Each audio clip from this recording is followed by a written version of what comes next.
Stones of Light. Threadlight, Book 2. Written by Zack Argyle. Narrated by Adam Gold. Chapter 1. It was a curious feeling, being trapped in his own mind, helpless, powerless, looking on as each step rebelled against him. Every breath had become a dark reminder of his own insanity, of the sacrifice he'd made, of that singular moment when he'd given up control to save his family, when Chris had once again become the apogee. A week had passed since the core seal had shattered. The accompanying quakes had wreaked havoc across Argyle, causing unstable buildings to collapse, stone roads to crack, and avalanches from the mountains to come crashing down with fury. The apogee seemed to care about none of it. Nor did he care if he was seen. He wanted only to reach his destination. As they ascended the Everstone Mountains, Chris thought it may have something to do with the thread-dead obsidian that Henna had found. The apogee reached into his pocket and pulled out a pocket watch. Chris groaned inside at the reminder of his son, who'd received the gift from Great Lord Malachus. It was the only physical reminder he had left of his family, and the apogee, annoyed at its mere existence, tossed it on the ground with disregard. It landed along the well-worn mountain trail, and the last Chris saw of it was a shimmer in the corner of his eye. He felt his mind slacken into deep despair. He'd lost so much, his wife most of all. The memory of his own eyes meeting hers in the Feywild, so pleading, so hopeful, just before he turned and walked away. She would never forgive him. He was the husband that deserted his wife, the father that abandoned his son, the friend that forsook, the man that slaughtered. Even if he could regain control, there was no returning to how life was before. His boots trudged through a tangle of weeds as they made their way through a familiar mountain pass. The last time he'd walked this ground was when he'd returned from a massacre. It felt fitting. The first time he'd let the dark part of himself take control was just beyond the peaks of these mountains. And now he returned with the darkness once again in control. The apogee continued onward, following a dim set of boot prints toward Ripshire Valley, the site of the slaughter. Beyond that was the unknown, the wastelands, home to the small, inhuman people that fought savagely to defend their mountain border. He wondered where Argyle might be, if their son Aidan was safe. He'd left them in the Feywild, in the midst of flames and bloodshed, with nowhere to go. He would never forgive himself for that.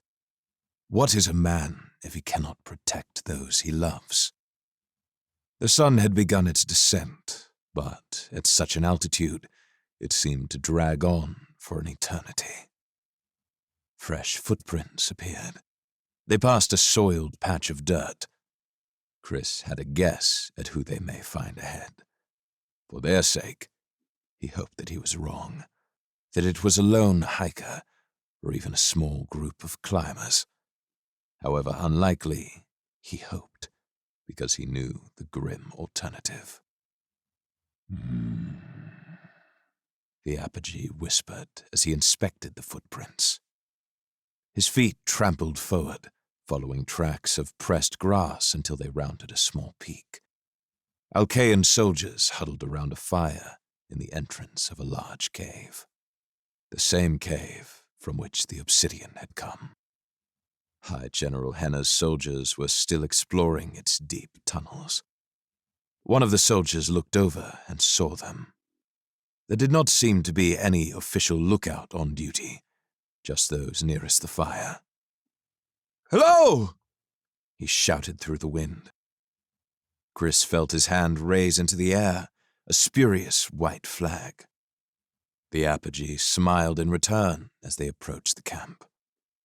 Half of the soldiers were asleep in the cave, safe from the wind and latent rain, tucked beneath piles of wool blankets. Those around the fire stayed seated, unafraid of the stranger approaching.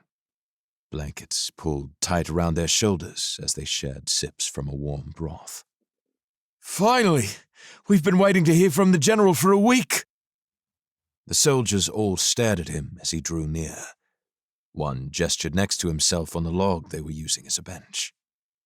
The wind is freezing out there. Come on in. The apogee cocked his head to the side. I think I will. He opened himself to Threadlight, watching as his veins lit a bright, cerulean blue, and warmth flooded through him. Hundreds of thin lines of incandescent light illuminated before him, connecting him to the world. His veins, like rivers of glacial water, flowed blue beneath his wind-bitten skin. By the time the soldiers noticed, it was too late. Chris felt something stir within him, a cold storm seething in his chest. Then it moved, reaching out, searching, grasping, inviting, until, finally, it delved into the depths of the closest guard's very soul. Energy flowed through the connection, and the guard brought his own blade to his chest. That same man looked down in shock as he slid the sword between his own ribs. The apogee moved forward with a cold intensity. He grabbed the soldier's blade off the ground and dragged it across the dirt as he entered the cave. Those awake stumbled back. Those asleep awoke to death. Chris felt anger swelling within the apogee as he moved through the camp, and in that anger, he felt the barrier that bound him weaken. Please, they are innocent, Chris begged. The apogee snarled. There can be no mercy. The remaining soldiers stared at the apogee from within the cave, knowing well that there was little they could do against a threadweaver. Little did they know, the apogee was much more than that now. One brave soldier stepped forward. The others stood cautiously behind him. General Valerian, you don't have to do this. I was there during the war. I saw the aftermath, and I saw the regret in your eyes. Please, we've done nothing. Chris recognized the man. Henry, perhaps. He, along with many others, had descended the mountain to observe the massacre in Ripshire Valley. He knew what the apogee was capable of. In that still moment between deaths, Chris threw all of his will against the barrier in his mind. His hope and anger joined together in a massive wave, crashing against the wall, trying to regain control. But the wall held firm, and the apogee clenched his teeth. You will pay for that. His mind reached out to Henry. A bridge formed between them. Then something flowed from Chris into the soldier.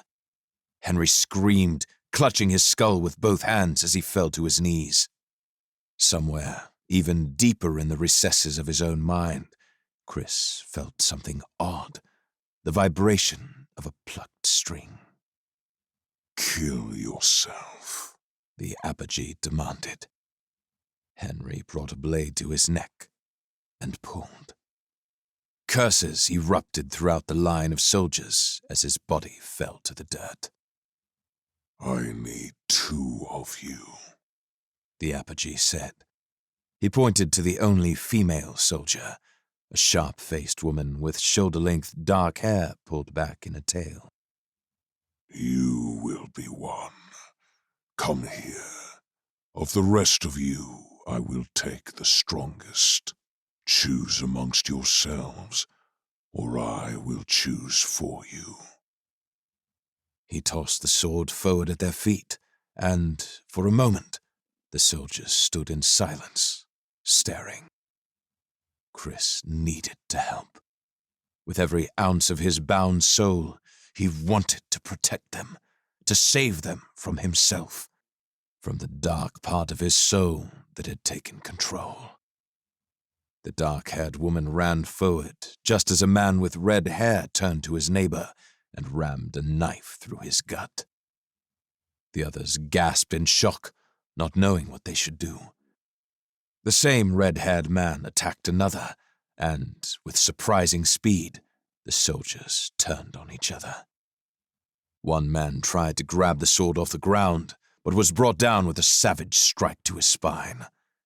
Teeth bit into necks, fingers jammed into eyes, blades ripped through cartilage. Not all fought. Some tried to hold on to their honor, but it ended the same nonetheless. Chris felt his hope flutter away. When the brawl ended, dead men lay bleeding out on the rocky floor. The red-haired man was the only soldier left standing, despite a cut down his cheek that would surely scar. His build and hair reminded Chris of Laz, but where Laz was carefree and naive, this man had the look of a feral beast that found himself just where he'd always wanted to be. "You're not Chris, are you?" "Do not use that name," the Apogee growled. He eyed the woman. "We will come to know each other quite intimately. But first, tell me your names." "I'm Valen." The red-haired man brought a fist to his chest.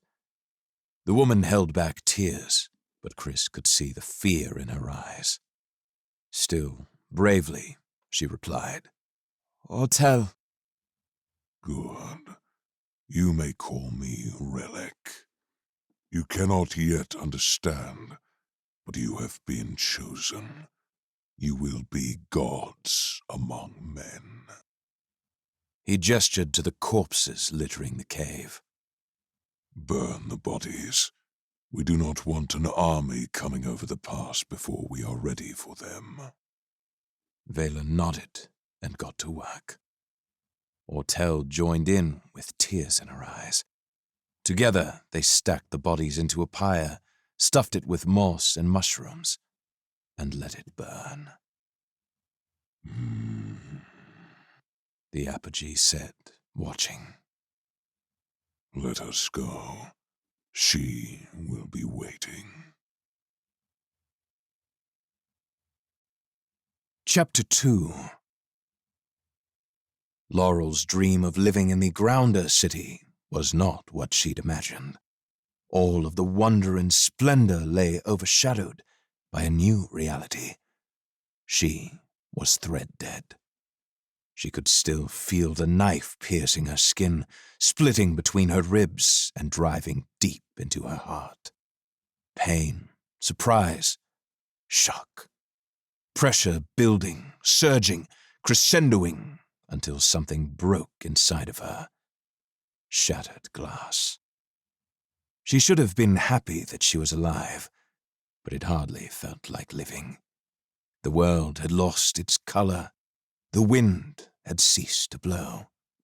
She was a speck of sand on a gray beach, waiting for the waters to rise.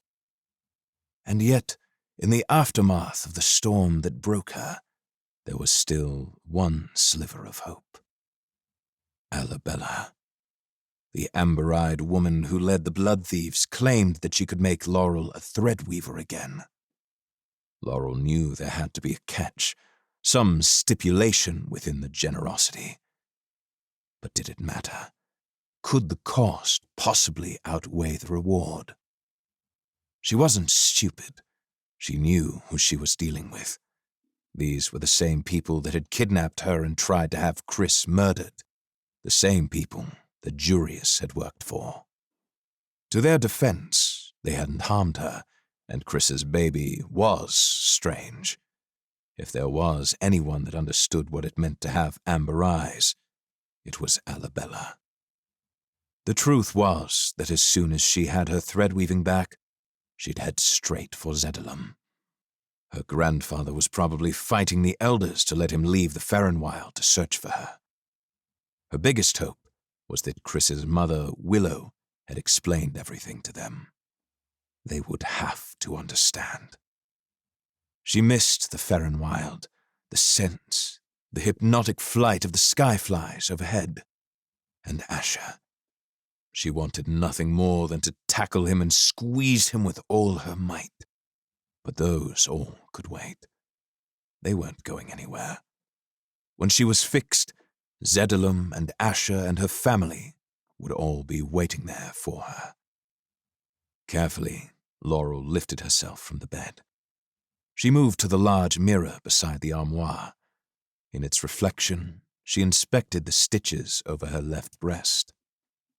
The skin seemed to be healing well, but as she looked up, the heart beneath the wound broke yet again. Staring back at her was the ghost of who she was. Her cheeks seemed more gaunt, her frame more thin, and those eyes. Still, the sight of them was enough to drive her mind to madness. So insignificant, so colorless. In death, she'd lost the blue radiance of a sapphire. If being thread-dead wasn't punishment enough, achromatic eyes were the final falling autumn leaf. She glanced to the door. No one was there. No one ever was. But it didn't stop her from checking. Her shaky hand reached out and opened the chest beside her bed. It was temporary. At least, that's what she told herself, as she pulled out a small vial of red liquid. Alabella had called it a transfuser. Where she came from, a city called Cynosure, it was common for threadweavers to sell their blood. What the people of Alkea called a blood thief, the people of Cynosure called an apothecary. She downed the vial in a single drink. Lukewarm iron slid down her throat, and the magic diffused into her bloodstream. Her veins simmered with emerald threadlight. She'd have preferred sapphire, but she didn't have the luxury of being selective. The transfusers barely tempered the withdrawal, and though she was only supposed to take one with each meal, she found herself sneaking them more and more. What did they expect? She was stuck in a room all day, alone, with nothing but the inescapable craving of Threadlight to accompany her. After a week, the part that disgusted her was not the fact that she was doing it, but that she'd grown fond of the taste. She looked down at the chest and stared at the vials. The threadlight that infused the blood kept it from spoiling, so the blood in front of her would be good as long as it was available. But at the pace she was using it up, she worried it wouldn't last as long as it was supposed to. The morning sun gleamed through her window, reflecting rays of glaring light through the glass vial. It was too cold outside to keep the window open, and too cold inside to keep the drapes closed. Regardless, the sun's position told her it was time for her physical therapy. Laurel left her room, taking slow, careful steps down the hall until she arrived at a large room. A woman greeted her, thick, with long brown hair and hands the size of dinner plates.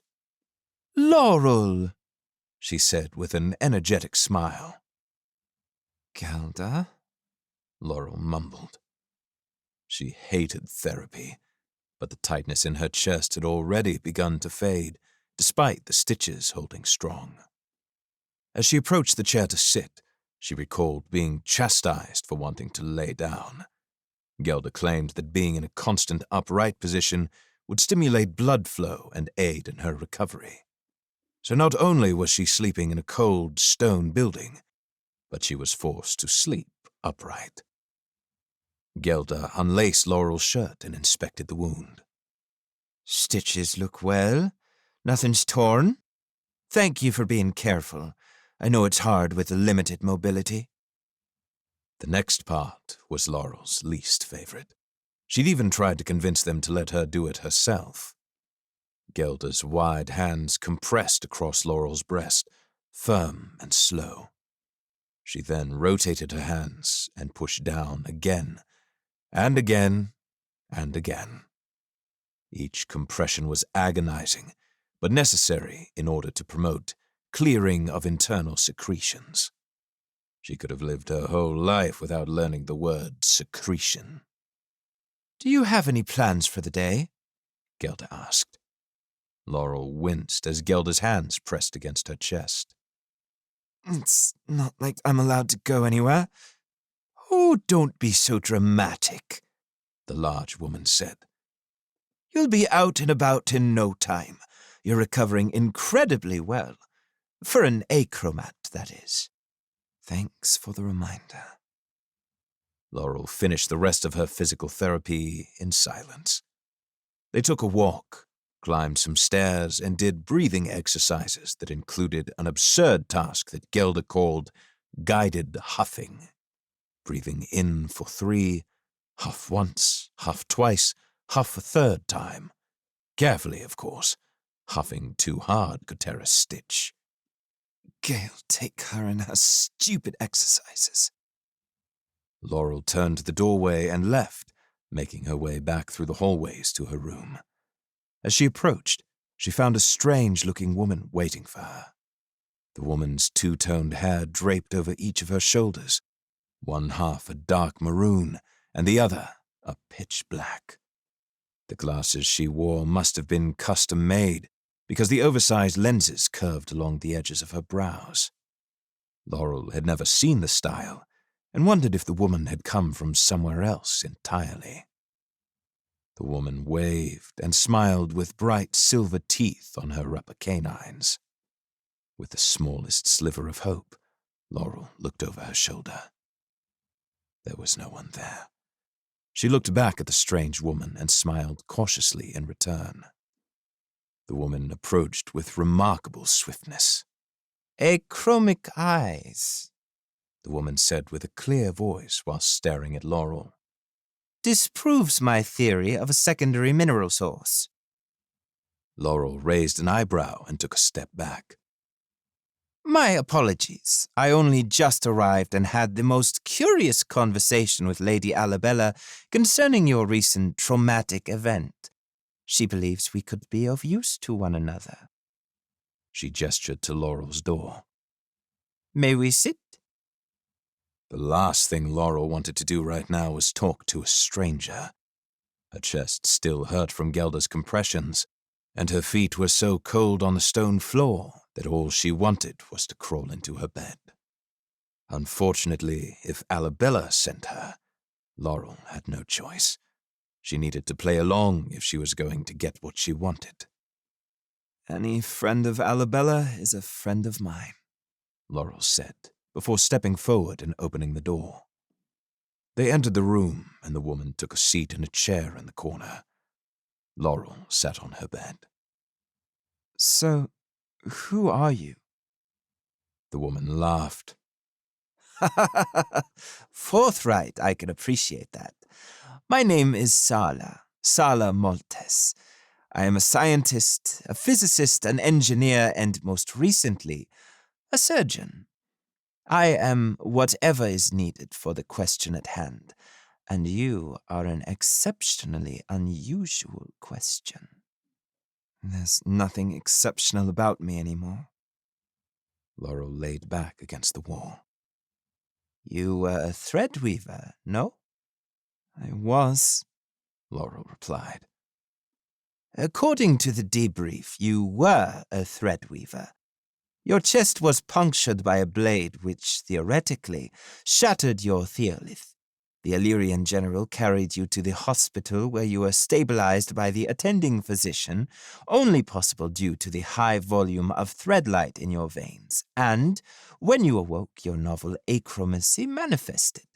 Lady Alabella's people heard your story and she had you extracted. Fortunate for you, her transfusers have tempered the withdrawals, but your cardiovascular system maintains dependency on Threadlight. How much has Lady Alabella explained to you about the process of ventricular mineral grafting? What? From deep in her chest, Laurel felt her heartbeat quicken. The stitches over her scars seemed to stretch in harmony with each pulse. She wanted to crawl into her bed and throw the sheets over her head. Ventricular mineral grafting. She didn't understand half of what the woman said, which terrified her. I'd like to speak candidly with you. The surgery we are going to attempt has resulted in the death of most who have received it. We recently had our first successful procedure, but we've been unable to reproduce the results. I have a theory that some human systems see Threadlights as a virus and reject it. Your body has accepted its presence once before, and I believe it will again. Light from the rising sun reflected off the lock from her bedside chest. She raised a hand to cover her eyes. Sala smiled a curious smile. It will be a risk, of course. Fortunately, there is time for you to decide. The surgery will depend both on your own recovery and either waiting shipment of our last theolith or recovering more from the Ferrenwild. Laurel perked up. What about the Ferrenwild? Infused gemstones can only be found below the surface, Sala said, as if Laurel should understand. Lady Alabella believes there is a cache in the Ferrenwild. What? Why would she think that? She has some old texts that speak of a path to the core in the center of the forest. We are hoping that there will be a surplus found therein. Laurel's mind raced. The elders were right. A path to the core. The core seal. The Wonderstone. What did it mean? The elders believed that it guarded the world from evil. Alabella believed it led to, what? A cave? The last thing she wanted was for the blood thieves to find her home. Alabella had already admitted that she knew about the Zeta people. But if the Zeta guards spotted them, who knew what they would do? I want to come, Laurel said. Where? Sala startled. The Ferrenwild. I'm not certain that you're well enough for that type of journey at the present. When are you going? Laurel asked. I'll be ready. We're going tomorrow. Gale, take me. I can handle it. Anyway, Laurel said, grasping for an excuse. I can guide you there safely. I know the path. I can spot hugweed and tree lurks, and even help if the chromorphs attack. Sala frowned. I'll talk to Alabella. It could be nice to have a native guiding us. How many are going? Tomorrow is no more than an exploration, Sala explained. Her eyes seemed to be searching Laurel's. We'll be no more than 10. If we find infused gemstones, we will return with a larger party for extraction. 10 people. If they were careful, it was possible. And if they were lucky, Aldo would be sleeping on guard duty. She was curious how they planned to open the core seal, and... What exactly is an infused gemstone? Sala opened her mouth to speak, then stopped. She clenched her jaw and looked up for a moment before leaning forward. Thread weaving is not a blessing from the heralds like most believe, nor the Light Father, nor whichever deity it is you worship. The truth is more easily explained. Every thread weaver is born with a small sliver of gemstone in their heart called a theolith, a mutation of sorts. This gemstone is the source of threadlight that runs through a threadweaver's circulatory system. Laurel wanted to laugh at the absurdity, but the doctor seemed so serious. Wait, so you're saying I have a rock in my heart? Had. Sala said flatly. The blade shattered your theolith. It then poured its threadlight through you, which saved your life, but removed the source. Thus, you are now achromic. Once we've obtained more of these theoliths, or gemstones infused with threadlight, we will insert a small shard into your left ventricle to serve as your new theolith. Laurel's mind was a whirlwind, racing this way and that, crashing through memories and tearing apart all that she knew to be true. Was being a threadweaver nothing more than a pebble in your chest? The Zeta people taught that it was a sign of being chosen by the Father of all, and that the reason so many Zeta people were threadweavers was because they were a chosen people. Perhaps they were both true. More importantly, it explained how they planned to fix her. It wasn't safe. It wasn't sure. It was an assumption that her past would allow her to live where others had died. But it was the only trail ahead. There was no other route to take if she wanted to undo what had been done. She couldn't live the rest of her life without Threadlight. Okay, Laurel began. Tell me what I need to do. Continue your physical therapy. We must wait for your heart to recover. Enough to survive the surgery, but not so long that Threadlight becomes viewed as a foreign substance. On that note, it is important that you continue drinking the transfusers. We need your body to think nothing has changed to decrease the chance of rejection.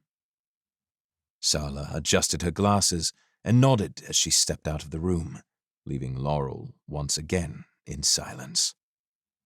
Laurel sat back against the wall.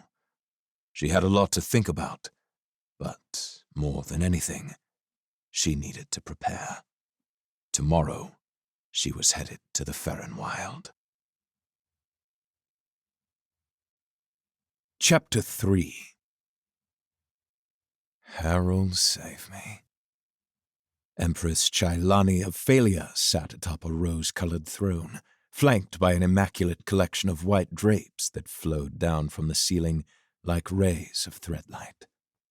White roses filled the outskirts of the room, budding along the walkway, up the carpeted stairway, and amassing beneath each of the colossal throne room windows. The ceiling towered overhead, each step, though muffled on the velvet floor, a choral prelude to their presence. Alvarax walked behind the Zeta elders, beside the woman he'd saved, Iriel Valerian. His hands shook as he passed a dozen Threadweaver guards that stared at him with their chromatic eyes. He tried not to return the gaze, but their dark skin instilled in him an immediate sense of kinship.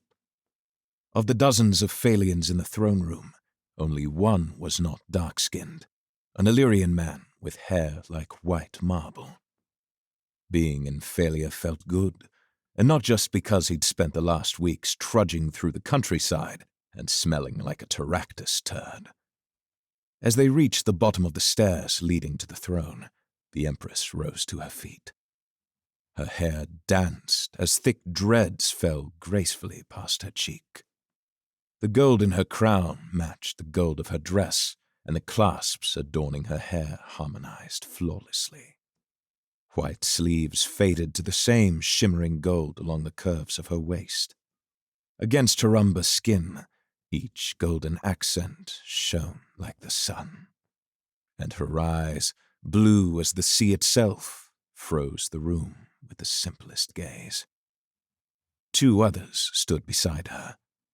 Before he realized it, Alvarax found himself standing while the rest of his retinue knelt before the Empress. He quickly corrected his mistake, cursing under his breath. A man with a sultry voice raised his hands and spoke. "Introducing the Lady of Light, the Sun Queen, Empress Chailani Vase, and with her the Mistress of Mercy, her sister, the Sun Daughter." "Please stand," the Empress commanded. "It is not every day that a people lost to myth come promenading into my city." Elder Rosemary smiled. Privacy is a boon only in its broadest application. Empress Chailani, you honor us with your invitation. The Empress furrowed her brows. In the City of Sun, we value transparency. So let me be clear. I do not trust you nor your people. Some believe you to be counterfeits, a guise for mass immigration. Perhaps a constituent of the blood thieves to infest our streets. Others do not believe the blood thieves would be so forthright, that you are who you claim to be. If the latter are correct, then we will have much to discuss, and perhaps reparations to be made. If they are wrong, then the heralds will greet every one of your people by the end of the week. Alvarax swallowed hard. What if they were both right? If they found out that Alvarax had been a member of the Blood Thieves, it would jeopardize the entire safety of the Zeta people. The last thing he needed was to be responsible for mass genocide. Then I pray our story finds its way into honest ears. Elder Rosemary gestured to the women standing beside her. Please, allow me to introduce the elders of our people. We do not have a singular shepherd. Instead, 5 women are called to be the ruling council. Our most senior member is Elder Violet, here to my left.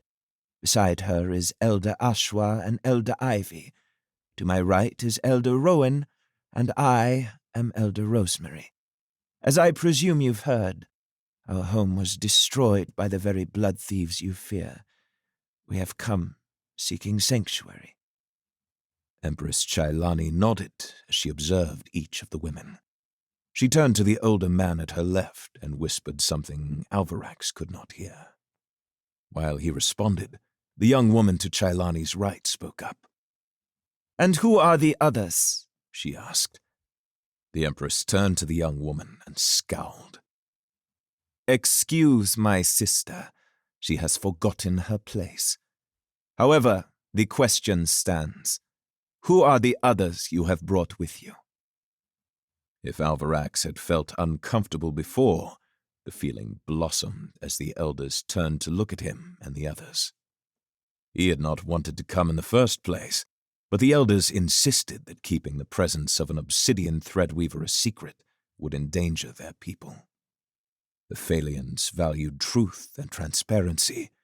Their justice for dishonesty was renowned. Elder Rosemary continued to be the voice of the elders. They hoped that her calm demeanor would encourage at least a small measure of sympathy from the Phalian royals. She gestured to the only other man in the group. He is called Dogwood. In Zedalum, he led the training and application of our threadweavers. You should know that the majority of our people are threadweavers, though few are trained to fight. Beside him are Trill and Anis. They are our historians. The other 2 are not of our people. The woman is Iriel Valerian, wife to High General Chris Valerian of Alkea. The young man is Alvarax Blightwood. We have brought them both here in the spirit of transparency, and because we know you would not believe us otherwise. She paused just long enough to regain their full attention. Alvarax is an obsidian threadweaver, and the child in Iriel's arms is an amber threadweaver. The older man standing beside the Empress huffed, then whispered something. He had the brilliant green eyes of an emerald. The Empress began her descent of the velvet-inlaid steps beneath her. Stories of obsidian threadweavers have been passed down among our people for centuries. If what you claim is true, then I, for one, am comforted to know of their reality. It is confirmation of our truths. However, Watchlord Osinan has reminded me that there is one particular line of relevance in the Tome of the Heralds. Purge amber, lest their chains bind you. Alvarax turned to Iriel, who clutched her child with a little more fervor. Were they implying that they would murder a child? What did he know of their culture and religion? He knew they worshipped the heralds, whom they called the Timeless Ones. But that was all. He didn't know how they worshipped the heralds. Human sacrifice? Infanticide? Religion, even true religion, has a tendency to twist itself into nothing more than justification for human turpitude. Though it is a less obscure doctrine, it is doctrine nonetheless. The Empress continued her descent. It is also our custom to reward candor, of which you have shown much, and for that I make you this promise. I will allow no harm to come to the child. The decision is not, however, invariable, and so if our scholars discover reasons to revise it, we will do so. Concerning the obsidian, in our texts, such threadweavers were seen as the closest allies to the heralds, their right hand. Tell me, boy, are you dangerous? Alvarax froze. The Empress of Failure was addressing him. I don't think so. Elder Rowan does. Iriel doesn't. That's another story. But in general, I don't think I am. I've never killed anyone. Directly, at least. So, I guess on that count, I'm not. Iriel came to his rescue. Alvarax is brave and strong, but he is not dangerous. He saved my life in the Farron Wild, and that of my son. If anything, he is a hero. From behind Elder Violet's head, Alvarax saw the Empress's sister leaning over so she could see his face. They caught eyes, and her head tilted to the side. She was even more beautiful than her sister. In Cynoshul, all of the Phalians hid the coarseness of their hair by keeping it slicked or dreaded. But the Empress's sister let it explode into a cloud of dark curls, celebrating the texture. Not to mention the smooth skin she flaunted so effortlessly. Heralds, he was staring. It does not surprise me to hear of heroism coming from a Phalian, although I'd wager only one of your parents was from here. Was it your mother or father? The Empress asked. My father, he replied.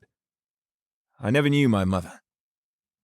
She turned from him, as if his presence had run its course, and turned back to Elder Rosemary. Your paternity is far less clear. You claim to be the people of Zedalum, a secret city deep in the Farron Wild. Osinan, share what we have learned about the Zeda people. The man to her left stood forward. His long hair flowed back behind him in thick braids, and his grey beard moved as he spoke. There have long been rumors of a people living in the Farron Wild. Some accounts call them ghosts. Others call them spawn of the Earth's core. One account claims they are separatists from the days of the Timeless. We do not know the truth, my Empress, but it is possible that they are who they claim to be. However, it is more likely that they have come to infect our city, cattle bearing a plague. The timing is too coincidental to be ignored. The blood thieves arrive, and not a month later, a swarm of locusts follow. True or not, their presence is a threat. Alvarax had gotten to know the elders fairly well over the last week of travel, and he knew that look on Elder Rowan's face. Pure, unadulterated indignation. He honestly wasn't sure how the old woman was still alive. Someone with such a high level of anger must be constantly on the verge of a heart attack. For whatever reason, the bubbling ire creeping out from the corner of her mouth brought Alvarax a weird sort of comfort. Until she spoke. "Madness!" she shouted. "You threaten our children, you threaten our people, and you threaten our honor. We came in the spirit of honesty, not to be slandered by conjecture and fear-filled guesswork. Come, Rosemary, we will find elsewhere for our people to live. Rowan, Elder Rosemary said sternly, now is not the time to be unreasonable. Elder Ashwa spoke for the first time. We are all on the same side. Our home was destroyed by the blood thieves, and we have come to a city under similar threat. Perhaps the Father of all has led us here so that we might help each other. As heroic as that may sound to you, Empress Chailani cut in, we have more than enough strength to protect ourselves. The blood thieves are a mosquito. They pose no real threat to us. An army of threadweavers, however. Where you see a chance to help, we see a chance to attack from within.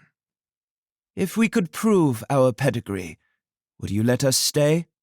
Elder Rosemary asked. Watchlord Osinan nodded. Now is not the time to play games. If you have proof, bring it forward. We do, Elder Rosemary acknowledged. These pagans don't deserve our secrets, Elder Rowan shouted. Guard your tongue! Osinan's eyes were fire. The Empress's sister jumped to her feet.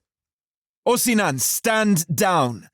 I understand your hesitation, but if what these people claim is true, then they deserve our patience. Test your feet in their waters.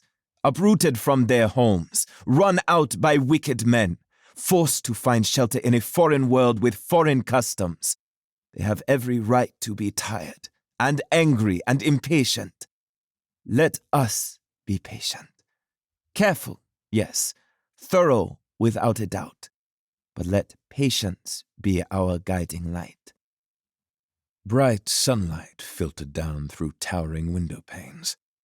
Both parties, humbled by the princess's words, bowed their heads in shame. Alvarax stood breathless, staring. The corners of his vision seemed to blur as the world focused on her. There was something about her. She was the first ray of light in the dawn. But to his heart's lament, she was also a damn princess. The sun-daughter is right. Empress Chailani stepped back and took her seat on the throne. Elder Rosemary, I apologize for our manners. Please, come forward and present your case. We will try our best to be honest truth-seekers, but do not expect blind acceptance. The world is shifting, and dangers are rising like the tides. We must protect our people, as you must protect yours. The rest of you may leave. We will speak with Elder Rosemary alone. Alvarax and the others were led away by the guards. He looked back over his shoulder and saw Elder Rosemary ascending the dais carrying a chest. While looking behind, he saw Elder Rowan smiling to herself, and, in that moment, he understood. The old bat had faked it. Somehow she'd known that the Empress's sister would come to their aid. He slowed down and approached Elder Rowan. How did you know? Know what, boy? How did you know that the sister would defend you? Elder Rowan smiled at him for the first time. You are more observant than I would have given you credit for. The most important lesson in politics is assess your assets. We asked around and learned who was likely to be in the room. The Empress's sister is known to be empathetic and merciful, a balance to her sister's staunch sovereignty. We knew that they would put on a strong front, and if we could get Gisena to show us mercy, we would have a better chance at... His mind lost track of the elder's voice, focusing only on a single word she'd spoken. A name, a symbol. Gisena. Her name was Gisena. Focus, he told himself. Forget about the girl. It helps that I am old. Both men and women are more sympathetic to the elderly. So, in short, we didn't know. It was a well-informed wager. A well-informed wager. Alvarax had underestimated her. He'd assumed she'd gotten where she was because people were afraid of her. But there was clearly more to it. It made sense. Not just any old lady could become an elder. He wanted to know more. How did she get where she was? Was she married? His grandfather was. "There are a dozen rooms in the east wing you may use to rest," one of the guards said, a tall man with a nose ring and a bald head. He led them down an empty corridor. "The Empress has asked that you stay in your room until the negotiations have concluded." Elder Rowan nodded and turned back to Alvarax, offering the remnant of a smile. I'm quite certain that you didn't hear a word I just said. If I may offer one suggestion before we part ways, and I hope you are listening now, don't do anything stupid. With a tone soaked to the core with sarcasm, he replied, "I'll do my best."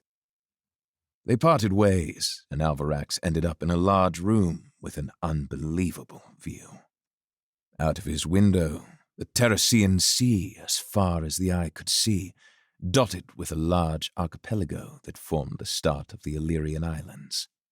Dozens of ships traveled between, carrying valuable trade cargo. Down below, at the piers, thousands of people traveled like ants along the streets and boardwalks. Nearly every building in Phalia was white. He'd seen similar designs in Cynoshore, inspired by Phalian architecture, but these were something else. If Cynoshore was the moon, Phalia was the sun, and he basked in its warmth. He'd slept longer than anticipated, but the mattress was a billowing cloud, and he felt nearly weightless on its surface. He smiled and severed his core thread. Threadlight burst apart beneath him, and his body drifted into true weightlessness. It surprised him how casually he was able to threadweave now. At first, he had to open himself to all Threadlight, and then filter all of the threads he didn't want to see. Now, he could shift just his core thread into view. It was less awe-inspiring, but much more effective. Just as he embraced his weightless state, a knock came at his door. He scrambled to sit up, but without the force of gravity pulling him down, he went spiraling up into the air. The ceiling greeted him with a thud. He scratched at the wall, scrambling in a chaotic display of clumsiness, then finally pushed off down to the ground. He grabbed onto the bed's corner post, repositioned himself, and pushed off once again, gliding toward the door in time for a second knock. Unsure how to open it in his current state, he spoke. "Yes? Hello? Who is it?" A deep voice replied. "The first stage of negotiations is complete. The Empress has released the room restriction, but we ask that you do not step outside the palace gates." Alvarax smiled. "Great! Thank you!" Now that he was rested and no longer confined to his room, he was ready to explore.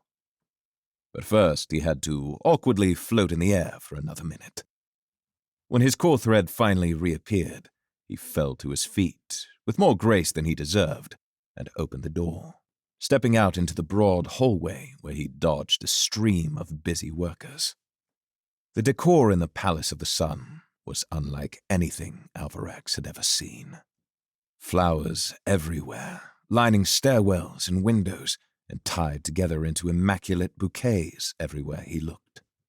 Against the white stone used for the majority of the palace, the red was a striking juxtaposition. Within the sprawling main entryway, a massive indoor fountain scented the room. Hundreds of potted plants lined its edge. The greenery, draped with white and red linens, connected each plant with the next. He never had the chance to step inside Enden Keep, but he had a feeling it didn't share the same elegance as the Palace of the Sun. The flowing fountain reminded him of a small waterfall back in Sinosure, deep in a cave east of Mercy's Bluff. He and his friends had spent countless nights soaking in the base of the fall, talking and dreaming. Often, they dreamed of leaving Sinosure. For the next hour, Alvarax wandered the palace, silently exploring, admiring, and daydreaming. What he'd most wanted to explore was the colossal hippodrome he'd seen on their way to the palace.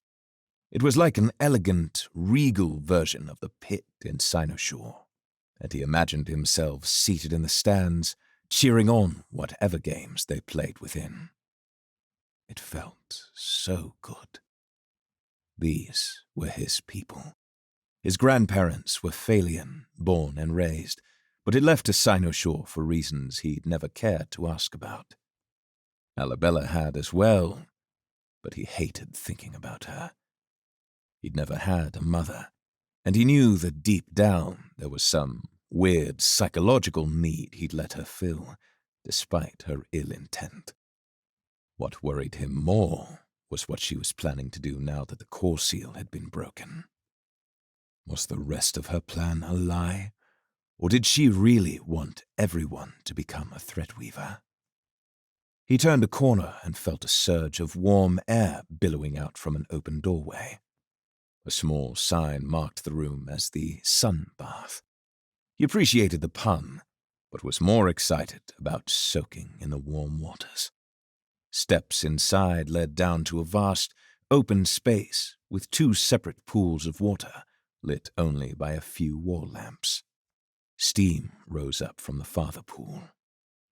Alvarax stripped off his clothes and placed them under a bench as he made his way over to the far side of the room. He stepped down into the water, embracing the warmth. The smell of the steam reminded him of stone after a good rainfall. The water had always been comforting to him, and now that he was an obsidian threadweaver, it felt even more like home. Weightlessness. He'd never made the connection before. His love for water had, in a way, been a precursor. He let himself slip below the surface of the pool. Back in Sinosure, he was the undefeated champion of breath-holding. A dozen people had tried to dethrone him in the pools not far from Mercy's Bluff. One kid passed out trying, but he always won. He had a vivid memory of his father glaring down at him in disapproval after one such game. Once a giant Terractus turd, always a giant Terractus turd. And his father was the largest of them all. As he meditated below the surface of the pool, he opened his eyes and noticed a large grate on the far wall. He wondered where the water came from. But then, as he was floating and enjoying the surrounding warmth, massive hands reached down, grabbed his shoulders, and wrenched him out of the water like a beached whale. 2 fit men in black pinned down his naked body to the stone floor. Who are you?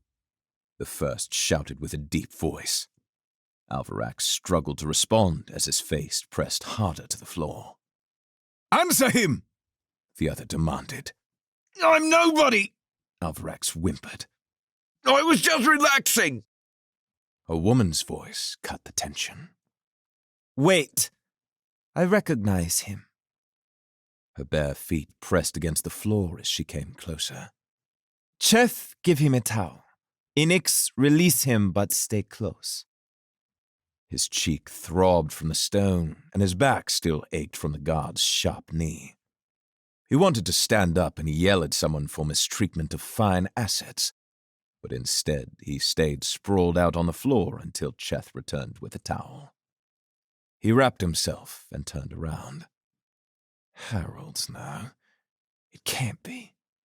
Princess Jacenna, the mistress of mercy, the sun daughter, in the sunbath. Don't do anything stupid, Alvarax. After a brief moment, the princess tilted her head to the side. Alexander Grant, he said before he could stop himself. What? He shut his mouth. Finally. She raised a brow. Do you know who I am? He nodded, afraid to speak. If my sister discovered that you were in my bath waiting for me, she would likely consider you an assassin. She could have your entire people imprisoned or executed. Well, they're not exactly my people, Alvarax blurted out, without thinking, again, because surely thinking would not be helpful given the current situation. So, you would be content should they all die? No, he stumbled. Of course not.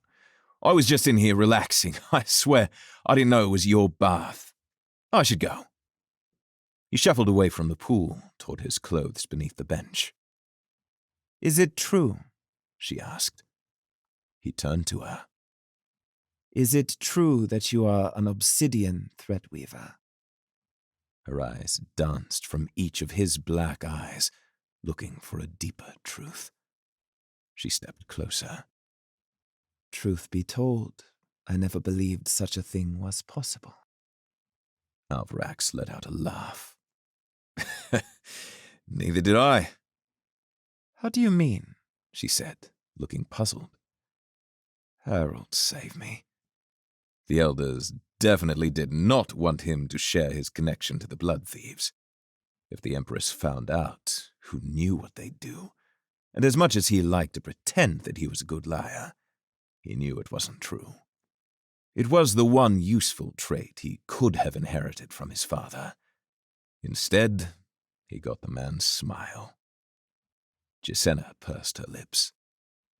It appears I've stumbled upon some secret that perhaps the Zedda elders would not have me know. Seriously, Harold's any time now. It's not a secret. It's just that I don't even understand it fully. Maybe I can help. Her hair fluttered as she spoke. The closer she came, the more clearly he could see the freckles on her collarbone and the curves of her neck. He caught himself, quickly shifting his gaze to meet hers once again. I know it sounds crazy, but I wasn't born a threadweaver. So, unless you know how someone can become a threadweaver, I'm not sure you can help. Her eyes never left his as she listened. It wasn't until that moment that he realized her eyes were brown. She was an achromat, but her sisters, Alvarax remembered from the throne room, were blue as the sea itself. You're serious, she said, brushing her hands over her arms. I have chills, Alvarax. There have been rumors of such things in the past.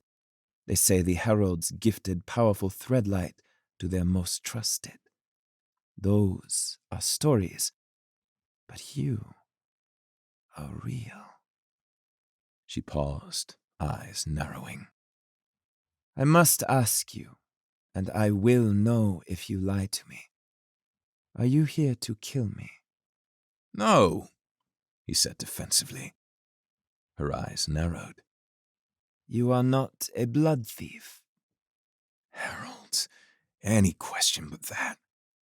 His eyes fell to the surface of the water. His myriad thoughts crashed into each other, a cacophony of waves against a rocky shore. There was no honest way to answer without damning himself and the others. He wasn't, but he had been. Maybe if he just left it at that. Omission. I am not, he replied. Her lips curled into a frown. But? No but. I am not a blood thief. Then why do your words taste like stale bread? He didn't respond. Well, if the negotiations continue as they have today, I imagine we will see each other again soon. They will want to study you and dig into the particulars of your conversion. Thank you for the unexpected company. I promise not to disclose of our meeting here. Perhaps someday you will be more forthcoming. For now, I am still in need of a bath. Inix, please show our friend to the exit. The large man nodded. Oh, and Alvarax, she said, holding her black and gold shawl with both hands. Next time we speak, you should tell me about this Alexander Grant character. She winked, and it nearly killed him. Chapter 4. A week had passed since the apogee, who called himself Relic, had slaughtered the Alcaean soldiers in the Everstone Mountains. Chris's last vestige of hope, a single spark in the chaotic darkness, was the dream of reuniting with his family, and it faded with each step he took. The red-haired man, Valen, practically worshipped Relic. Ortel, on the other hand, hadn't spoken a single word since they left the campsite in the mountains. Every night, as Chris lay dormant within the apogee's mind, he could hear the sniffling sound of Ortel's tears. If he were able to cry himself, Chris might have joined her.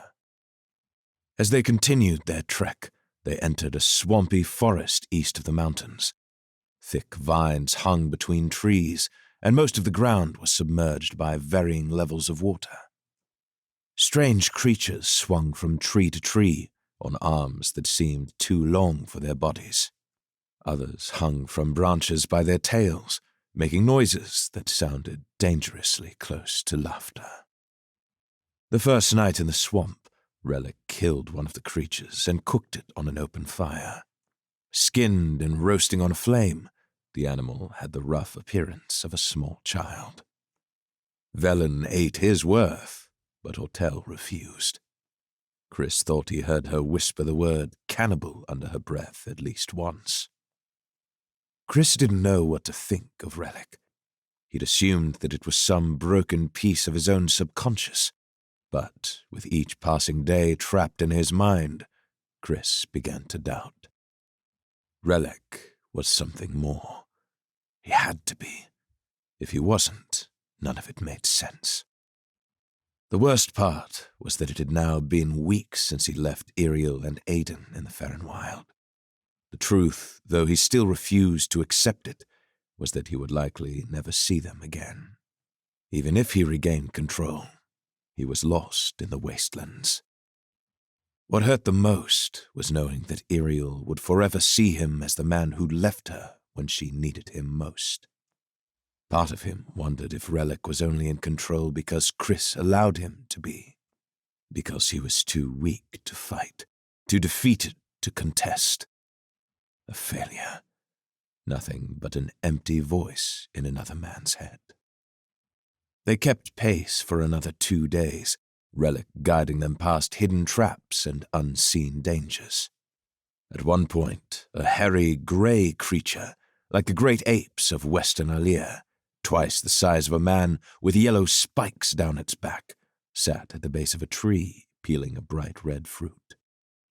Thick tusks wrapped around its jaw like a wild boar. When Valen pointed it out, Relic called it an Atachan and instructed them not to make eye contact. Ortel's mind seemed at the verge of collapse. She'd begun whispering to herself, looking over her shoulder, paranoid about each and every crunching leaf or drip of water. The first time she spoke, she ranted about the entire experience being nothing more than nightmare. She claimed that she was still in the cave, asleep with a high temperature, and none of it was real. If only that were true. The terrain sloped upward, and Relic paused. Beyond this ridge is Kai Melend. The people there will not take well to our arrival. Be calm and do not act. Valen nodded, and Ortel stared at the ground. They hiked over a mossy ridge and found themselves looking out over a sprawling jungle city. A massive statue of a beast similar to the one they'd seen previously stood on a raised pedestal in the center. Homes built on low, stilted foundations fanned out in tight groups just above the swamp water. Ladders, rope swings, and hundreds, if not thousands, of wastelanders. Young and old, all with small frames, grey skin, and beady grey eyes. A memory of the war flashed in Chris's mind. He remembered the first wastelander he'd ever seen, so close to human, yet so very different. Large canine teeth glinting in the sun as the enemy screamed their attack. Drooping, pointed earlobes waving as they rushed forward. White hair like the people of Aaliyah. And the tattoos. Every wastelander had strips of black curling over their arms and necks. The memory faded, and the swamp returned. Wastelanders shouted and grabbed weapons as they sprinted toward Chris's group. One of the massive Atachan creatures leapt down from a platform, hitting the ground with a resounding thud and an explosion of water. It moved forward, using its long arms to pull itself on all fours, until a wastelander with impossibly thick arms leapt atop the beast's shoulders. Relic stepped forward and raised his arms in the air, crossing his wrists, then bringing the tips of his fingers together, palms out. The wastelanders hissed. The warrior atop the Atachan leapt off and strode forward, his thick arms swinging low as he eyed the strangers. In a nasally voice, he spat a smattering of foreign syllables, and, somehow, Chris understood. This sign is not for your kind. Relic released the sign and reached out a hand in invitation. Odd sounds formed from his own tongue.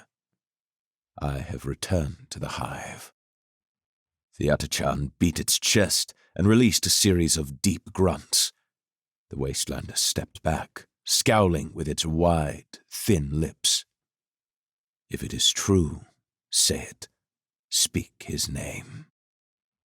Deep in his mind, Chris heard the response, clear as though it were spoken in his own tongue.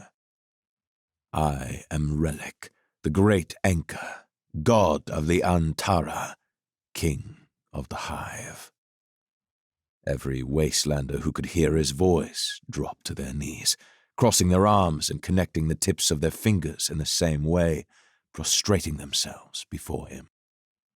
In that moment, Chris knew with certainty. The apogee was not a piece of his imagination. It was not a broken shard of his soul. It was a monster, a wastelander spirit of some kind, worshipped by the pagans of the East. Relic never told them to rise. He let them bow as he led Valen and Autel toward the village. In the distance, another figure appeared.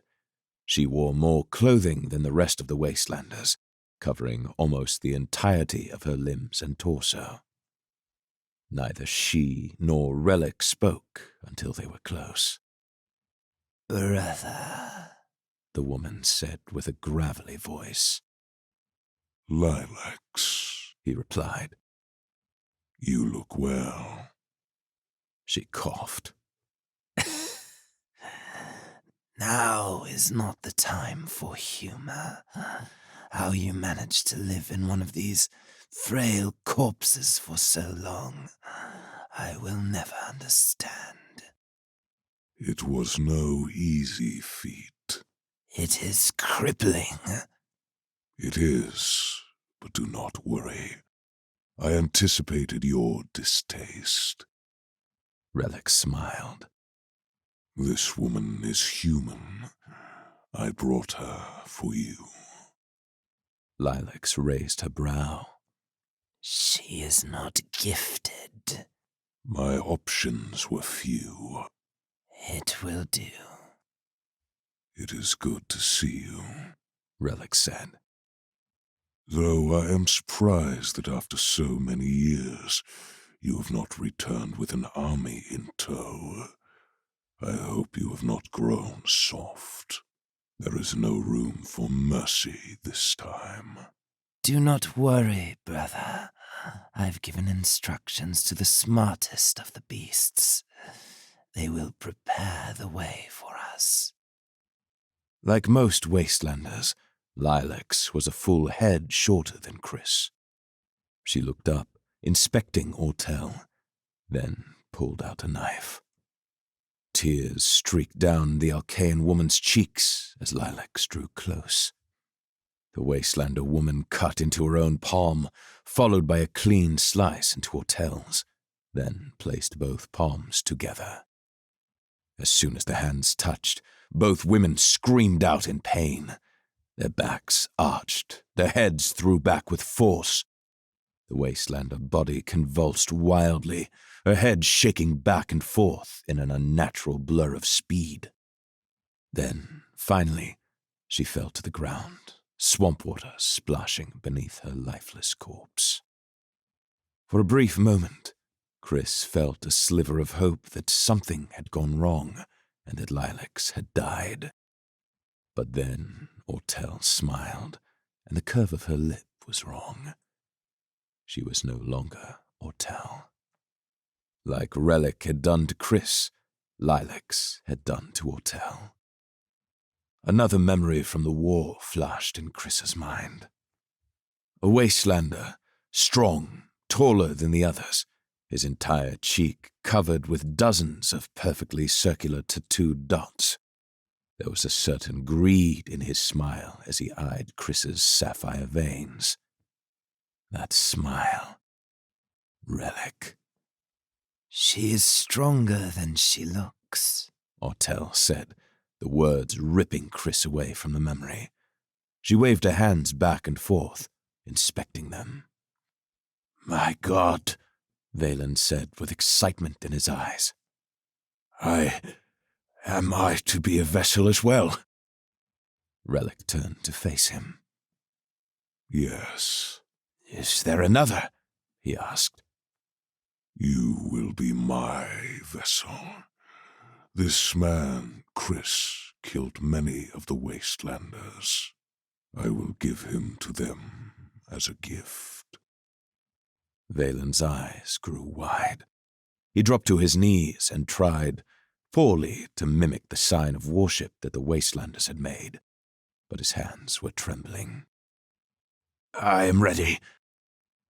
Come here, Relic commanded. Valen stood and took a step forward, putting out his hand like Ortel had done. Lilacs handed Relic the blade, and he cut down each of their palms. Chris could feel the pain of the blade as he stood, watching the exchange. He realized that these might be his final moments. The woman's previous vessel, the Wastelander, seemed to be dead in the swamp water. If Chris did nothing, he would never see his family again. Chris threw his will against the barrier in his mind, one last savage attempt at freedom. Weeks of pent-up anger, fear, and hopelessness came surging down against the barrier like an avalanche, crushing against it, demanding release. He felt the barrier weakening in his mind. Relic gasped. Chris did it again. For his wife and for his son, he beat at the barrier with every scrap of strength he had within him. You are too late, Relic whispered. Chris felt his body convulse. A raw scream came pouring out of his throat as his back arched in pain. He threw his will one last time against the barrier, but it was already gone. His body toppled into the swamp water.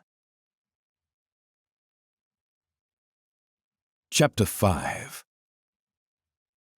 There was a much-needed comfort in returning to her training exercises. Ariel Valerian breathed in as she bent her knees, keeping her core tight and running her fists through the fighting forms she'd practiced so many times before.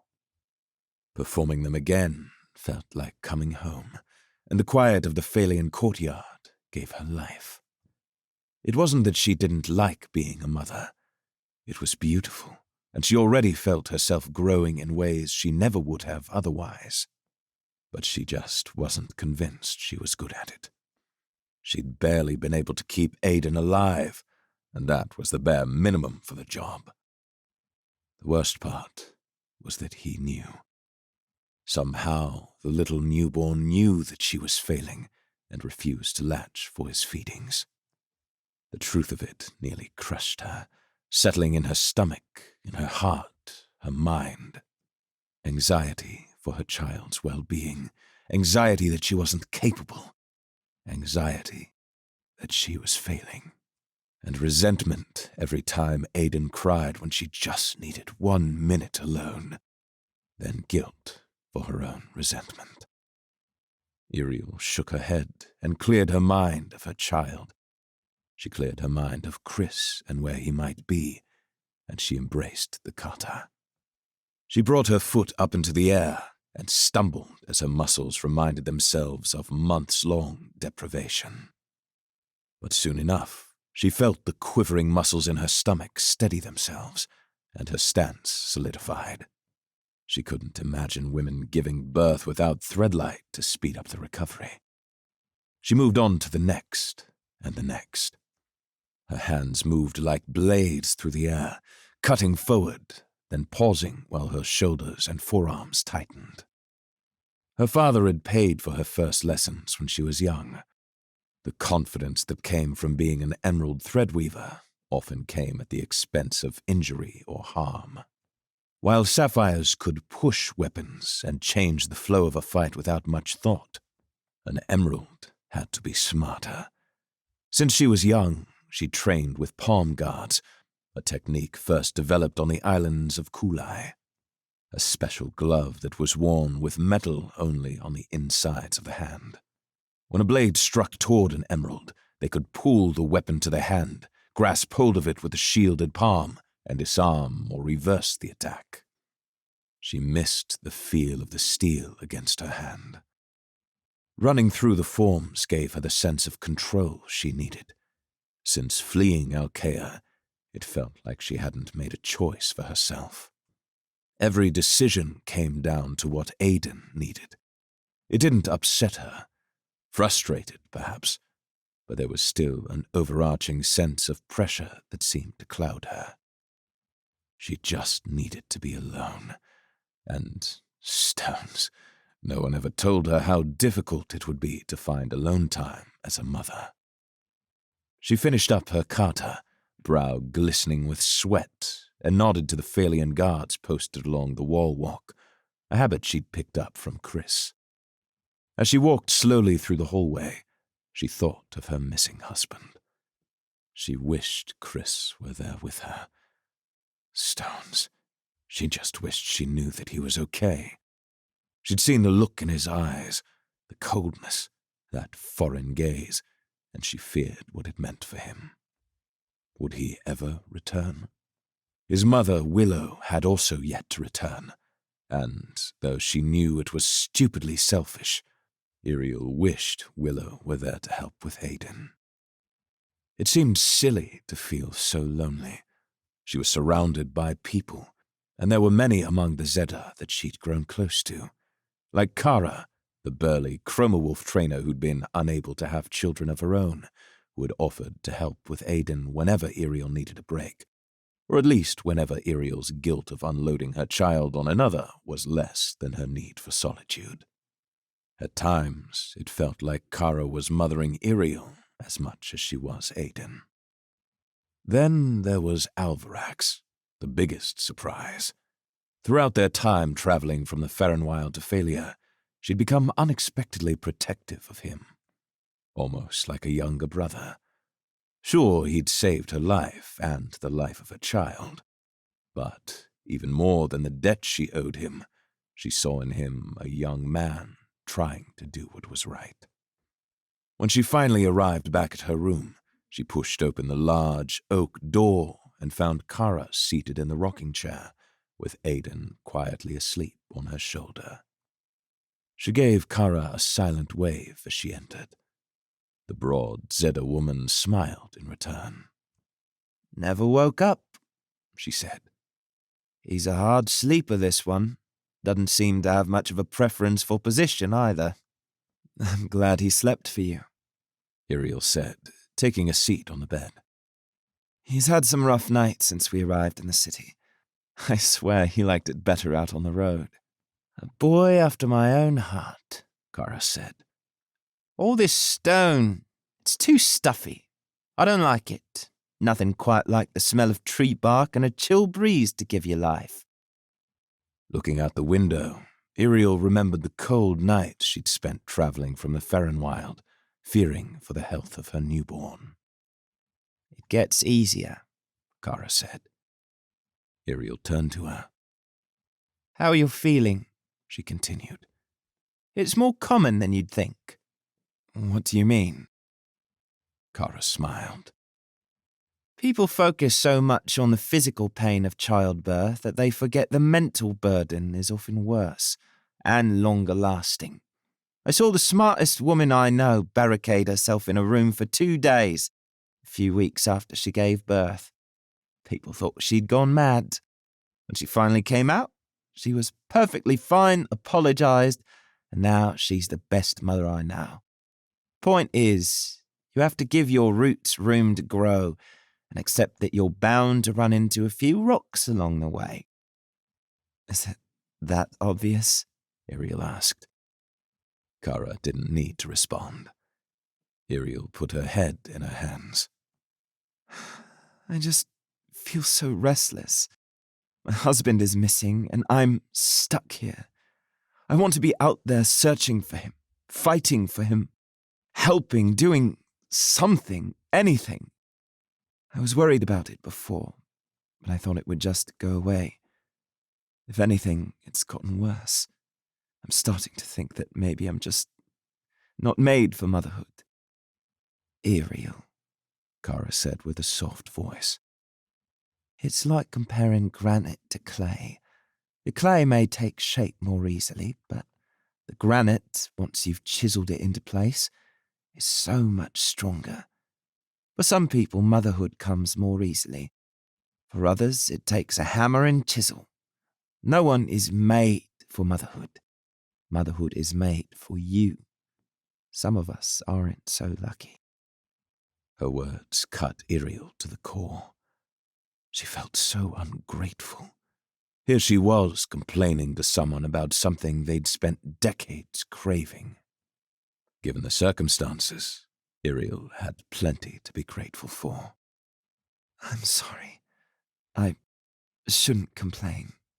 You've been through hell, Kara said. Complaining is healthy.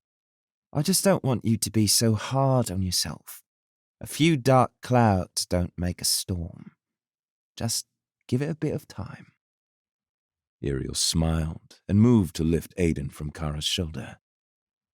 Thank you for everything.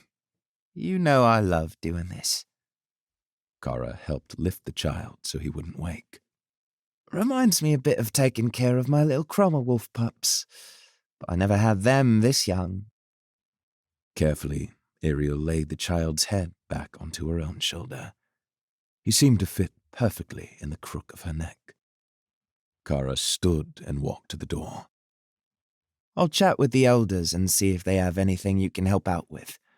It's good to stay busy when you're feeling down. And don't forget, you're not in this alone. Iriel mouthed the words, "Thank you," and settled into the rocking chair. Despite Kara's calming words, a deep restlessness remained. She only hoped she could rein it in. Chapter 6. In the early morning air, long before the sun had peeked its grand eye over the horizon, Laurel breathed in the dew and repeated the same lie over and over again. Everything will be okay. But she knew better. The Zedda people would see Alabella's party as they approached the Wonderstone, and, in no time at all, dozens of armed threadweavers would descend from the trees. They would never let the Grounders leave alive, and Laurel would never receive a new Theolith. For her own sake, for the sake of the tremble in her left hand that refused to steady itself. She needed to make sure they weren't seen, even if that meant incapacitating the guards stationed on the entrance platform. Part of her dreaded the idea of returning to Zedulum. She hadn't left things well with her family, and there was a good chance her grandfather would be taken by the next gale. If she was too late, she could never forgive herself.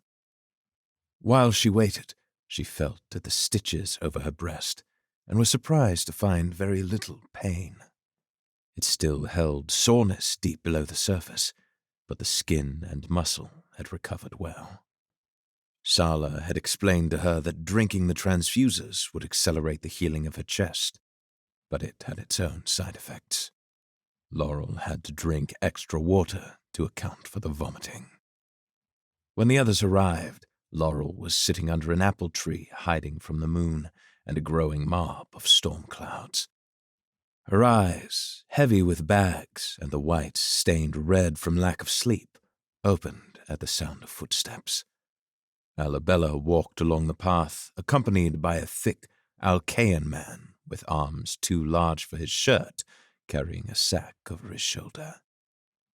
Up until now, Laurel had only seen Alabella in fanciful dresses, but now she wore a pair of dark trousers and a loose-fitting top. "Laurel," Alabella said, "I heard you were out here waiting." The man smiled and extended his hand. Name's Beric. Nice to meet you. Laurel rose to her feet and was surprised with how large Beric's hand was. It seemed to envelop the entirety of her own. "Hello? Are you sure you're up for this?" Alabella asked, with the slightest twitch of her brow. "I'm fine," Laurel quipped. She rubbed at the veins on the back of her left hand while eyeing the bulging sapphire blue running through Beric's forearm. "Just take it easy," Alabella said. "Every rose begins a bud." Beric snorted. As long as I don't end up with a thorn in my ass. Alabella ignored him. "The others will be awaiting us at the border. Let's be off."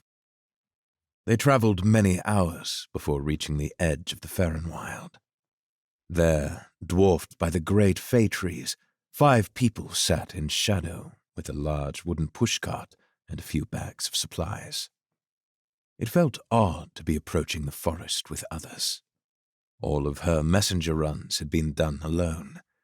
Now, not only was she alone, but she was with a dangerous group of blood thief grounders. The closer they came to the rest of the party, the more quickly Laurel was able to note the colorful eyes of each of them. Together with Beric, that made 2 sapphires, 4 emeralds, 1 amber, and a laurel, the lone achromat. If chroma wolves attacked, they looked well able to defend themselves. If it was Asher, maybe they wouldn't have to. She thought of her friend, and she would have felt more guilty for leaving him if he didn't have his new pack. He was happy with his new family, which gave her just enough peace of mind to offset the sadness at losing him. And as much as she liked to believe that their bond was special, she was replaceable. At least with Alabella, she wasn't. Where else was Sala going to find a living person who'd shattered their theolith? They needed her as much as she needed them. One of the new companions, a man with unnaturally bronze skin characteristic of the people of Kulai, rose and greeted them. "You must be the Zedda girl." Alabella stepped forward before Laurel had a chance to respond. "She is from Zedulum, but has not been to the Fernwild in some time now. Her goal today is the same as ours, to see what lies beneath the core seal. There is much to do and little time to do it if we wish to be out of the Fernwild before dark." It was the first time Laurel had heard Alabella call it the core seal, and she wondered how the Grounder woman knew that name. They traveled quickly, following the path of the yellow roses. Surprisingly, Laurel didn't have to guide them. It was as if they walked a familiar path. The ominous feeling inside her resonated with greater boldness. Barrick carried his large sack, and the rest ripped out photospore reeds and held them high overhead to light their way. Laurel looked up into the canopy and was confused that she had yet to see a drove of skyflies. They were usually everywhere, fluttering near the entangled fay tree branches. As they continued on, she was able to spot 3 tree lurks and a few patches of hugweed before the others stumbled into them. Barrick was particularly grateful when he nearly stepped into a stretch of writhing vines. Laurel pulled him out of the way just before he took the final step.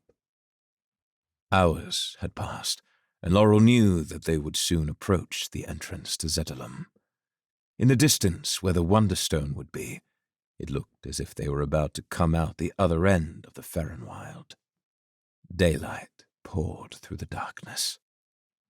"That's not right," she whispered. Alabella turned to her. "What was that?"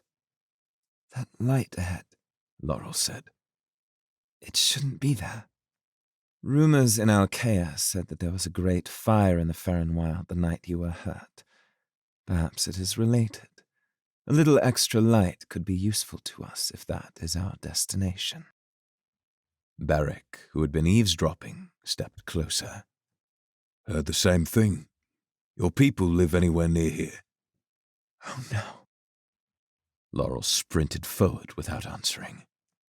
If there was a fire near the Wonderstone, it could have wreaked havoc on Zetalum. The moss on the fay trees was flammable, and the photospores were quite nearly explosive. She ran and she ran until the field came into view. What greeted her sent a shiver up her spine. Carnage, destruction, fallen trees and bloodied bodies left for dead. Many among the corpses were Zeta people, but not all, and some were not whole. She looked up, but in her heart she already knew. Whatever fire had raged here had spread to the north quickly, devouring trees and roads and homes. She saw only the edge of the city through the burnt treetop, but it was enough. She didn't need to see it all to know that the devastation had overcome the treetop metropolis. She dropped to her knees, buried her face, and let tears pour down her pale cheeks. The dark of her mind filled with images of shredded corpses lying in a field of colorful roses. The tranquil memory of a quiet Wonderstone was shattered and replaced by the raw noise of death and destruction. It hurt, all of it, the truth most of all, that she should have been there. What happened? Where had they gone? Surely not everyone was dead. Something or someone had driven them away. Alabella. She knew about the core seal. She knew about the yellow flowers. She already knew how long it would take for them to reach the Wonderstone. She had been there before, and, Gale take her, she had done this to Laurel's people. Just then, a soft hand reached out and found rest on her tense shoulder. Her body jerked awake from its furious dream. The hand, so gentle, so caring, pressed on her with the weight of 1,000 deaths. Her heart pounded, the stitches ached. Her addict hands trembled with rage. She wanted to turn around and throw herself at Alabella, run cold steel through her heart until her theolith cracked. She would make Alabella suffer. She would make her taste the pains of an entire people. But not yet.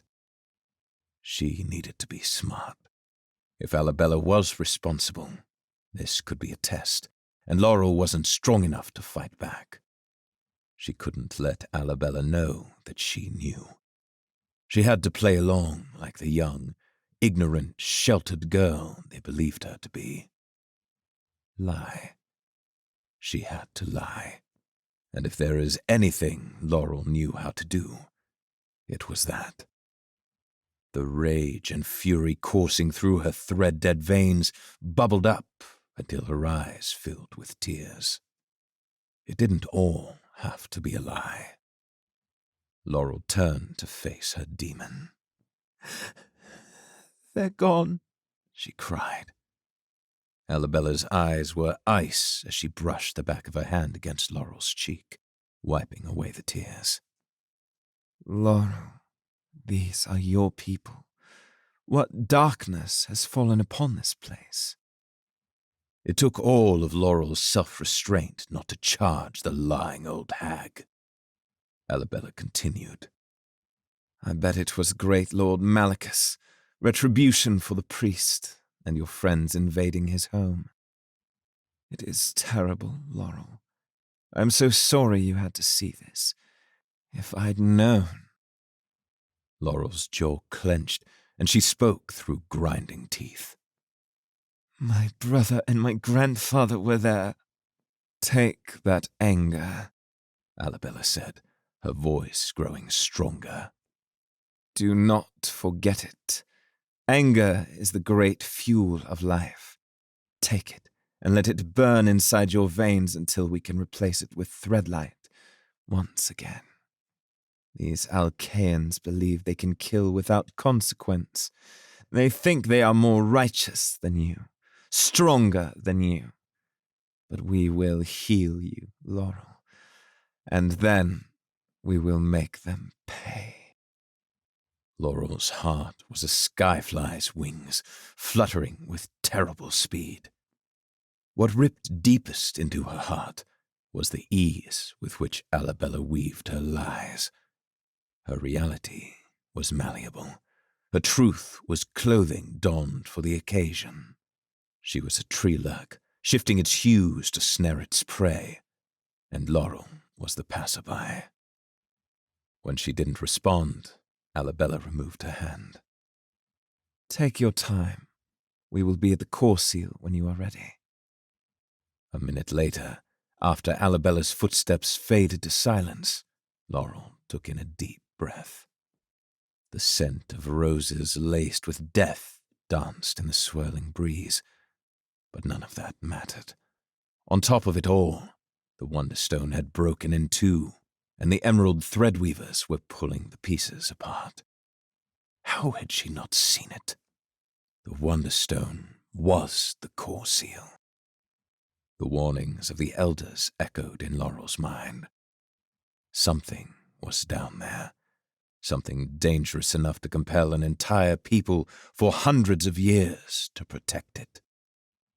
Laurel's feet moved with quiet apprehension, curiosity overcoming the voice that urged her to run. What if there was nothing? What if her people had damned themselves to protect a bunch of infused gemstones? Surely they wouldn't have considered that to be dangerous. "Toss down some of those spores," Barrick directed. One of the men stepped over and threw a dozen photospores in the darkness below the broken Wonderstone. "You seeing that?" one of the others asked. Whispers of damn and heralds and gods rode the wind. Laurel reached the Wonderstone and looked down. Gale, take me, she added. This is good news, Arabella said, nodding her head as if to convince herself. Below them were the partial remains of people long dead. Bits of cloth and jewelry and bone lay strewn throughout the cavern, with teeth littered across the floor like pebbles. These must be the heretics. Barrick, would you like to do the honors? Keep an eye out and Threadlight in your veins at all times. The large man nodded and stepped forward. He held his broad shoulders high and his bearded chin even higher. Blue veins came to life just before he jumped, and Laurel found herself suddenly longing for her old power again. His feet landed without a sound. He picked up one of the photospores and looked around. To the east, he disappeared down some kind of corridor, just for a moment before reappearing. He shouted from below. "There's a path down here, but it's caved in." "Probably the earthquakes," one of the others said. One by one, they each dropped into the cavern. Barrick pushed himself back up and offered to help Laurel descend safely. When she landed, she waved away a cloud of dust drifting in the air. It was so quiet that every step, every breath, and every shuffle of clothing clung to the air like a screaming child. She drew up close to the pile of rubble blocking the pathway and paused.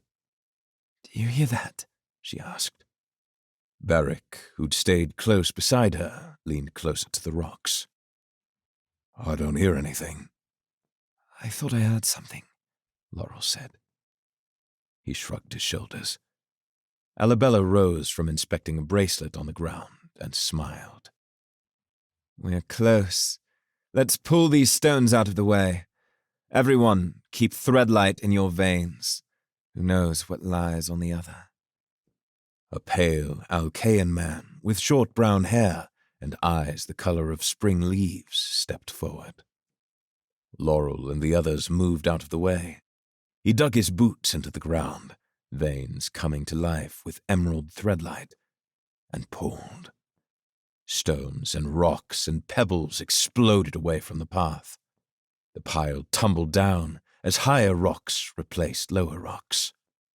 He repeated the process in a series of quick pulls until, finally, the gap in the path was wide enough for a person to pass. Part of Laurel expected a moment of awe and wonder, as if a golden chest or mountain of bright gemstones would shine its glory through the opening. But there was nothing to greet them but silence. "Stay vigilant," Alabella said. The group filtered through the opening deeper into the cavern.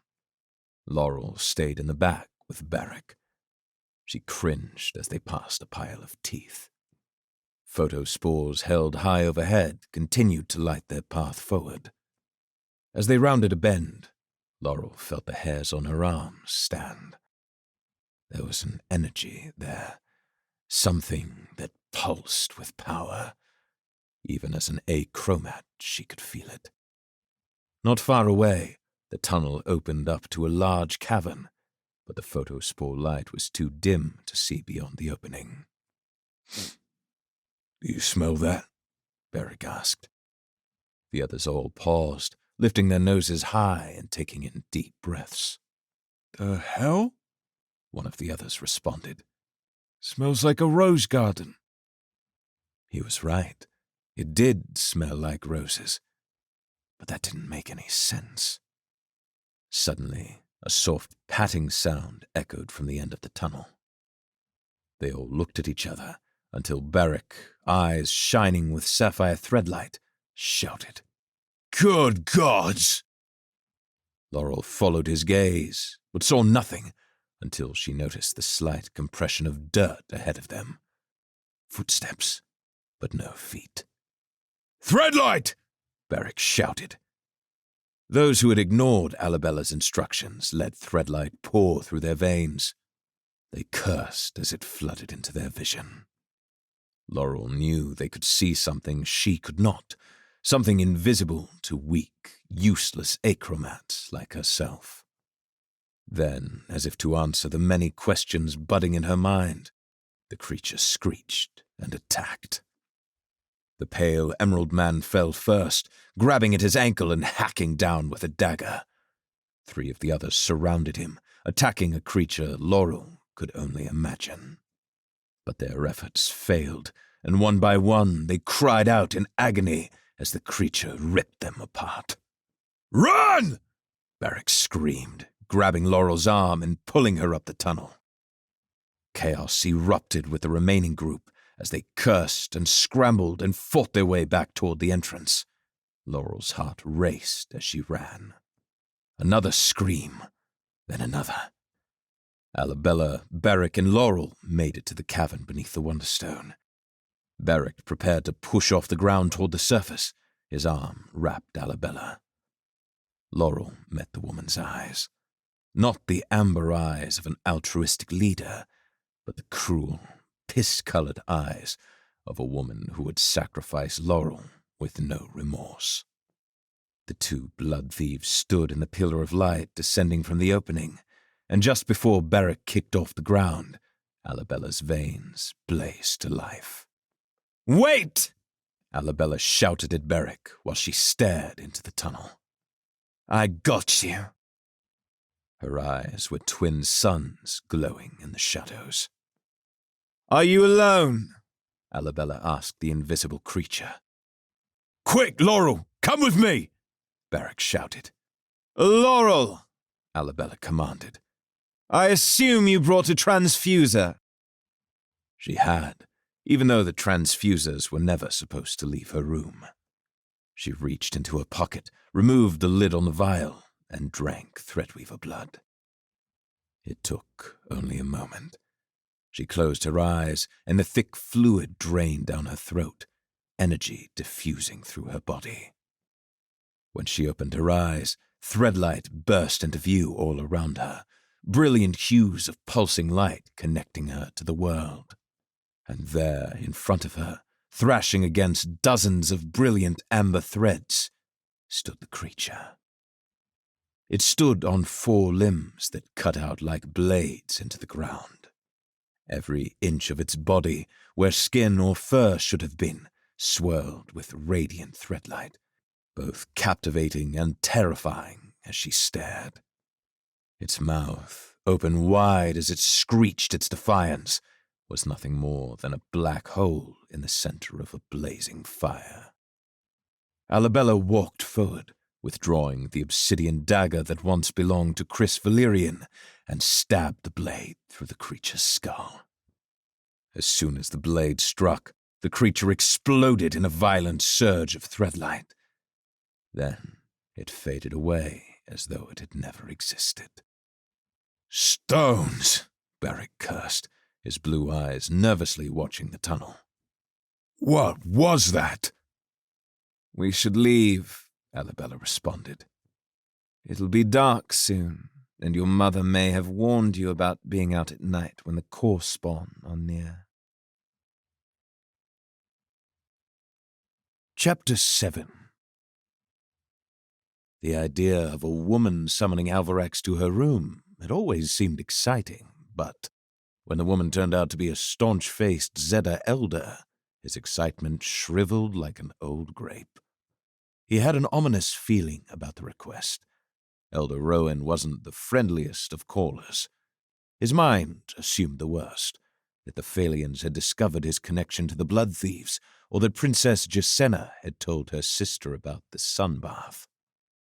It was altogether possible that he was overreacting. Perhaps the negotiations had concluded, and they were free to live in Phalia peacefully. He'd rather bet on Jellium being a herbivore. Slipping into a pair of dark trousers, Alvarax glanced at the map in his room. He never spent much time looking at maps, but seeing all of Phalia laid out so carefully held a sense of peace and clarity that he deeply needed. He shoved the door open, and there, standing in front of him, hand raised, ready to knock, was an unquestionably beautiful Phalian princess. Her curls moved like the fronds of a fern as she smiled. Against the brilliant white of her summer dress, Jacenna's skin burned a radiant shade of dark walnut. "Alvarax," she said with a smile. "What propitious timing." "Jacenna, what brings you here?" He coughed, realizing for the first time that she was flanked by 2 familiar, well-built guards in black. "I had a curious dream last night," she whispered with a sparkle in her eye. "In it, I had the most delightful conversation with a handsome young man that had a rather distinct scar on his back. As you can imagine, I've spent all morning going door to door throughout all of Phalia asking men to disrobe in hopes that I might find him. But alas, he eludes me yet. I hoped that, perhaps, with your vast connections in these lands, you might know where I could find such a man. Such a man, Alvarax repeated, holding back a laugh. Would be wise to stay far away from a woman such as yourself. Her brows rose in surprise. A woman such as myself? A woman such as yourself, he taunted. And what precisely would you know of a woman such as myself? Don't you know? He teased. The smart younger sibling of the powerful monarch always ends up being the evil villain. She sighed and laughed. Is that so? Oh, yes, he grinned. After spending her life in the shadow of her sister, the once beloved princess turns from the light and embraces a dark path. Let me guess. Only one man has the power to stop her? No. Alvarax waved his hands. She cannot be stopped. She is a storm. She is the sun itself, a force of unbridled power. However, the day she is to unleash pure darkness upon the world, damning it to utter oblivion, a yellow-bellied starling perched itself on a nearby tree branch. In a tiny voice, the bird asked, "Are you certain?" Her eyebrows rose. Then the bird turned into a handsome prince, and they kissed and did other less wholesome recreations, and, before they knew it, the day had passed and the world was saved. Jacenna gave a light clap of her hands, fingers to palm. A strong beginning, a gripping climax, and a devastatingly awful conclusion. A villain would hate the happy ending. It's the bird, she explained. If an evil villain were about to destroy the world, no sane person would flutter over to them and ask, "Are you certain?" Alvarax lifted his palms. Who said anything about sane? You are a curious boy, Alvarax Blightwood. More than you know, he smiled.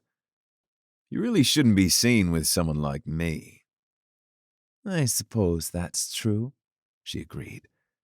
After all, you are the last of the obsidian threadweavers, heir to the watchlords, blessed of the heralds, the boy with the black soul. We wouldn't want people thinking you've corrupted me. Alvarax smirked. To be fair, my irises are black, not my soul. Eyes are the windows to the soul, are they not? Not mine. My lips are my windows. He winced at the insinuation, stealing an awkward glance at the guard standing watch. That is because of food. What I meant to say is that I am very hungry and my little starling stomach could really use some of that fresh Phalian fish I keep hearing about. Ah, so you are the starling in this story, she laughed. Down at the pier, one of the vendors sells a zesty tuna bowl that'll make your lips sizzle. If you're not busy, I could take you. Alvarax couldn't suppress his smile. I assume you're paying. I'm a little short on shines. Princess Jacenna rolled her eyes as she covered her head with a shawl and started down the hall. Come on, little birdie. Alvarax moved awkwardly past the black-clad guards trailing behind her. As they made their way to the pier, they spoke of many things, finding great surprise with how much they had in common. Jacenna's mother, too, had passed not long after she'd been born, and both had a special relationship with their grandfather. They spoke of the ocean, the calm of the crashing waves against the shore, the prickle of cold as you step into the water that sends shivers of excitement up the rest of your body, and the peaceful feeling of weightlessness below the surface. She told him about her father, glancing up to the sky and explaining which star she'd chosen for him. He noted the reverence she carried when she spoke of him, and wished he held the same for his own father. When the Tarasian Sea came into view, Alvarax felt once again like he'd seen Threadlight for the first time. A delicate warmth swelled in his breast. Countless rows of ships drifted back and forth with the waves, anchored along a labyrinth of wooden docks. Sailors hauled crates, farmers sold their fares, children scuttled along the boardwalks like grasshoppers, and street performers entertained crowds of cheerful onlookers. The energy poured through his soul, and the water called to him. Heralds, he muttered to himself. The warmth in Gisenna's eyes as she looked out over the pier said more than any words she could have spoken. I don't think I could ever tire of this view, Alvarax said. My first tutor, Gisenna smiled, remembering. I would make him read the same book to me over and over again. A short story about a bee with no wings. Every day he would ask me if I wanted to read something new, and every day I told him to read The Song of the Flightless. After we finished, he would tell me, every wave is wont to break. She brushed a curly strand of hair from her eyes. I never liked him. In fact, him saying that fueled my stubbornness. I asked for that book every day for months until he finally quit. Point is that I disagree with him. Not all waves are wont to break.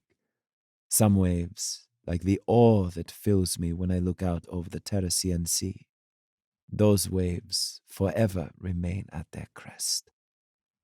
Alvarax nodded, a serious look in his eyes. Yes, much like my hunger. She rolled her eyes and led him down a long staircase toward the lower pier. The shop owner, a short woman with a dozen thick braids, bowed to the princess and offered her their bowls for free.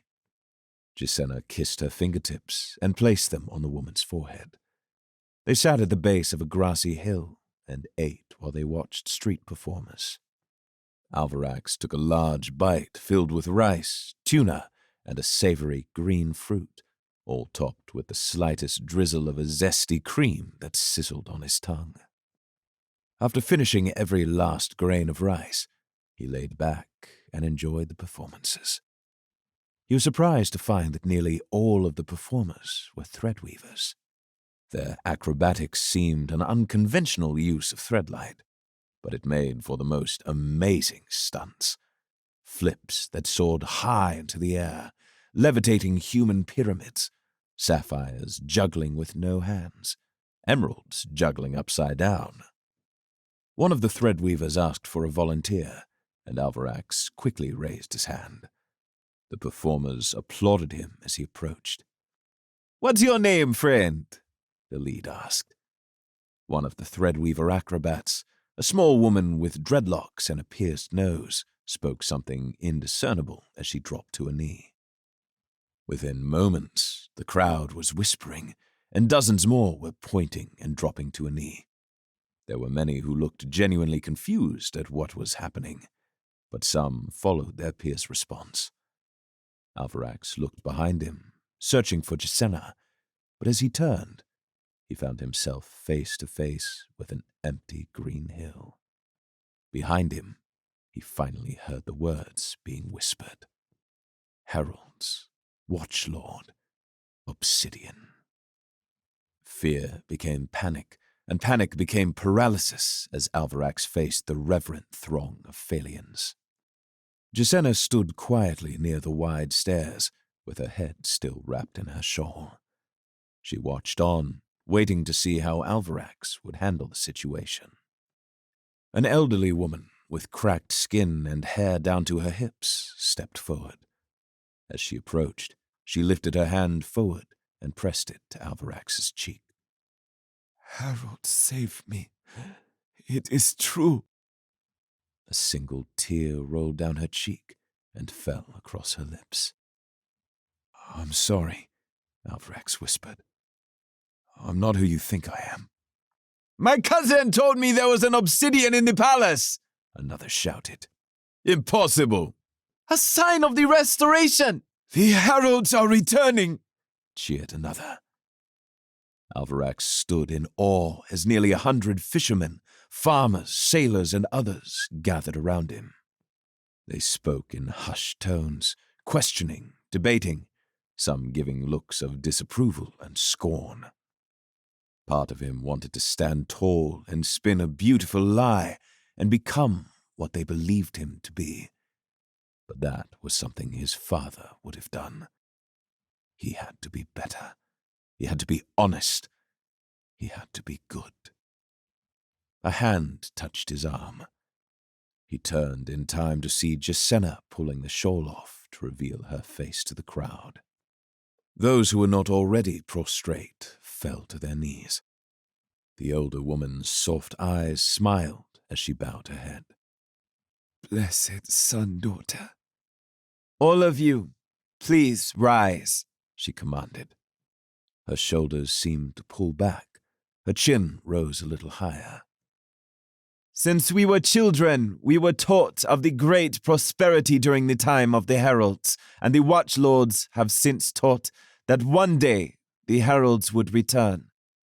The first watchlord was the man closest to the heralds, their chosen, blessed to become an obsidian threadweaver. The man beside me is Alvarax Blightwood.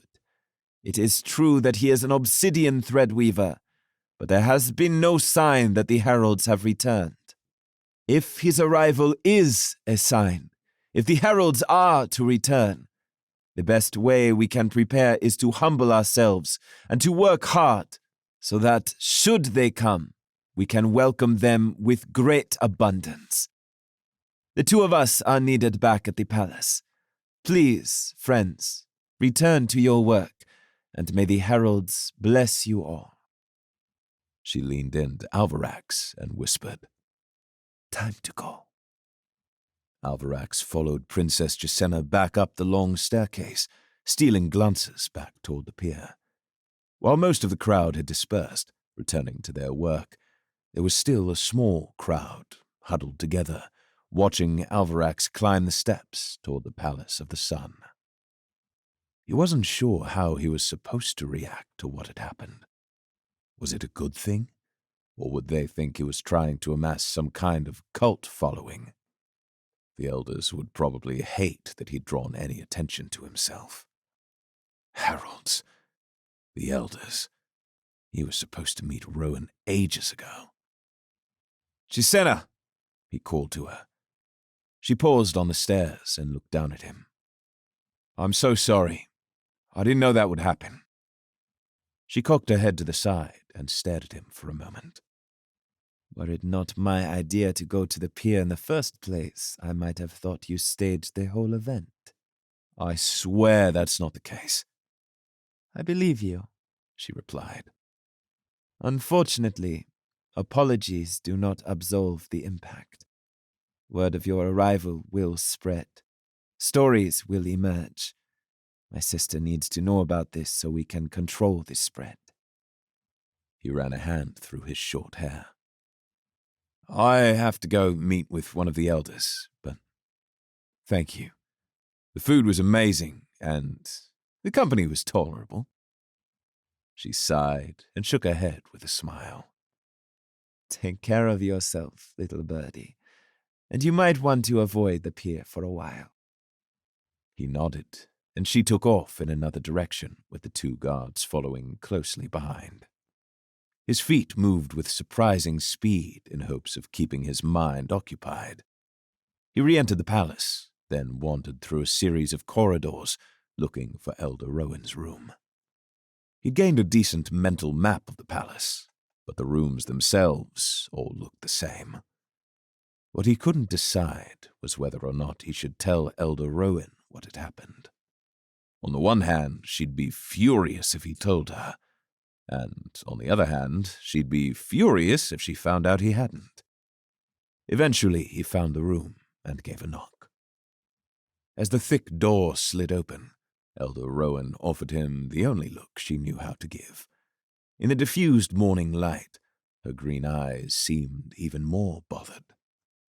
Many of the Zeta people had slowly begun to adopt fashion of the region, abandoning their monotone outerwear for the more colorful and revealing picks of the season.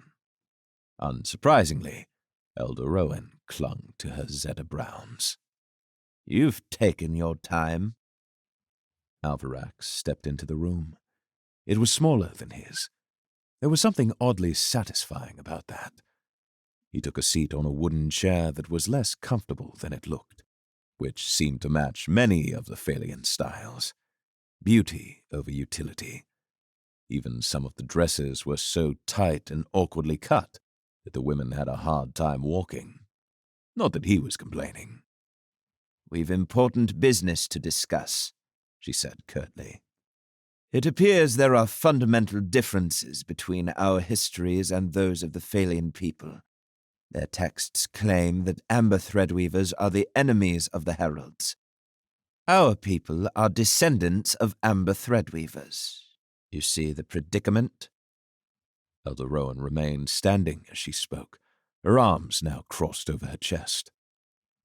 Alvarax let out a sigh of relief.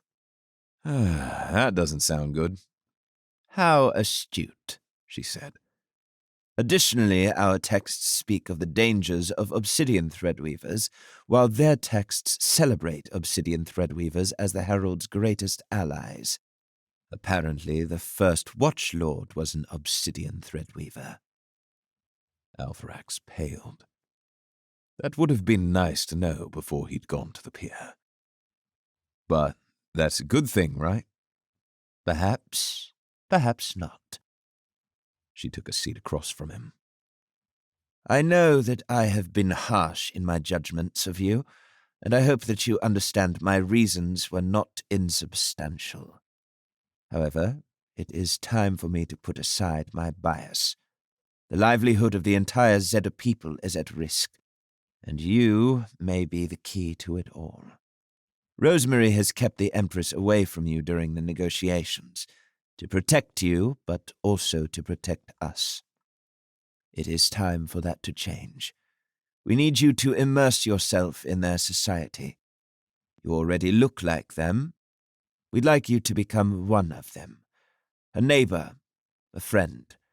Because of your powers, the Empress will trust you. If you can convince her that we are allies worth investing in, then perhaps we can still save our community." A weight poured over him, dragging him down into the stone beneath his feet. His heart beat faster as her request sunk in. Alvarax, can you please fix all our problems? Alvarax, turns out we're all going to die unless you can make friends with people that will kill you if they find out that you are a blood thief. Alvarax, don't do anything stupid. Too late. He didn't understand their culture. He didn't understand their politics or their religion. They were smarter, stronger, richer. Who was he to become one of them? He was nothing, the failed son of a thief that refused to die when he ought to. The last good thing he did may have doomed the world. "Trust me, boy, I would prefer not to bet my coffin on you either. We will continue to work the angle of cultural histories and current events, but it would be foolish of us not to use every tool available." "I'm not a tool," Alvarax mumbled. "You are today," she said flatly. "And what happens when they find out I was a blood thief?" he nearly shouted. "It's not like we've been transparent. My eyes aren't going to save me." "And what is the alternative? You wish to sit back and smell the roses while our people are smeared and slandered? You wish to lay by the sea and taste the salt while my people are killed for your people's actions?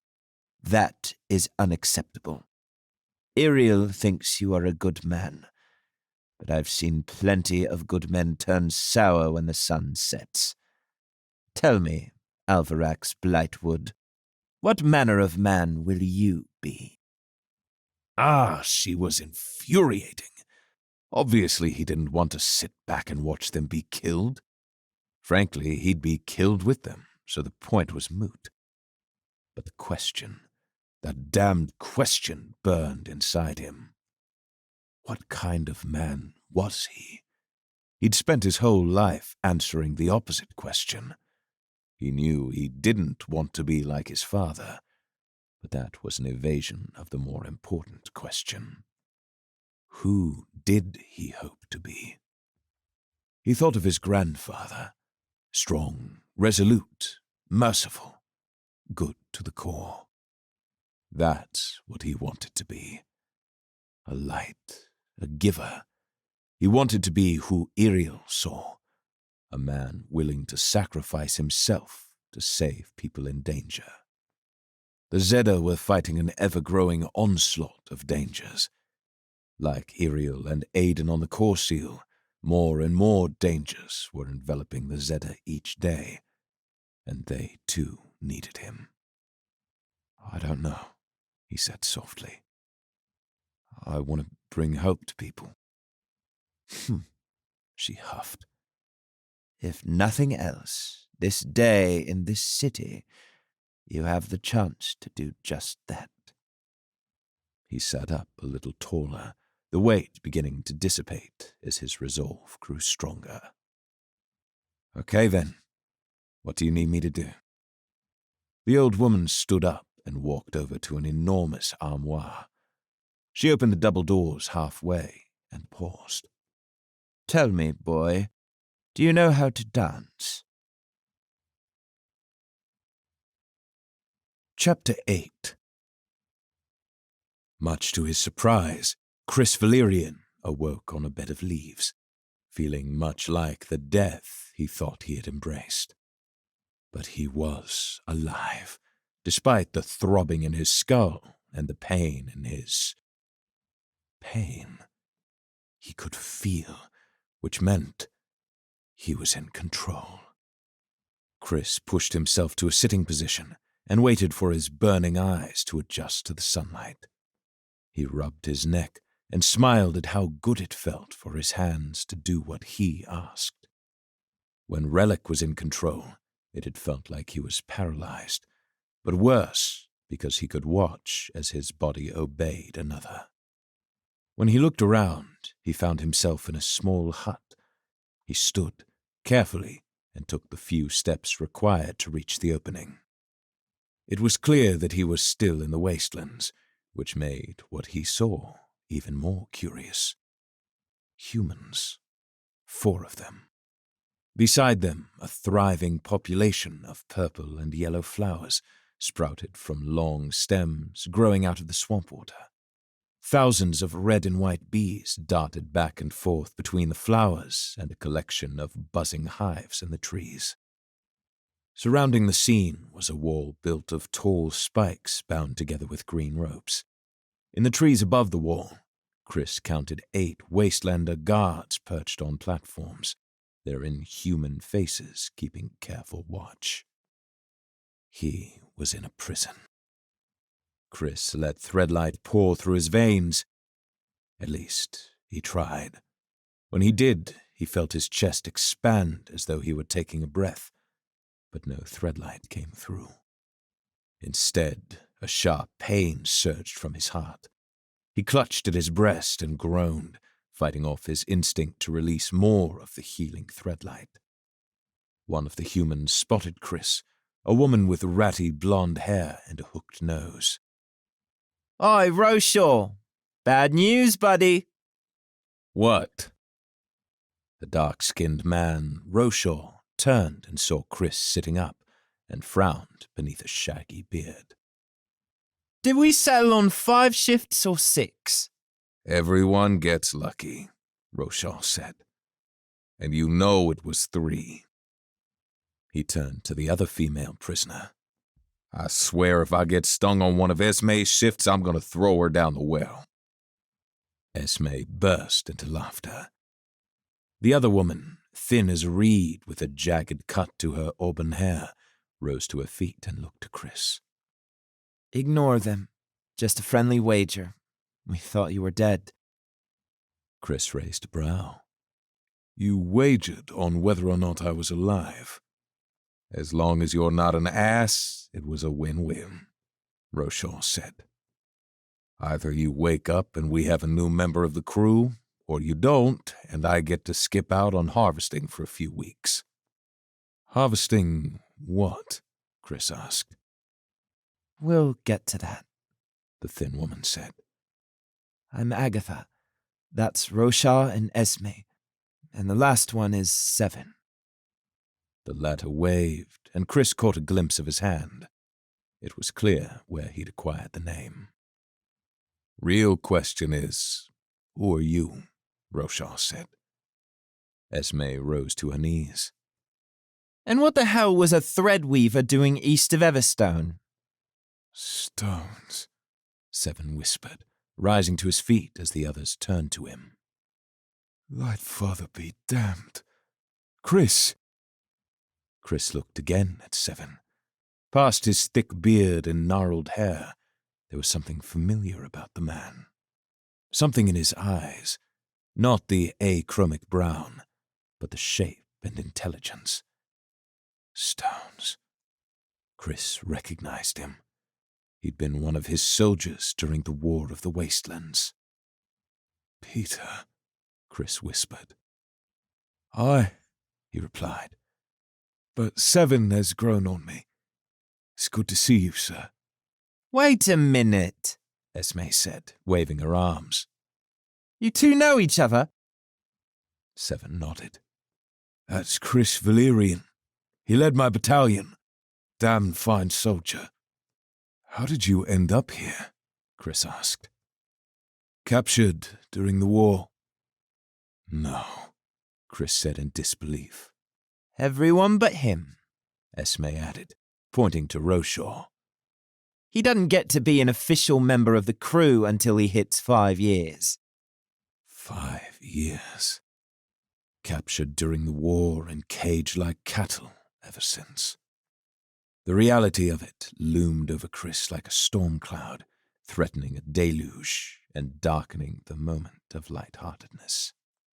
The fact that these people had not escaped, or died, or killed themselves seemed impossible, but no one was laughing. When Chris failed to respond, Agatha sighed. It's not all bad here. They feed us well, and it's generally safe. The company is good. Debatable, Esme said. What I'm saying is that it could be worse. Sure, Esme said. When we first arrived, they would beat us and such, but they mostly ignore us now. Chris looked at each of the people now standing in front of him. 4 prisoners left alone for 5 years in the middle of the wasteland swamps. I don't understand. You've been here for 5 years. Why keep you alive for so long? Agatha's face grew somber. There were 16 of us when we first arrived. 2 died shortly after from infection. 3 have died over the years from the Et Hovan, the bees. A few escape attempts killed 5 others, and there were 2 friends that couldn't take it anymore and threw themselves into the well. We're the only ones left. We've all picked up a bit of their language, Roshaw more than most. From what we can tell, they kept us around as a gift for their god, but he never showed up, so they started using us to harvest the honey crystals. That's... Chris started. Horrible? Esme cut in. Depressing? Hell yeah, it is. But at least we're alive, and we have each other. For now. We've tried everything, Seven said. We made weapons and tried to fight our way out. We dug a tunnel under the hut. Someone tried playing dead once, and they stabbed him in the heart to make sure he wasn't faking it. This is our life now, Agatha said quietly. Roshaw rubbed his palms, and a small grin carved its way onto his lips. There is one difference. The others turned to him. Now we have a threadweaver. Chapter 9. A singular scream drifted through the dreary streets of Alkea, weaving its way through the stormy night air and climbing through Laurel's window. She sat up, cold and sweaty, with an army of goosebumps covering her arms beneath a wool blanket. They'd barely just returned from the Farrenwild, and her mind still raced with fears and questions. She'd tried to sleep, but every flicker of a shadow had threatened her peace. Beside her bed, the chest that held her transfusers beckoned her. Sounds from the midnight streets. Voices. Laurel wasn't sure if they were even real. Losing her Threadlight was affecting her mind, and that scared her even more. Once again, screams echoed in from her window. She rushed over, scratching her arm as she investigated the noise. A light rain misted over the moonlit city, puddles forming in haphazard pockets across the cobblestone. A pair of elderly women clutched large bags and sprinted as fast as their brittle bones would take them. A unit of Alcaean guards stomped through in the other direction, each carrying a steel blade. A tree branch rustled in the wind, and its shadows wavered. Then the empty street came alive. Small puddles at first, splashing in chaotic bursts. Rain falling in impossible ways. A subtle stirring of the ground beneath her. Then it grew. More puddles displaced. More rain struck nothing, then dripped down the same nothingness. It took her only a moment, memories of the dark beneath the core seal fresh in her mind. Gale, take me. Laurel reached into the chest beside her bed and pulled out a transfuser, swallowing the contents with haste. Blood ran down her throat like sugar water, Threadlight seeping its way into her veins. It filled her with a vile warmth that pressed her goosebumps back into their homes. When she looked back out the window, her heart skipped a beat. Hundreds of creatures of various shapes and sizes trampled through the street, spectral monsters born of brilliant, prismatic light. Some as small as a skittering rat, others like alien horses trampling hard against the stone. It was a disturbing beauty, celestial and captivating.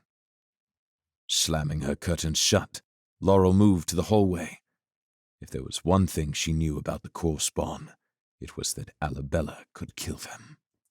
The safest place she could be right then was with her. Luther Mandarin, friend to the missing High General Chris Valerian, had just finished a drink at the Black Eye when a guard came through shouting about an attack on the city.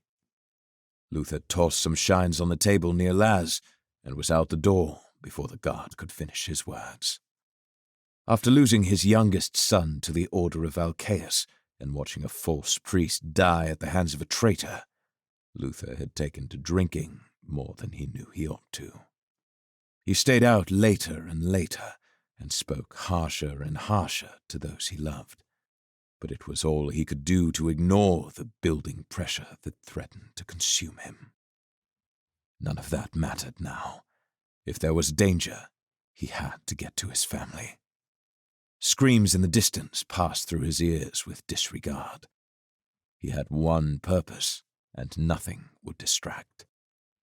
He turned a corner with beads of rain dripping down his bald head and entered Beryl Boulevard. He nearly tripped as he came to an abrupt halt. In the center of the thoroughfare, half a dozen caravans lay toppled over, their contents spread throughout the street like blood splatter. Men and women lay dead in the street, bleeding, bite marks and scratches painted across their corpses. But one woman was alive, crawling along the road. For a moment, Luther thought of rushing to her to help, but instead, he chose his family. Just then, as if the world was mocking his decision, the woman's torso was torn in half, one side vanishing into nothingness, while the other sprayed blood in a horrific display of death. "Stones!" Luther cursed aloud. He let Threadlight pour through his veins. The dark stage surrounding him dropped its curtains. Multicolored threadlight danced through the streets like actors in a demonic play. Where once there had been nothing, creatures hewn of pure threadlight prowled the streets. Small beasts nibbled on corpses. Massive creatures on 2 legs circled the caravans, searching for prey. One of the smaller creatures jerked its head away from its meal and lifted itself to all fours, following Luther's movement across the road. It screeched, and Luther watched a dozen more of similar size turn their heads in unison. He set his jaw and ran as fast as he could, threadlight and adrenaline coalescing in his veins like rivers of oil-filled water. His heart raced in his chest. Drops of rain slapped across his face. He finished crossing the street and turned to find a small battalion of beasts gaining on him. As he turned the corner, he crashed into a younger man, knocking him to the ground. Luther didn't hesitate. He pulled himself against the closest building and scaled the side of the wall, as if the world had turned on its side. He reached the top and looked down just in time to see the creatures overwhelm the young man. Luther took off across the rooftop and pulled himself toward the next building, extending his arc, then landed hard against the rooftop. He scanned the streets below for the invisible creatures, but found none, so he dropped to the ground and continued toward his home. By the time he arrived at his house, his lungs felt ready to burst, and his heart was a beating war drum. He rushed inside and found his wife, Emery, sitting with their younger daughter on her lap, the other child clutching her arm with a feral grip. "We heard the screams," she whispered. "What is it?" Luther slammed the door shut behind him and pushed their dinner table in front of the door. He stepped toward the kitchen window and shut the drapes, peeking through a gap in the middle. "Shh. What is it?" His lips snarled as he stared out the window. Hide the kids and stay quiet. They're coming. Laurel ran down the hallway and into the warehouse, where clothing and equipment lay sprawled out across long tables. From the front wall, screams rose in terrific harmony. Laurel rushed over and slammed open the door to find Alabella and Sala surrounded by a dozen core spawn, different in shape than the one they'd found beneath the core seal. These were wider, with tall ears that stood erect, but still seemingly shaped by threadlight itself. Threads stretched forth from the ground, grasping the core spawn and binding them in place. They thrashed back and forth while Alabella groaned, spreading her mind thin as she bound them all. Sala cried, clutching a fresh wound on her left arm. In her hand, she held the obsidian blade. "Hurry!" Alabella roared. "I can't hold them forever! They are invisible!" Sala shouted angrily. "Give it to me!" Laurel shouted over the pouring rain. When Sala saw who it was, she tossed the blade clumsily through the air. Laurel reached forward and snatched it, then lunged ahead, driving the blade hard into the nearest creature. She could feel the blade connect, its edge connecting with light-wrought flesh. But as soon as it pierced through, the creature's body exploded like a pin to a bubble, thousands of beads of threadlight erupting in a cloud of radiant color. Laurel flipped the blade in her hand and smiled. The next closest core spawn was only a few paces away, its radiant light seemingly dimmer than the previous. She ran toward it and slammed the blade through its neck. Again, the creature burst apart in an explosion of threadlight. "Is it working?" Sala shouted over the sound of the growing rainfall. Laurel ignored her and continued her rampage, water pouring down her blonde hair as, one by one, she drove the obsidian blade through each beast.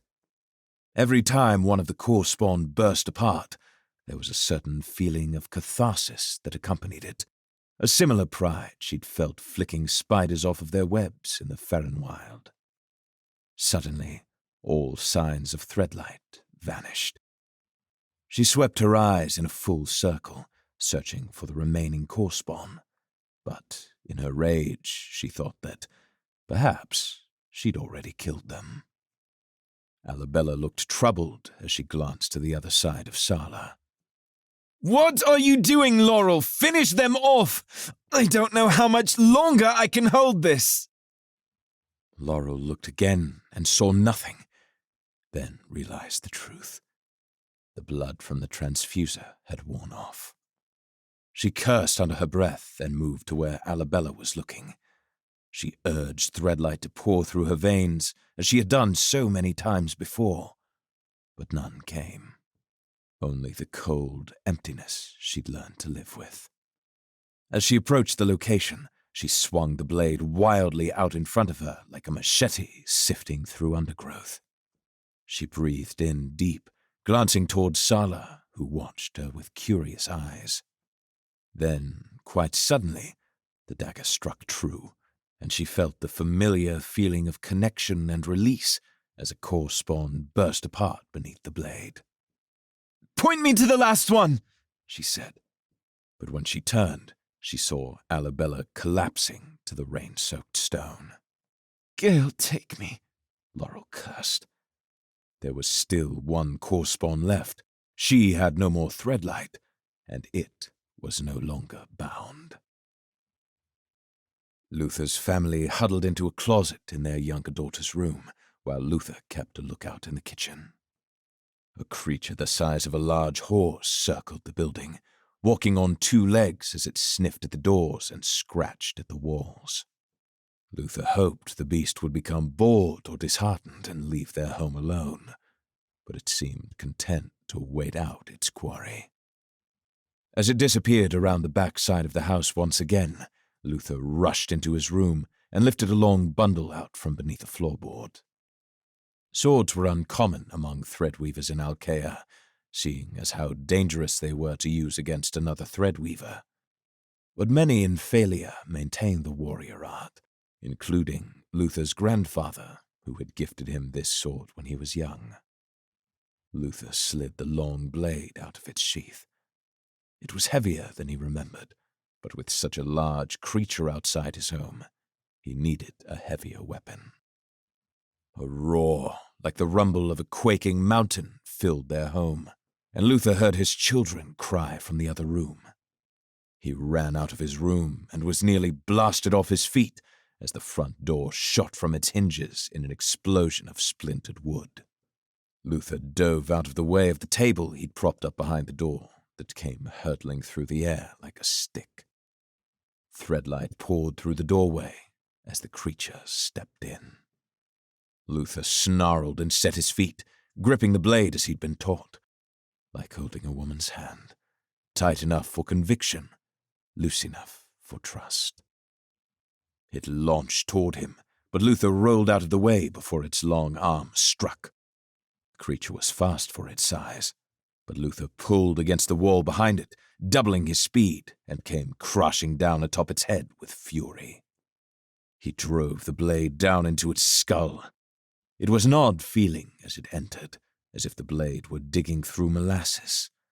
He yanked it out, leaving a gaping crevice where the blade had pierced it, then dropped back to the floor. He moved himself out of the way as the creature teetered, then watched as Threadlight pooled around the wound like blood, coagulating, then resealing. In moments, it was as if his blade had never struck its skull. The creature turned to him, leaned forward, and let out a roar that caused the walls to shake in terror. Luther cursed. If that didn't kill it, he didn't know what would. He needed to get his family to safety, or distract the beast long enough for them to get away.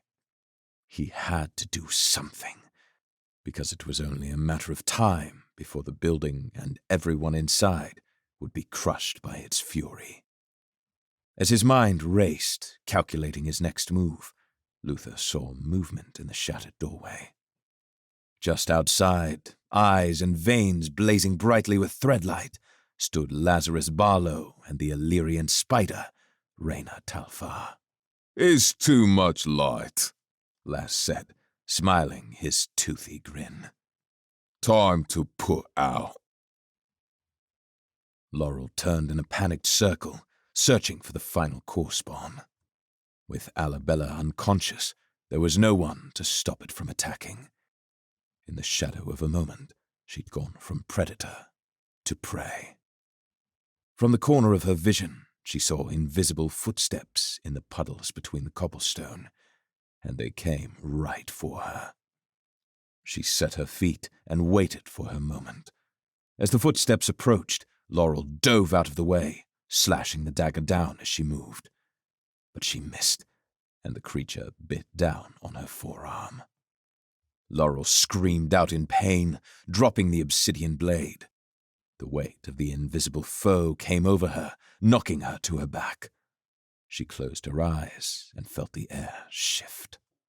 Her arms extended and caught the core spawn around the neck as it thrashed back and forth near her face.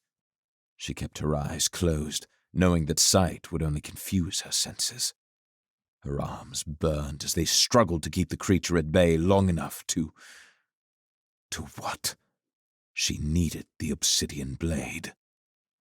In that moment, the smell of roses overwhelmed her senses. It brought her back to the Ferrenwild, home to the various varieties, each unique in their own way. But now, smelling the scent so powerfully, in the midst of stone and death, the joy it should have brought to smell such a lovely creation was ripped away from her, replaced with a new truth. Death smelled of roses. Laurel let out a guttural cry as she curled her legs in beneath her and kicked with every bit of strength within her. She felt the skin of her forearm scrape away as the core spawn was flung from atop her. She opened her eyes in time to see a puddle not far from her head, splash where the core spawn hit the ground. With her own battle cry, Sala rushed the puddle and drove the obsidian blade down where the invisible creature must be. Then she backed up, swinging the dagger back and forth, watching the puddles in the street for movement. Laurel lifted herself to her feet and fixed her eyes on a single point in the cobblestone, letting her peripherals scan for movement. After a minute of peace, she relaxed. Sala rushed to Alabella, checking her pulse and lifting her eyelids. Excessive use of Threadlight, but she should recover. Laurel clutched at the gash in her arm. She better. Laz looked down at Luther's sword and raised a brow. Nice pointy stick. Not now, Laz. The creature stalked toward them. Its entire body was nothing but a writhing mass of undulating threadlight. It had to have a weakness, but Luther didn't have time to figure it out. We need to get it out back, Luther said. Raina nodded. Easy. She picked up a chunk of splintered wood and hurled it at the creature. It struck true, and the creature roared in return. Come get me, big hole, she shouted. Laz gave her a nod of approval. Luther clenched his teeth, and the beast launched forward with terrifying speed. Luther, Laz, and Raina sprinted out of the house, with threadlight burning in their veins, and cut back around the side toward the backyard. As they turned a corner, a stable and a large shed came into view, along with a well-maintained garden of flowers. Laz, there's rope in the shed, Luther said, gesturing for him to go. Still know how to lasso a bull. As he ran toward the shed, Laz understood the request. Ha! I can do this thing! Luther and Raina had to distract the creature long enough for Laz to get into position. If they could tie it down and bind it, they could figure out how to kill it later. Be careful, Luther said to Raina. Worry about yourself, she said with a smirk. Your bald head reflects more light than the moon. That thing's coming for you first. She was right. As it rounded the corner of the house, the creature doubled its pace and rushed directly at Luther. He held the long sword in both hands, preparing for the next attack, but the beast grew smarter and paused as it approached. It lunged in, testing the boundary, and Luther swung in a wide arc, narrowly missing the creature's face. It lunged again, but retracted when he swung, and, when the blade had passed, it swiped furiously with both hands in quick succession.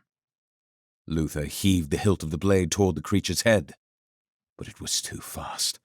Its head cracked into his ribs and knocked him over. "Hey, big boy!" Rayna yelled, distracted. "Over here!"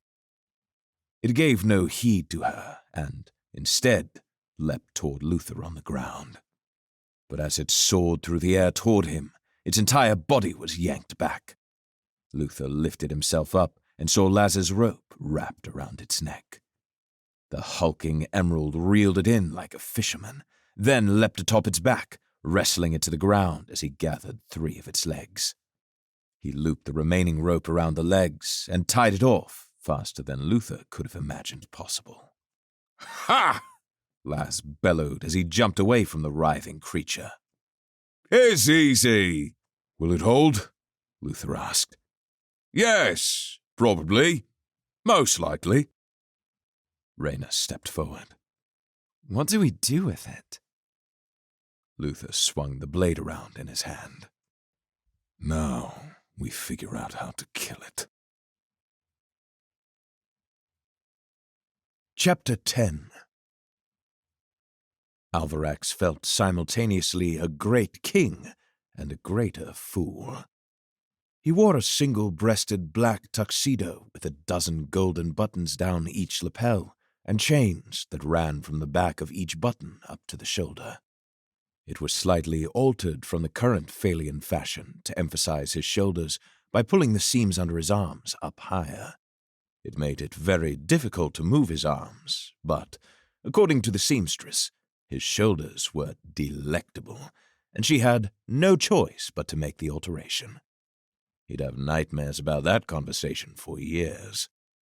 The more interesting piece of his attire was the mask. Once a month, the nobility held a masquerade ball to diverge from their transparent culture. The mask would be removed upon entrance to ensure only the invited guests would attend. But once inside, the mask was reapplied, and all were considered equal. It wasn't exactly true. Most people were still recognizable, and some tried little to hide themselves, but in spirit they were equal.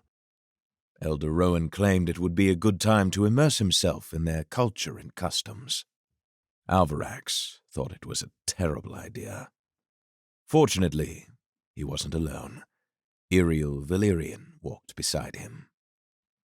It was perhaps the first time Alvarax had ever seen her without Aiden.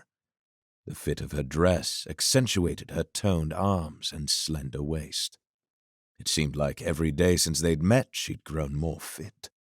When they'd traveled through the countryside west of the Farrenwild, she told him stories about her martial training in Alkea. And now the veins in her forearms served as suitable testament. "How are you feeling?" she asked as they approached the ballroom.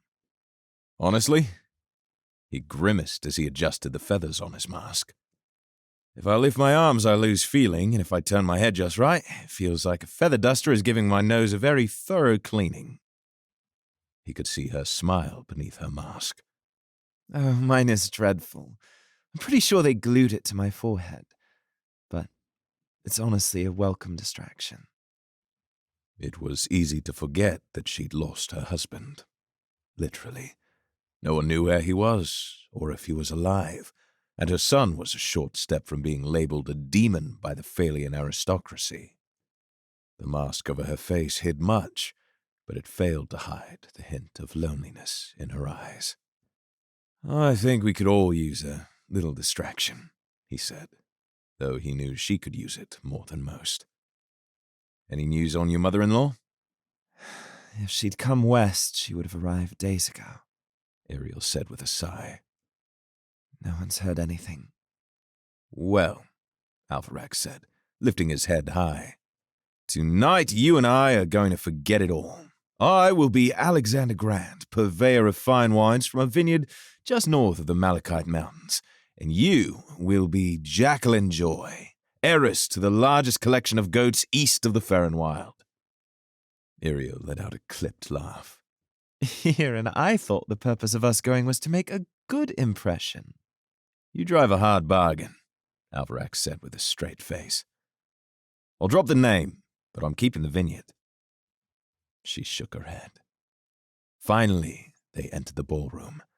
Alvarax was astounded by the grandiosity. Hundreds of windows covered the circular, vaulted ceiling. Starlight trickled in alongside a full moon, combining with a host of sconces lit with tiny flames around the periphery of the room. Theatrical costumes, elegant live music, and the flowers. If the palace entryway was a bed of flowers, the ballroom was a field. Roses, white, red, and violet, filled every inch of the space not meant for socializing. The scent filled his soul. They walked the room, filled with attendees, and found their way across the dance floor to a collection of long tables filled with food and drink. Alvarax took a sip of wine, then picked up a small triangular pastry and took a bite. A burst of apple with a pinch of honey exploded in his mouth. His eyes opened wide as he ate the rest in a single bite. With his mouth still full, he turned to Iriel. I heard the secret ingredient is goat's milk from the Jacqueline Joy estate. She rolled her eyes and led him away, but not before he grabbed one more and shoved it in his mouth. As they moved, his eyes drifted to the corner of the room where something curious caught his eye. It was as though a small section of the wall, from waist high and below, blurred in his vision. But as soon as it appeared, it was gone. The wine and failure was clearly stronger than what he was used to. A man and woman linking arms approached them. The man wore a white suit with a sharp red mask with the antlers of a deer. The cut of the woman's dress crept up her leg to just below her hip, with a neckline to give any man pause. Her top mask shot up on one side and curved into the shape of a crescent moon. She wore a dark, violet lipstick. The woman spoke as they neared. Marikai, is that you? No, the man said. The hair is too short, and that is certainly not Zoel. Alvarax removed his mask. It was uncommon, or so he had been told, but it was also the elder's instruction. Let them see your face and make them like you. The first part was easy. He smiled wide and extended his hand. Alvarax Blightwood, it's a pleasure to meet you. Unless, of course, this Marikai character is horribly unattractive, then a herald's curse to you both. Ha! The man laughed, shaking Alvarax's hand. Always an unexpected treat to meet the new couple. Oh, no, Iriel nearly shouted. I'm married. Alvarax is a friend. I'm called Iriel. The woman gave a small curtsy. Santara Faro, and this is my eternal partner, Rastalin Faro, first in line to the post of Watchlord. It is a pleasure to meet you both. Alvarax placed his mask back on. A bit of feather fell off and fell to the floor. I'm embarrassed I have to ask, but can you explain to me what exactly a Watchlord is? We're both new to failure. Santara gave a knowing smile.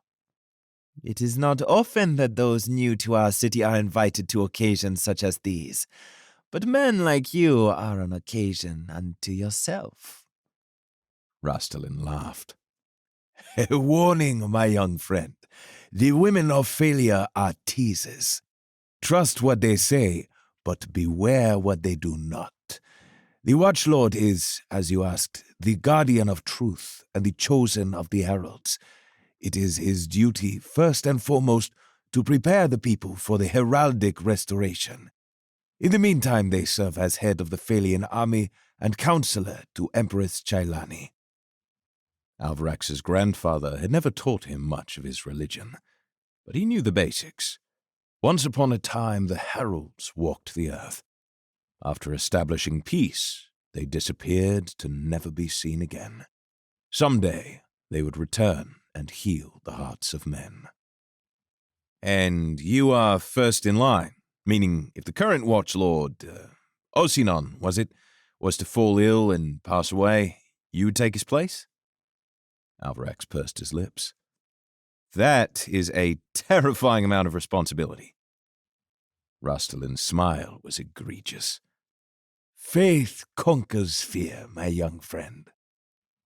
Just then, the music stopped. All heads turned to the entrance. A woman stepped forward, her pure white dress so large, the train so long, that several attendants had to carry it as she moved. Somehow the dressmaker had woven in dozens of white roses into the dress itself. Then he saw her. Just beyond the Empress, another woman entered. Her mask did little to hide her identity. Alvarax would recognize that flowing black silhouette anywhere. The Pharaohs took the distraction as an opportunity to leave, and Iriel leaned in to whisper. If all of the Phalian nobility are that arrogant, I swear I'll jump out one of those windows before this night is over. They're not all that arrogant, Alvarax replied. They talked to a dozen other people, including a young man wearing a horned mask that he claimed gave him supernatural strength. Alvarax was quite sure the young man was mad. Finally, no longer able to resist, he left Iriel and approached Princess Gisena. She was surrounded by a dozen women, laughing and trying their best to impress.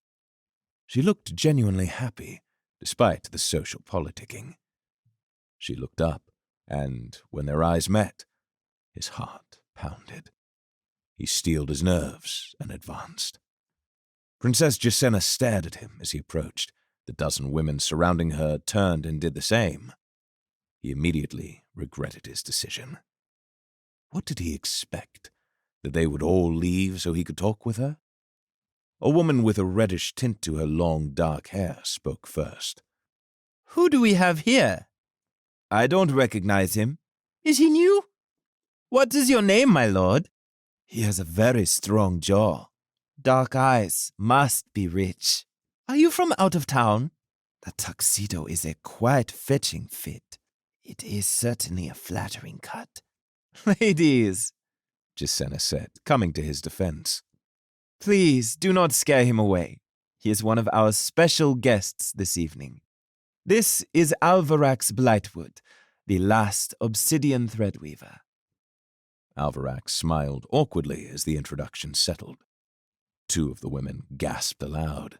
Several whispered to each other, and Alvarax was certain he saw one squeeze the hand of another.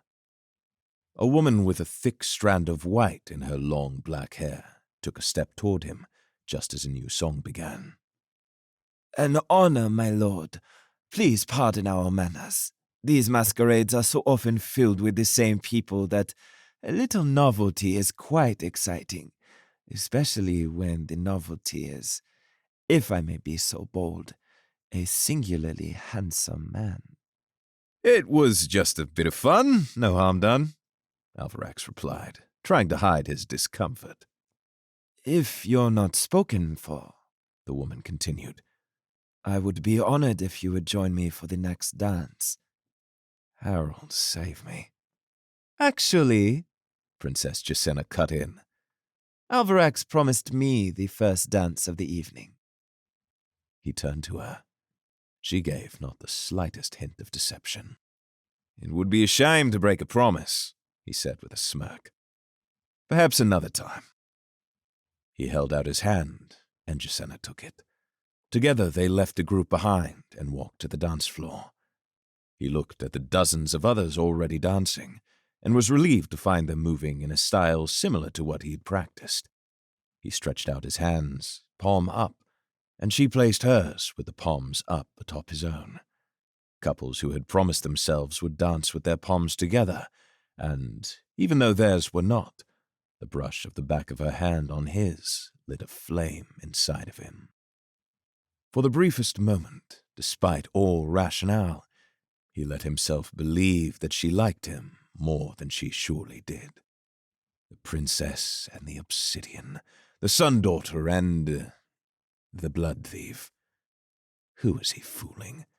They would find out sooner or later. Is something wrong? She asked, as their feet carried them in a circle. You've the face of a man who's made a mistake. I'd hate to think that was on my behalf. Alvarax gave her his most convincing smile. No, it's just, I'm not used to all of this, especially the attention. You will get used to it. In truth, you will likely tire of it. She laughed to herself. That is assuming, of course, that you plan to stay. I don't think there would be a warm welcome for me where I'm from. Although, I would love to see my grandfather again before he passes away. Is he ill? She asked. Oh, no, Alvarax said. Us Blightwoods don't die easy. He's just old. Though being old is really just being sick of life, so I suppose he is a bit ill. If being sick of life is a symptom of old age, I must be ancient, Jacenna said with a wide smile. Well, you look amazing for your age. He stammered, pulling his hands back. Elder Rowan's words echoed in his mind. Don't do anything stupid. I'm sorry, he said, quite forcefully. I forgot that Ariel needed me for something. Thank you for the dance, and thank you for saving me earlier. He left without giving her a chance to respond, and cringed when he saw the confused look in her eyes. Elder Rowan had been quite clear about what he needed to accomplish during the masquerade, and a poor attempt at flirting with the princess was not one of them. He still needed to talk to Empress Chailani and the Watchlord. Near the food tables, he saw Ariel engaged in what seemed to be an enjoyable conversation, so he looked for the Empress. She stood near the front of the ballroom, flanked by 2 guards and a serving woman who held the train of her dress. The man she was conversing with gave a bow and started to leave. Alvarax let a bit of Threadlight run through his veins to steady his nerves. Perfect, he thought. Hoping to step in before another had the chance, Alvarax moved toward the Empress. But just as he arrived, a blurry shift in the air flickered in his vision. For a moment, he thought it a mirage. No one else seemed to see it. He opened his eyes to Threadlight, and a swirling maze of radiance blazed to life. It stood on 2 legs, like a person, but a thin tail arced up over its head. The end of the tail, spiked like a scorpion's stinger, stretched back to strike. No. Alvarax dove forward to stop it, but it was too fast. Its stinger pierced the Empress's chest. Its arms threw Alvarax atop Chailani's body as she gasped in pain. The prismatic light swirling across the creature's body called to him, and so Alvarax reached out to it with his mind and broke it. In a split second, the creature exploded into a million beads of light and vanished. Screams erupted in the ballroom. The music stopped. Heads turned. The guards were on top of Alvarax before he could breathe, blades ready to bear down. It all happened so quickly. "No!" Princess Jacenna shouted. She ran across the room, ripping off her mask, and fell at her sister's side. "Heralds, please! No!" The world blurred in front of him. Time, like a wave against the bluff, crashed to a halt. The white roses from the Empress's train seemed to fill the entirety of the room. Red specks of blood stained them like drops of rain down a wet canvas. And Jacenna, hands clutching her sister tight, tears flowing down her perfect cheeks, turned to Alvarax with rage in her eyes. "What have you done?" Chapter 11. Those 4 words, Jacenna's words, broke him. What have you done? Alvarax may be many things. A fool, a poor judge of character, a fraud, But he was no killer. Unfortunately, the people of Failure didn't know that. "Something attacked her!" He shouted into the marble floor. "It wasn't me!" Gisenna screamed in pain as she clutched her sister's corpse.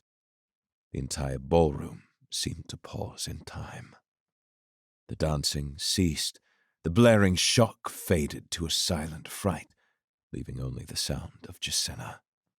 She was a meteor falling to the ground, and the people stood, bewildered, watching as the devastation unfolded. The Empress was dead. "I swear it wasn't me!" Alvarax shouted. "The creature! There was a creature! Someone had to have seen it!" Save your lies! Watchlord Osinon shouted, appearing from the crowd. The guards shoved his face down into the floor. Their knees dug into his back, taking the air out of his lungs. A young guard with emerald threadlight glowing in the veins of his neck stood nervously at the edge of the crowd. For a moment, Alvarax thought the guard would come to his rescue, verify that there had been a creature. But instead, he closed his mouth and said nothing, and Alvarax felt his hope slipping. Watchlord Osinon looked to Alvarax, bound by thick guards, his face smashed against the floor. We never should have trusted you. Your people lied. I want every last one of these Zeta imprisoned. They will pay for what they've done. "You know me!" Alvarax shouted to Gisenna. "I would never do this!" She said nothing, but when her eyes met his, he could feel her response more strongly than any spoken word could have conveyed.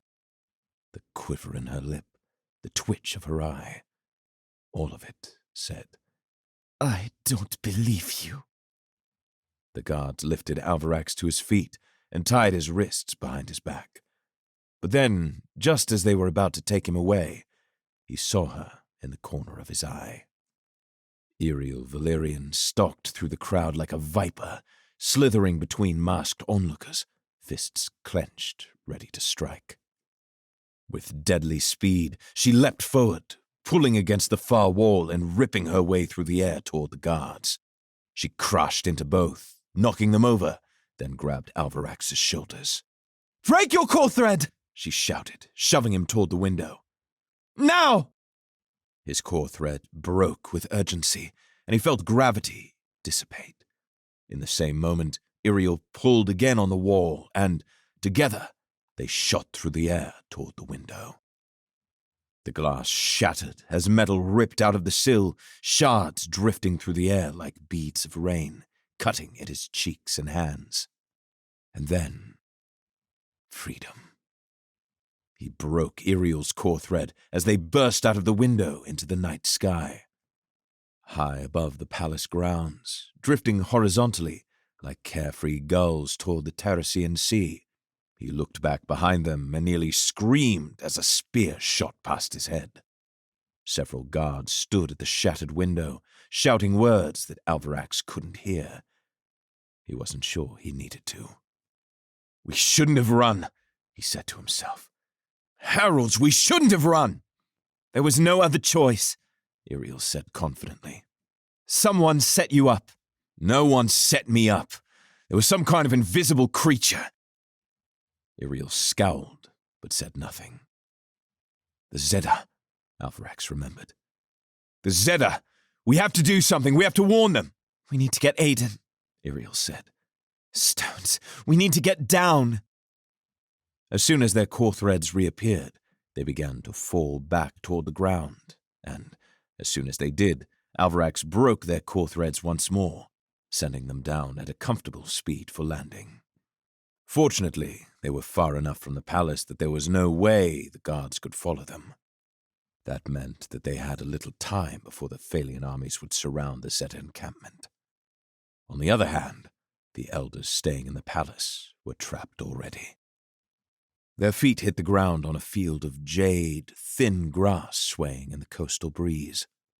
Neither said a word as they took off running as fast as they could toward the Zeta encampment near the southern wall. In no time at all, they left the field and entered the cobblestone streets of Failure. Tents and pavilions and small stone shops lined the labyrinth. With the sun set low beyond the western sea, they tried their best to keep course. When they arrived, a battalion of Phalian soldiers surrounded the tents. The encampment, nestled against the high city wall, was an agitated beehive. Scared Zedda ran around, gathering their children and shouting at guards. A swarm of raging women roared at a man surrounded by a dozen guards. "Stones," Iriel whispered under her breath. "We're too late." Alvarax stood quietly, catching his breath. This was his fault. If he hadn't left Cynosure, he wouldn't have been caught by Alabella. If she didn't have him, she wouldn't have attacked Zedalum. They would still be safe and content, living alone in the Farron Wild. Now, they were being rounded up like fish in a net. He had to do something. He had to help. He turned to Iriel. "I have an idea, but you're not going to like it." Alvarax approached as close to the Phalian guards as he dared, hiding behind a half-full wagon, and waited for Iriel to get into position. From his new vantage point, he watched one of the guards reach out and slap a sobbing Zedda woman. The blow knocked her to her knees. Iriel arrived in position and gave him a nod. He wasn't sure if it was going to work, but he knew he had to try. The thought reminded him of his grandfather as they sat along the steep cliff at Mercy's Bluff, overlooking the Altapetian Sea. His grandfather had looked down at the water far below and asked, "Do you think there are any sharks down there?" Alvarax had shaken his head in doubt. His grandfather smiled and said, "Perhaps not, but we can't know for certain up here. The only sure way to know what's below the waves is to take the dive." He took a deep breath and let Threadlight pour through his veins. Thousands of strands of brilliant luminescence burst into his vision, pulsing in chaotic harmony. Before he could doubt himself, he took the dive. One by one, with a focus like never before, he broke the core thread of every soldier within sight. Pressure built in his veins, pressing against his skin. Still, he continued, systematically hacking his way through core threads like a farmer sifting wheat. But before he could finish, a sharp pain erupted in his chest, and he dropped to his hands and knees. His heart burned within him, throbbing, squeezing, stabbing. He struggled to breathe. He clenched his jaw and opened his eyes to survey the effects of his work. Dozens of soldiers screamed, and Alvarax gasped. The entire squad of soldiers floated away on the westerly wind, like the seeds of a dandelion to a child's breath. Watchlord Osinan was one of them, tumbling head over heels and flailing, with terror stricken across his face. The remaining soldiers struggled to hold back the fleeing Zedda people as they scattered in every direction. Other soldiers fled and tried to help their drifting comrades. But one soldier, a short man with a wide frame, shoved down a young Zedda girl. Alvarax recognized her. The soldier walked forward and kicked her in the stomach, shouting for her to stay put. Alvarax lifted himself up, breathed like a raging beast, and rushed the man. With every ounce of his remaining strength, he leapt, both feet forward, and just before his feet struck, he broke the soldier's core thread. The collision sent the soldier blasting into the air and over the tents. "Poppy?" Alvarax asked the girl, grunting as he rose to his knees. "Are you okay?" The girl looked up and noticed the man was gone. Her mid-length hair fell in just the right way that it looked like the droopy ears of a Phalian bloodhound. "I'll be all right," she managed. "You have to run. The soldiers will be back any minute." She nodded and ran. Just then, another wave of soldiers arrived, bolstered by their allies who had returned to the surface. They swarmed forward through cobblestone streets like millions of desert scarabs. As he stared, paralyzed with fear and exhaustion, a hand grabbed his shoulder. He startled, then turned to see Ariel holding Aiden. Let's go! She shouted, pulling him away from the incoming soldiers. Alvarax nodded and stumbled after her toward the wall on the other side of the Zeta tents. When they reached it, Alvarax steeled his gut and broke his core thread one last time while kicking off the ground. His chest seized as he floated up over the wall. No matter how hard he tried to breathe, the air refused to comply. An odd sensation blossomed near the top of his spine, like a wound breaking open. He grabbed hold of a stone crevice along the peak of the wall and flipped over flat on his stomach. Ariel screamed. He looked down with blurry eyes and saw an arrow jutting out of her calf. She was falling. Aiden was in her arms, screeching, and she, Harold save the woman, was falling to the ground. Alvarax, knowing his body couldn't handle it, opened himself to Threadlight one final time and broke her core thread. He couldn't stop her fall, but he could lessen the impact. Soldiers swarmed her and the child as soon as they hit the ground. Time slowed to a crawl. Below him, on one side of the wall, was chaos, and on the other side, the intoxicating lull of peace, a calm river that ran parallel to the wall. He knew he should run. Only then would he have any semblance of hope in helping the others. But a potent instinct grabbed hold of him from the inside. For all Ariel had believed in him, for the trust she'd offered him, he owed her more than a lonely prison cell. With blurry eyes and a mind on the edge of blackness, he was in no state to save her. But he couldn't let her go alone. As his mind faded to darkness, he tried to lean toward her, to go with her. But instead of falling toward his friend, his mind blurred and he slipped. His body drifted off the far edge of the wall. The world moved slowly, trees drifting in the wind, rays of light bouncing off the water.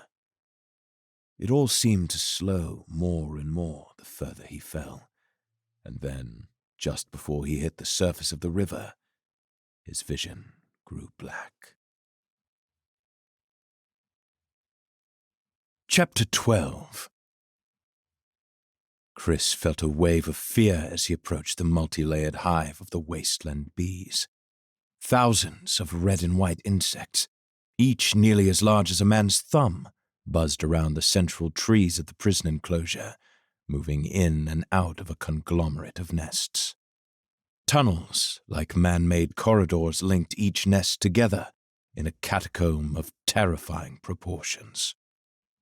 Every instinct told Chris to open himself to Threadlight, but, same as they had every day, the Wastelanders had fed him a drink that blocked his source.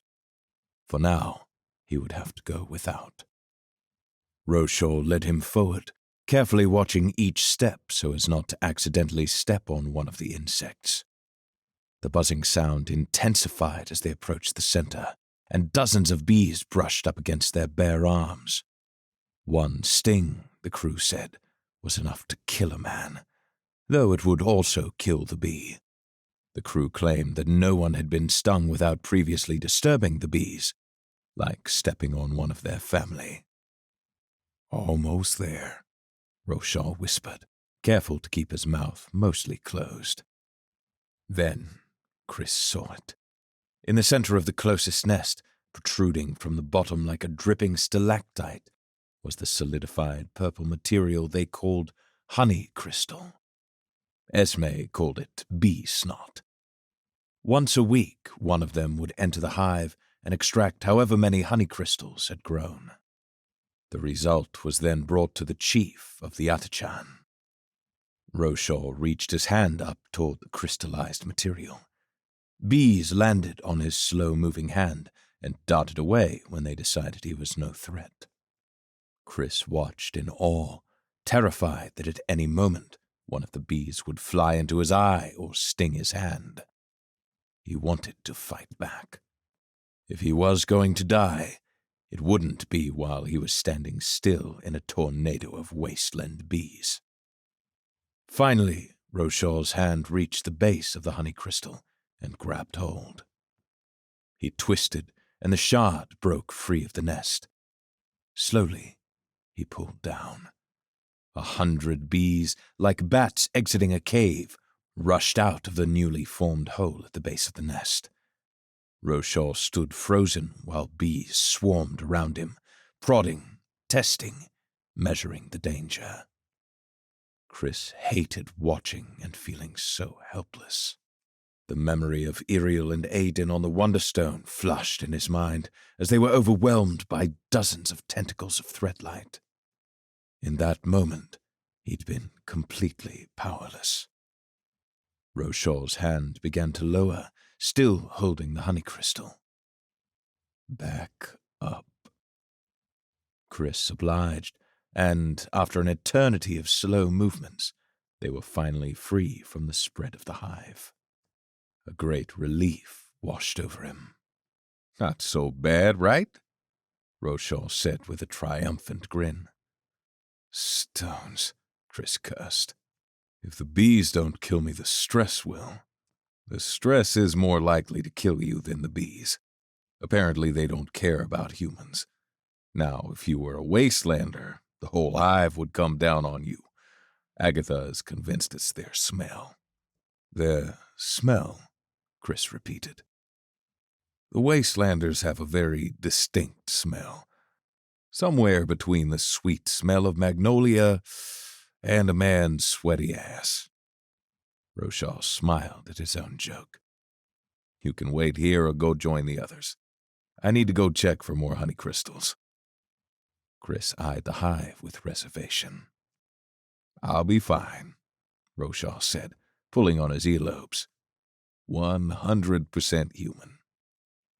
With a nod, Chris joined the others sitting in a bunch at the doorway to the hut. Seven was massaging Esme's feet while they watched Rochor perform his duty. They had seen the honey crystal extraction hundreds of times over the 5 years they'd spent trapped. They no longer saw danger in the act, only duty. That Chris could understand. "Well," Esme said, her mouth open while Seven rubbed her feet. "Pretty crazy, right?" "I would be happy to never experience that again." "You'll get used to it," Seven said. He patted Esme's foot and stood up. "If you step on one, you'll get stung. Otherwise, you'll be fine." "I don't plan on getting used to it," Chris said. "I plan on showing the savages what happens when you imprison Chris Valerian." Agatha rose to her feet, a hint of excitement in her eyes. "The Wastelanders are not savages. In fact, they are quite fascinating." "Oh, no," Esme said. "You've activated the professor." "Hush, hush," Agatha said, swatting the other woman in the shoulder. "Though they are inhuman, their culture is still quite rich. One of the more interesting aspects is their reverence for both the Entovan, the bees, and the Atachan, the gorillas. They see the relationship between the two the same way they see their own relationship with their gods. The Wastelanders are a hive. Each individual is willing to sacrifice themselves to protect the greater whole. In fact, their leaders are often selected from those who have willingly sacrificed themselves, yet survived. The other great purpose of the hive is to provide food for the Atachan with the honey crystals. For the Wastelanders, this means giving themselves in service to their gods. Dead gods, Esme corrected. Possibly, Agatha said. From what we can gather, something happened just before we arrived. Their god, whom they call Relic, vanished. Stones, Chris thought. He is that god, and now he's returned. What would that mean to the Wastelanders? Would they gather forces and finally head over the mountains? It would explain why they'd been so passive in their defense during the war. They'd never pushed a victory, never come further than the valley. His mind raced. The Wastelanders knew of Relic's ability to inhabit other bodies. That was the real reason they'd kept the prisoners alive. A gift for their god when he returned. Honeycrystal for their Atachan. He wasn't sure what it all meant. Were they in danger? Did the Wastelanders no longer need them?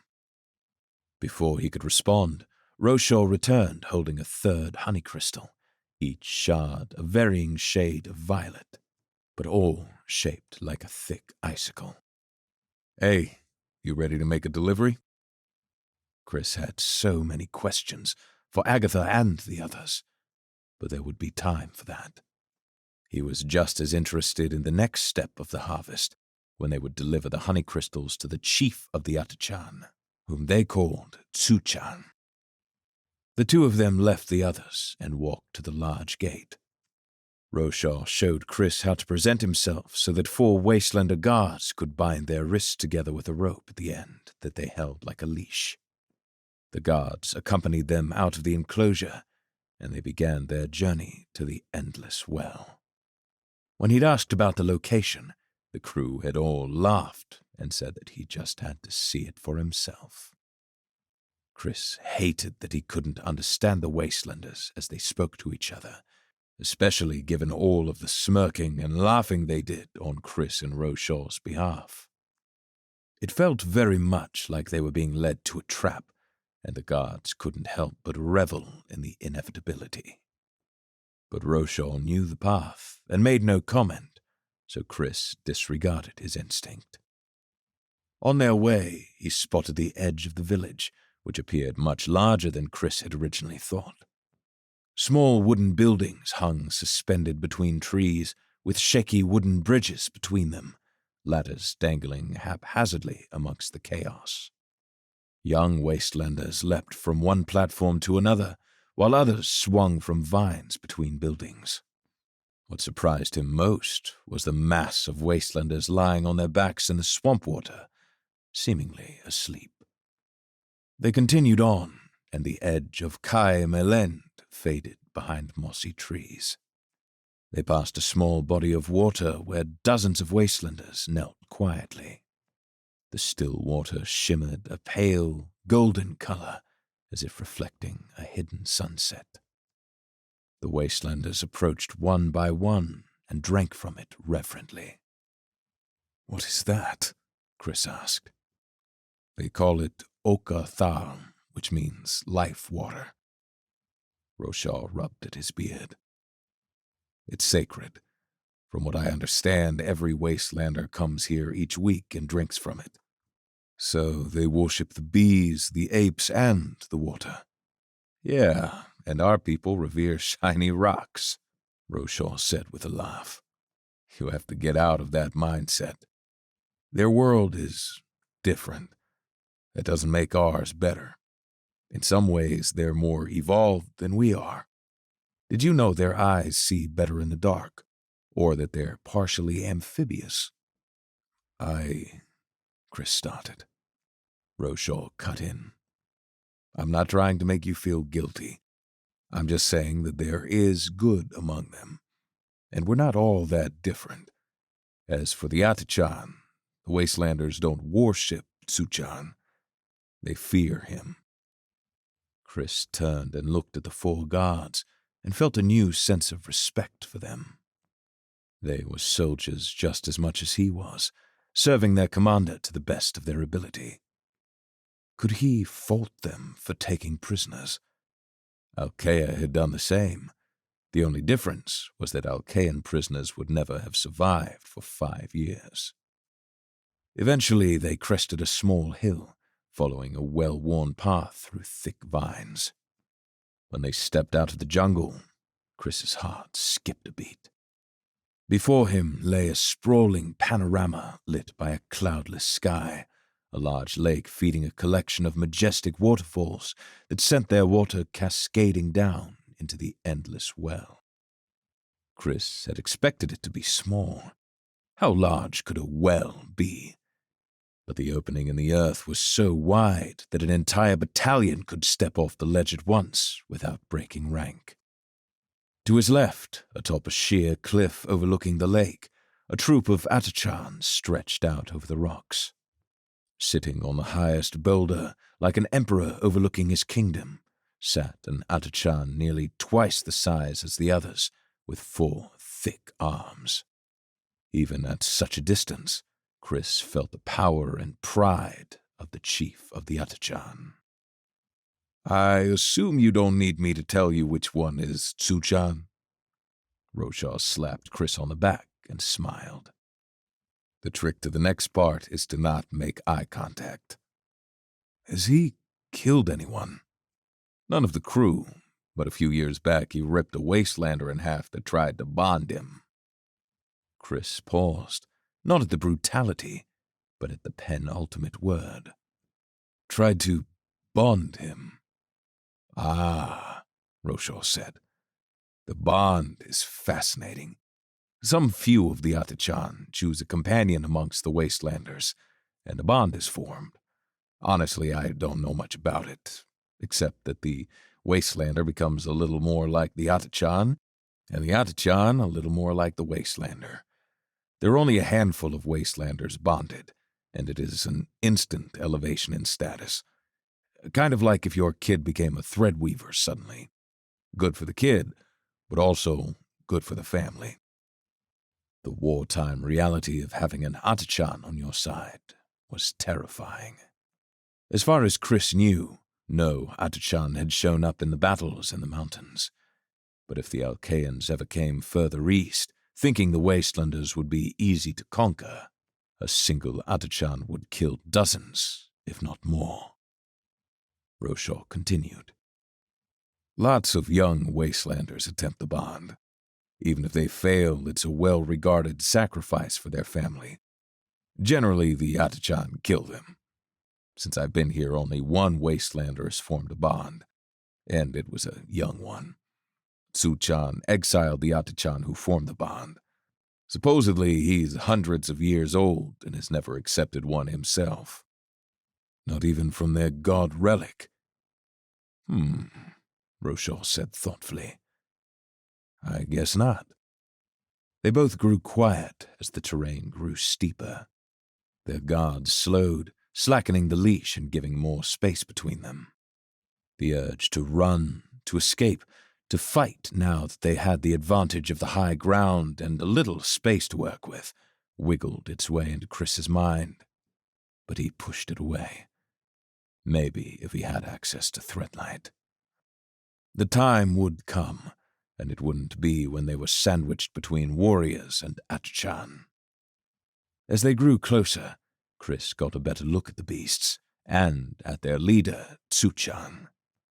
He'd seen sketches of the apes of Western Alia, tucked away in the jungles of a secluded island, but those were roughly the size of a man.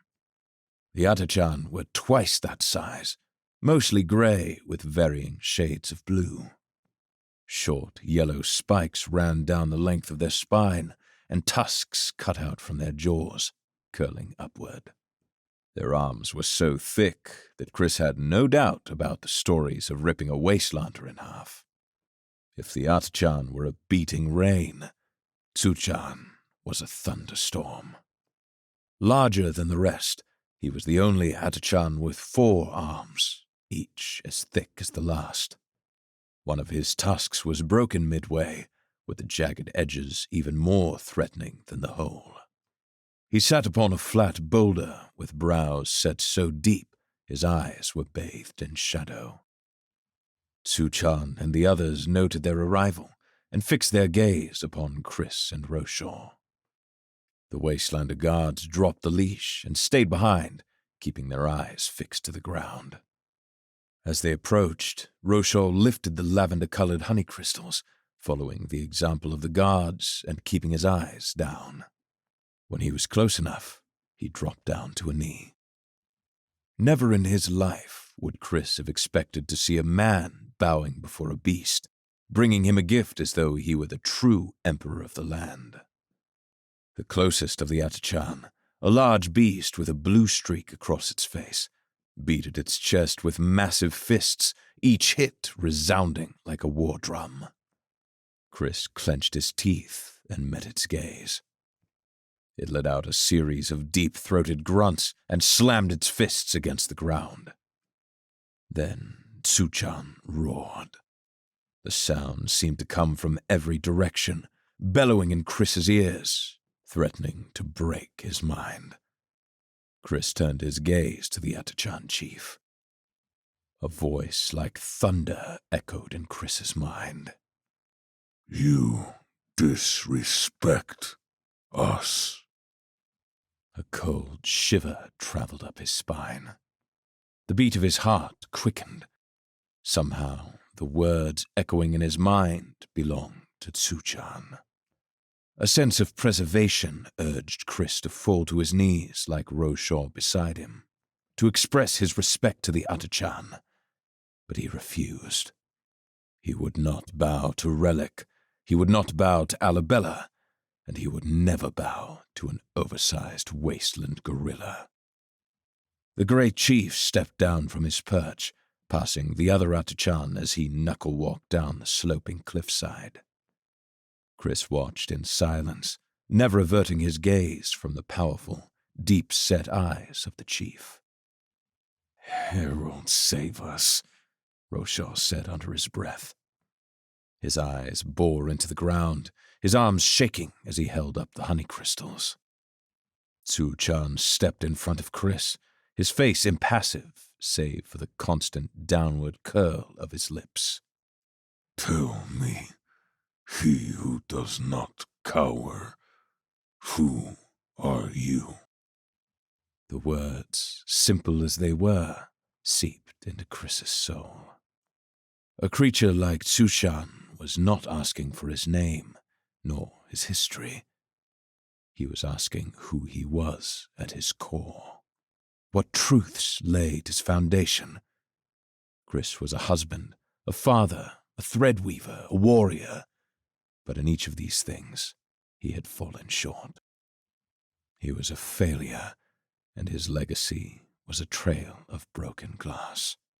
He was a man who had given everything and received nothing in return. "Speak!" The great Tsuchan roared in Chris's mind. "I am he who sacrifices all," Chris said aloud, adopting the Atachan's style of speech. Tsuchan placed all four fists down on the ground, surrounding Chris, leaning in and letting his breath mist over Chris's cheeks. "You are like him, but different. Do you serve he who perverts the bond?" Chris started. "I don't know who that is." "He who steals life," Tsuchan said. "the creature of many faces." Chris furrowed his brow, then relaxed as understanding washed over him. "Relic!" Tsuchan rose high onto his broad legs and roared a guttural cry that filled the entire world around them. "Do not speak that name here!" "Heralds!" Roshaw said, quivering.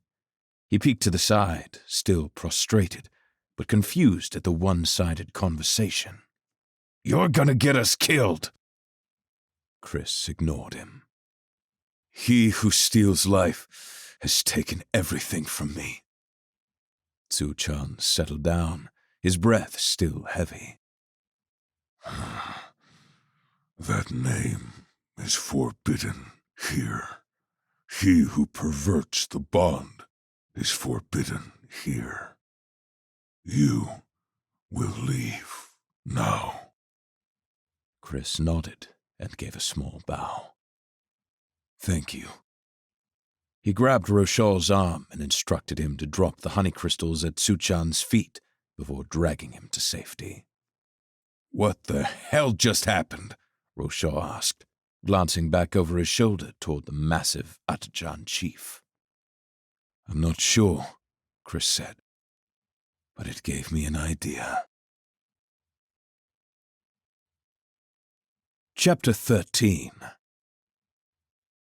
Each morning when Chris arose, the Wastelander guards forced him to drink a murky liquid that suppressed his threadlight.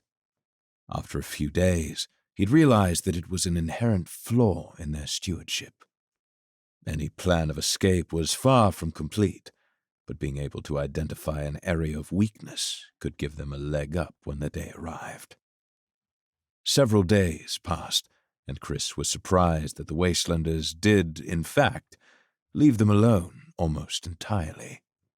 He was also surprised that the crew had built a functioning game board for a traditional Alcaean game called Scion, a triangular board with a series of holes. Each player had 10 pegs that they used to capture those of the other players. The last remaining player won.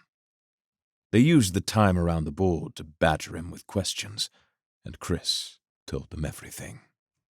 If they were going to escape, he needed them to trust him. So, he held nothing back. Agatha, who was so enraptured by his story that she refused to take a turn playing, asked the most questions, and gasped when he told her what happened when they'd arrived in Kai Melend. Chris shared that Zuchan referred to Relic as the creature of many faces, and it seemed to haunt them all. They wondered if the fear the Wastelanders held toward the Atachan was related to the apes' disdain for their god. The Wastelanders had been wary of Chris ever since the encounter with Zuchan.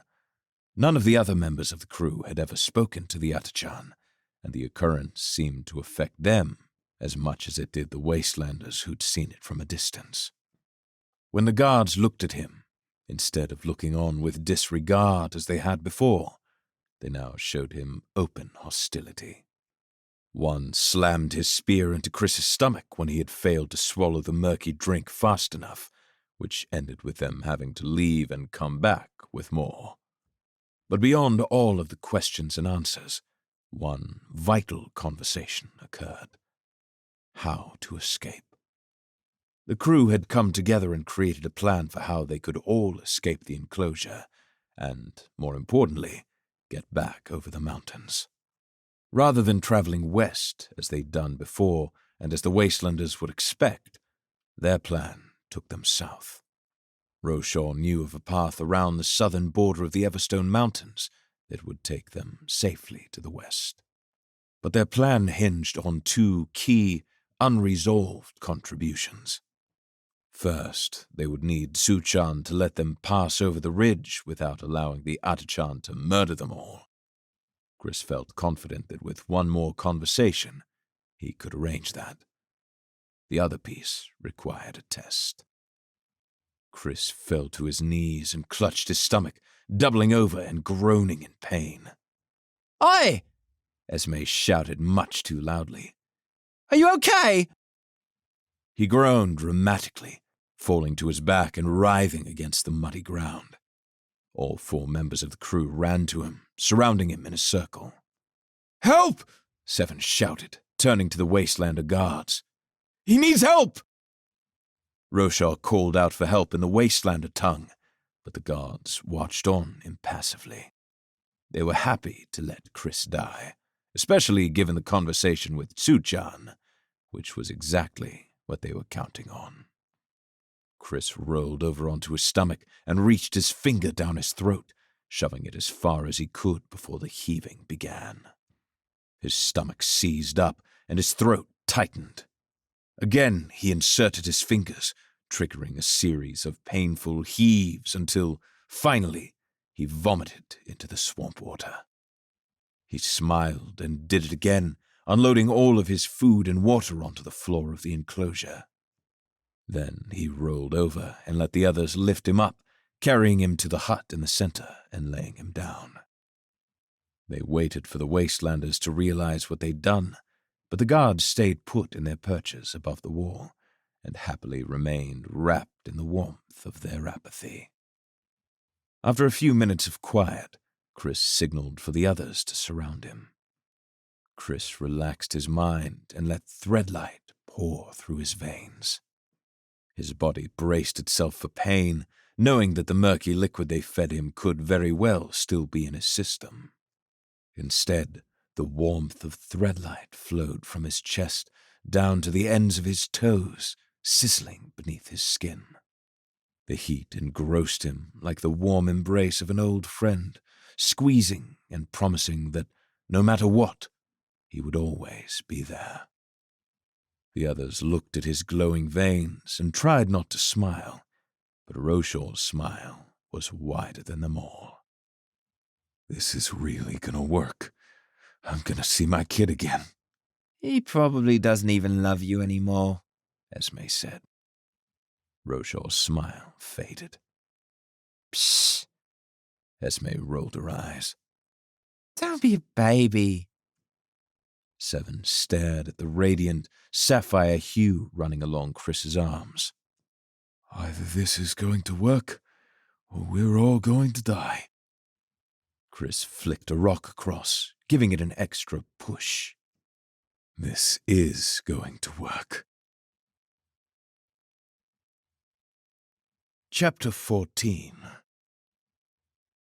There was a certain biting chill to the morning wind that blew through the streets of Alkea, a fitting complement to the destruction left in the wake of the core spawn. Laurel, like many others, had spent the remainder of the night bunkered down, listening to the dissonant melodies of devastation that filled the night air.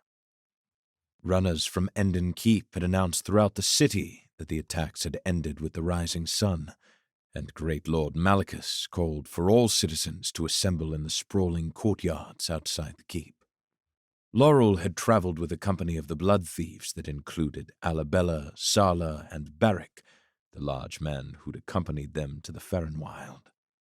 They said little as they traveled to the keep, none daring to speak the truth.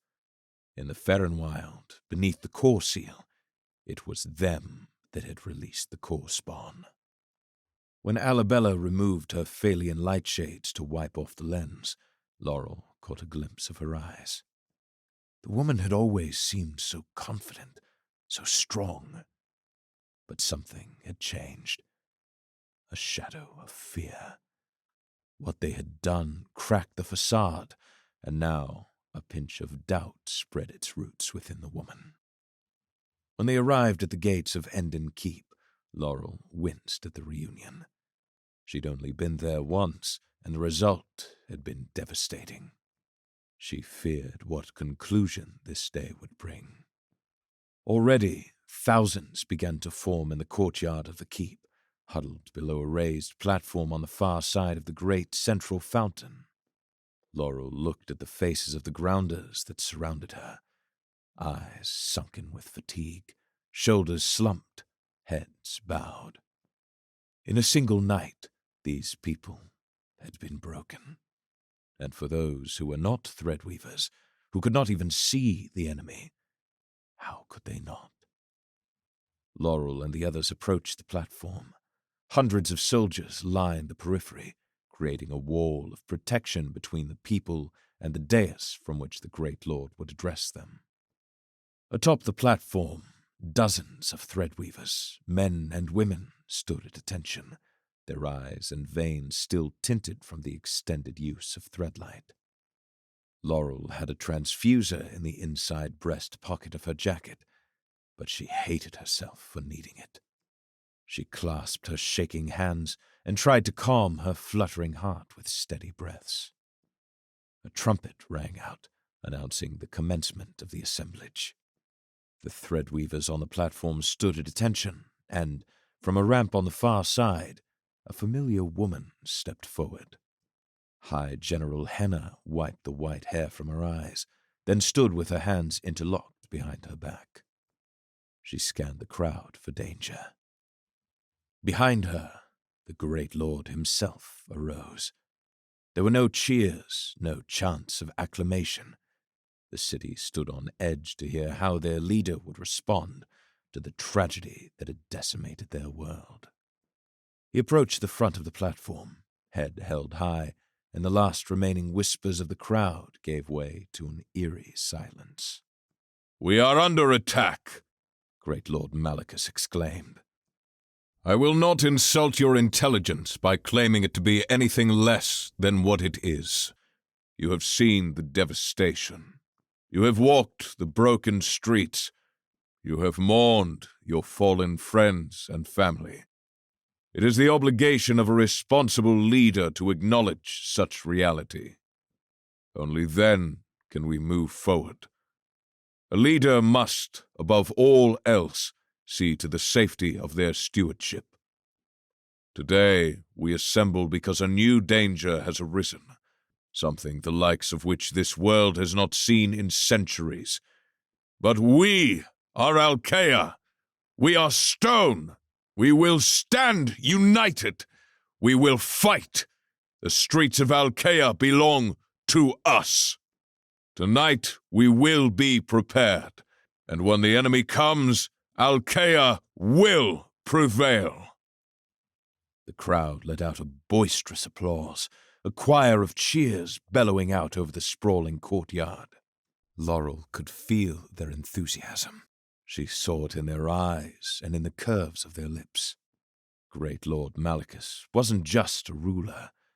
He was their ruler, the powerful, bichromic Great Lord.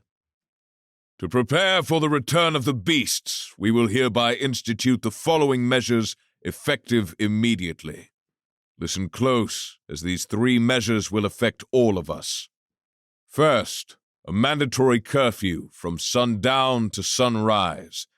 Just before the sun rose over the Everstone Mountains, the creatures fled to the west, to the cover of the Ferrenwild. We believe a second attack is most likely to happen under cover of darkness. Luther Mandrin, one of our most decorated soldiers, was able to catch one of the creatures. Our people are studying it as we speak. With the limited knowledge we have, a quarantine is the most effective strategy to ensure the safety of our people. Second, all windows are to be boarded up in both homes and stores. The majority of the creatures are small enough that they cannot break down your walls, and those that are, we hope, will ignore homes that are dark and quiet. Tiberius and Miramar de Fier have offered to provide all of the lumber necessary, which you will find available at their mill in the Upper West Side. If you are unable to board up your home before the sun sets tonight, find a neighbor who has and join them for the evening. Lastly, as the head of the Stone Council and the Order of Alcaeus, it is my solemn duty to protect those who have dedicated their lives to the Light Father. Until the threat is gone, the Temple of Alcaeus will be closed, and all its occupants moved into Enden Keep. There is nothing I hold with more gravity than the safety of this people. Be vigilant, be responsible, and above all else, be strong. Together, we will prevail. Again, the crowd broke out in raucous applause. But this time, to Laurel's surprise, pockets of men and women cursed their ruler. A young man standing not far from Laurel shouted up at the Great Lord. "We want to fight, not hide!" "Aye!" the group surrounding him exclaimed. "Give us swords! Let us fight! Cowards!" The crowd turned course like a shifting wind. One by one, their enthusiasm and doubt began to spread like a plague, until Malachus pointed to the young man who started it all and gestured for him to join him on the platform. "Tell me," Malachus said to the young man with a booming voice, "have you seen one of these beasts?" The young man shook his head. "Have you?" Malachus shouted, pointing to an angry man in the crowd. "You? Or you?" He continued to single out individuals closest to the platform. "You may have heard the rumor, but I tell you now that it is true.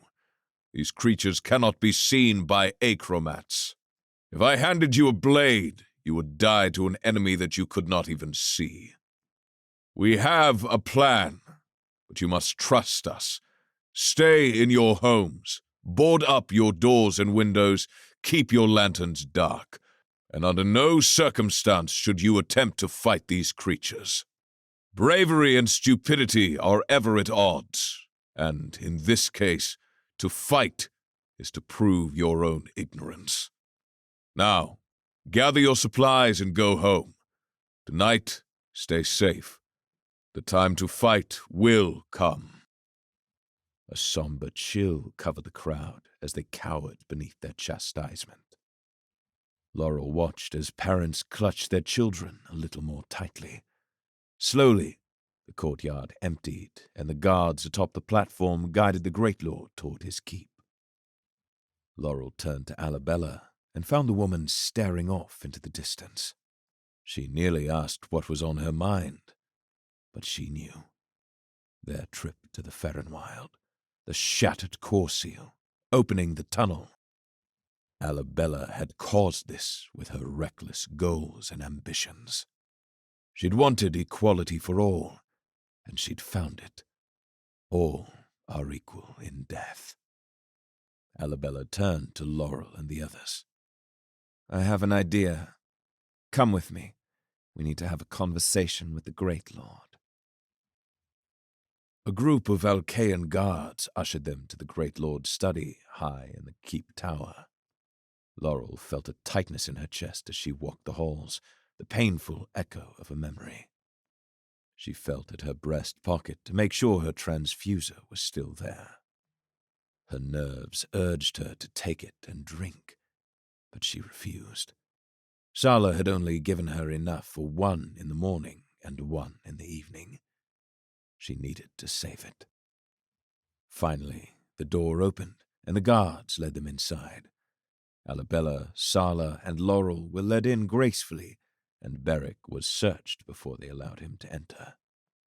Inside the room, Great Lord Malachus Endon stood behind a large table, flanked by a wide window that overlooked the city. Surrounding the table were a host of other men and women, two of whom Laurel recognized: High General Henna and Luther. When they saw her, they gave each other a confused look. "Great Lord," one of the guards said, "this is the woman I told you about." Malachus took a deep breath and looked up from a city map sprawled across his table. "I was told you have a means of making the creatures visible. You have 2 minutes to explain." Alabella placed 2 fingers to the rim of her Phalian lightshades. I only need one. When she took off her lightshades, amber threadlight blazed from her irises. One of the older generals gasped, but they all seemed to distance themselves at the revelation. But Luther knew. Laurel could see it in the fire of his eyes. He'd known of the amber-eyed leader of the blood thieves, and now he saw her. His teeth crushed together as he fought to maintain his composure. Alabella did not smile or taunt. She gave no undue provocation. Instead, she stood tall and eyed the Great Lord with confidence. I will be honest if you will be patient. In this time of unexpected darkness, we must all be willing to ally ourselves with unexpected associates. Malachus eyed her warily. "I've heard of you, and now that I see you, I do believe we've met before." To the future, she replied, pretending to lift a glass. "Ah, yes, I believe we toasted to those words." Malachus lifted his hands to address the others in the room. "Friends, allow me to introduce the leader of the blood thieves." Every eye bore down on her, as though she were a snake waiting to strike. But that was not why she'd come. As much as Laurel loathed the woman, she respected her decision to offer aid to the Alcaean people. "Sheathe your egos," Alabella said, calmly. "We are all here to save lives, and I come to offer a donation. Your men do not stand a chance against the core spawn because they cannot see them. I have a supply of Threadweaver blood that will give your men the ability to see Threadlight, and thus see the enemy. I understand that you see the consumption of Threadweaver blood as immoral. However, in desperate times, men must choose between morality and victory. You must ask yourselves if your conscience is worth more than the lives of your people. This is absurd! A man in his late 40s, with an ill-placed scar on his lower lip and emerald eyes, spoke with a gruff voice. We can't! Rhinon, Malicus cut in. I know for a fact that you would kill 1,000 men to save one of your own. Would you not take one drug to save a nation? It is not a drug, Rhinon said. It's a blasphemy. You would be feeding blood to our soldiers, blood that once ran inside the body of another man. Malicus hardened his gaze. The smallest speck of dust can change the fate of a duel. You know this. We are not talking about a speck of dust in the eye. We are talking about an entire battle without sight. High General Henna stood with her chin high. The Order of Alcaeus would never support this. The Stone Council— I am the Stone Council, Malicus cut in. Respectfully, sir, you are the Great Lord, Henna said. They may call you the head of the Stone Council, but in reality, you know that is not true. Whether they believe it or not, it is what it is. The Order of Alcaeus is living under my roof at this very moment. I control their future. They are in no position to question my decisions. What do you want, Malicus? Do you want our opinion? Rhinon asked. Or do you want us to sit down like good little boys and do what we're told? You go too far, Rhinon, Malicus said, eyeing the man. We've been discussing ideas for hours and we have no plan. We would be fools not to entertain an idea that could offer an advantage. I'm not agreeing to it outright, but I am not foolish enough to discard the idea on the basis of some variable definition of morality. Remind me your name, Malicus added. Alabella Rune. The Great Lord met her gaze, her amber connecting with his emerald and sapphire. Lady Alabella, bring your blood to the keep. We need to be prepared to use it should we find no other alternative. Alabella nodded. To the future. Chapter 15. When he came to, Alvarax was lying on the rocky floor of a river, completely submerged. His body groaned as he ripped himself out of the water and drank in the air above. The skin over his spine stung as if he'd gashed it on a rock. He took off his tuxedo jacket, which had rips along the seams of both armpits and tattered edges along the chest. He tossed it aside and unbuttoned his shirt. When he examined the white dress shirt, he found only the slightest remnants of blood along the back, so he figured he would be okay. The sun rose over the eastern horizon, illuminating the white walls of Phalia across the river. He must have been unconscious for hours. Heralds. Iriel and Aiden had been captured. The elders were prisoners. If they were lucky, some few of the Zeta had managed to escape. But the more he remembered the swarm of incoming soldiers, the less likely that seemed. They were all apprehended, and they were going to be executed. For what? A crime he didn't even commit. What was that creature? Was it even real? Was he losing his sanity? He felt okay, but perhaps madness only felt like madness to those not fully mad. No, he was fairly certain he was sane. He'd seen the creature. He'd watched it kill the Empress. Then he'd watched it explode. What worried him more than anything was wondering if there were more of them. He picked himself up, took a step toward Phalia, and paused. If he went back, they would kill him. He could head east and find a nice, quiet town, or maybe join a caravan headed south, jump on a boat, and spend the rest of his life on the beaches of Kulai. That didn't sound half bad. But that damned question, the question posed by Elder Rowan simply to torment his brittle mind, had taken a firm grip on his soul. He could hear her voice. "What manner of man will you be?" "I don't know. I want to bring hope to people." With the great walls of failure looming in the distance, Alvarax knew what he had to do. He made his way to the main road and met a small group of traders that let him join their caravan. One kindly old man offered him clothing to wear in exchange for his wet clothing, a deal that Alvarax was certain would benefit the old man in the long run. It didn't take long to reach the main gates of failure. An army of soldiers crowded the entrance, but they were more focused on people attempting to leave, and the leader of the caravan knew one of the guards who let them in. After they'd passed through the gates, Alvarax thanked his companions and headed north toward the palace.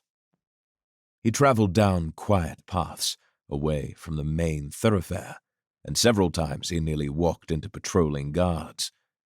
With the numbers he'd seen, he assumed that they still hadn't been able to round up all of the Zeta, and still searched them out. Their pale skin set them apart, and the tattoo on their back was an easy identifier. Their people were not prepared for assimilation, especially in failure. As he grew closer to the palace, he grew more and more worried about his plan. It was audacious and required a little more bravado than he'd normally presume. But if he could pull it off, he might just be able to do something truly good. There were plenty of ways it could go wrong, but at the end of the day, Jacenna was the mistress of mercy, and he hoped that would be enough. By the time he reached the palace, he was as cold as he was tired. The pain along his spine had faded only the slightest, even when he let a bit of Threadlight into his veins. He looked out over the palace grounds and found even more guards than he'd expected. They were like weeds, infesting every inch of the walls, with large groups covering every entrance. He followed the wall from a distance, looking for any area that might have less eyes watching. Maybe he'd be able to float over without being seen. But the guards were efficient in their duty. By the end, he stood near the large canal that fed the palace with fresh water from the river upstream, which gave him an idea. He dove into the water, letting himself sink far below the surface, and followed the current toward the palace. Soon the canal ended with a series of large pipes, each closed off with a grate. He tried pulling on one, but it wouldn't budge. He spent a full minute underwater thrashing against the grate before he realized that there was a latch. After he released it, the grate opened with ease.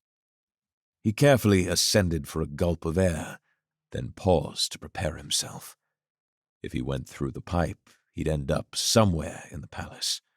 He wasn't sure where, or if he could hold his breath long enough, or even if he could find an exit large enough to fit through. But it was the best chance he had to get inside, and if anyone could hold their breath long enough, it was the breath-holding champion of Cynosure. He filled his lungs with air and dove down, filled with renewed purpose. The tunnel grew pitch black, and he worried for a moment that he would lose his sense of direction. His hand trailed along the edge of the tunnel as he kicked his legs behind him. After several minutes in darkness, taking twists and forks that he hoped would keep him centered, he stopped to feel the surroundings. He hadn't seen even a glimpse of light, and it was quite possible that he had missed whatever path he should have taken. He'd known it was a foolish plan, but it wasn't until that moment, surrounded in darkness and entombed by frigid water, that he realized just how foolish he had been. He'd only wanted to help, to force their hand somehow, but now he was going to die somewhere where no one would ever find him. It was too late to turn around. He knew he wouldn't be able to hold his breath long enough to return back the way he'd come, not to mention he'd be swimming against the gentle current. So, instead, he continued on, swimming for his life, swimming for the life of his friends, swimming because he was the only hope the Zeta people had, and he'd be damned if he let them die without giving everything he had to save them. And, fortunate for him, Blightwoods don't die easy. With renewed hope, Alvarax pressed on. His hand brushed along the side of the tunnel, and he steadily kicked his feet back and forth. He would find an exit. He had to. But the further he went, he still found nothing. He let the last of his air out, releasing pressure from his lungs, and knew he only had 1 more minute to find air. He swam as fast as his legs could propel him, but the faster he swam, the more he needed to breathe. His lungs screamed in silent protest, begging for just the smallest bit of food to fill their emptiness. A rhythmic beating echoed in his skull, and he knew that consciousness was only moments away from fading. He tried. It was the most he could do. He knew he was close. He could sense a shift in the water. Warmer, perhaps. But it was too late. His feet refused to kick. His body floated down to the bottom of the tunnel, scraping against the rounded walls and tearing at the wound on his back. As his mind wrestled with consciousness, he thought he saw a light in the distance. If he could only make it. Just as he opened his mouth to breathe in his defeat, air seemed to pour into his lungs, rejuvenating him just enough to push off the ground toward the light. His body moved through the water like he was a creature of the sea itself. The light grew along with his hope. Before he knew it, he was crashing face first into another grate. He opened the latch, pushed it open, and shot out into the open air above. His lungs took it in like a father returning from war and squeezing his children with all his might. Never again would he depreciate the value of a single breath. Never again would he be dumb enough to swim into an endless tunnel of water without knowing what was on the other end. He looked around and found dim lamplight illuminating a large room filled with 2 pools and shameful memories. Of all the places, it seemed the heralds were playing a cruel joke. He was in the sunbath. Alvarax lifted himself out of the pool and remembered his first encounter with Jacenna just days before. A mountain of curls piled atop her head, the way she'd winked at him as he left. He could wait for her there, but he needed something a little more dramatic, a little more nefarious. Unfortunately, his clothes were soaked, and there was no spare clothing in the sunbath. He took off his shirt and trousers, wrung them until they no longer dripped, and put them back on, pressing down with his palms to straighten the wrinkles. It would have to do. He wasted no time, briskly hiking through the grand hallways. Servants scuttled past him, eyeing his wet clothes, but ignoring him in favor of their own tasks. As he drew closer to his destination, Alvarax slowed his pace and stole a man's jacket hanging from the bottom of a sconce. He put it on and made his way forward with the fine gait of noble arrogance. A pair of sturdy guards flanked a pair of sturdy doors chiseled to depict the 2 heralds and their blessing. They eyed Alvarax as he approached. "My apologies, gentlemen," Alvarax said with a clipped tone. Both guards moved in unison to intercept him, but found themselves unexpectedly freed from the confines of gravity. They each tumbled forward with eyes as large as the fish their movements resembled. Alvarax strode forward and heaved both doors open, obsidian threadlight now coursing through his veins. The heavy oak slammed against the walls, and he strode into the room. His eyes moved to a large throne, occupied by a woman who seemed both too little and too great for the seat. A dozen fastidious guards, all threadweavers, shifted in their boots. When they realized who it was, they rushed him as one, their training so well instilled that their very footsteps fell in unison. In a wave of threadlight, Alvarax broke their core threads, sending the entire group tumbling through the air, screaming for others to come. His veins burned, and his chest flared like a smith's forge, but the scale was nothing compared to what he'd done at the Zeta encampment. One of the guards hurled a spear, but it went wide, and the man tumbled backward in the air. Empress Jacenna rose from her throne, white fabric falling from her like feathers. The elder man, Watchlord Osinan, stood beside her with fire in his eyes. "How dare you!" Watchlord Osinan said, his lips trembling as he spoke. "I'm here to make a deal," Alvarax said calmly. "We will not make a deal with a murderer! I am the Herald's chosen!" Alvarax screamed. He needed them to fear him. He needed them to believe that he was dangerous, even if it tore away at the part of his soul that cared for Jacenna. "Look around you. Your people are nothing to me." Watchlord Osinan took a step forward, clutching the hilt of the sword at his side. "I don't think so." Alvarax broke the older man's core thread, and he rose into the air. "I will not repeat myself, and there will be no negotiations. Your people honor the truth, so if you agree and go back on your word, I swear that the heralds themselves will smite you down." Jacenna stood alone, tears welling up in her dark eyes as she watched all those around her tumble through the air like specks of dust in the wind. I don't understand. What do you want? "I want all of the Zeta people released. They will not be harmed, and they will never return." "Absolutely not!" Osinan shouted, still hovering in the air.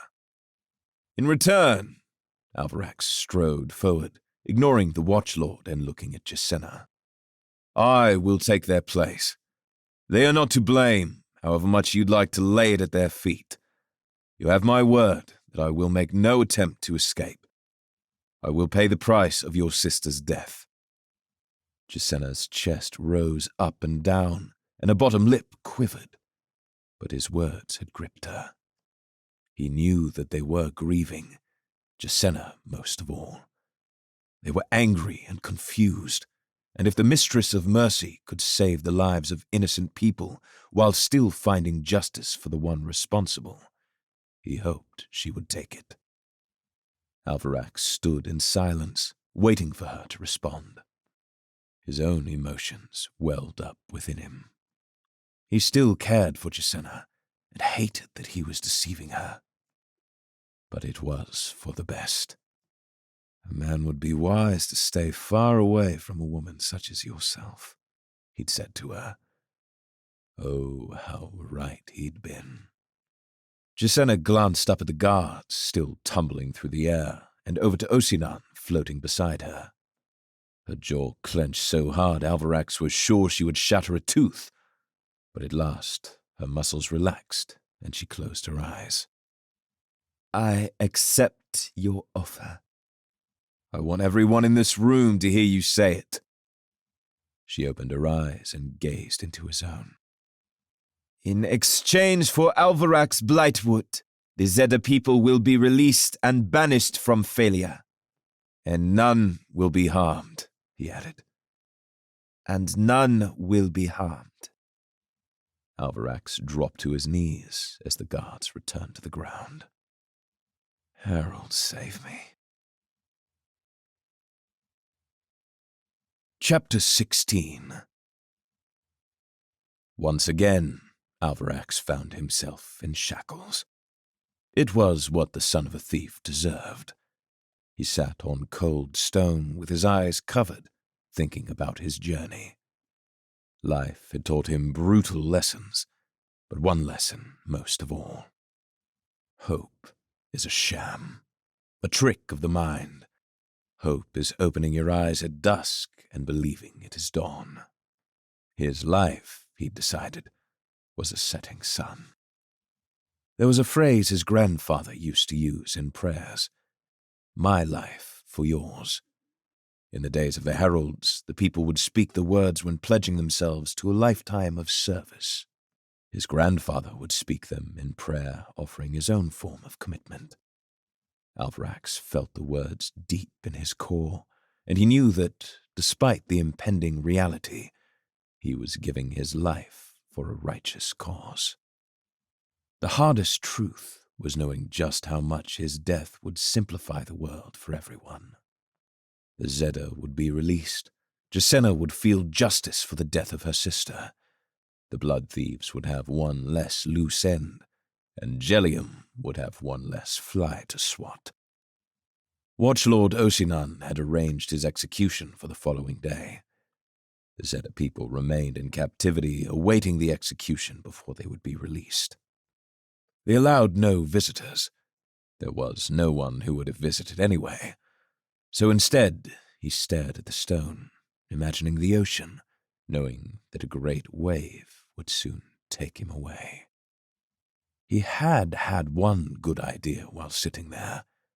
If they cut off his head, he could use his last moment of consciousness to break the head's core thread, making it float in a horrifically creepy display.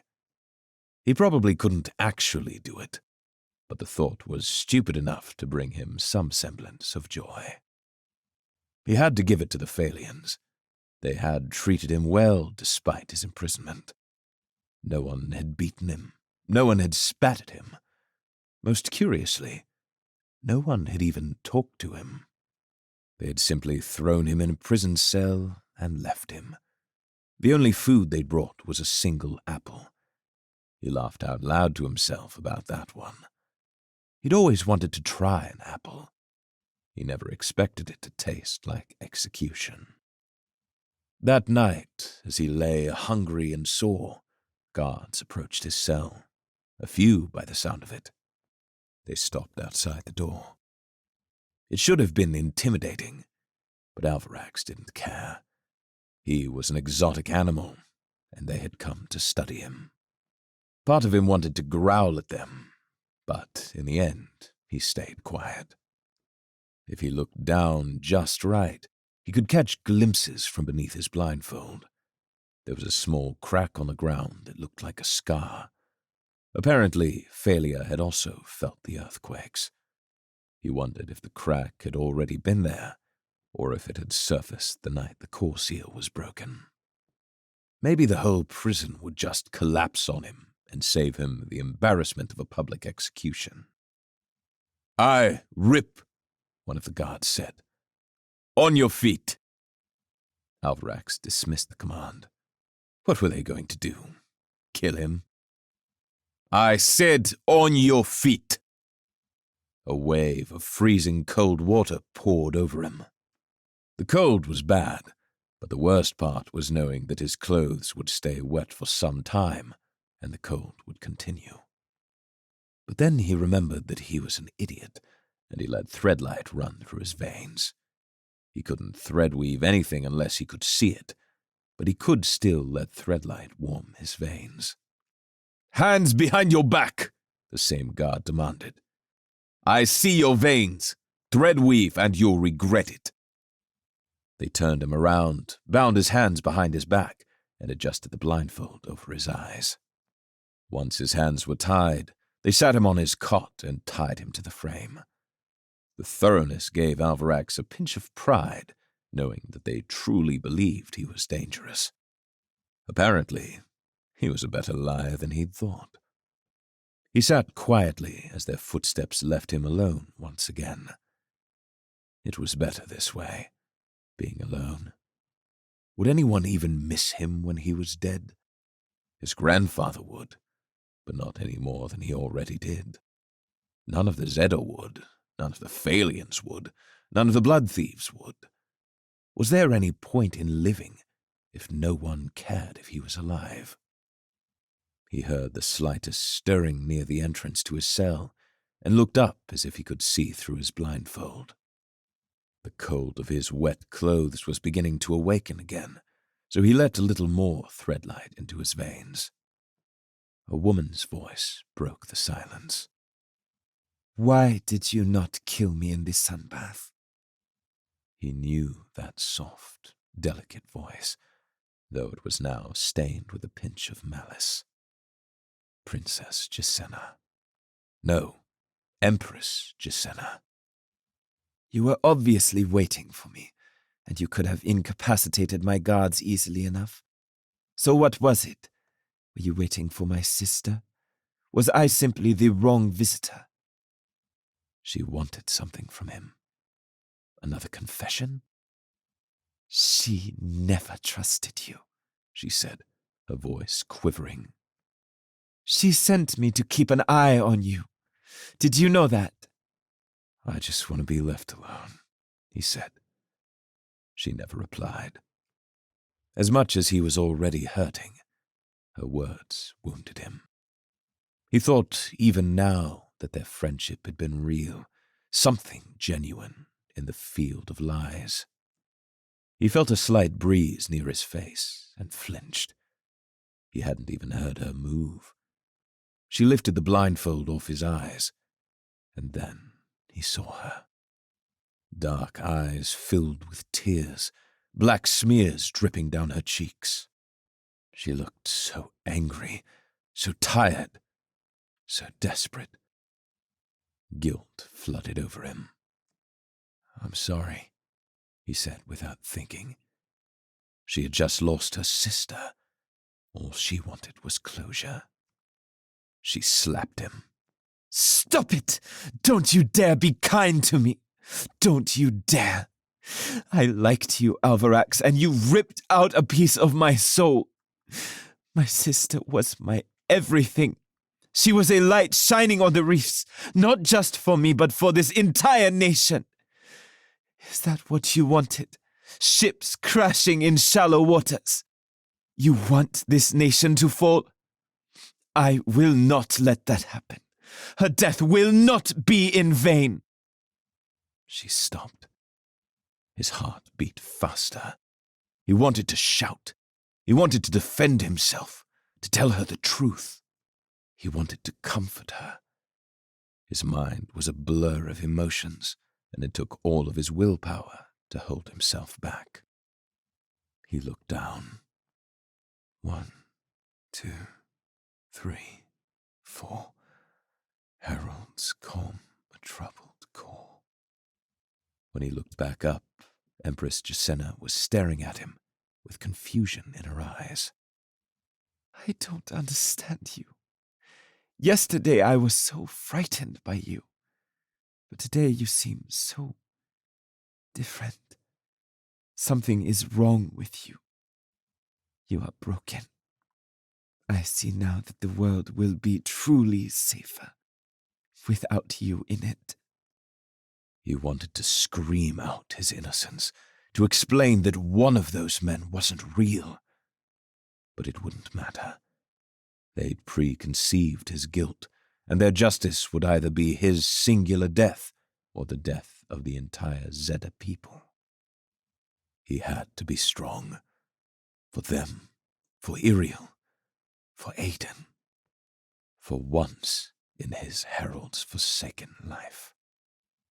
Empress Jacenna stood, gave him one last look, and walked away without a word.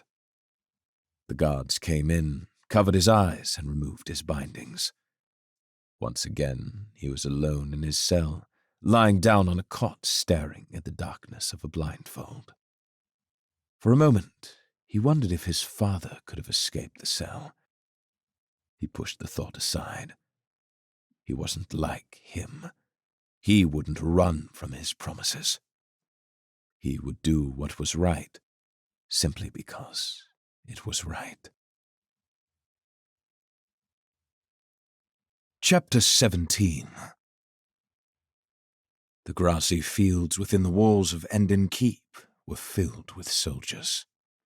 The only clouds in the sky had retreated earlier in the day, leaving a lasting warmth even as the sun fell below the western horizon. Laurel stood beside the doctor, Sala, handing out small vials quarter-filled with blood. She stole 3 vials, and, though she hated herself for doing it, The constant tremble in her hands left her no other choice. Sala was certain the small dosage would grant the recipient at least a short access to Threadlight, but the minuscule amount compared to what Laurel had been taking seemed fit only for the smallest child. Malachus had directed the soldiers to stagger their consumption so as not to leave their unit vulnerable. It was as good a plan as any, and still, Laurel felt a rotten feeling in the pit of her stomach. Once the last of the transfusers was distributed, Henna confirmed her plans with the lieutenants and commanded them to take their units and assume their positions. Boots stomped in unison over the wide fields until each unit disappeared past the walls of the keep. Alabella arrived shortly after, with dark bags peeking out from beneath her eyes. "Sala," she called out. "How did we do?" The odd woman cracked each of her knuckles one by one as she spoke. "Given the circumstances, we were able to ration the blood quite effectively.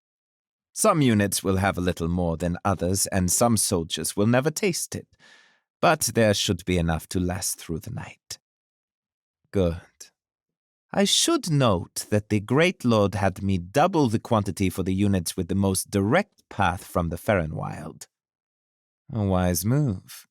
He also wanted to make sure that the soldiers were unaware of the order." Alabella smirked. "He needs all of them to feel equally prepared if they are to fight with the kind of loyalty he needs." Sala, with an eager look in her eyes, leaned forward. "Were you able to procure a few moments for me to study the captive core spawn?" "Unfortunately, no," Alabella said. "They were eventually able to kill it. I was told its Threadlight expired." "Fascinating," Sala whispered. "If it expires, then there must be a way for its Threadlight to be renewed. An energy source, like food." "A mystery for another day," Alabella said, turning to Laurel. "What do you think? Do we have a chance?" Laurel shrugged her shoulders. "If the rest die as easily as the ones I killed, I think we'll be fine. We can hope. That reminds me," Alabella said. She pulled out the obsidian dagger and handed it to Laurel. "I believe this belonged to you. I want you to have it. A token of my trust. You've saved me with it once before. I pray you won't have to again." Laurel took the dagger in her hands, and, as she looked down its shaft, she remembered Chris. But she also remembered that, in the keep the night she'd killed Jurius, there had been 2 identical blades. Something about that seemed significant. "Thank you," she managed. Alabella gestured to one of the towers. "It's time." High over the anxious city, clouds obscured the only light the moon intended to provide.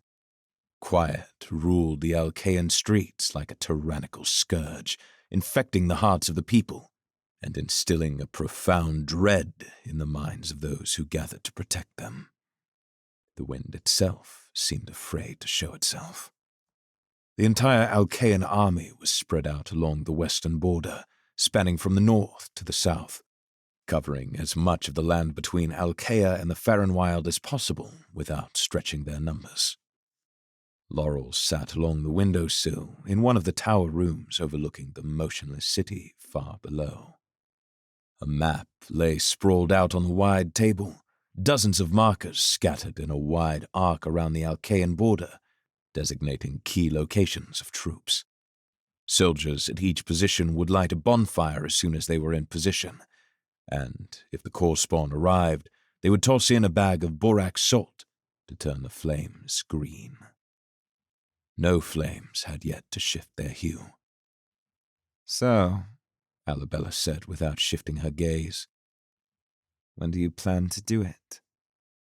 "Do what?" Laurel asked. The woman turned to face Laurel and met her eyes. When we first met, I promised you that I would never lie to you. We could debate the technicalities, but the truth is, I deceived you, Laurel. I know that you know what happened in the Farron Wild. Laurel's heart skipped a beat. Her hand had been tracing the outline of the vials in her pocket, but shifted to the blade now hooked to her belt.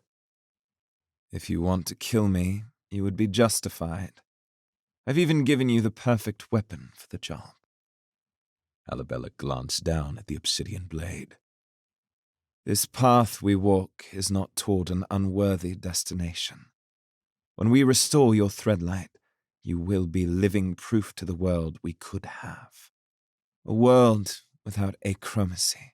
A world without inequality. No fortune of birth. Imagine it. Every single person able to experience the joy of Threadlight. That is the future we're fighting for. Laurel ground her teeth, angry, frustrated, bothered by the fact that she agreed with Alabella. Why did some deserve Threadlight over others? That which Laurel loved more than anything, why did she deserve it more than her brother? And still, unjust or not, how many deserved to die to bring that dream to life? I do want to kill you, Laurel said, unable to make eye contact. For my family, for my people, and for myself. Did you know that your people kidnapped me? If not for a bit of luck, it would be my blood out there in the soldiers' hands. A weary sadness played itself in Alabella's eyes. I've become so overcome with the destination that I've forgotten that there are many ways to arrive. I see that now, and I want to find a better way. Laurel raised the obsidian blade. Do you want me to kill you? Is that why you gave this to me? You think dying will make up for all the shit you've caused? I gave it to you because I need you. Time dragged to a halt. Every beat of Laurel's heart was a raucous pounding that shook her to the core.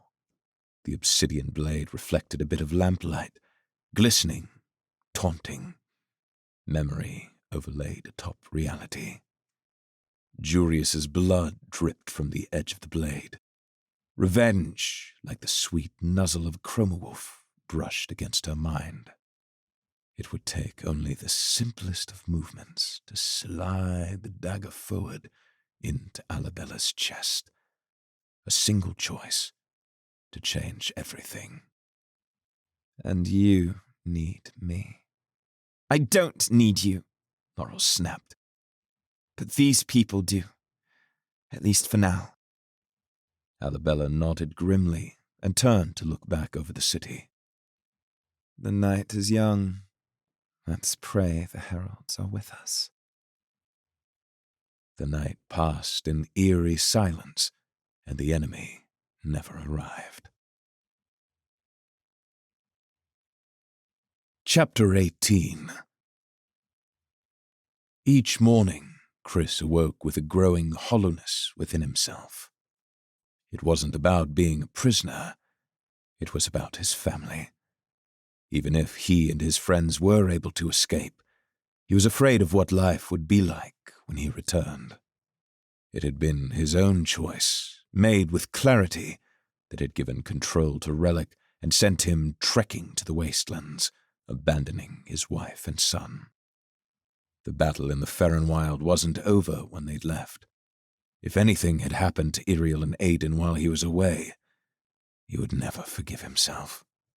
And even if they were okay, he feared that they would never be able to forgive him.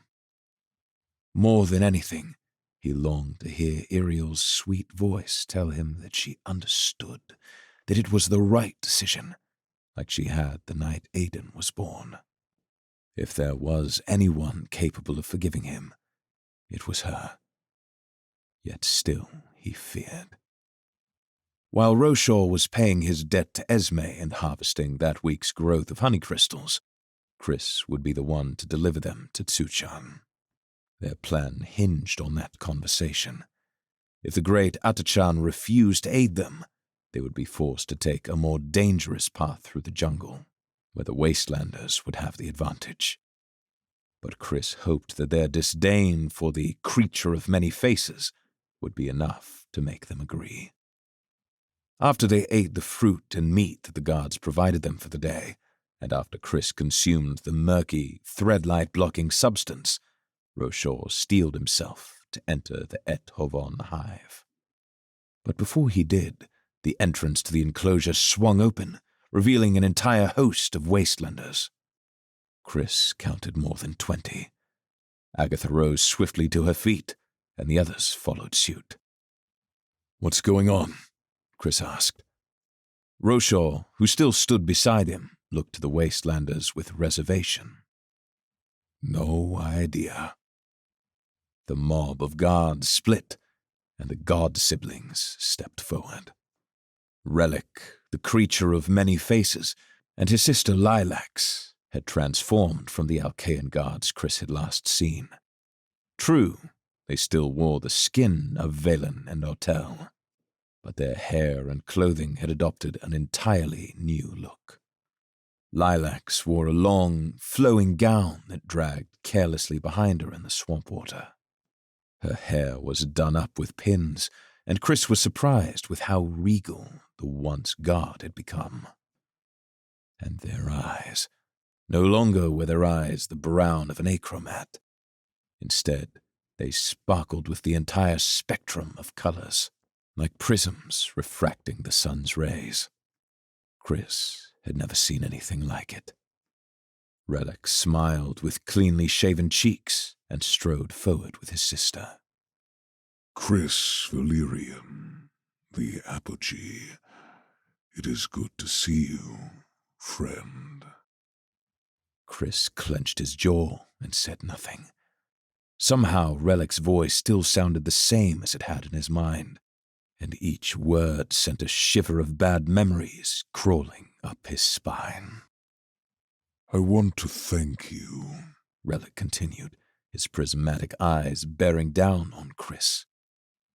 Not only did you give me freedom, but your actions freed my sister as well. When we've risen to our former glory, it will be because of you. Chris spat at their feet. Go to hell. Relic frowned and turned to his sister. The goddess Lilacs spoke in the Wastelander tongue, and the host of guards gathered and surrounded Chris, Rochor, Esme, Seven, and Agatha. They were pushed, shoved, and shepherded forward, like cattle through the swamp. They needed to escape. Now. They could no longer wait for the end of a guard shift during the night, nor could they wait to speak with Tsuchan. Whatever they were going to do, they needed to figure it out fast. Chris's eyes darted back and forth through the swamp, looking for anything that would give him an idea. The procession stopped at the edge of the jungle, where the crew was ushered forward to a ledge that led down to a sunken, muddy pit wide as a field. The far side of the pit ended at one edge of the endless well. The Wastelanders shoved the crew over the ledge and down into the pit. Chris and Seven landed on their feet, but the other three stumbled forward and crashed into the mud on their hands and knees. Chris helped Agatha to stand. When he turned, he saw an army of Wastelanders, young and old, surrounding the edge of the pit with fire in their eyes. Relic approached the ledge above them. The people of Kai Malend believe in the power of sacrifice, he said. Today, your choice is how. There are those among these people who would be leaders in the coming war. You will fight them, and they will prove to me their valor. Those of you who wish to die fighting, you will step forward. For those who will not fight, the well awaits you. What the hell is he talking about? Esme whispered to the others. Roshaw clenched his jaw and spoke through his teeth. He's saying we can let the Wastelanders kill us, or we can kill ourselves.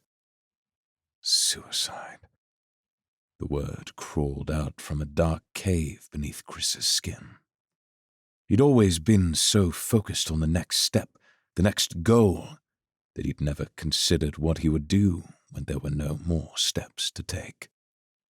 Looking out over the mass of Wastelanders, it was clear that there would be no escape. In a way, death would be such a relief.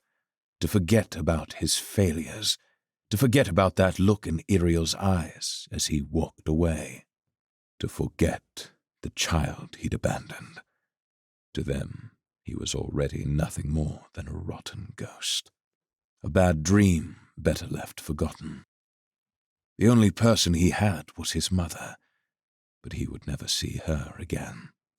And if he did, she would see no more than the disappointment he'd become. He walked forward and stared into the latter option. The endless well extended into infinite darkness. One simple step, and he could fall into nothingness. One simple step, and he could end the guilt. He could end the suffering. One step. Chris looked down into the pit, into the void that welcomed him. There was a certain serenity deep in the abyss, a calm in the shadow. It beckoned to him, calling out, "Come and be still." Serenity, tranquility, an end to the pain. An end. The end. "No," he said forcefully, shaking his head. That was not how he would end his life. "I am he who does not cower." If all the enemies in the world, be they Wastelander or Atachan or worse, came to claim him, he would stand and fight. He would resist with every last breath within him, and when he was at the edge of death, he would spit fire with his final breath. If they wanted a fight, he would make them pay. For Iriel, for Aiden, for the men and women who died at the hands of the Apogee. Chris dropped to his knees and leaned over the edge, staring down into the infinite void of darkness.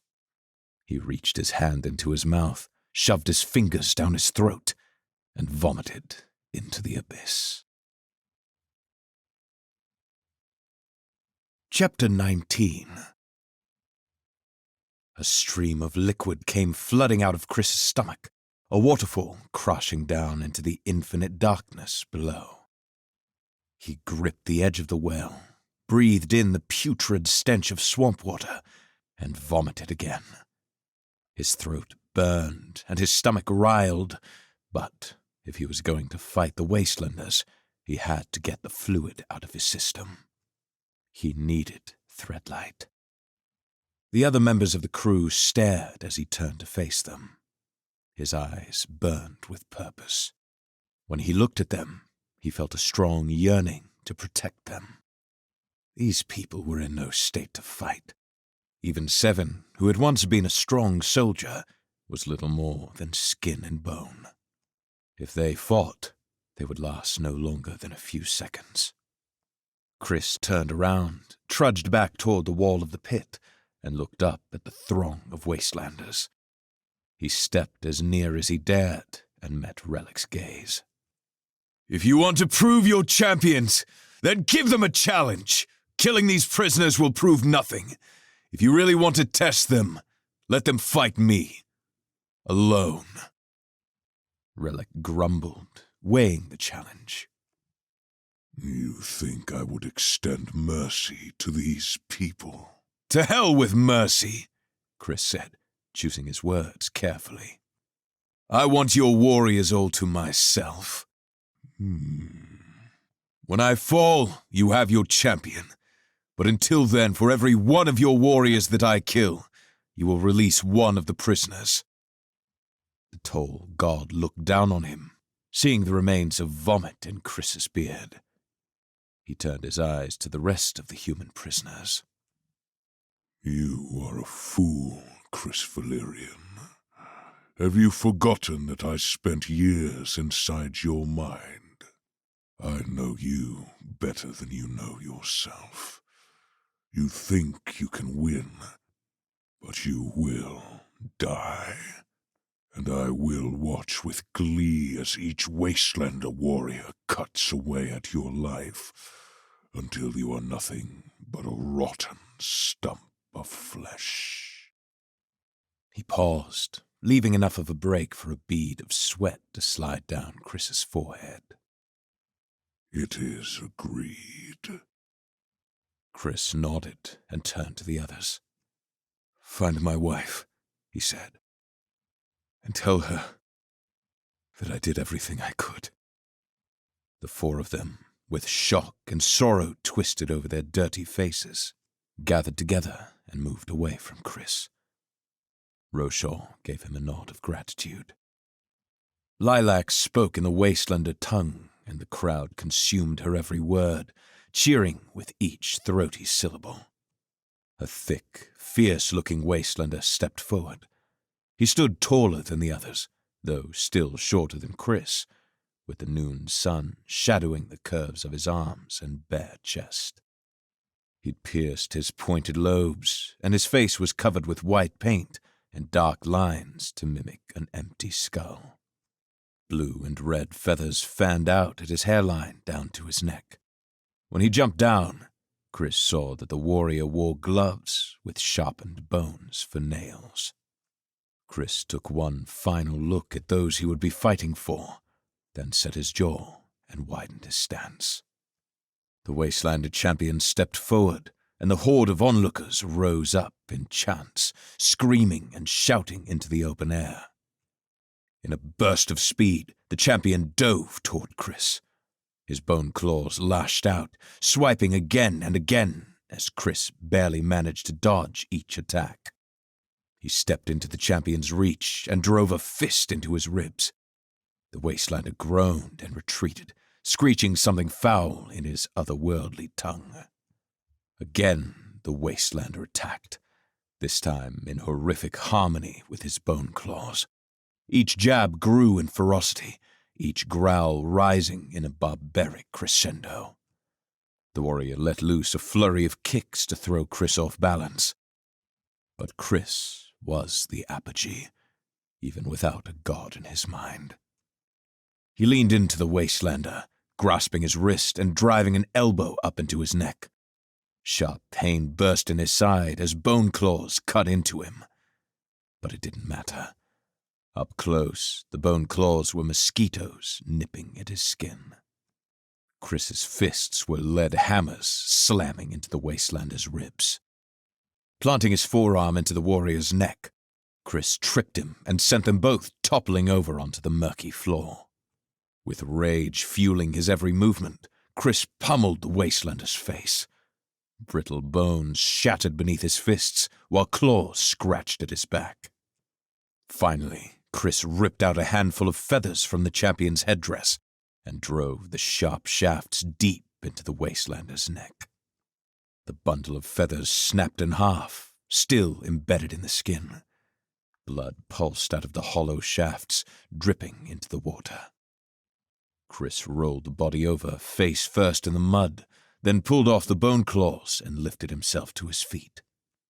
He took in heavy breaths and watched a strange crevice along the Wastelander's spine open and close before its lungs ceased their rhythm. The crowd of Wastelanders grew quiet.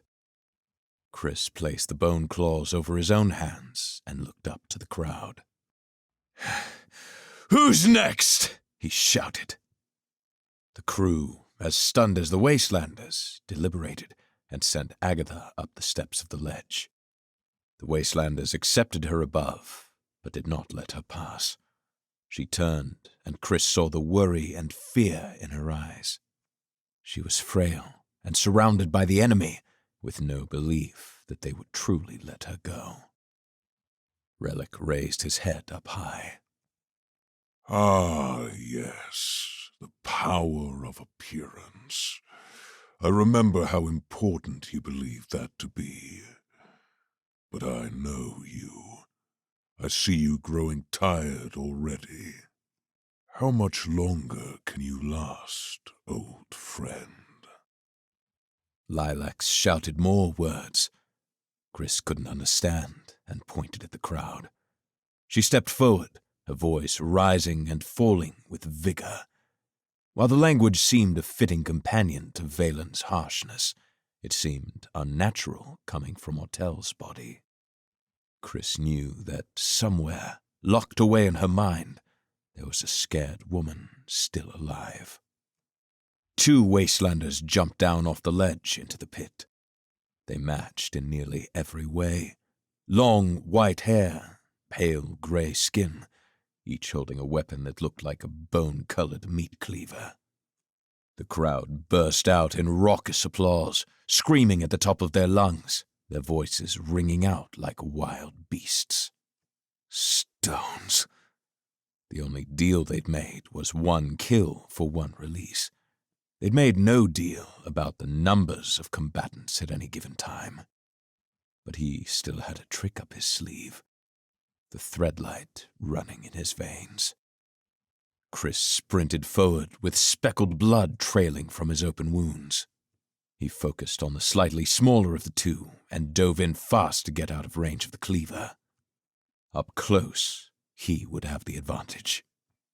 The other Wastelander chopped down hard with their cleaver and nearly cut Chris's hand off, but he pushed, his eyes blazing to life with radiant sapphire energy, and the cleaver swung wide, slicing off the ends of several of the bone claws.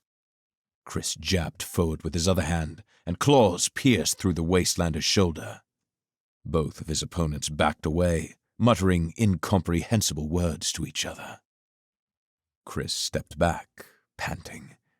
The layer of swamp water on the floor made it more difficult to move, and he found himself fatiguing faster than he'd hoped. He let more Threadlight into his veins. Both leapt forward in unison, combining hard overhead swipes of their cleavers with short punches from their offhand. Chris pushed hard against both cleavers, sending one tumbling through the air far away. The other cleaver was tossed to the ground by the warrior to avoid giving Chris any more advantage.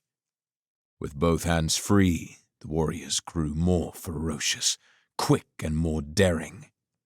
When one kicked low, Chris pushed off the ground and soared over them both, putting them between him and the endless well. He needed to do something. They were fast and well-trained. If he did nothing, it would only be a matter of time before they overcame him. They rushed him once more, and Chris kicked swamp water up into the air. It wasn't much, but it was enough. Chris used the distraction to launch his own offense. He let loose a series of swipes with the bone claws and connected with one of the warrior's chest. Chris smiled just in time for the other Wastelander to lift the cleaver from the floor and swing it upward at Chris's outstretched hand. It connected with terrible momentum, slashing through 3 of Chris's fingers. Chris's eyes bulged. Pain blossomed at the end of his hand. But there was no time. Chris tripped the first and pounced atop the second.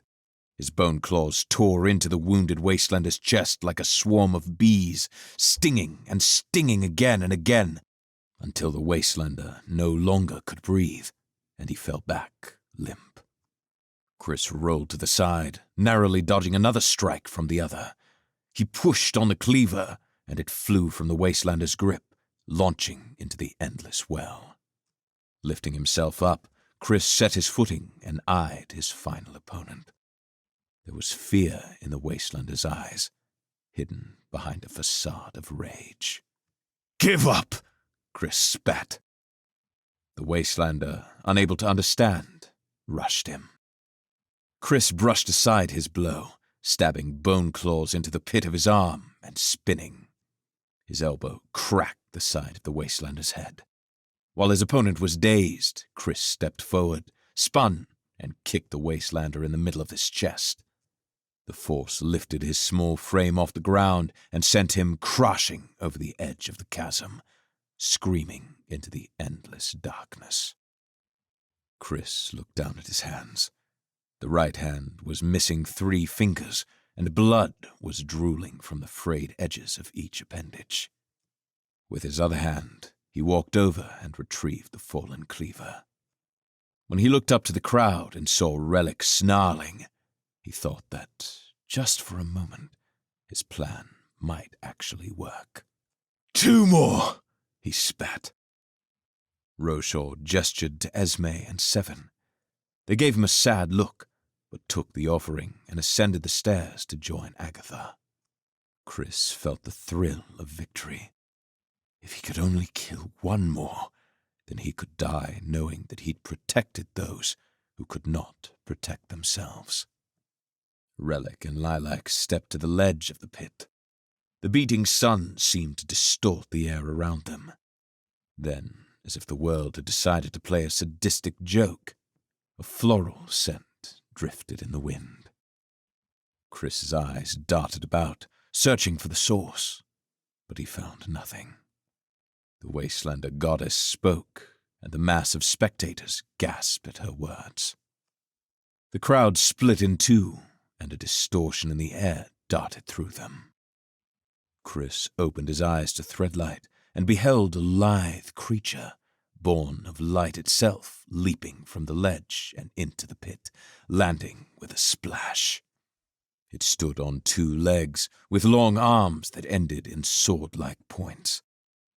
The Wastelanders whispered amongst themselves as Lilax's full lips curled into a perverse grin.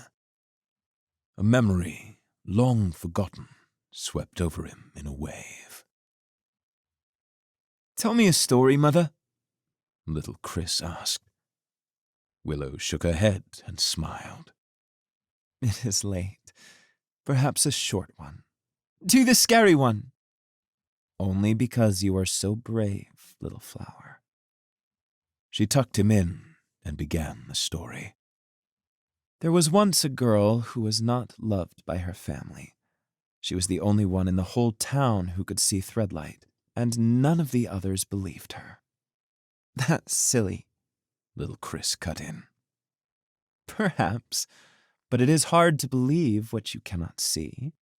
Still, she was happy, finding her joy in other pastimes. One day, an older boy from her village was killed by an invisible creature, a core spawn from the dark parts beneath the earth. When a group of men went to kill the beast, they never returned. The village elder brought everyone together behind the walls of her home. After 2 days, the little girl missed her family's garden, and so, when she smelled roses on the wind, she snuck outside and made her way home. Little Chris squeezed his mother's hand. "She shouldn't do that." "No," Willow said, smiling. As she walked, she opened her eyes to Threadlight and saw the core spawn circling the walls of the elder's home. She stood still as an oak tree, raised her bow, and let loose her arrow. It struck true, and the creature died. No one believed her until the creature never returned, and then they celebrated her as a great hero.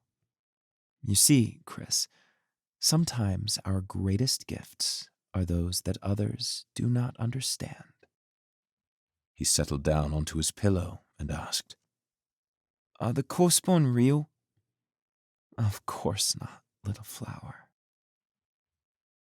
But Willow was wrong. Standing before him, with flesh born of pure Threadlight, was a creature of myth.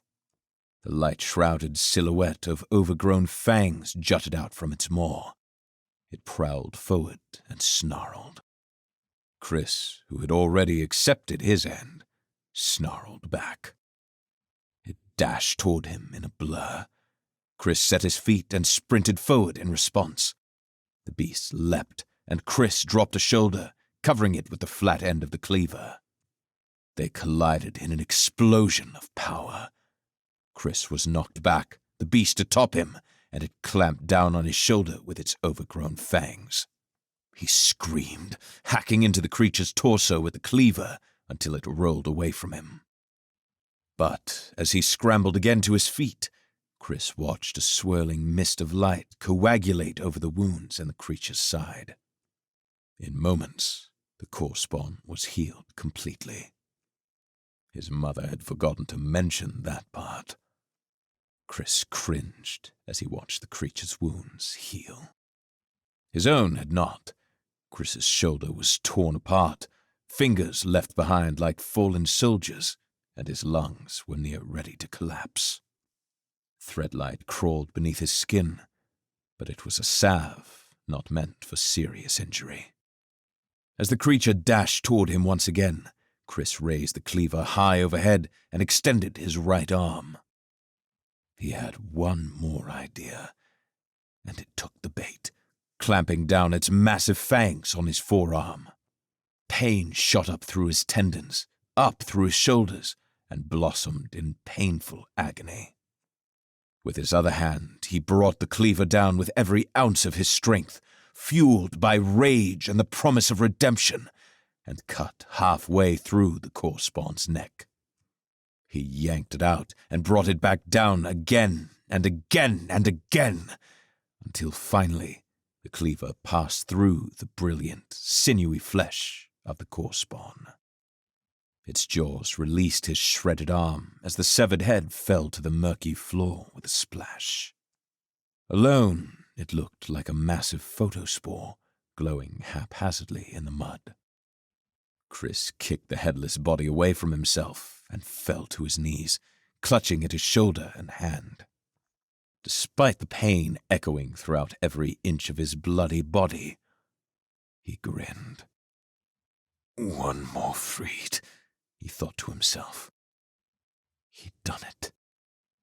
Then, as though time itself were playing back, the creature's head turned to ooze and slid across the water like oil until it reattached itself to the fallen body. The ooze reformed itself, slowly, into the same fanged maw of the creature he thought dead. Its newly formed head shivered back and forth, then settled, returning its radiant gaze to Chris.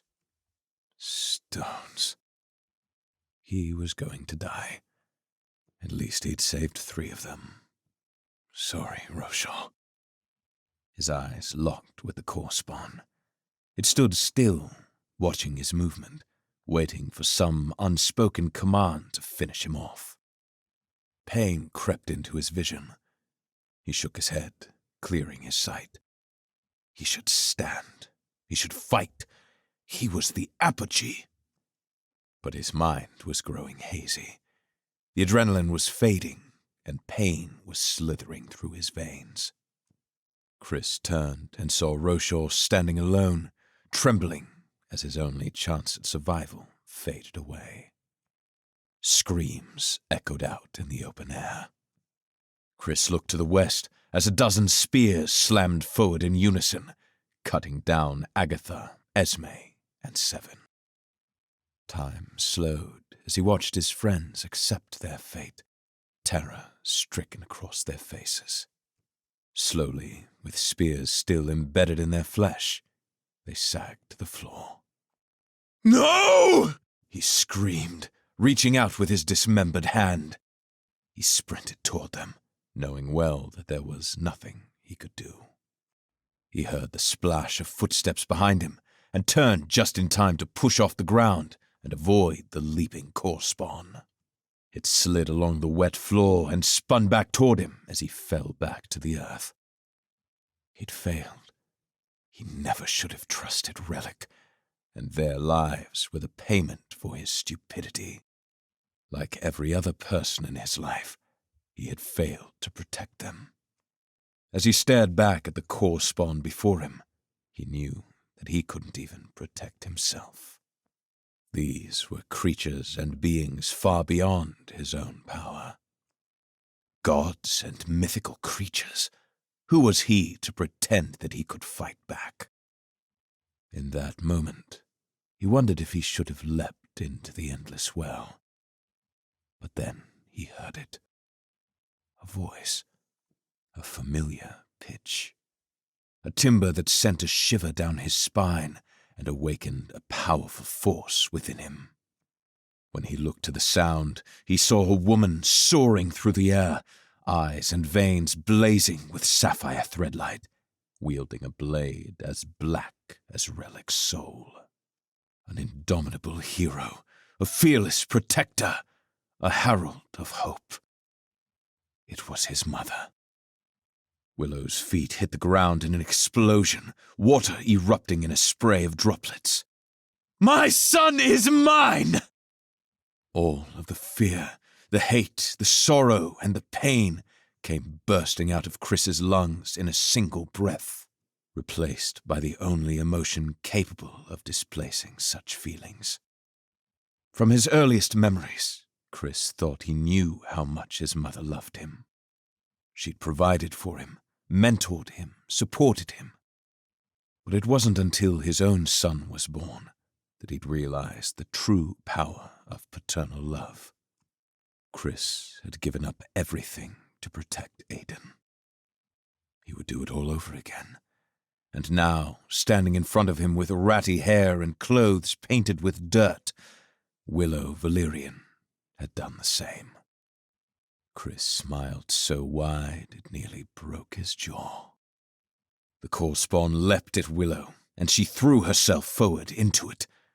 Chris, overwhelmed by her arrival, became suddenly aware of the danger she was in.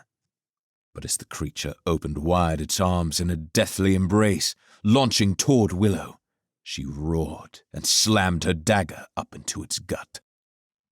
As soon as the blade pierced its hide, a hideous screech cut through the dull of the enraptured crowd. The core spawn burst apart in an explosion of threadlight, thousands of specks of multicolored sand erupting in a thunderous blast. Willow turned to Chris, and his eyes drifted to the dagger in her hand. He knew it well. It was once his. The thread-dead obsidian blade. He had so many questions, but there was no time. The core spawn was dead, and it was clear the Wastelanders would not let them live. They had to move. Chris scanned the throng of Wastelanders lining the wall of the pit. The entire crescent was filled. There was only one other way to go. "Roshaw!" Chris yelled. "To the well!" The lone man reacted decisively, sprinting at full speed toward the endless well, while Chris and Willow did the same. A horde of Wastelanders leapt into the pit, sloshing through the puddled ground, and rolled toward them like an avalanche. With each second, the sound roared louder, screaming, howling. Chris peeked back and saw one of the Wastelanders riding a bonded Atachan, its massive limbs thumping against the earth with each step. As they approached the edge of the chasm, Chris came to a halt. He turned just as Willow reached him. "I can't believe you came for me," he said. "There is nothing in this world that could have stopped me," she said with a smile. Stones, but he'd missed that woman. He looked down into the void, grabbing hold of her hand with his good one. "If this kills us, I'm glad I saw you one last time." She smiled with a twinkle in her eye. "If this kills us, it would still be worth it." "Harold, save me," Roshaw whispered as he arrived. Chris smiled, and together, all three leapt into the infinite darkness. Chapter 20. The remainder of the Alcaean night passed in a timeless blur, waiting, fearing, then rejoicing when the sun rose. Every man and woman in the city had dark eyes and hearts that sagged in their chests. But when not a single core spawn arrived, it was as though a fog had lifted. "Laurel, grab your things. We need to leave now." Laurel shot up in the chair where she'd nearly fallen asleep. She rubbed at her eye and gazed out of the large window that looked out over the city. Alabella moved throughout the room, gathering papers and shoving things into a bag. What is it? Alabella listened at the door. Our safety is predicated on the presence of the core spawn. If they do not return, even if the people believe they will not, then you and I are no longer safe. If they don't need us, then we will be imprisoned or killed. If we leave quickly, we can be gone before they come for us. A caravan can take us somewhere safe. What? No, Laurel said. We can't leave. You have to understand. Every moment they allow us to stand beside them is a moment of disrespect. It doesn't matter that we were trying to do the right thing. We are their ally only when there is a greater enemy, and if that enemy is gone, then their eyes again turn to us. Even if the core spawn never came, your transfusers prevented a widespread panic. They had no plan to protect their people. No single action can scrub clean a mountain, Alabella said, as she continued to gather her belongings. Laurel's hand rubbed at the transfusers in her pocket. It was a new day. She'd waited long enough, so she kept one eye on Alabella to make sure her back was still turned, and pulled one out. She brought the vial with trembling hands to her lips. Iron slid down her throat, and warmth suffused throughout her body. The quaking of her hands faded away. Still, that didn't fix the larger problem. They had to leave Alkea. Maybe... If they're going to pursue us, we should go west. There's nothing to the north, and it's too flat to the south. It would be too easy to track us. Plenty of hills to the west, and if we can make it all the way to Failure, they won't be able to follow. Alabella thought it over for a moment. I'd prefer we go south, but you are right about the visibility. It would be dangerous. If we keep the group small, we could ride horseback to Feldspar, then pick up a carriage to continue west through the night. We'll need to move quickly, and we'll need Sala. Laurel nodded. They moved to the door, and Alabella knocked. In a few moments, the door opened, and a group of uniformed guards glared at them. One, a shorter man with a mustache, put a hand on the door. "What is it?" Alabella's veins blazed to life with amber threadlight. I am sorry. Her eyes glowed a brilliant yellow just before the guards all clutched at their legs and sunk to the ground, overcome by a tangle of invisible threads. In seconds, they were sprawled out across the floor in a writhing mass of blue and white uniform. The door drifted open. When Laurel stepped out, a single guard remained standing, just beyond the others. He looked ready to soil himself, and when Alabella met his eyes, he dropped to the floor. But Laurel was quite sure that it was of his own accord rather than Alabella's threads. It was just before dawn, and the night sky still flooded the hallways of the keep with an eerie darkness. They ran down the hallway with their shadows wavering in front of them like spirits, beckoning them to follow. They moved swiftly but cautiously, taking care to not rouse suspicion from the servants that worked quietly. They turned a corner near a staircase and came face to face with 3 people Laurel would never have expected to see. Luther, holding a small crate, paused beside Lass and Rayna. When they saw her, Lass's cheeks flushed, and she knew that the 3 of them were doing something they ought not to. Alabella's veins began to glow, and Laurel put a hand on her arm. "What are you doing here?" Laurel asked. "We could ask you the same," Luther replied, eyes narrowed as he clutched the box. Laurel thought she heard the sounds of movement coming from within the box. "We could," Rayna added with a nudge. "Or we could all pretend like no one saw anything and continue on about our business." Despite how badly Laurel wanted to know what was in the package, she knew that her and Alabella also needed to move quickly. "If you didn't see us, then we didn't see you." "It's good," Laz said with a thumbs up. When Laurel and Alabella moved to descend the staircase, So did Luther, Laz, and Rayna. They looked at each other uncomfortably for a moment before continuing down. Each step of the spiraling stairs echoed loudly as they made their way to the bottom floor. As soon as the stairs ended, Laz gave her a final nod. A small cooing sound came from the box just as they moved to go. Luther looked to Laurel.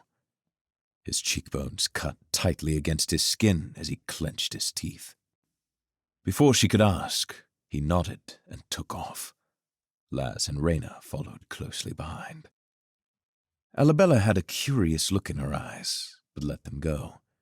They each tossed their hoods on and walked quietly past the guards posted outside the keep. Laurel spotted a tint of emerald in the veins of one of the guards. His tired eyes scanned the courtyard while the others stood still. With the threat of a core spawn invasion, their priority was making sure nothing came in. Once outside of the keep walls, Alabella cut south, and they made their way to the warehouse where they'd been staying. Laurel still had a hard time keeping the direction, but she thought she was finally starting to recognize some of the ground's streets and landmarks. However, it all felt different now. Windows were boarded up, doors barricaded. Carts and stalls were left abandoned in the streets. Holed up inside each home were children sleeping, and parents with red eyes that stressed over the future of their families. Laurel hadn't thought about it, but in a way, she was glad that the Zeta people had been forced west. Perhaps the world was safer away from Alkea and the core spawn. They reached the warehouse, and, after knocking and waiting for the barricade to be shoved aside, they entered. Laurel was surprised with how many people were there. There must have been hundreds, young and old, spread out across the warehouse floor like cocoons. She recognized some as the seamstresses and tailors that worked the floor for Alabella's legitimate business. Alabella smiled as they entered. "What is this?" Laurel asked. "Many of our workers have homes on the outer rim of the city, or out in the countryside. I asked Sala to offer them a safer home, for now." Laurel stared at the woman.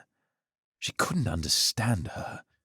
In some ways, she would sacrifice everything to move toward her grand vision of the world. But then this, an outpouring of empathy. Alabella continued through the quiet warehouse, waving at a few of those who remained awake. When they entered Sala's quarters, they found the strange woman sleeping on her back, cradling a stack of parchment with her odd glasses placed atop. Alabella strode forward and woke up Sala with a gentle hand to the shoulder. When her eyes opened and she saw who it was, Sala shot upright and shoved her glasses on. "I am quite certain that I did not fall asleep. There is far too much to do and too little time to do it all." "Pack your things," Alabella said. "Whatever you can carry on a horse. We need to leave the city." "Humans or core spawn?" Sala asked. Alabella smirked. "Humans. The core spawn never came." "An unlikely outcome," the odd woman said, jumping to her feet. "Then the Alkeans will have no further need of our product or our alliance. I'll gather my things." She paused. "There is something you should know." Alabella cocked her head to the side. "Jellium knows about the boy." "Heralds be damned," she cursed. "It was only a matter of time. We'll need to get our shipment out before he finds it.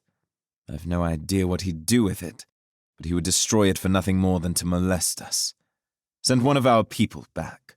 I want it out of Cynosure and out to failure as soon as possible."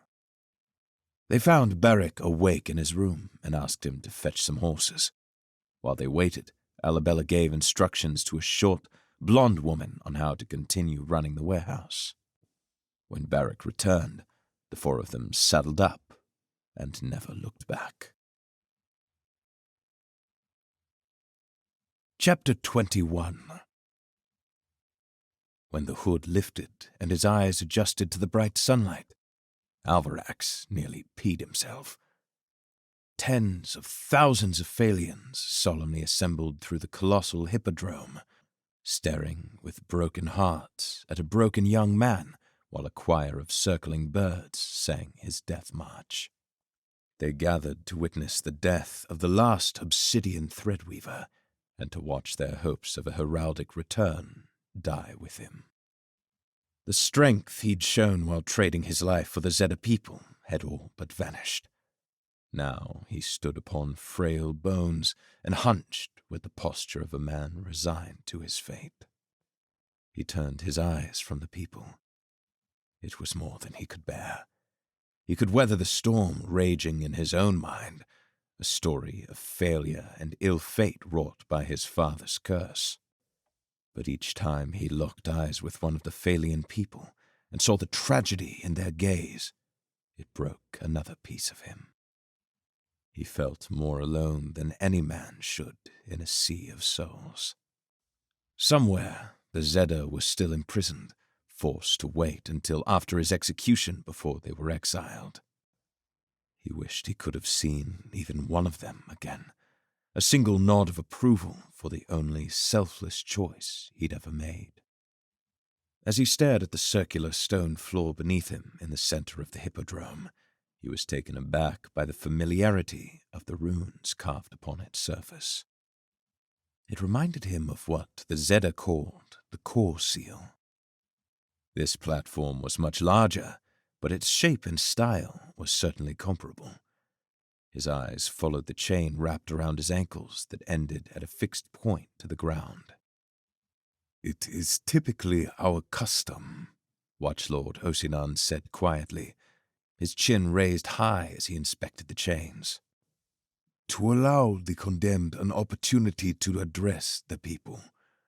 However, we have decided that you are not deserving of such a platform. So, you will be given no such opportunity." The slightest commotion broke through the crowd, like leaves rustling in the wind. Alvarax turned his head to see Empress Gisena summiting the platform, dressed in a flowing black dress with dozens of thin, golden tassels draping from her sleeves. In another life, the bright sun and the singing birds would have been a fitting accompaniment to her arrival. But today, Alvarax looked away and cursed the birds to silence. As the Empress approached the center of the platform, she kissed her fingertips and placed them in the air in front of her. "Today, we grieve the loss of our beloved Empress."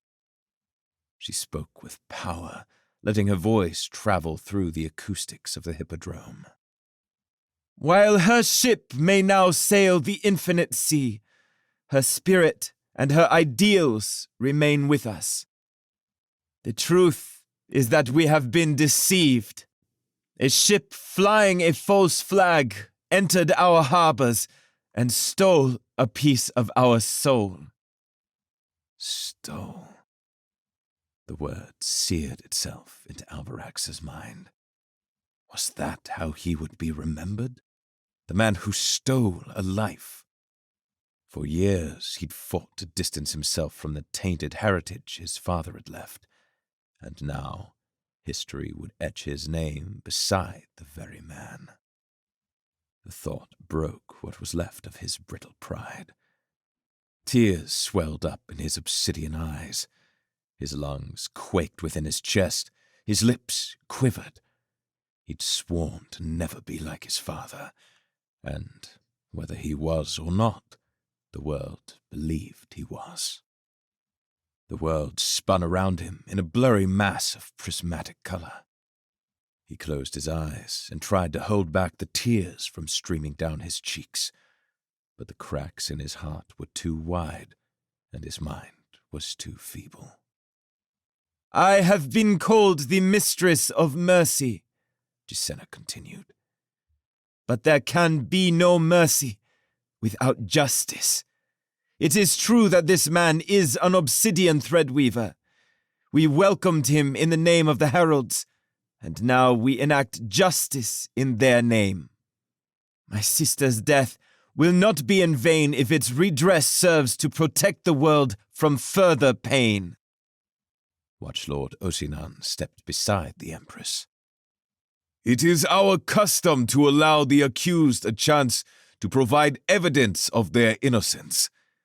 There are times, however, when we must break custom. This man has pleaded guilty, and both Empress Gisena and I have agreed that he will not be given a final address. We will not let his tear-filled fabrications sully this moment of restitution."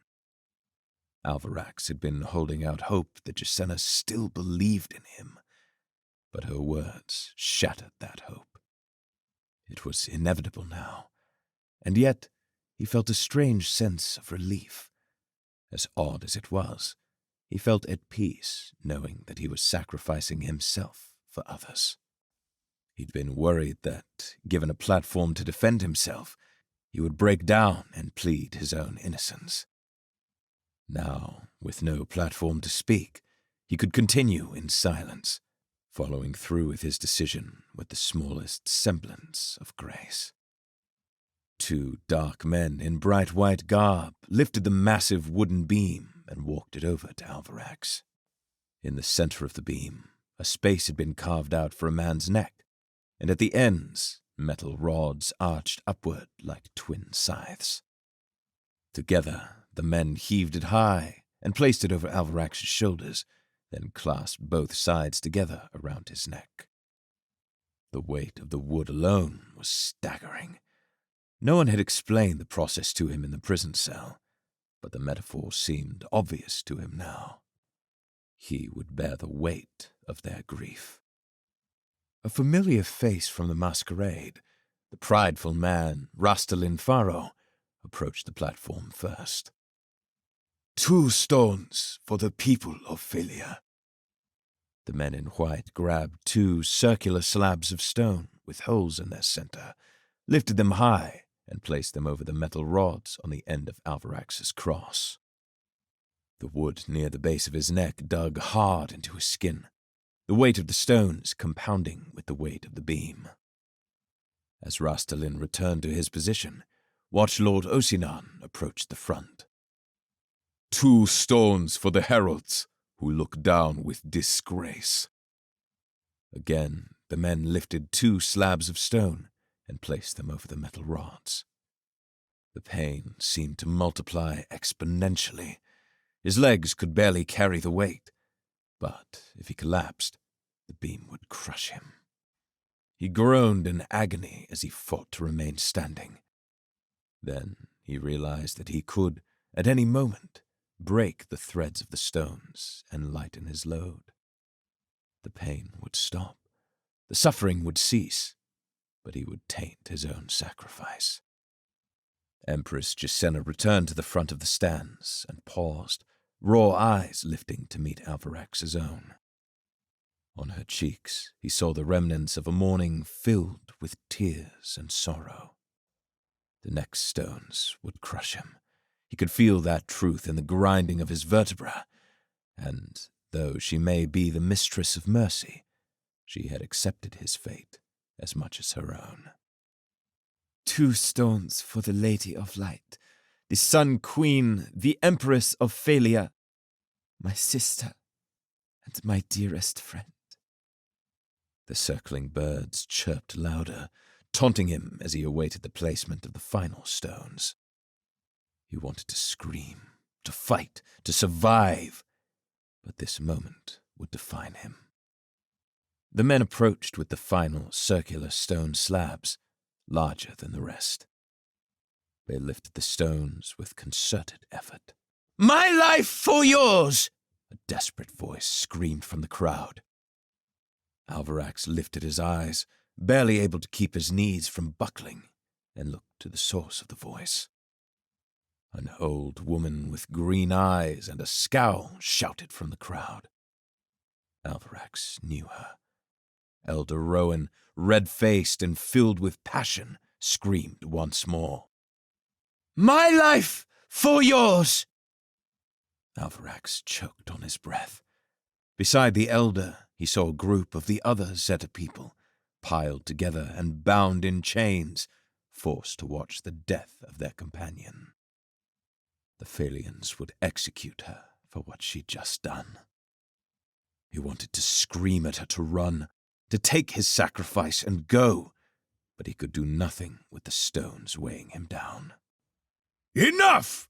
Osinan screamed. There will be no surrogacy! A second voice, a man's voice with a certain gruffness to it, repeated the phrase. My life for yours! Alvarax looked and saw Dogwood standing tall in the crowd, raising a fist high overhead.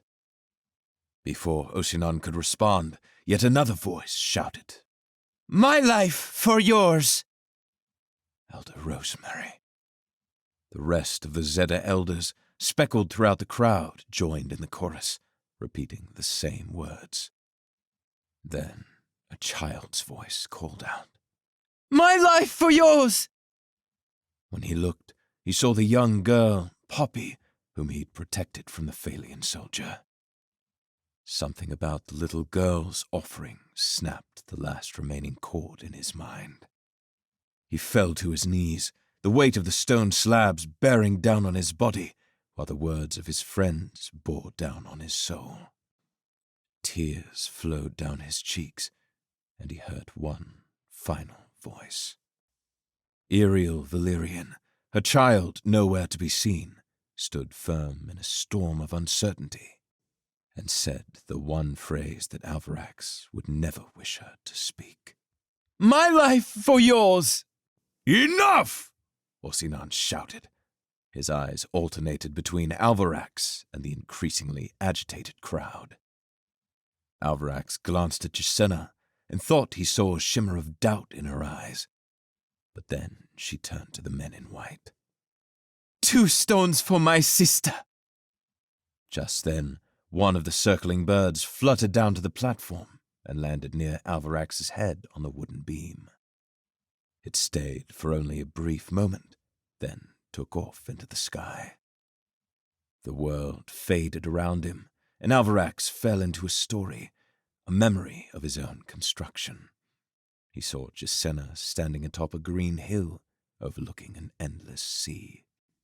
An evil princess set to destroy the world. A small, yellow-bellied starling rested on her shoulder. As she looked out over the tumultuous waves, the little bird spoke to her and said, Are you certain? When the words were spoken, the vision fled, and Alvarax returned to a painful reality. The weight of 4 stone slabs tore into his shoulders. Blood trailed down his torso where the wood cut into his skin. The entire crowd of men and women stared, awaiting his death. And the Empress, the woman who'd once shown him such wonderful kindness, stood in silence, a single tear drifting down her cheek. Only a few moments passed before the little bird flew away, but sometimes a few moments change everything. Her eyes softened, her shoulders fell, the quiver in her lips faded away as they parted. Wait, she whispered through the commotion. The white-garbed men lifted the stone slabs and placed them over the metal rods of Alvarax's cross. Stop! The Empress screamed as the weight of the final slabs settled.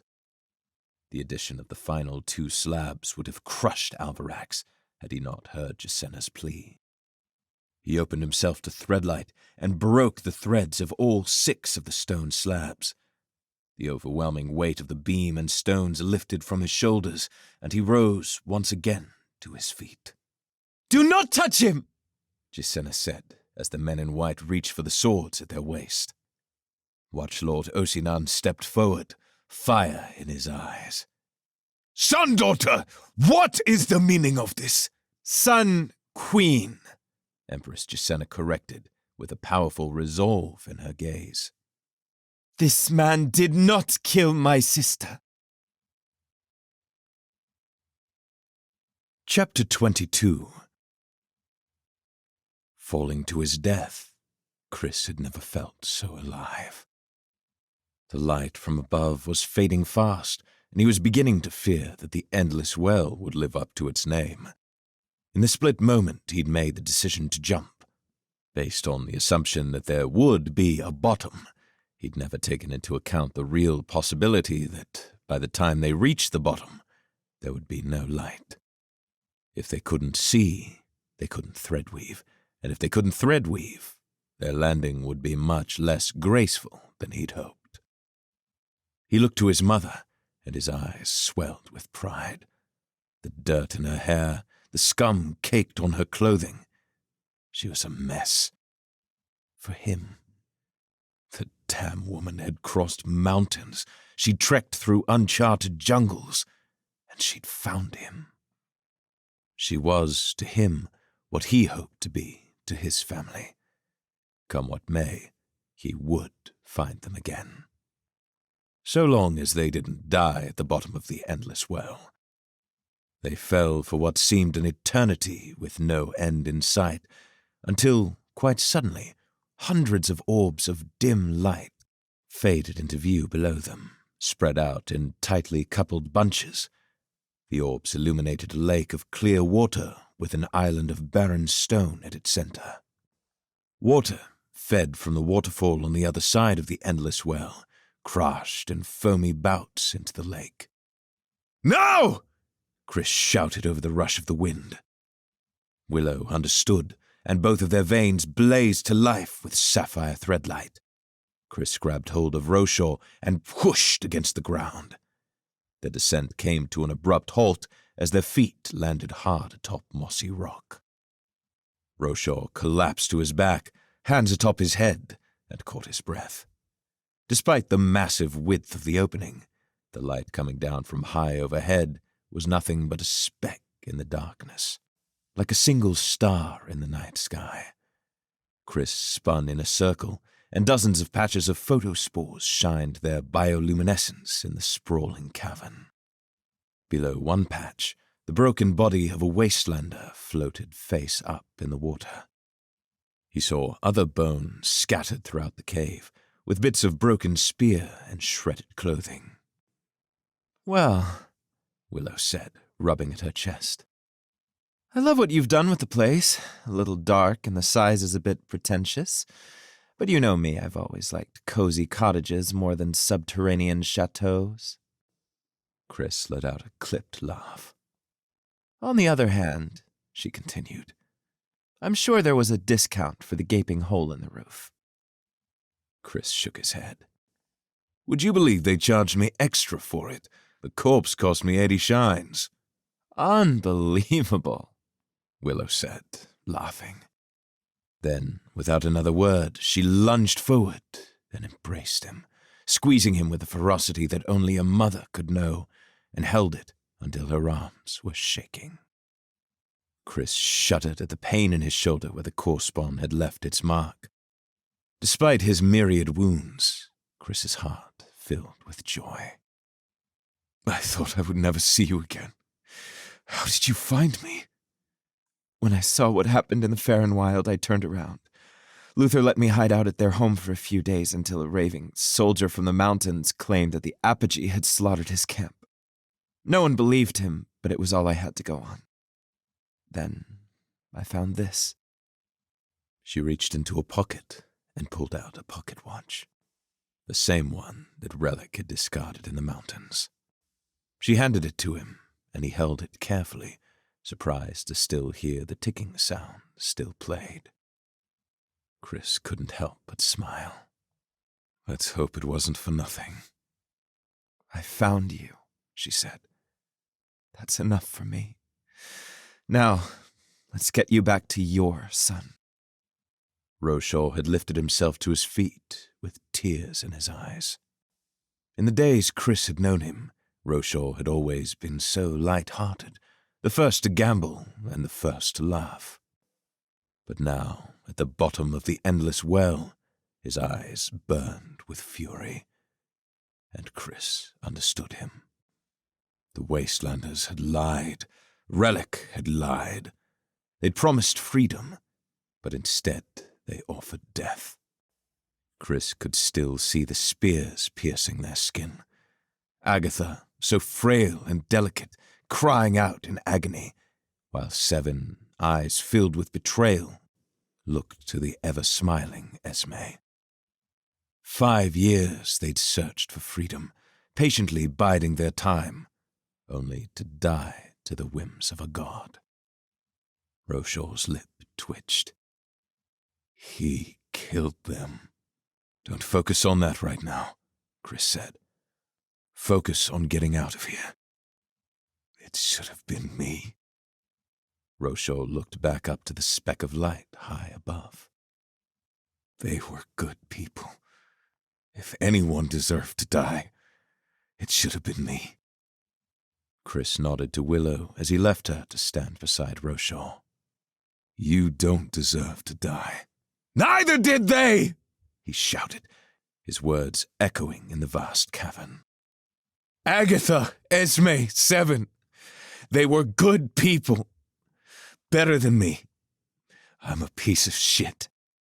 You know, Chris said, my mentor once told me, after a battle where the Wastelanders wiped out half of my men, that the only difference between the living and the dead is that the dead are done changing. The moment you die, your life and your legacy are fixed in stone. He told me that the best way to grieve the dead is by using the gift of life to make yourself a better man.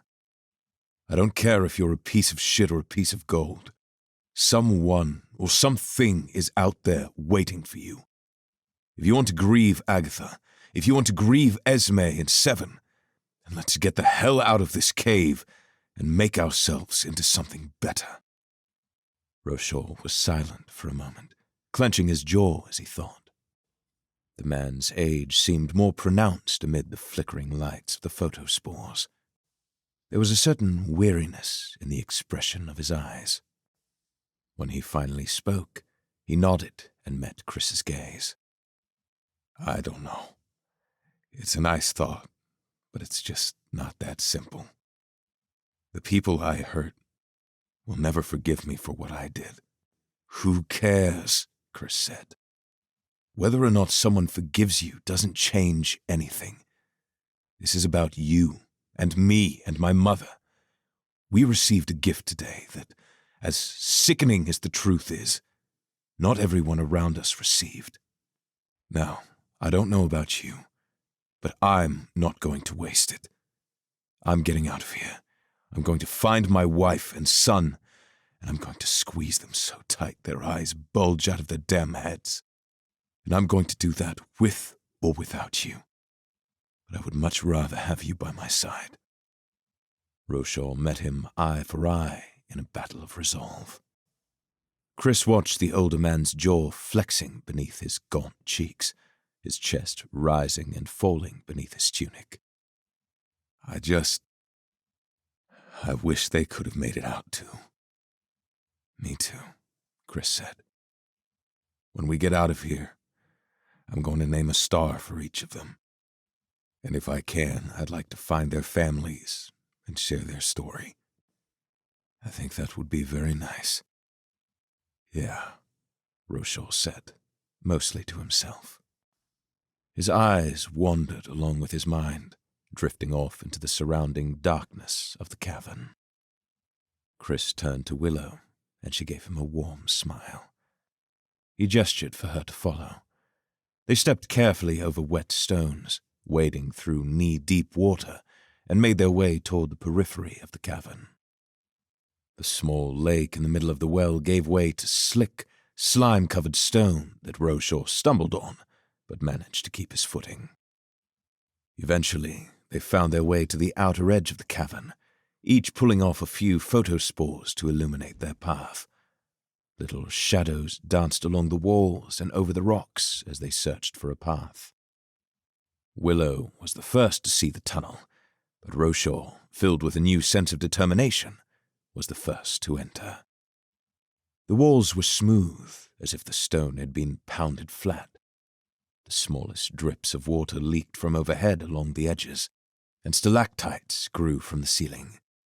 The silence was broken only by the occasional skittering of tiny footsteps in the puddles. As Chris walked on, he squeezed at his palm, eager for the bleeding from his missing fingers to subside. There was a sick form of irony in the fact that, after losing 3 fingers, he'd taken upon himself Seven's title. It would take some getting used to, but if it was the price required for freedom and a reunion with his mother, he'd pay it 1,000 times. Either way, he needed some fresh water so he could clean out his wounds. Otherwise, infection would soon take hold, and he didn't have access to any of the salves he knew of for dealing with such an affliction. From further down in the tunnel, a subtle voice echoed across the smooth stone. Willow had the obsidian blade out before Roshaw had even stopped walking. Chris whispered for them to leave their photospores behind and follow him. They approached with soft steps and soon found light emanating from further ahead. When they rounded the final bend, they saw the most curious sight. A man wearing a wide-brimmed hat sat at a table hewn of a single rose-colored stone. Haphazardly placed around the table, an array of wood chairs were filled with oddities. A translucent snake wrapped around petrified wood, a glowing fish swimming around a large crystal bowl, and a half-finished statue of a monster with the tail of a scorpion. But odder than the rest was the man seated at the table. Beneath his hat, his eyes were closed tight, and long, dark hair fell to his navel. "Sister?" the old man called out. When he turned his head, keeping his eyes closed, the sight reminded Chris of the blind priests of the Order of Alcaeus. Chris clenched his jaw and gestured for the others to remain still. The likelihood that a blind man was alone in the caves far below Kaimalend was nearly 0. So they waited patiently, hoping he would think their steps was something else. "You know I haven't bathed in years," the man said with a laugh. When no one responded, the odd man took to his feet. He was old and wiry, and his loose-fit tunic opened up at the chest, exposing a wildly undernourished body. The man took a few steps toward them, leaning in with his ears toward their direction. "Lilacs?" Chris and Roshaw swiftly backed around the corner at the word, and Willow followed. "He definitely said lilacs, right?" Roshaw said. Chris nodded and turned to his mother. "Quick debrief. The voice I was hearing in my head turned out to be a wastelander god that can inhabit other people. His name is Relic. He's taken a new body, and he has a sister named Lilacs who can do the same. If that man out there knows Lilacs, then we can't let him know we're here. If they know we're alive, we're in danger." Willow, after a momentary blank stare, closed her eyes and shook her head. Iriel told me about the voice. A wastelander god? Turns out I wasn't losing my mind, only sharing it. Stones, she cursed. Roshaw cut in. "What do we do? Find another tunnel back at the well?" "No," Chris said. "We need food and supplies or we'll die down here. If that man is here, then he has to have something we can use." "He's an old man," Willow said. "We can't kill him." Chris held his finger up to quiet her. "We're not going to kill anyone. We're going to steal from him." He thought he saw a smirk on Roshaw's lips at the suggestion. "But we also can't leave him here. So, we're going to tie him up and bring him with us. If we're lucky, he can help guide us out." "He's blind," Roshaw said. Chris rubbed his beard. "I have enough experience with blind people not to underestimate." "Hello," a voice said from behind them. The 3 of them startled back, and Willow's blade swung forward, slicing Roshaw's forearm on the way up.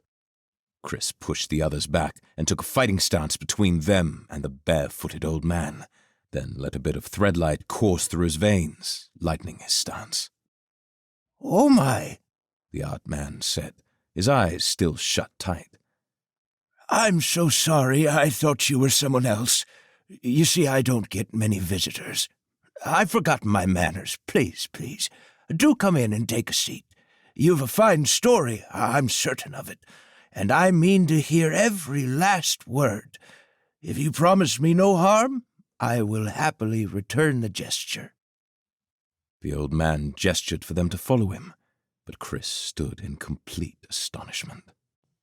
Now that he was closer, something tickled at the edge of Chris's mind. Maybe the old man was a priest, and he'd seen him before. But why was he down here? Either way, Chris knew there was information to be learned. "Thank you," Chris said. "Perhaps you could help us." "Ah," the old man choked on his word. He was quiet for a moment, then touched a finger under his closed eyes, wiping away a tear that fell down his cheek. "I cannot explain how lovely it is to hear your voice. I'm so sorry. It feels almost like a dream. How many of you are there? I thought I heard others." "There are 3 of us," Willow said. 3? He laughed. 3 companions explore the caves far beneath the surface. I'm afraid I know the ending of such a story. 3 is a cursed number. I'm certain of it. Better if there were only 2 of you. It is a safer number. Please, please, do come in." He shuffled away, and a little creature darted out from beneath the table. It looked like... Chris let go of Threadlight, and the little creature vanished. He let Threadlight flow through his veins, and the little creature reappeared. "Stones. Is that—" "He's called a chit," the old man said. "He's quite harmless." Chris stared at the creature, curious about its connection to the core spawn he'd fought in the wasteland pit. "You're sure it's not dangerous?" "Quite certain. He is one of the few friendly breeds, though, don't tell him, not one of the most intelligent either." As they followed, the little core spawn scuttled up the old man's leg and came to rest atop his shoulder. Chris turned his gaze to survey the rest of the cavern. Light filled every corner of the sprawling space, from dozens of photospores that grew in perfectly lined bunches along the outer edges. A dozen different tunnels led in every direction, and, on the far side, a massive pool of golden water emanated a faint glow of its own.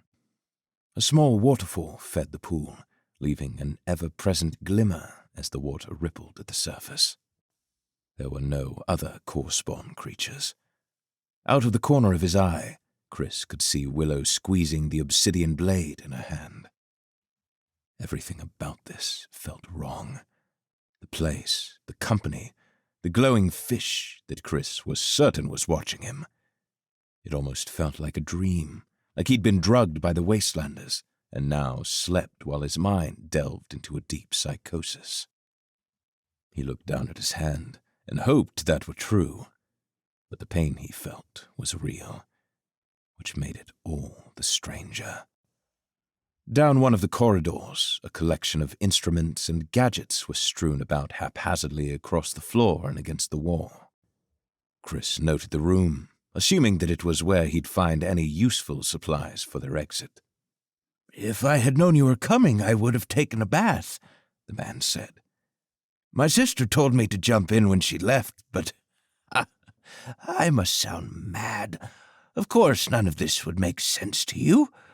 I'm so sorry. It's been so long." "No apology needed," Willow said with a soft voice. "We are grateful for your hospitality, though we are certainly curious what it is you are doing down here." "Ah, another collector of stories, and this is the grandest of them all." He paused, scratching at his overgrown beard as he pondered his response. I suppose the summary is that we often do silly things for family. Willow raised a brow. Your family sent you here. No. We discovered it together, he said. You know, I have often dreamed of sharing our story, the whole story, but my sister thinks it would be unwise. Your sister? Chris asked. Is she here? The blind man turned to face Chris, and though his eyes were closed, he seemed to take in Chris's expression. She should return any moment. However, I think it would be better if you were gone before she returns. Interesting. The tone assumed that Lilacs was dangerous, but Chris had the sneaking suspicion that the old man was more than he appeared. Either way, if Lilacs would return, they needed to get answers quickly and get out even more so. We know your sister and your brother, Relic. They slaughtered our friends. The air in the cavern chilled as footsteps echoed down one of the tunnels. The old man froze in his seat, his hands resting on the table. With his eyes shut, it was as though he had become a statue.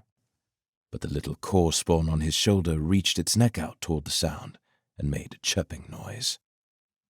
The old man spoke in a hushed tone. Do they know you are here? Chris, Willow, and Roshaw all rose to their feet. Come quick, the old man said. You must hide. Chapter 23. Luther held his wife quietly in a farmhouse outside of Alkea. Their life would never be the same, but sometimes you have to make changes to make room for what's important. Try to get some sleep, he whispered to Emery, pressing his lips against her forehead. She nodded, but said nothing. She hadn't said much since they'd left, but he knew she would come around. It was the right decision, especially with the inevitable return of the core spawn. Even still, he should have warned her beforehand. He knew that, but he knew her deeply held beliefs would have clouded her judgment. He rose from the bed and stepped to the door, pushing it open as quietly as he could. It made the slightest creak as he closed it behind them. What he needed more than anything was a drink. It had been such a long day, and emotional and horribly stressful. If not for Threadlight to send a bit of liquid comfort throughout his body, he was not sure he could have made it through. Fortunately, when he rounded the corner to the main room, Laz stood with a mug of ale in each hand, waiting for him. It's time for drink. Please tell me that's not all there is, Luther said as he accepted the mug. His whole barn full, Laz said with a toothy grin. Cousin is wild, man. Luther chugged half of the mug in one go, cringing at the taste. It was foul, much worse than city ale, but he knew he wouldn't sleep that night if he didn't drink more. It had been that way ever since the priests had taken his son. If he didn't drink, his mind would spin for hours while he lay awake, or he'd wake up to nightmares and fits of stress. You good? Laz asked. I'll be okay. Luther sipped again on the ale. It'll take some time. A whole life was in Alkea. Family, friends. But what the hell was I supposed to do?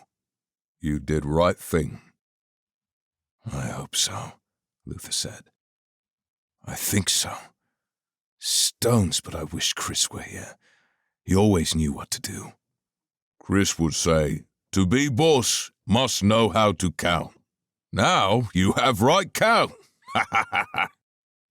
Laz laughed at his own terrible impression. The right count. It was a strangely wise way to look at it, coming from Laz especially. But he was right. Luther had been feeling incomplete, like an arch without its cornerstone, and alcohol only filled the gap with mud. Thanks, Laz. for everything.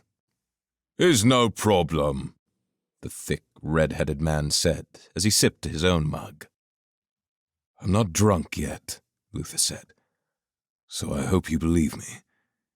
But I'm really going to miss you, Laz. These past months have been hell, and you've been there beside me every damn day, sipping your nasty milk stout and helping me keep my demons at bay. You're a damn good friend, and I owe you more than I could ever repay. He paused, waiting for Laz to make a joke, but instead the big man wrapped him in a bear hug, his massive hands squeezing against Luther's back. Laz was the only man Luther knew whose heart perfectly matched their frame. He found himself feeling unexpectedly emotional as he embraced his friend for what could be the last time. When they pulled away, Laz had tears swelling in his eyes. Don't tell Raina I cry. She would make more fun of me. Your secret is safe, Luther said. Laz lifted a bag off the floor and tossed it over his shoulder. Time for me to go back now. Take care of yourself, you hole. No matter how many times he used the insult, Laz had still yet to explain what it meant. But somehow, that felt perfectly fitting for the man. I still think you should stay. It might not be safe for you back there. It's fine, Laz said, brushing it off. Raina will lie for me. Luther nodded. Okay, then this is it. Lazarus Barlow, it has been a pleasure being your teammate, your friend, and the one who can always outdrink you. I share secret, Laz said, smiling his doping grin. I always can outdrink. I let you win. Ha! Goodbye, friend. With that, the big man pushed open the door and stepped out into the starry night. Luther turned back to the hallway and stepped toward the room. Laz's cousin's farmhouse had an extra room that they weren't using, which was all they could ask for. With everything going on, Luther wanted his kids in his room with him at night. It felt safer, even though it was unlikely anyone would find them there. Still, old habits die hard, and paranoia was a healthy habit for a soldier. When he entered the room, Luther stepped over to the bed and smiled. 2 children lay quietly asleep beside Emery, unaware of the growing dangers in the world. He wished he could be like them. He looked to the foot of the bed where a small white bassinet lay. Inside slept a small child. His third. Luther reached down and rubbed the little boy's cheek, filled with an overwhelming joy that he was once again theirs. Sad only that the boy would forever be blind. Every other piece of his soul felt like a missing gear had been replaced, and finally his life would run again. To hell with the Order of Alcaeus. No one would take his son from him, ever again. Chapter 24. The old man in the caves beneath Kai Melend led Chris, Willow, and Roshaw to a curved, dead-end tunnel. His little core spawn, Chit, skittered toward the far end and disappeared into the darkness where the light from the golden pool faded away. Roshaw entered first, scrambling to follow the little creature. They passed crates filled with cloth, mounds of colorful gemstones, and a variety of carefully organized tools and items. In the far corner of the tunnel, a collection of nearly 100 man-sized alabaster statues stood in a carefully aligned collection. As they approached and their eyes adjusted, Chris could see Chit popping in and out from beyond the shadows. The statues, like stone sentinels, were carved with precision, each one depicting a different breed of terrifying beast. Some stood on 2 legs, others prowled on 4. Spikes protruded from the shoulders of some, while others had horns or barbed tails. But each creature bore 2 clear quartz gems fastened to the place where the eyes would be. They moved among them, brushing up against cold stone, hardly able to see their own movements. Willow grabbed Chris's good hand, and a dark feeling grew in the pit of his stomach. There was something off about the statues, something darker than the lack of light. They settled between them and let go of the threadlight in their veins. The sapphire radiance faded away, and their bodies succumbed to the shadows.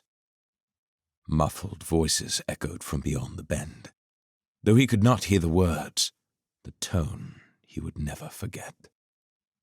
Relic. They stood in silence, living statues among the dead, hoping that the old man would keep their secret. Ah, Chris groaned. He shook his hand and brought it up right near his chest. Without the threadlight in his veins, he couldn't be certain, but he had a feeling the little core spawn had licked the dried blood on his missing fingers. Chris looked down the tunnel, and flickering shadows grew along the wall. Relic's voice resounded along the stone. I heard about your stonemasonry. Lilac says your collection of core spawn is quite impressive. It's not exactly a collection, the old man replied. More of a taxonomy, really. With a look that said, "I don't care," Relic continued his approach. His eyes were alive with color, a turbulent swirl of spectral light. He leaned in and touched the face of one of the statues, a large creature the size of a bear with 2 massive fangs that cut out to its jawline. I must admit, I don't much like seeing these creatures without threadlight. Relic's eyes moved over the collection of statues.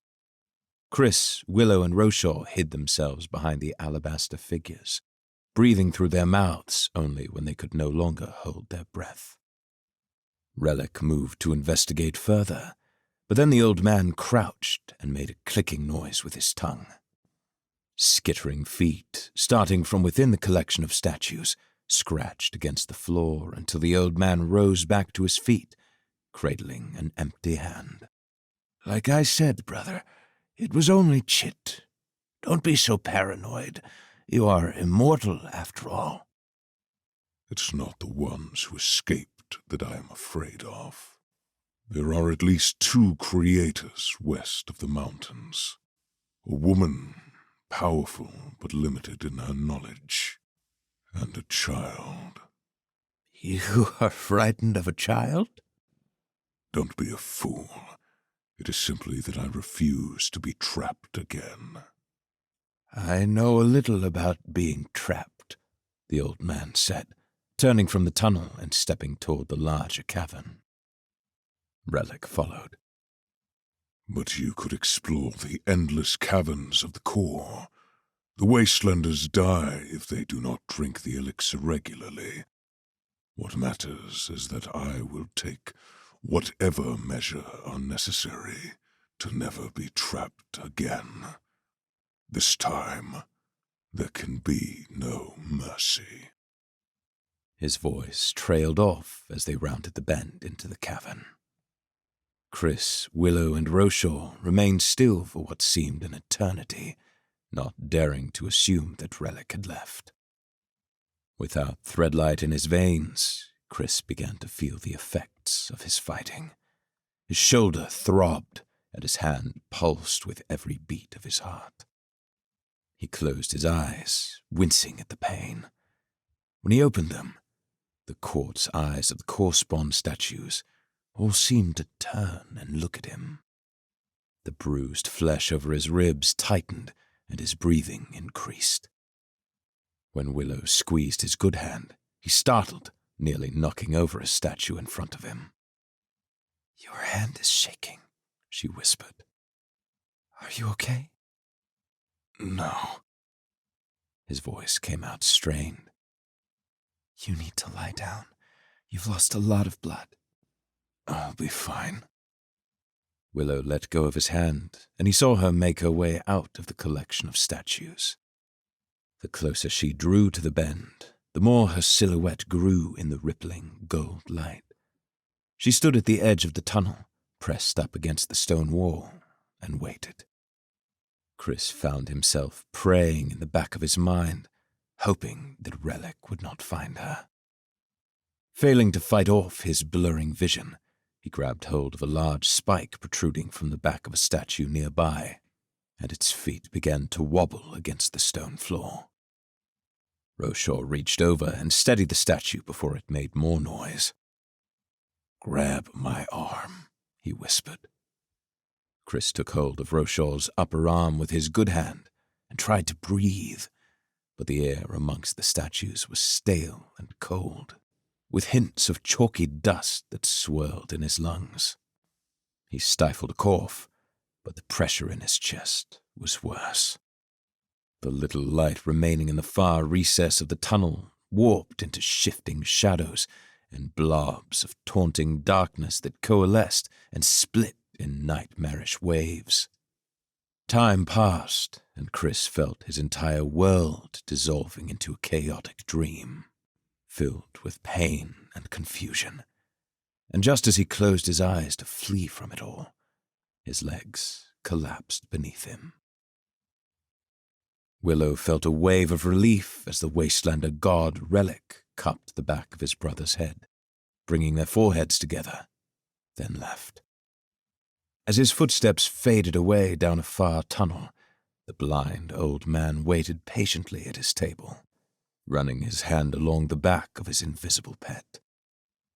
They continued for another minute, Willow spying and the old man waiting, until finally he rose from his seat. Psst, Willow said. Are we safe? The old man nodded.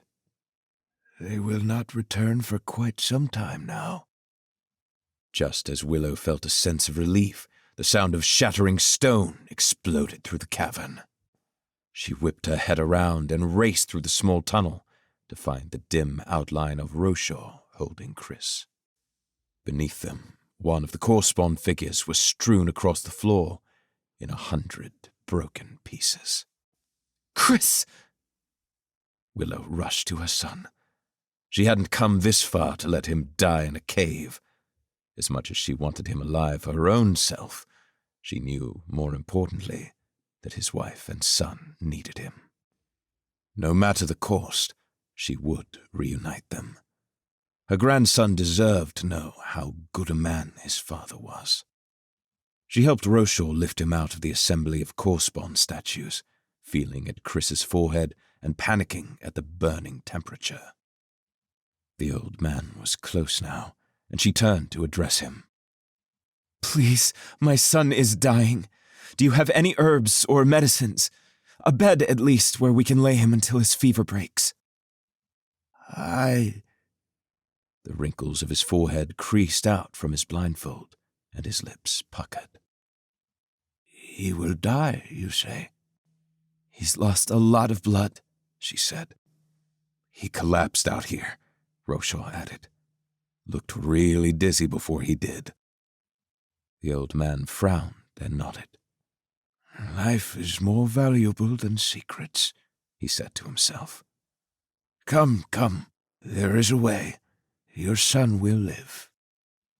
Willow pushed against her core thread, offsetting Chris's weight, and carried him chest to chest with his arms wrapped around her neck.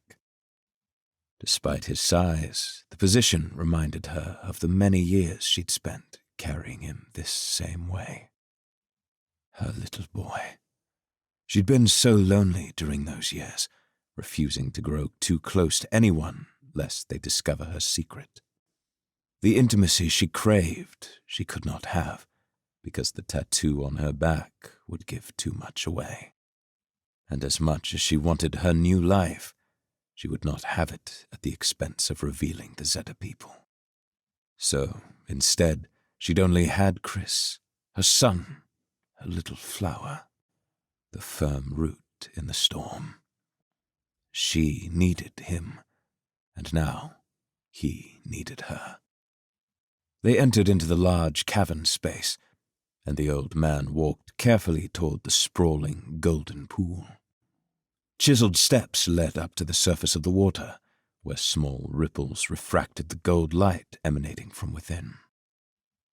"If you want him to heal," the old man said, "place him in the pool." Willow looked into the shimmering pool. Stalactites high overhead reflected from its surface, and a strange energy seemed to draw her toward it, beckoning her to enter. For a moment, she lost herself in the beauty of the water, transfixed by each singular ripple as it extended from edge to edge. But she shook the feeling away and focused instead on Chris. "In the water," she repeated. "How deep?" "All the way," the old man said. "He'll drown." "You may keep his head above the water if it comforts you, but it is not necessary." She placed Chris along the edge of the pool. His feet slid in first. It seemed to be only as deep as a man's waist, and then she slid in the rest of his body, keeping a hand beneath his head. Once he was fully submerged, she let go of the threadlight in her veins and slumped against the steps. "Are there salts or herbs that we need in the water?" Willow asked. "Roshaw can fetch them for you." No, the old man said. "The truth is that this is not water. It is the first great secret of my family. We call it elixir. When we discovered it, we soon found that it contained within it a certain healing property. Your son will come out stronger and healthier than ever before." "The wound in his shoulder?" she asked. "Healed." "His missing fingers?" Roshaw asked incredulously. "Restored," the old man said with confidence. "It will reset his body to its ideal state. If he were old, it would even heal him of his old age." It all seemed so impossible. An old man in a cave claiming there was a pool that would heal any wound, even old age. If something like that existed, it would change everything. If you could heal old age, people would be "Immortal," she said aloud. "The first great secret," the old man repeated. Roshaw shook his head. "No, come on now. If that were true, why are you so old? Jump in the pool and soak for a few minutes and you'd be young again. It doesn't add up." "Ah," the blind man said. "A keen observation, and a question I've discussed with my sister many a time. To me, age is not a curse, but a core part of the human experience. Choosing to ignore such a central part of humanity would be to become less and less human. I do believe my brother and sister are examples of this divergence. Where I hope to maintain my humanity across the centuries, they seek to disavow it. It is not easy to grow old or to lose your sight, especially knowing that you could at any moment change your situation. But to me, it is better to see truth than light. It is better to hold on to the crux of the human experience." Roshaw looked stunned. "Well, there it is. The old man is completely mad." But Willow wasn't so sure.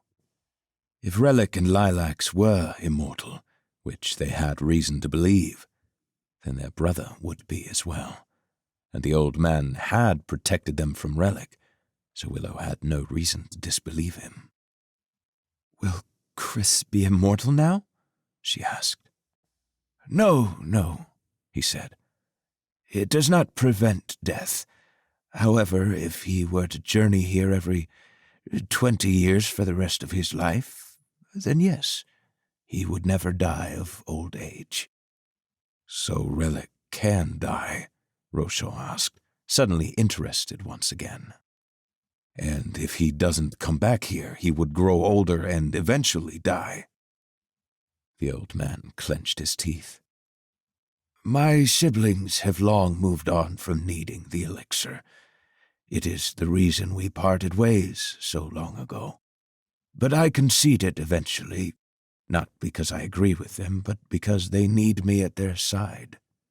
It is important to keep ties with those that do not believe what you do. If your beliefs are never questioned, they become sour. You said they've moved on, Willow pressed. What do you mean by that? The old man grew quiet, taking steady breaths while he debated within himself. Willow knew there was something here, something important. She needed him to tell them. Do you know that they are amassing an army? She asked. He pursed his lips. Our friends were only the beginning, she continued. They will kill many more. If you know anything that can help us stop them, countless lives are at risk. They promised me, the old man shouted. They swore that they would not seek revenge. We can stop them, if you'll help us, Willow prodded. The old man dropped his head. I am no fool. I knew they were lying when they told me.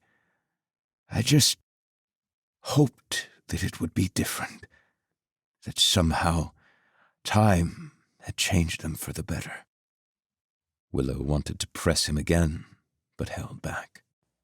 She could see in the way his shoulders fell forward, his hands fidgeting, that he was close to breaking. Whatever secret he held back was standing on the precipice, ready to leap. It will be different this time. Slowly, the old man lifted his head and opened his eyes. Two prismatic irises, slightly muted by a cloudy film, swirled with every color in the spectrum. It took only a split second to realize they were the same eyes that Relic and Lilacs now had. Willow's free hand fell to the obsidian blade at her side. The old man turned his gaze to Willow and held his head high. It is time for my siblings to die. Chapter 25. The Sun Queen, Empress Gisena of Phalia, stood quietly in the doorway. Both hands rested on her hips, separating her billowy white harem pants and an off-the-shoulder white top trimmed with gold. Alvarax tried to hide the last hint of red in his eyes and the salty tears that had dried over his cheeks.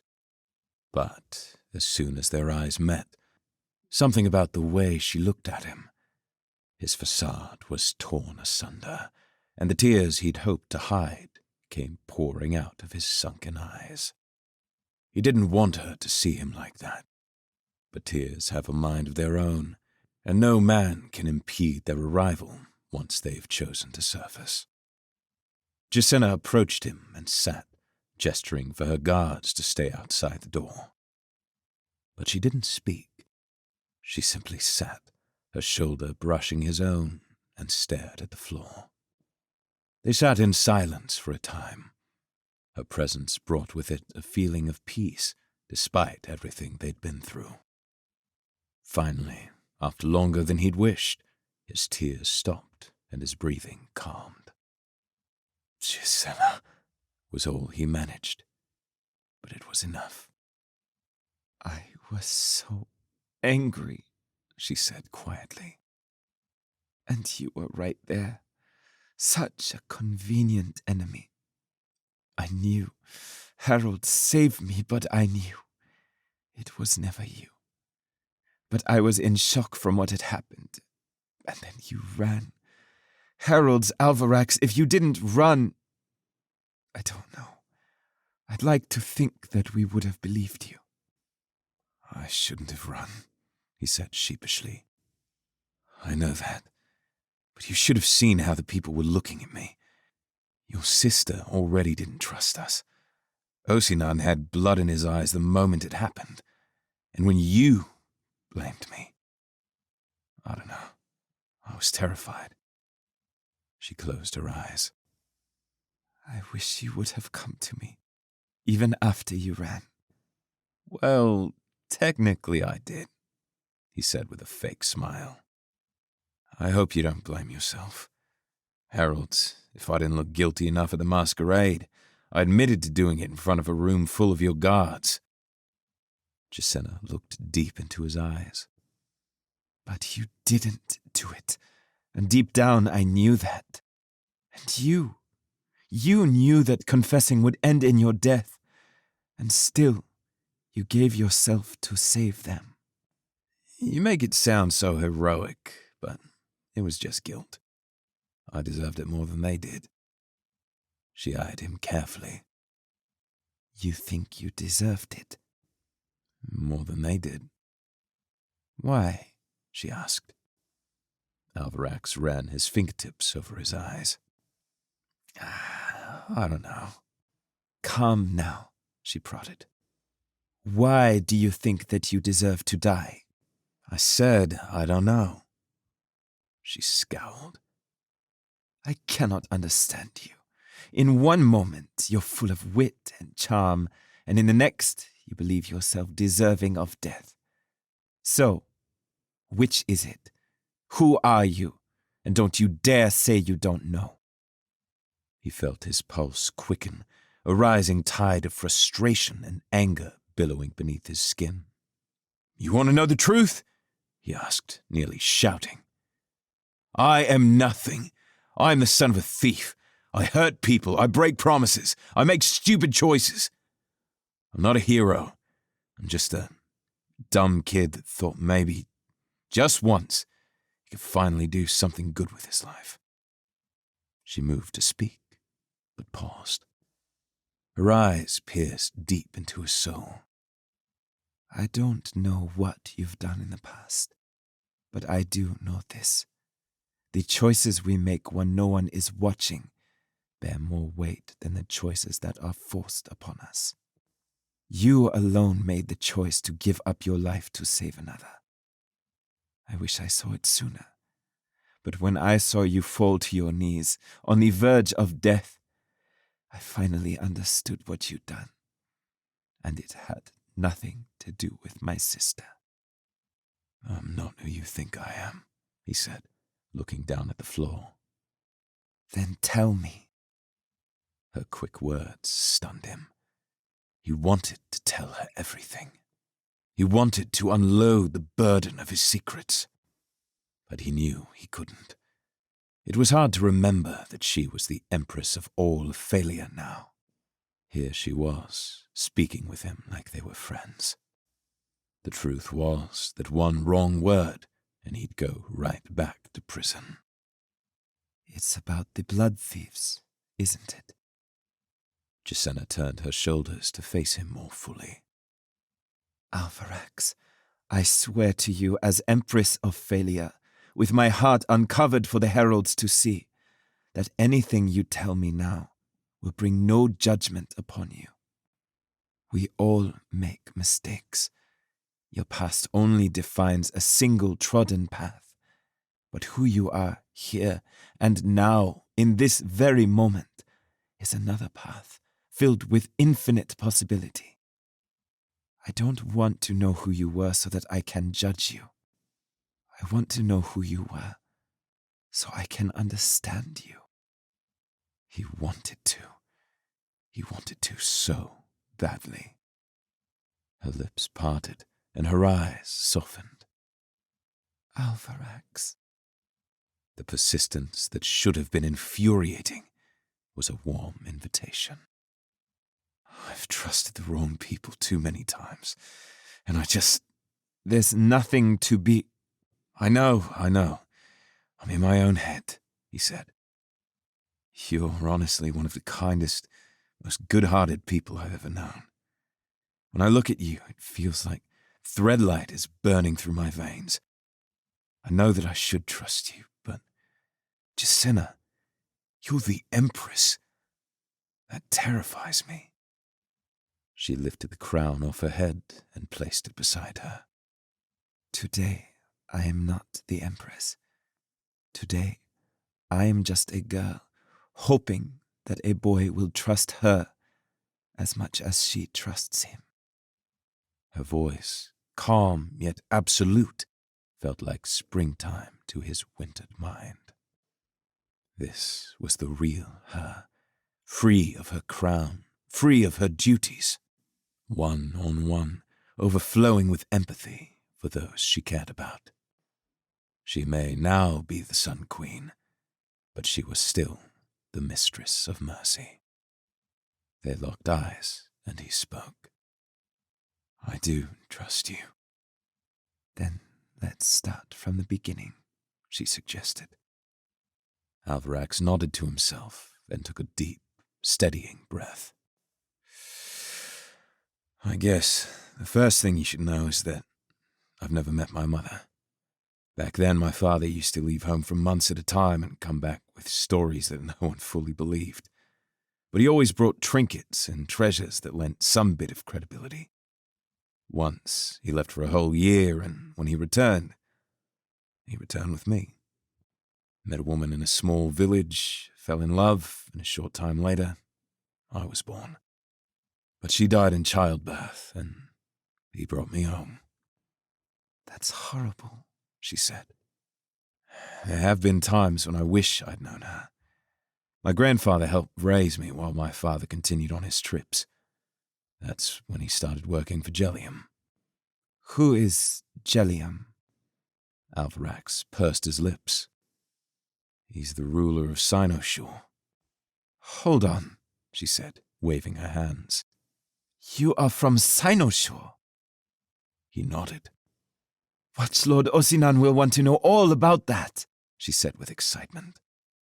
Our spies have told us all about the little commune of criminals. Little? Alvarax cut in. I wouldn't call 20,000 little. Jacena's brows perked. 20,000? We were told 2,000 at most. They said it was nothing to worry about. 20,000 at least. You might want to check the back pocket of your spies. She paused thoughtfully. I'm sorry I diverted us. You were saying about your father. He started working for Jellium, one of the amber thread weavers that rules Cynoshore. An amber thread weaver, she said with a pinch of fear in her tone. Is he dangerous? Only if you're a slab of meat, he said with a smirk.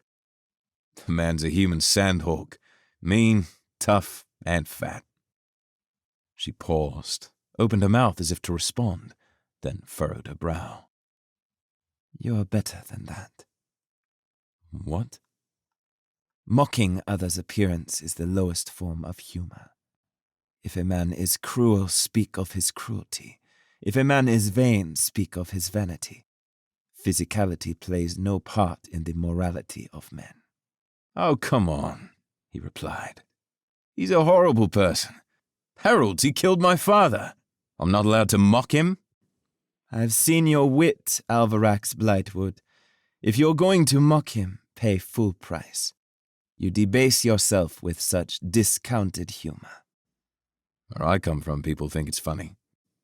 I don't doubt that, she said flatly. But you and I walk a different path than most, and it will require us to change in uncomfortable ways. Her words stung because they were true. If he wanted to make a difference in the world, he had to become something more than what he was in Cynoshore. Something more than what he was in that very moment. And with Jacena there next to him, he thought that he just might be able to do it. You're right, he replied. What was that? She said with a smile. I'm not certain I heard you. Let me try again, he said, rolling his eyes.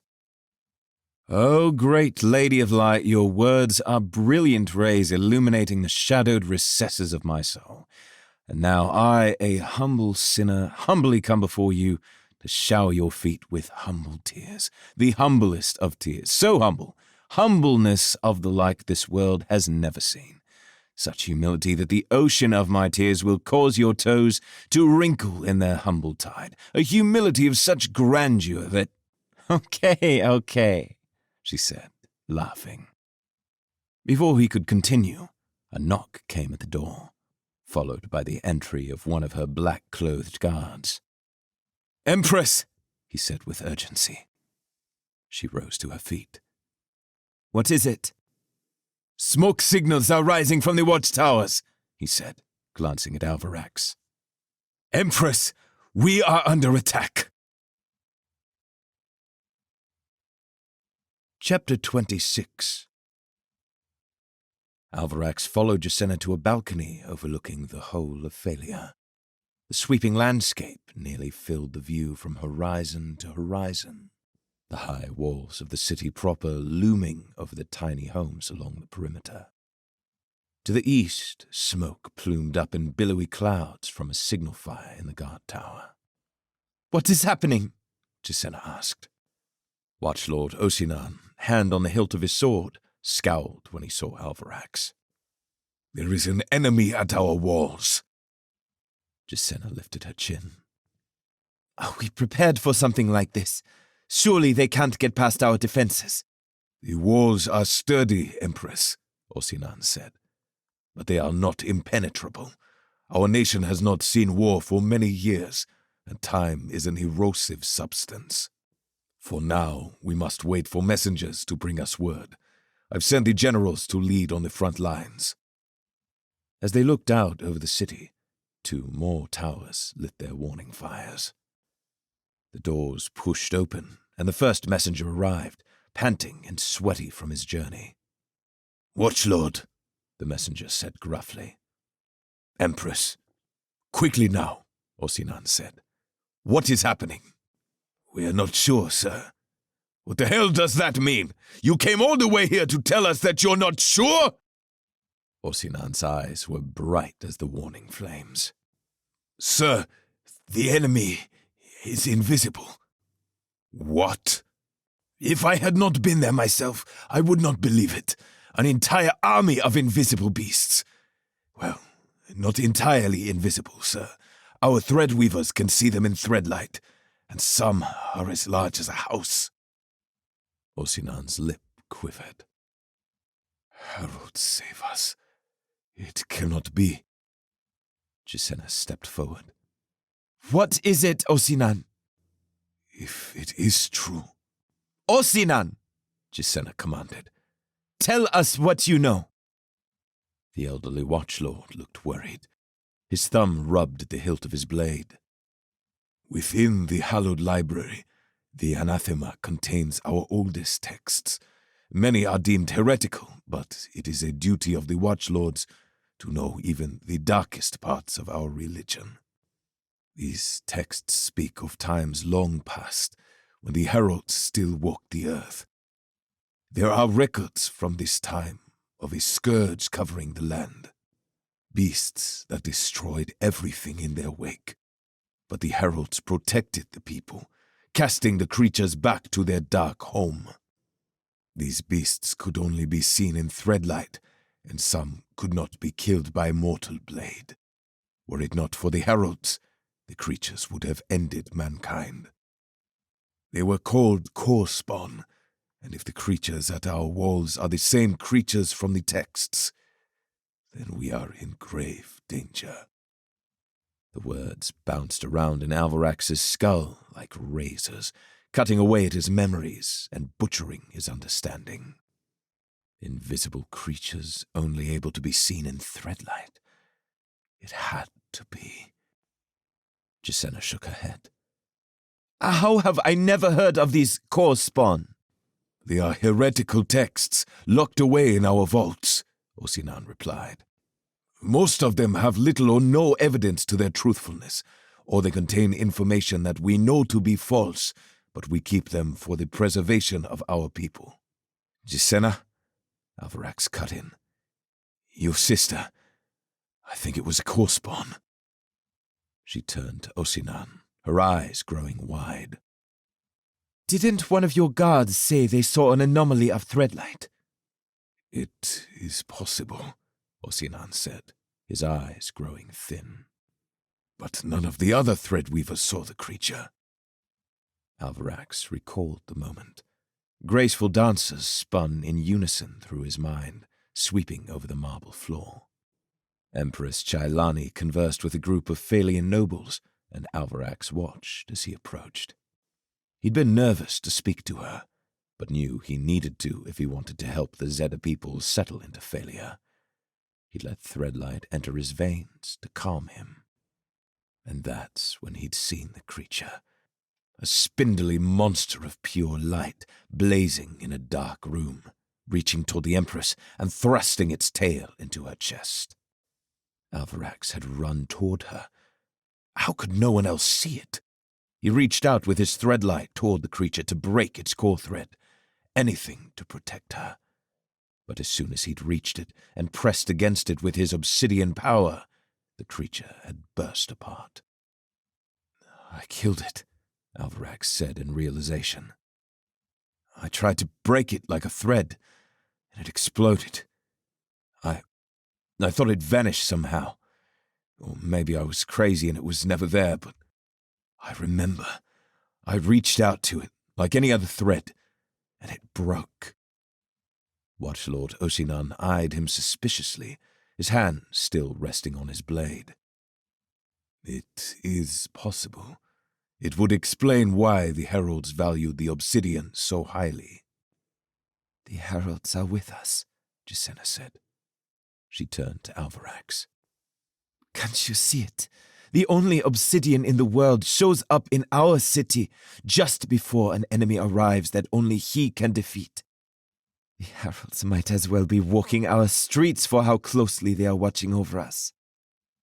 Osinan pulled his sword out of its sheath, the moon reflecting across the all-black blade.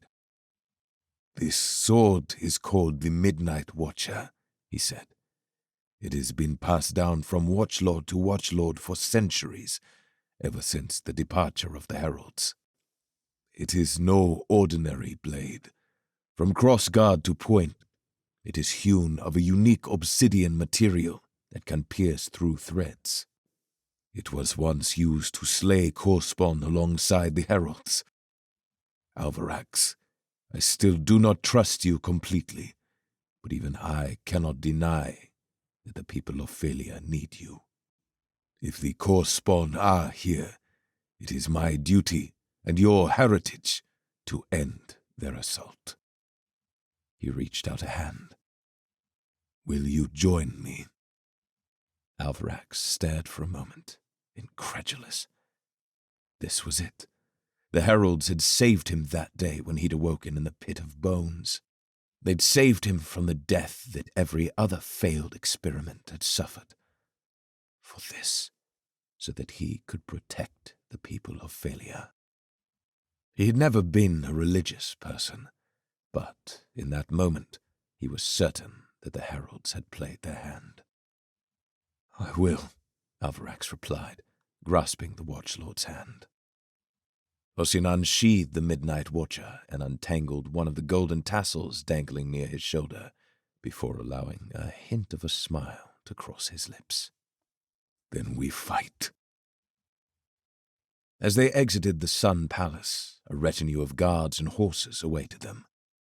They rode for what seemed an eternity as the distant smoke signals continued to rise into the night sky. The closer they came, the louder the commotion at the walls, screaming and shouting intermixed with foul cries of their invisible enemy. Alvarax felt his heart quicken and his hands tremble knowing the danger that awaited them. But if he could save even a few, all the fear in the world would have been worth it.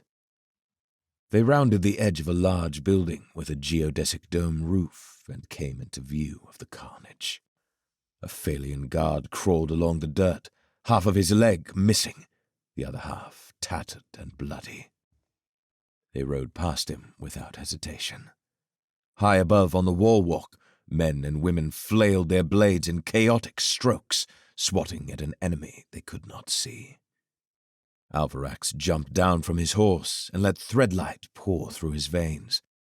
A warm tingle flowed from his chest out through his arms and legs, filling his body with warmth and energy, but his eyes filled with dread.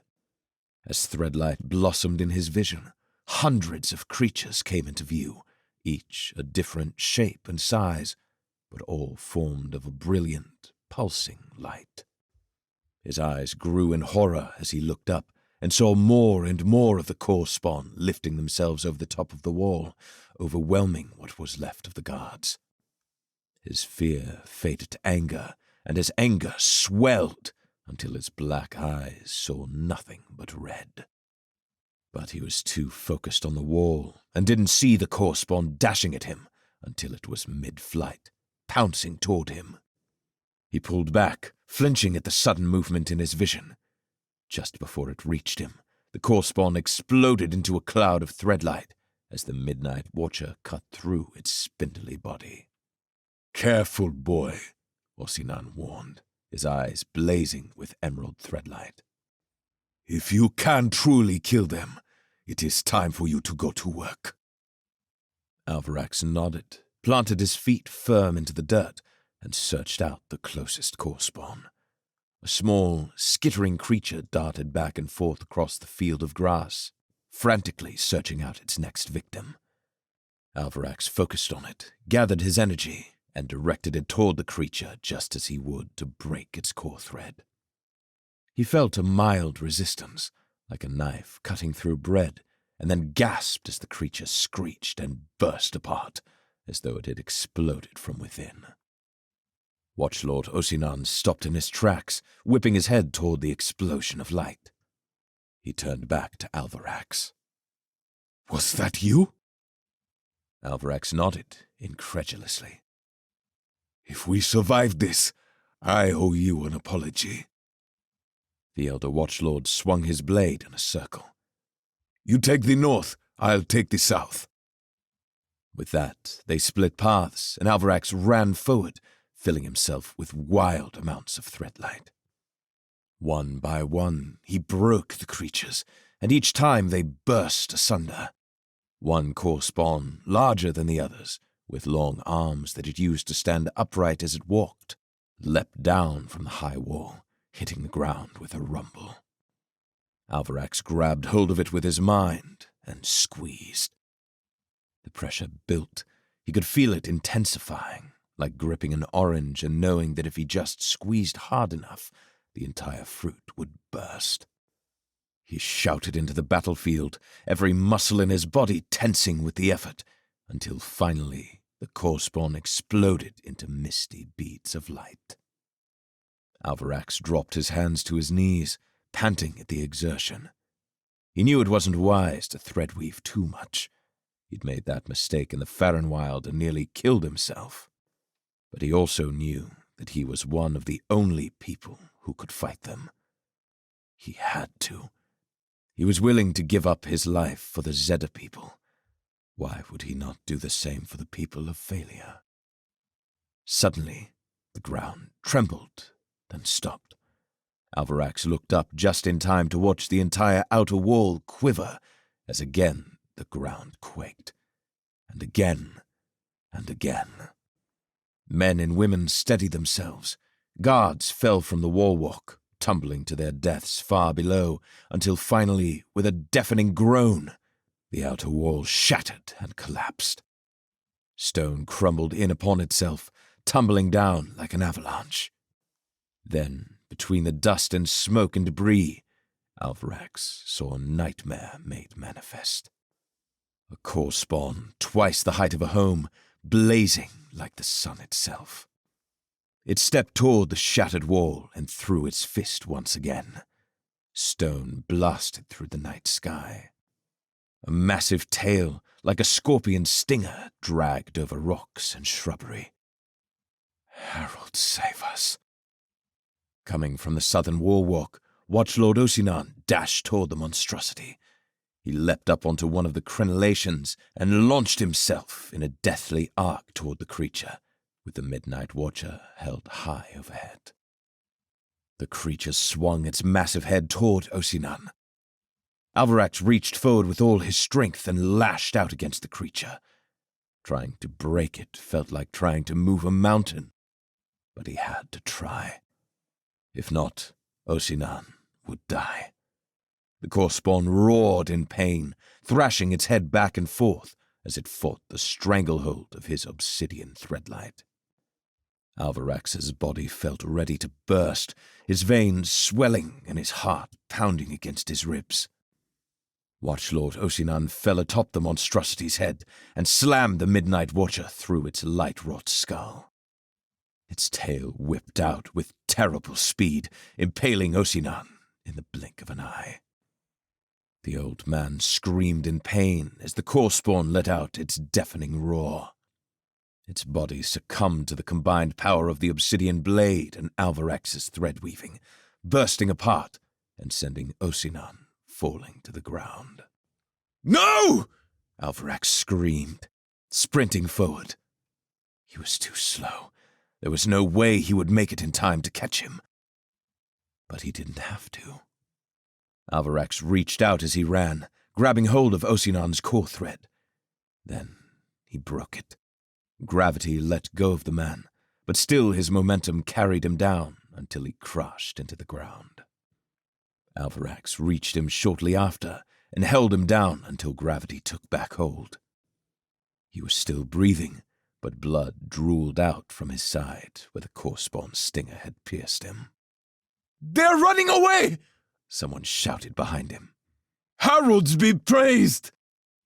Threadweavers cheered, while acromats cowered in disbelief, unable to trust what they could not see for themselves.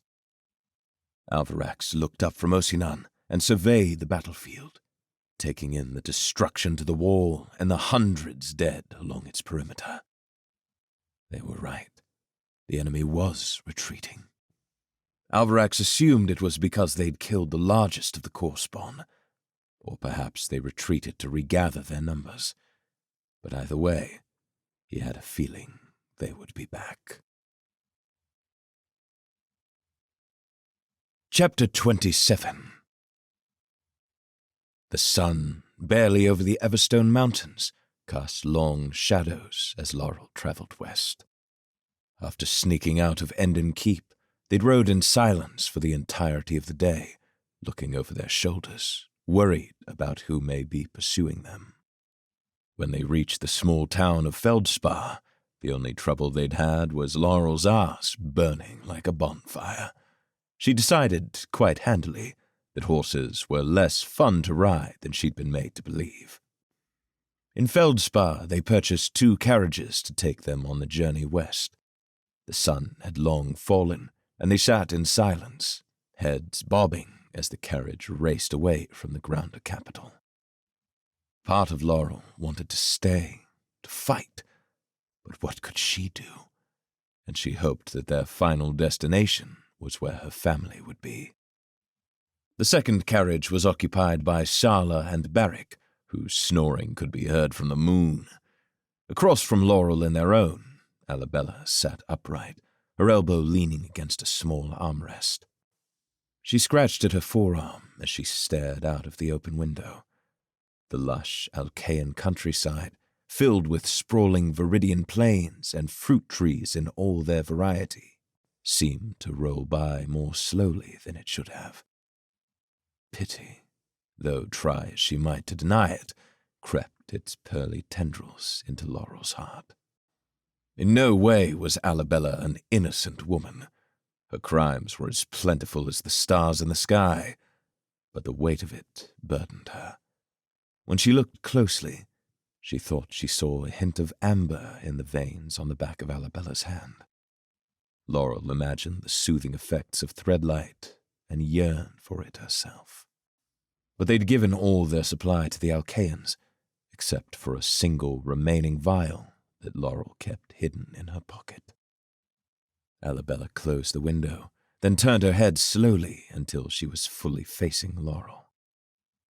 "All I ever wanted was to make the world better," she said, mostly to herself.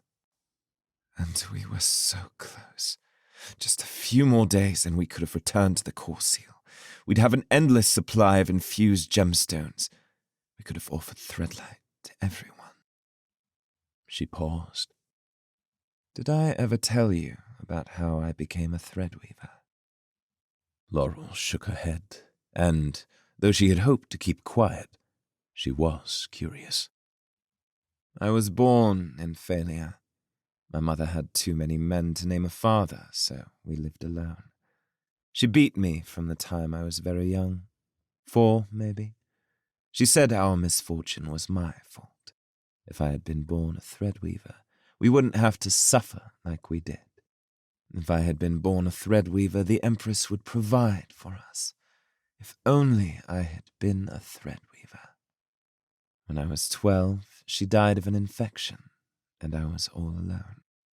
I fell in with some people who saw the value of an unexceptional girl, one that no one would give a second glance to. Our little group thrived. Once we even conned the Pharaohs, a powerful Phalian family, out of 10,000 shines. Our leader, a boy called Pi, found out about a section of the hallowed library called the Anathema, filled with treasures. We planned it all out. Pi and I would be the ones to break in, but the place was much different than what we'd been told. It wasn't filled with treasure, but old books, not a single shine in sight. I opened a few of the books. We thought they might be worth something, and since Pi couldn't read, it was up to me to decide which books we should take.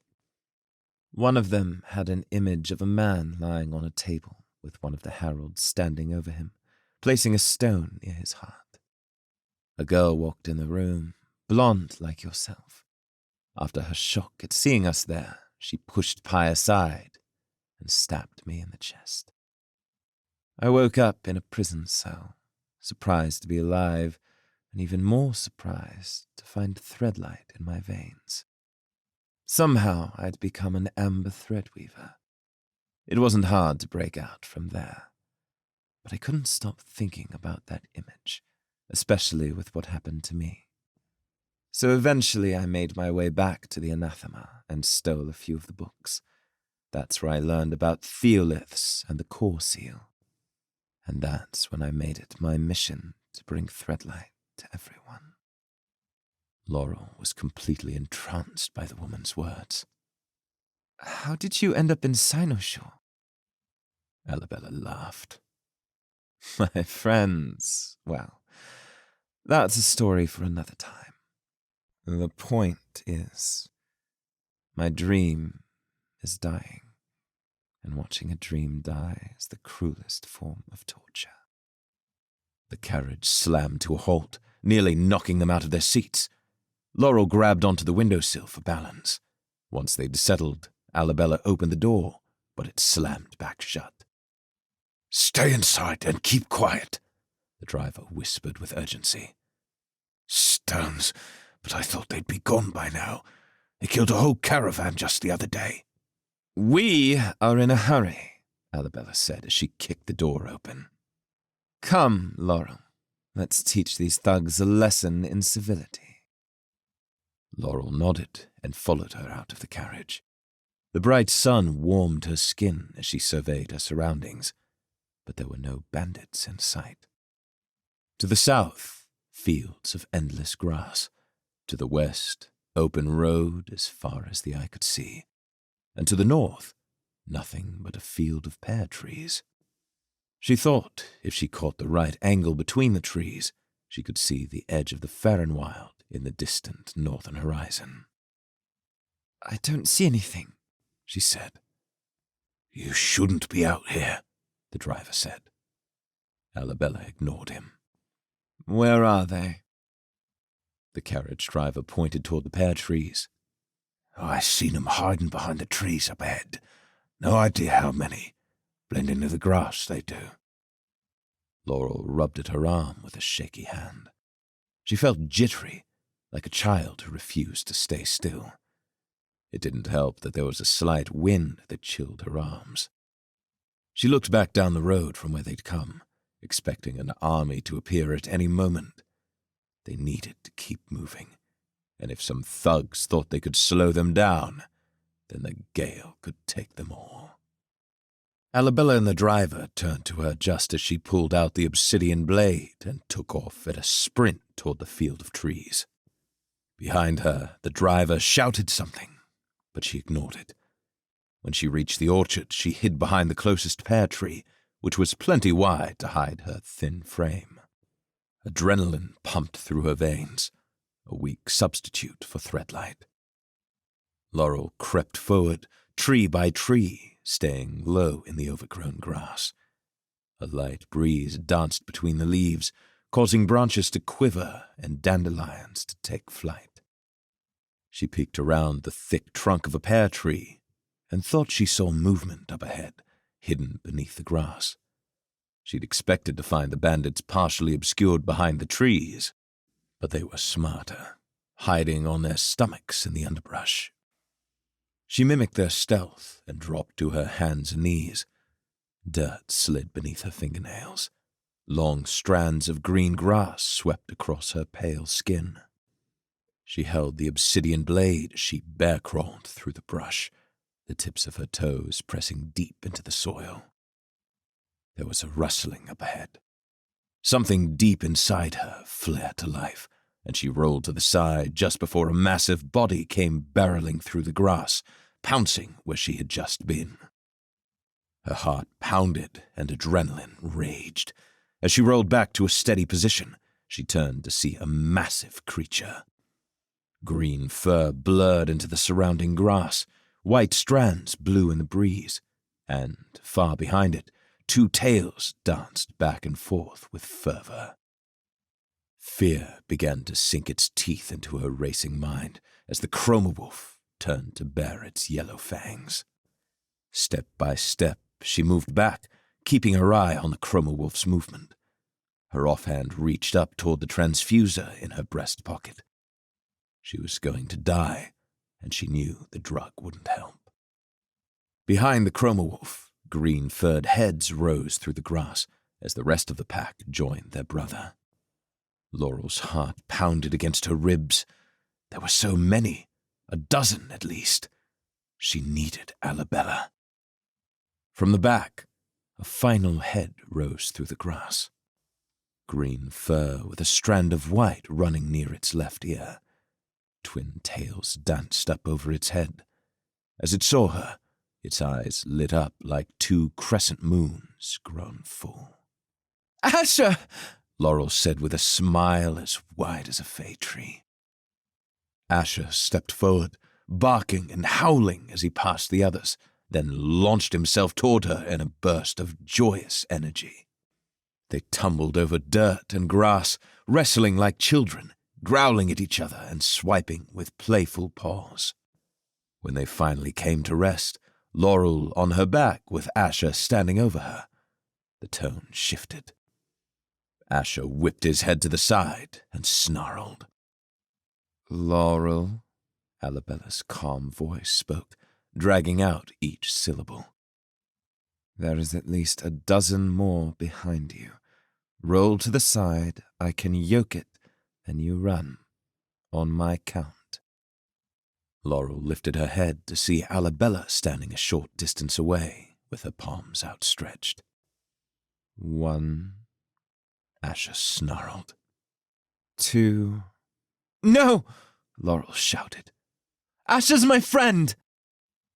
Alabella stood with a wide stance, brows furrowed in confusion. Laurel lifted herself up and rubbed Asher's fur. The other chroma wolves lay spread across the orchard, some still crouched beneath the tall grass, and others standing tall, ready to defend their leader.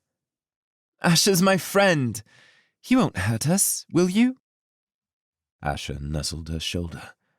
She was certain he'd grown, even in the short time they'd been apart. "And the others?" Alabella asked warily. "He won't let them hurt us." Laurel reached forward and hugged the chroma wolf's neck. "I've missed you, big guy." A happy growl rumbled from its chest. I saw what happened at the Fernwild, and the core spawn. We both lost our home. Asher, I'm so sorry. She looked into his eyes and rubbed the top of his head. I wish we'd never parted ways. From here on out, it's you and me, no matter what. Asher pulled back and looked into her eyes, unblinking, knowing. He lowered himself and brought his forehead to hers. She could feel his warmth as they pressed their minds together. And then she felt something curious. A single spark burning inside her, growing, roaring to life until it raged like a bonfire. Asher howled, and his eyes glowed white with hints of green reflecting from his fur. The pain struck, and Laurel howled too. She felt flames inside her escaping through her skin, heat beyond reason. The world seemed to shift around her. Distance shortened, colors shifted. She could hear the leaves shuffling beneath Arabella's feet. She could taste the musk of the chroma wolves upwind. She felt her veins expanding. Laurel, Arabella said, still wary of the other chroma wolves. Are you okay?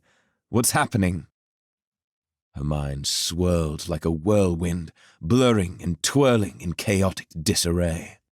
Her eyes burned like never before, until a single spot of darkness began to spread like oil over her heightened vision. The world grew darker. Trees faded away. Chroma wolves vanished. And finally, as new energy charged through her body, the darkness filled the final vacancy in her mind, and she collapsed to the earth.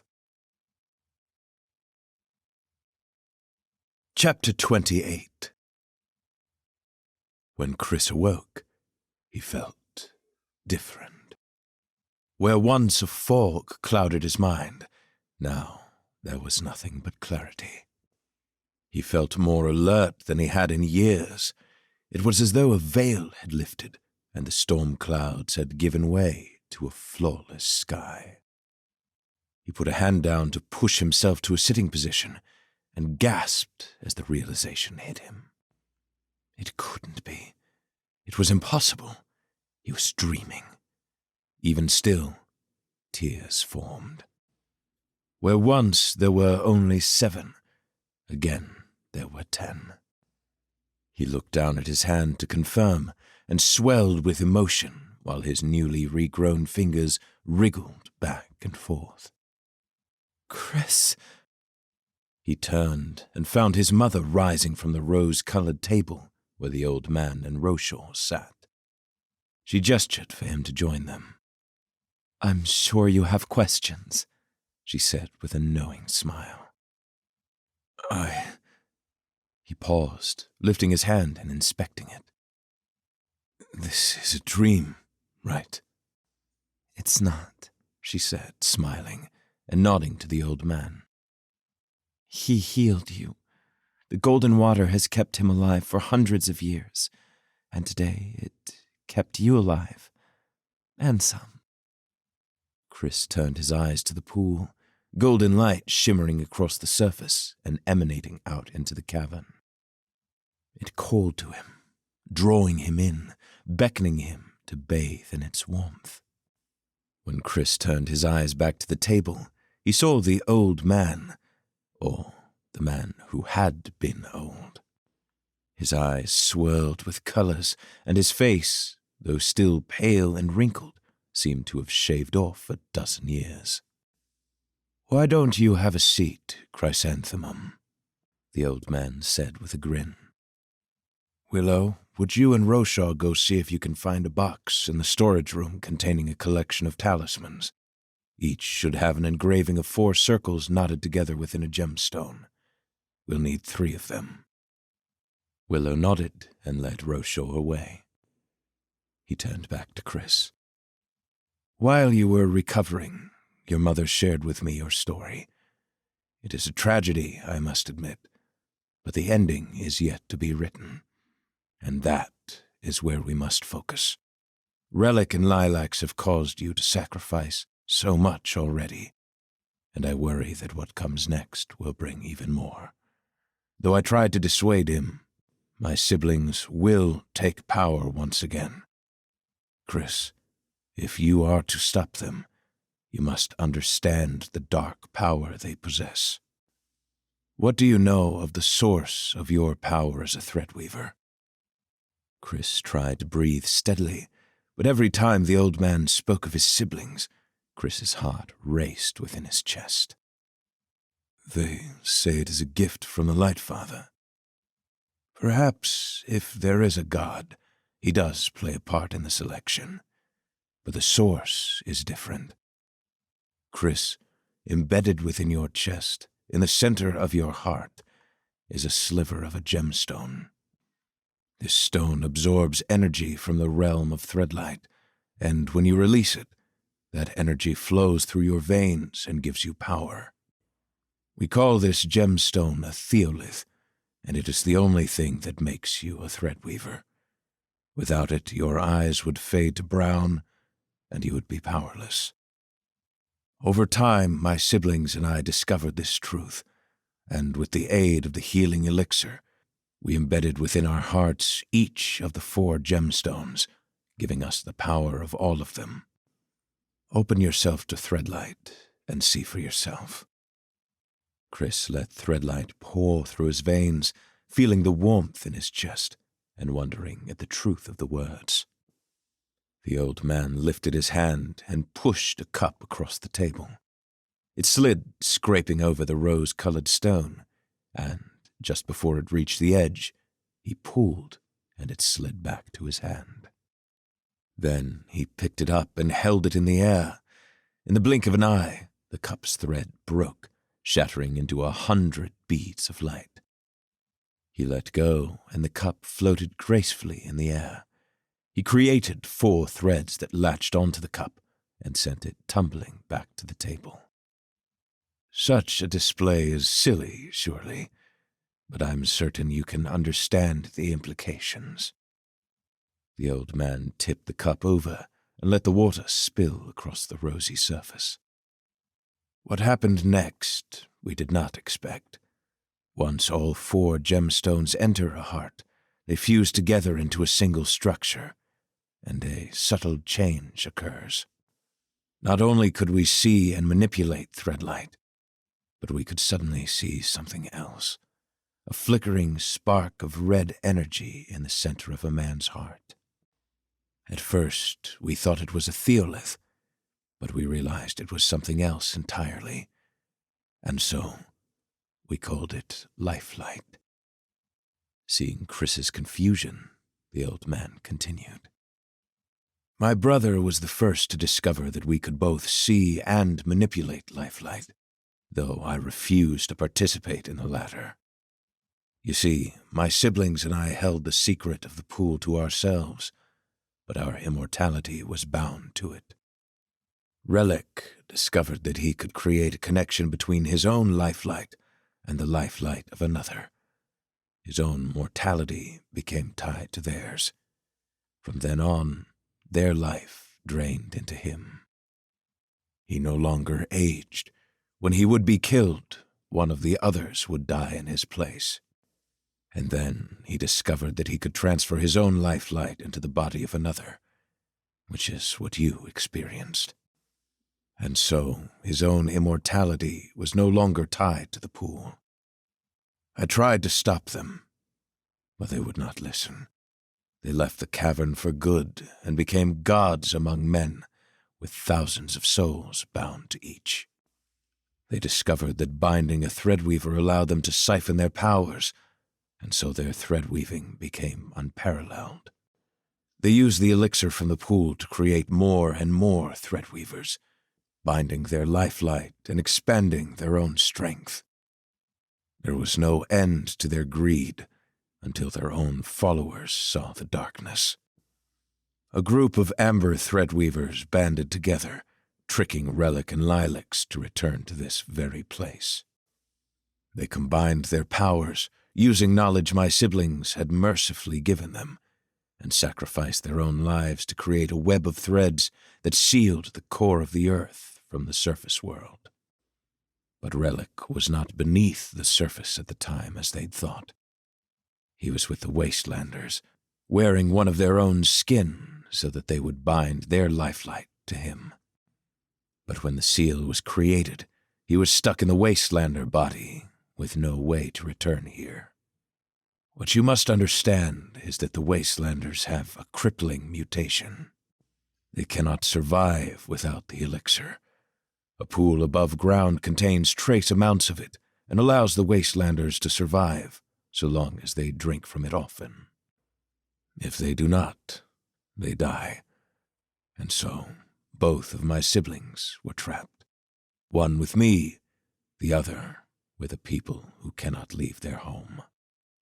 And that, my young friend, is the crux of our story, all building to the conclusion that you cannot kill my siblings. We can't kill them, Chris repeated. Unfortunately, no. And they came down not long ago, so their human bodies are once again hybrid threadweavers, able to manipulate lifelight. Chris leaned forward across the table. I refuse to accept that they cannot die. Accept it or not, the old man replied. Truth is not dependent on your acceptance of it. But that does not mean that there is nothing we can do. The group of Amber Threadweavers bound my sister once before. We could do it again. Willow says there are 2 Amber Threadweavers, a woman and your son. You must bring them to me. With their power, we can bind my siblings beneath the earth again. Perhaps not permanently, but long enough. When a generation has passed, and the lives of all those bound to them have ended. The old man trailed off for a moment, his prismatic eyes drifting to the stalactites high overhead. Chris thought he saw, hidden in the bags under the old man's eyes, a tear forming. I will kill them, the old man said faintly. Chris, your child is the key. You must protect it. My siblings are wise, and they will not be so easily tricked a second time. If they find your child, they will not allow it to live. A storm raged within Chris, a storm swirling with rage and purpose, a storm that called him to action. Lightning crackled in his veins, thunder pounded in his chest. If the immortal gods of the wastelands conspired to take away his son, then he would be there waiting, life or death. That is not the only way, Chris said. If every person bound to them were to die, then they would be vulnerable. My siblings have bound every living wastelander. Would you slaughter an entire race? For my family, I would consider anything. The old man hesitated. If that is true, then you are no better than they are. I said I would consider it, Chris said with fire in his eyes. Obviously, we will move forward with your plan. Bring the Amber Threadweavers and use their powers to bind Relic and Lilacs beneath the earth. Then you kill them. The old man eyed Chris warily. Your mother and Roshaw are already in agreement, which means that we are ready for the first step in the plan. What is that? The old man held up 2 slivers of gemstone, one green, one black. It is time for 1 to become 3. Chapter 29. Alvarac stood in a cramped room, watching as physicians and nurses attended to watch Lord Osinan. They'd stitched the wound, but the stinger had poisoned his blood. One of the physicians believed that the introduction of foreign Threadlight from the core spawn had attacked the Threadlight already in his veins, causing them to bulge beneath his dark skin. There was nothing they could do. Osinan was dying. Empress Gisena sat on a stool beside the bed, holding the older man's hand. The two of them had a long history together, and by the way she leaned into him, Alvarax knew just how much she cared for the man. He wasn't family, but he was the closest thing she had left. Outside the room, Alvarax spotted Rastalin Faro, whom he'd met at the masquerade. The man leaned against the wall with a self-satisfied look that made Alvarax want to punch him in the face. But Rastalin was first in line to become the new Watchlord when Osinan passed, and Alvarax knew not to slap a happy hog. Clear the room, Osinan said, coughing and wincing at the pain. Clear the room, please. Gisena turned and nodded to the others. Alvarax followed the physicians and nurses toward the exit. No, Osinan said with a growl. Alvarax, stay. At the sound of his name, Alvarax turned and raised his brows. Osinan nodded, and Gisena gestured for him to pull a stool beside her. He did. Osinan pushed himself to a sitting position, wheezing and moaning as his stitches pulled at his side. Gisena moved to help, and he brushed her away. The only thing that frightens me about death is that I'll no longer be able to help those in need. Don't say that, Osinan, Gisena said. We'll find a way to heal you. Son, daughter, he said, smiling at her like a father smiles at his child. It's not weakness to embrace the inevitable. What matters most is what you do next. In this case, there is little more I can do. Alvarax, would you please bring me my blade? Alvarax lifted the sheathed sword off of the ground beneath the bed and laid it across Osinan's lap.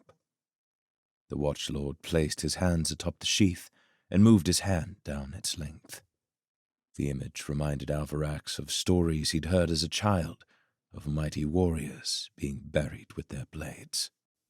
Seeing Osinan's reverence toward the weapon brought those stories to life just a little more.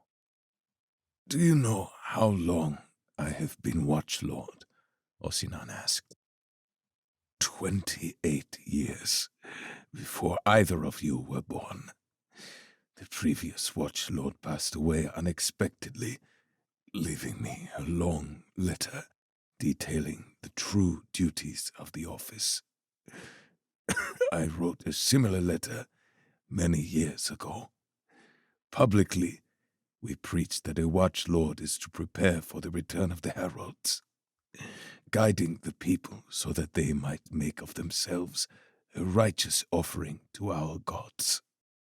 The truth is that the heralds are not going to return.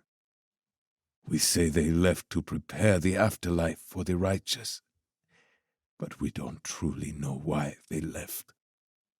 One day, they were simply gone and never returned. Gisena grew pale, her eyes wide as she shook her head back and forth. Don't say such things, Osinan. Just by speaking them, I feel a weight lifted. He closed his eyes for a moment and breathed. The priests would have me slain if I spoke the truth in their presence. They only know what the Watchlords of the past have told them, which is what the people needed. Hope, Gisena. The world needs hope, and the truth is often at odds. So, for the greater good, we lie, and we say that the world is one way, when it is, in fact, another. But when it brings them hope and gives them reason to live a good life, we pat ourselves on the shoulder. Perhaps, over time, we even begin to believe the lies ourselves, because hope is sweet, and the truth can be quite bitter. Why, Jacinna whimpered, why are you saying this? Alvarax shifted on his stool, staring at the ground as he listened to the dying man. He recalled the many years sitting together with his grandfather, while his guardian taught him about the heralds, that one day they would return, and, if Alvarax was a good boy, the heralds would take him into their fold. He hadn't questioned the words until after his father was killed. Something about the loss had cracked the facade. He'd spoken their name out of habit. Heralds, save us, but never in true prayer. Everyone! Osinan shouted, a firm resolution in his voice. Please come back in. I have an announcement I would like to make. He smiled and slumped back against the wall. Please, Jacinna said. You cannot say these things to them. It would break our nation. Osinan turned to her. Failure needs hope now more than ever. Do not worry, son-daughter. The physicians and nurses entered first, followed by a drove of men and women in noble regalia, including the ever-stately Santara and Rastalin Pharaoh. They filed in reverently, awaiting the words of the man whom they exalted above all others, their proxy for the heralds themselves. Only Alvarax and Jacinna knew the truth, that his celestial calling was drafted of men. As they settled in, Alvarax faded away to the side of the room so that he would not block the other's view. The black and gold of the Watchlord's deific robes flickered in the lamplight. The sword remained draped across his lap as he began his final sermon. At a young age, we speak the sacrificial oath. My life for yours. I have done my best to offer my life in service to the heralds, in preparation for their inevitable return. His eyes moved confidently from one attendee to the next. Our world is changing. The Korspawn have returned, but the heralds have not left us defenseless. It is no coincidence that an obsidian threadweaver has found his way to our city in our time of need. It is a sign that the heralds are pleased with us. It is a sign that their return draws near. It is with this knowledge that I share an announcement born from the very heritage I symbolize. The first Watchlord was an obsidian, and so shall it be again. Eyes, like the sharpest of blades, turned on startled hinges toward Alvarax. His heart raced in his chest, and his hands trembled at his side.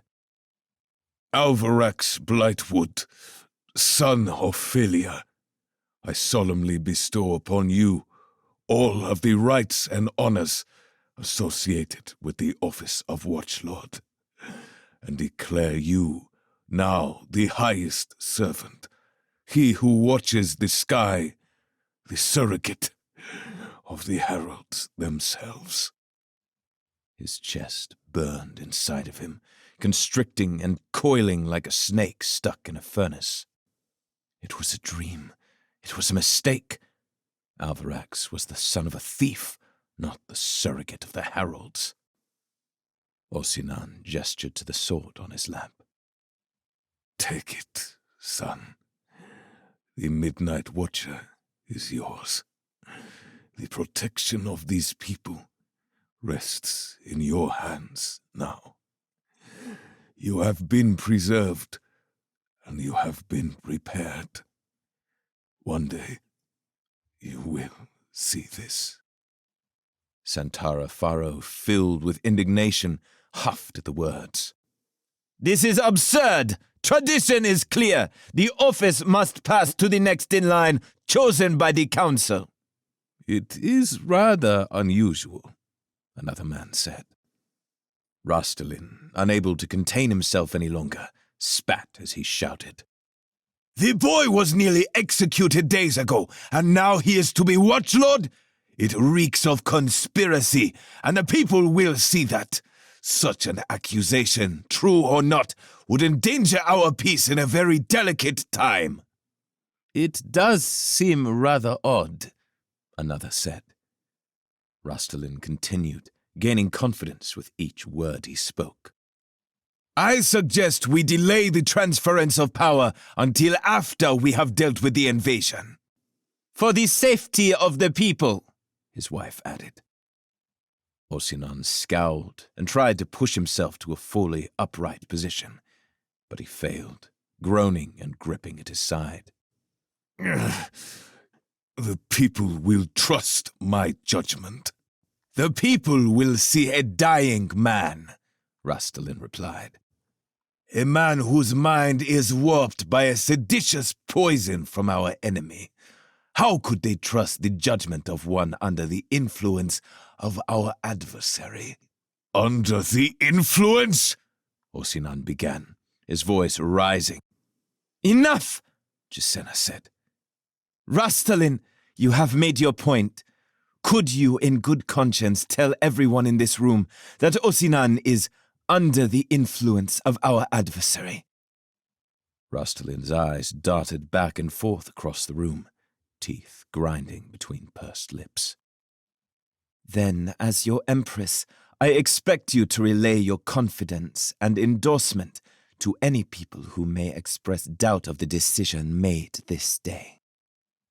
His eyes burned with fury, and Gisena met his gaze with her own. Good, Gisena concluded. Alvarax, I believe your sword awaits you. Alvarax moved forward, hesitation guiding his steps. Every eye watched his movement, judging him, weighing his worthiness, and he knew he could never live up to their expectations. But even as he doubted, he reached the edge of the bed and stared down at the sheathed blade. Osinan spoke quietly, lifting it toward him. People will see the clothing. They will see the sword, and then they will see your eyes. They will accept you, if you will accept yourself. The room grew silent. Alvarax reached his hand forward and grasped the hilt of the Midnight Watcher. That evening, former Watchlord Osinan passed away in his sleep, smiling while the Empress Ophelia slept beside him. Chapter 30. Ah! Rochor screamed as the old man stabbed him in the heart for a third time. He writhed in pain until Chris poured a pitcher of the healing water over the wound. As soon as it touched the broken flesh, new skin grew over and the wound closed. Rochor dropped his head back onto a dense pillow. Since crossing the mountains into the wastelands, there was one word that had evaded him completely. Hope. Even their plan to escape had held a feeling of unlikelihood that he'd merely brushed aside. But now, everything was different. He let Threadlight pour through his veins and marveled at the change. Where once his veins had lit with a piercing blue, like the hottest flame of a smith's fire, now they swirled with blue, green, and black. 3 of the 4 Theolith variants. Unfortunately, Lilacs had purged all of the amber Theoliths they'd discovered over the years, though the old man knew she kept a few somewhere. He just didn't know where.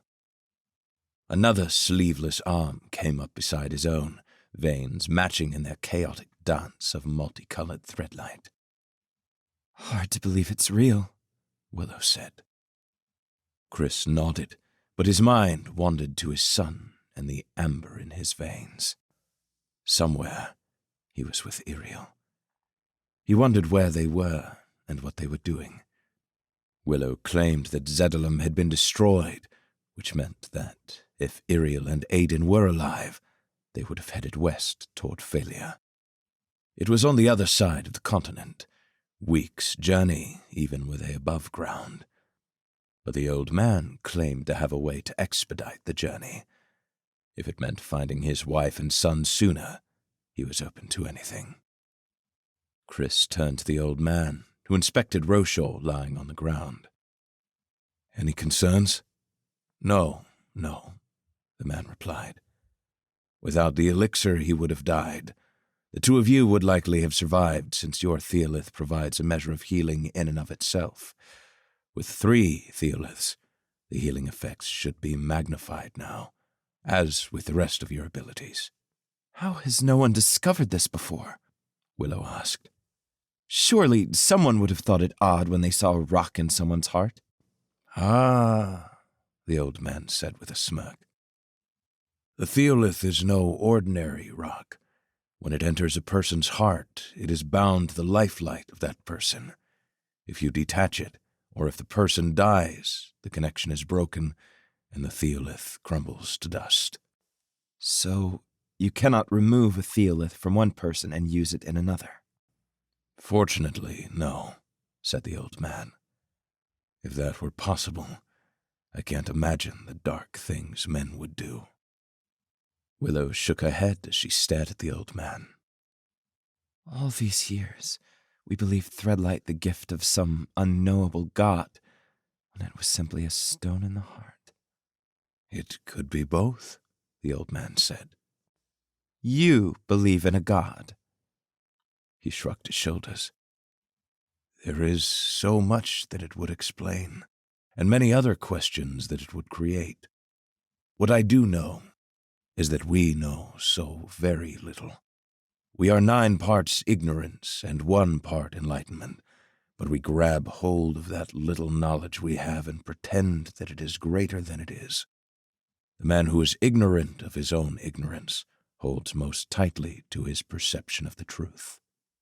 Unfortunately, I have lived long enough to know just how little I truly know, and so I do not claim to know whether there is or is not a God, only that it is certainly possible."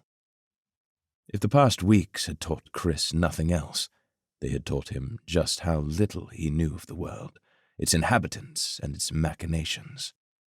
He'd once thought the Wastelanders nothing more than savages, but now he knew more of their story, like their willingness to sacrifice for the greater good. There was a beauty in knowledge, a danger in ignorance, and he hated knowing just how little he knew. Whether he believed in the Light Father or not, he wasn't sure.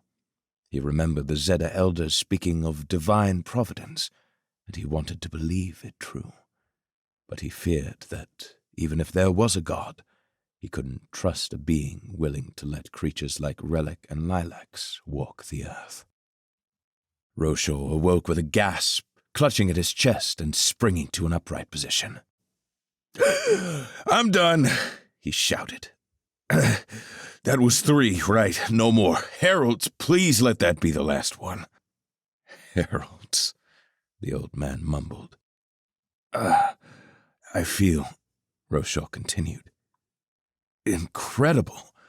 Willow, Chris, did you both feel this light after? It's almost like—" He looked down, and, with multicolored veins spiraling beneath his skin, he floated in the air just inches above the ground.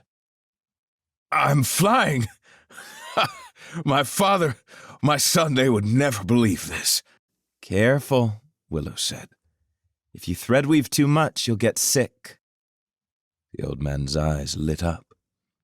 "Actually, you'll find that with 3 Theoliths, you're able to threadweave for a longer period and with a greater intensity." "Stones," Chris cursed. "Indeed," the old man laughed. 3 of them." When they were ready to leave the cavern, the old man took them to the supply room and provided them with packs and wide-brimmed hats that he'd made himself. Chris stared at the hat he held in his hands. The color and the shape held something familiar, a memory of another life, a moment buried in his mind, scratching at the surface. Then it vanished, like a silk handkerchief slipping through his hands. He stared at it for a moment longer, but the feeling was gone. He placed it on his head and followed the old man as they departed the cavern. Together, they traveled through a dimly lit tunnel filled with stale air. Water dripped from the ceiling, running off of stalactites and staining the wall with dark streaks. Chris steeled himself for a long journey, knowing that their destination would be well worth the time. The small tunnels soon grew into massive corridors that seemed more fit for giants than men. As they progressed, the vast tunnels split into multiple paths. The old man had warned them that Corespawn often roamed the same tunnels, but they saw none. Still, Chris kept Threadlight in his veins. They followed dark paths for hours, reiterating their plan to trap Relic and Lilacs below the earth, but spending most of the time in silence. Chris, Willow, and Roshaw tested their new abilities as they walked, breaking threads, pushing and pulling on rocks. It was disorienting, after so many years, with such an intimate familiarity of the Sapphire ability, to suddenly be able to manipulate threads in new ways. As he practiced pulling against the wall and walking along it like a spider, he thought of Rayna and his old crew. He wondered if Luther was still drinking away the loss of his son, or if he'd found a more sustainable way to move forward. A part of him yearned for his friends, but not in the same way that he yearned for Iriel and Aiden. His friends were a warm blanket, but his wife was the raging fire, and he was shivering. "We're almost there," the old man said as they passed over a small bridge spanning a large crevice in the ground. Roshaw looked down the crevice as he passed over. "Did you make this?" The old man nodded. "I've explored every corner of this underground world. If we had time, I would show you a lake of molten lava, or gemstones so large a man could live inside if they were hollowed out. There are countless wonders here, but around this bend is one that surpasses them all." Roshaw jogged ahead excitedly. As Chris rounded the bend himself, he saw Roshaw standing perfectly still, his wide eyes radiant with multicolored threadlight, gazing out into a sweeping cavern. Chris stepped forward, and a vast dome of prismatic light burst into view, swirling and spinning as bolts of energy broke out across its surface. "We see the world as a collection of threads, each connecting one small piece to another."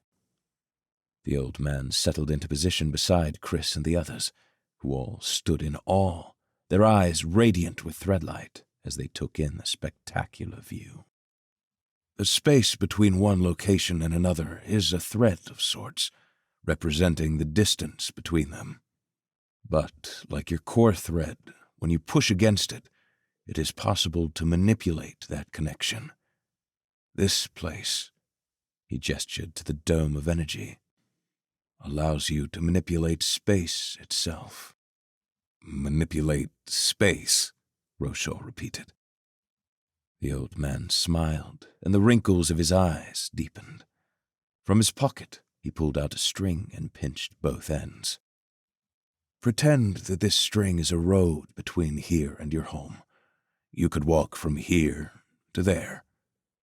He pulled his finger along the string from one end to the other. "Or you could travel from there to here." He repeated the gesture in the other direction. "But there is another option." Pinching both ends, he slowly brought them together. Same string, same connection, shortened path between the two. Think of this concentration of threadlight in front of you as one end of the string. Chris ran a hand through his scruffy beard. "And where is the other end?" "Ah," the old man said, waving a finger. That is the question indeed. It may be hard to distinguish because you are not yet acclimated to your new powers, but did you feel the change in energy as we approached? Can you feel your own Threadlight being magnified? From what you have shared with me, I don't believe it is the first time you have been near a place like this. A convergence. The realization shot through Chris like a surge of lightning. He had felt a similar feeling as this. A place where his own Threadlight had been magnified, allowing him to reach greater heights than he ever had before. The place where he'd left his wife and son. "The core seal," he whispered. "Indeed." Chris stepped forward, connecting pieces of the puzzle. "There is a convergence beneath the Wonderstone. The Amber Threadweavers used the magnified power to create the core seal and bind you and your sister below the earth." "That is right," the old man said. "Stones," Chris cursed. Roshaw approached the dome, and the others followed. There was something intoxicating about the warbling mass of Threadlight, an invitation, a strange beckoning to enter, to stay and take root.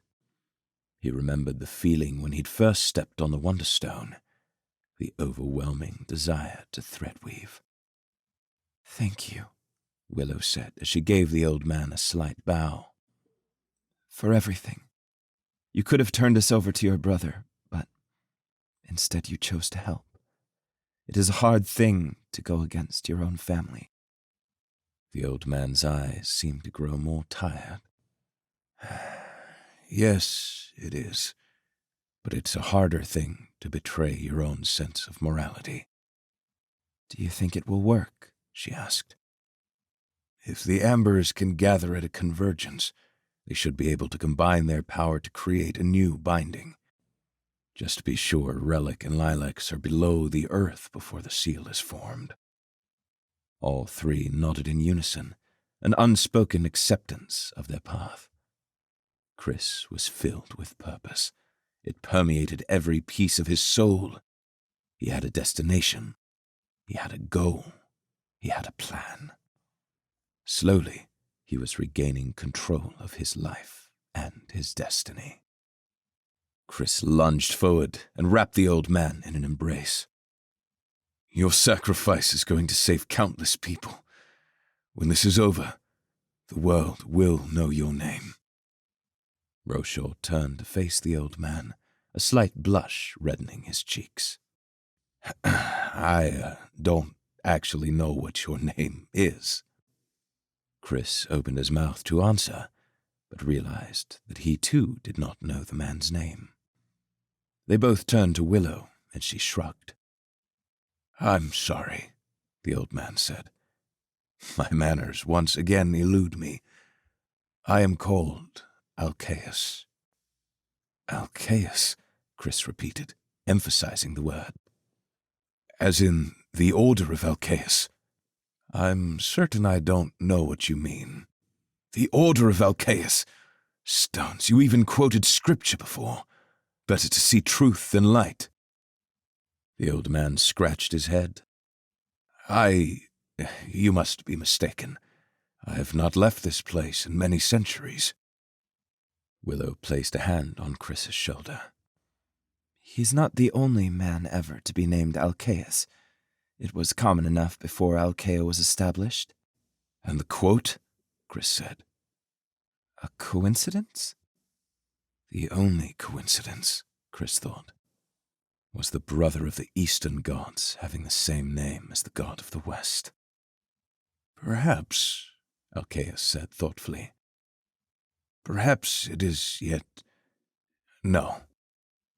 He looked down at the string, still pinched at both ends, hanging like a bridge between his hands. "You should go. You'll have a head start before my siblings head west. Find the Amber Woman. Find your son. Bring them to me. When their powers are amplified by the convergence, they should be able to create a seal that will endure." They offered him a final goodbye and stepped toward the convergence. Its influence grew stronger with each step, a drink taunting an addict.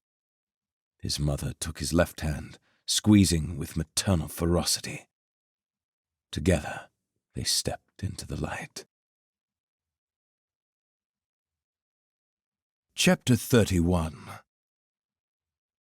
After an evening of being pampered and worshipped and taught the extent of his new duties, Alvarax was certain he'd never been more tired in his life. He picked at one of the tassels dangling beneath his arm that had become tangled with the others and walked toward a tent erected not far from the breached wall.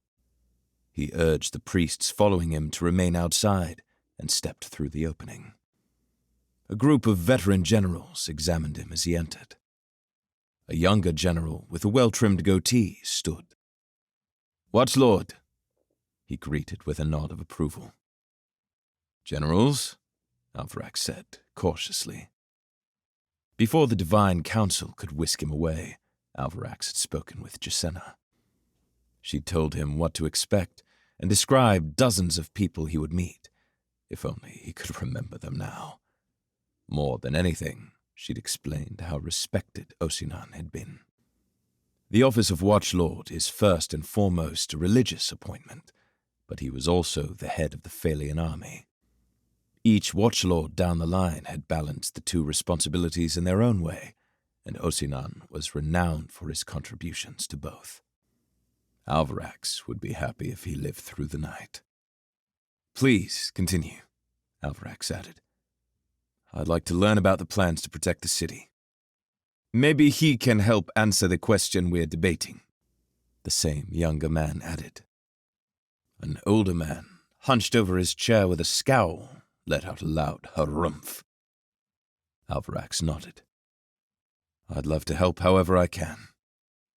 Thalin, I am General Thalin, and these," the younger man said, gesturing to the older generals, "are Generals Nevik and Hish.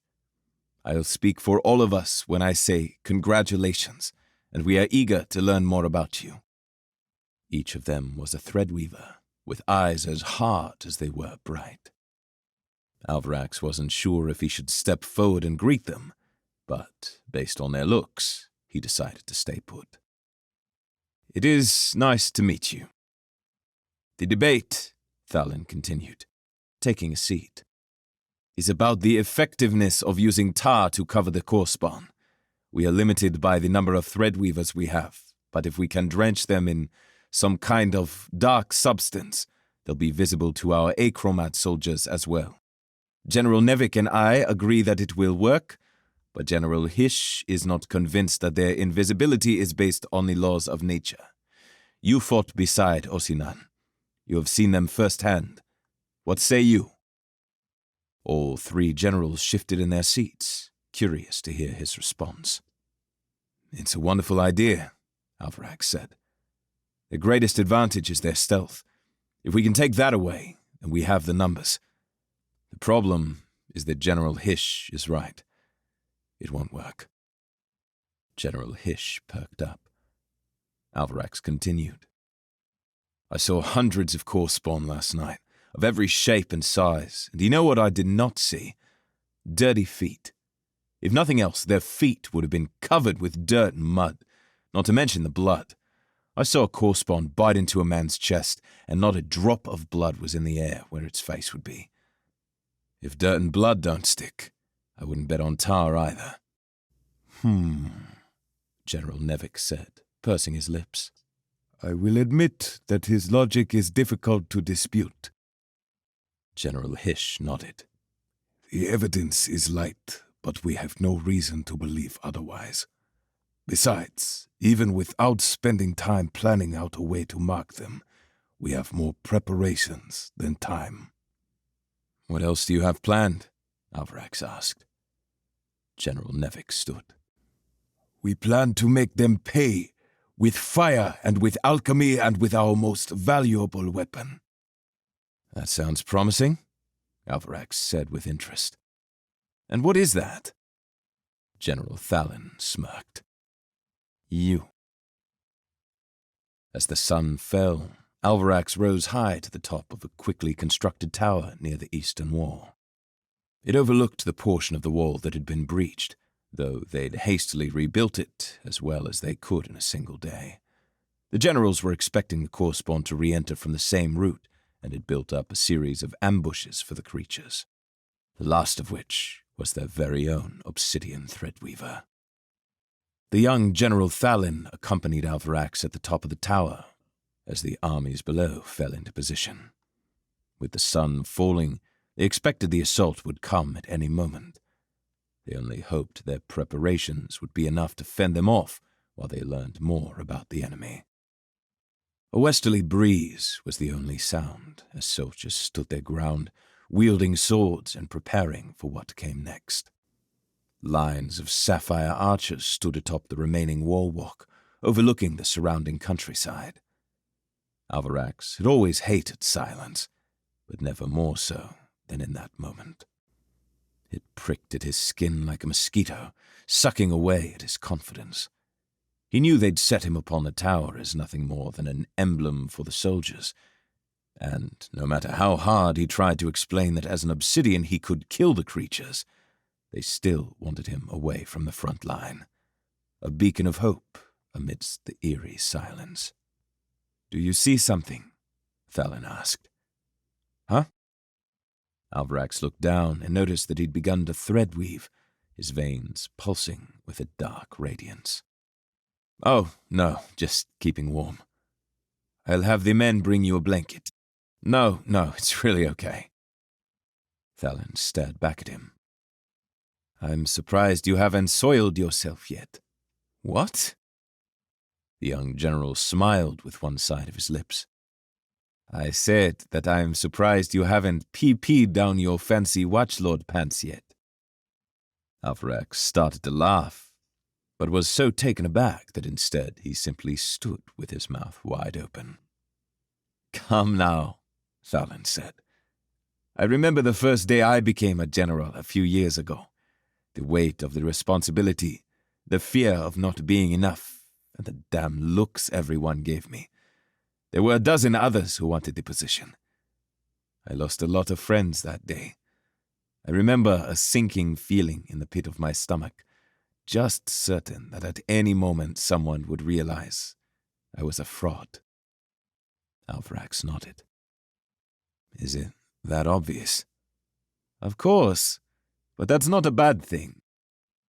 What did you do to get over it?" "Ah," the young general said, shaking a finger. "I dueled.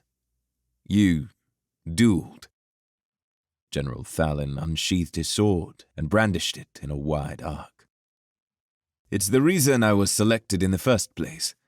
I'm the best swordsman in all of Phalia. So, when doubt started to creep in, I focused on my strength instead of my weakness. Instead of being intimidated by the other generals or anyone else, I look at them and think just how easy it would be to destroy them in a duel. And that was it. Heralds know I could use a lesson or two on how to swing this thing." Alvarax patted the hilt of the Midnight Watcher. Thalin shoved his sword back in its sheath. "I'd be more than happy to show you sometime, but that was not the point of this story. Dueling is not your strength." Alvarax let out a small laugh. "No, it is not. However, it's pretty clear what is." Thalin pointed to Alvarax's obsidian eyes. "The first obsidian threadweaver in generations. I'm honestly surprised by how humble you are. If I had eyes like yours, I'd be pride incarnate." "Trust me, it's not humility," Alvarax grumbled. "It feels like I'm swirling in a cyclone, and everyone but me is holding a steel bar. I'm standing atop a tower in the middle of a war with fabled creatures as the bloody figurehead of the nation's hope. I've no idea how I ended up here, and heralds know I don't belong." Thalin let the words simmer as he pondered them. "Why do you think Osinan chose you?" "He was dying. I don't know. Guilt? I don't think he liked Rastalin much either." Oh, come now, no one likes Rastalin, but that's not the reason. And we both know he didn't break generational tradition because he felt guilty about being mean to you. I don't know. Do you even know what people have been saying about you? Alvarax stared out over the wall, saying nothing. There are rumors that you cannot die. Well, that's... The night the Empress was killed, an entire army tried to capture you. But you escaped. Then you sacrificed yourself, and again you were saved from death. And last night, with mythical beasts rampaging our city, you fought a core spawn as tall as a building, and you came out unscathed. Where our watchlord fell, you stood, the unkillable surrogate of the heralds. Well, that's ridiculous, Alvarax said. Thalon stepped forward and leaned over the edge of the tower. We become what the world believes we are. Unkillable. Technically, his grandfather had been saying it for years. Us Blightwoods don't die easy. But this was different. This was a child embracing a wolf, expecting it to protect him from the night. Hope standing on a tightrope while the winds surge all around. The people needed hope, and so they grasped hold of the anomaly and eased their fear with lies. But what is truth, if not a lie that has yet to be revealed? I don't know if I want that, Alvarax said, leaning over the edge next to him. It's a heavy burden to bear, Thalon said, still gazing into the night. But you have a gift, and with it you can literally ease the burdens of those around you, including yourself.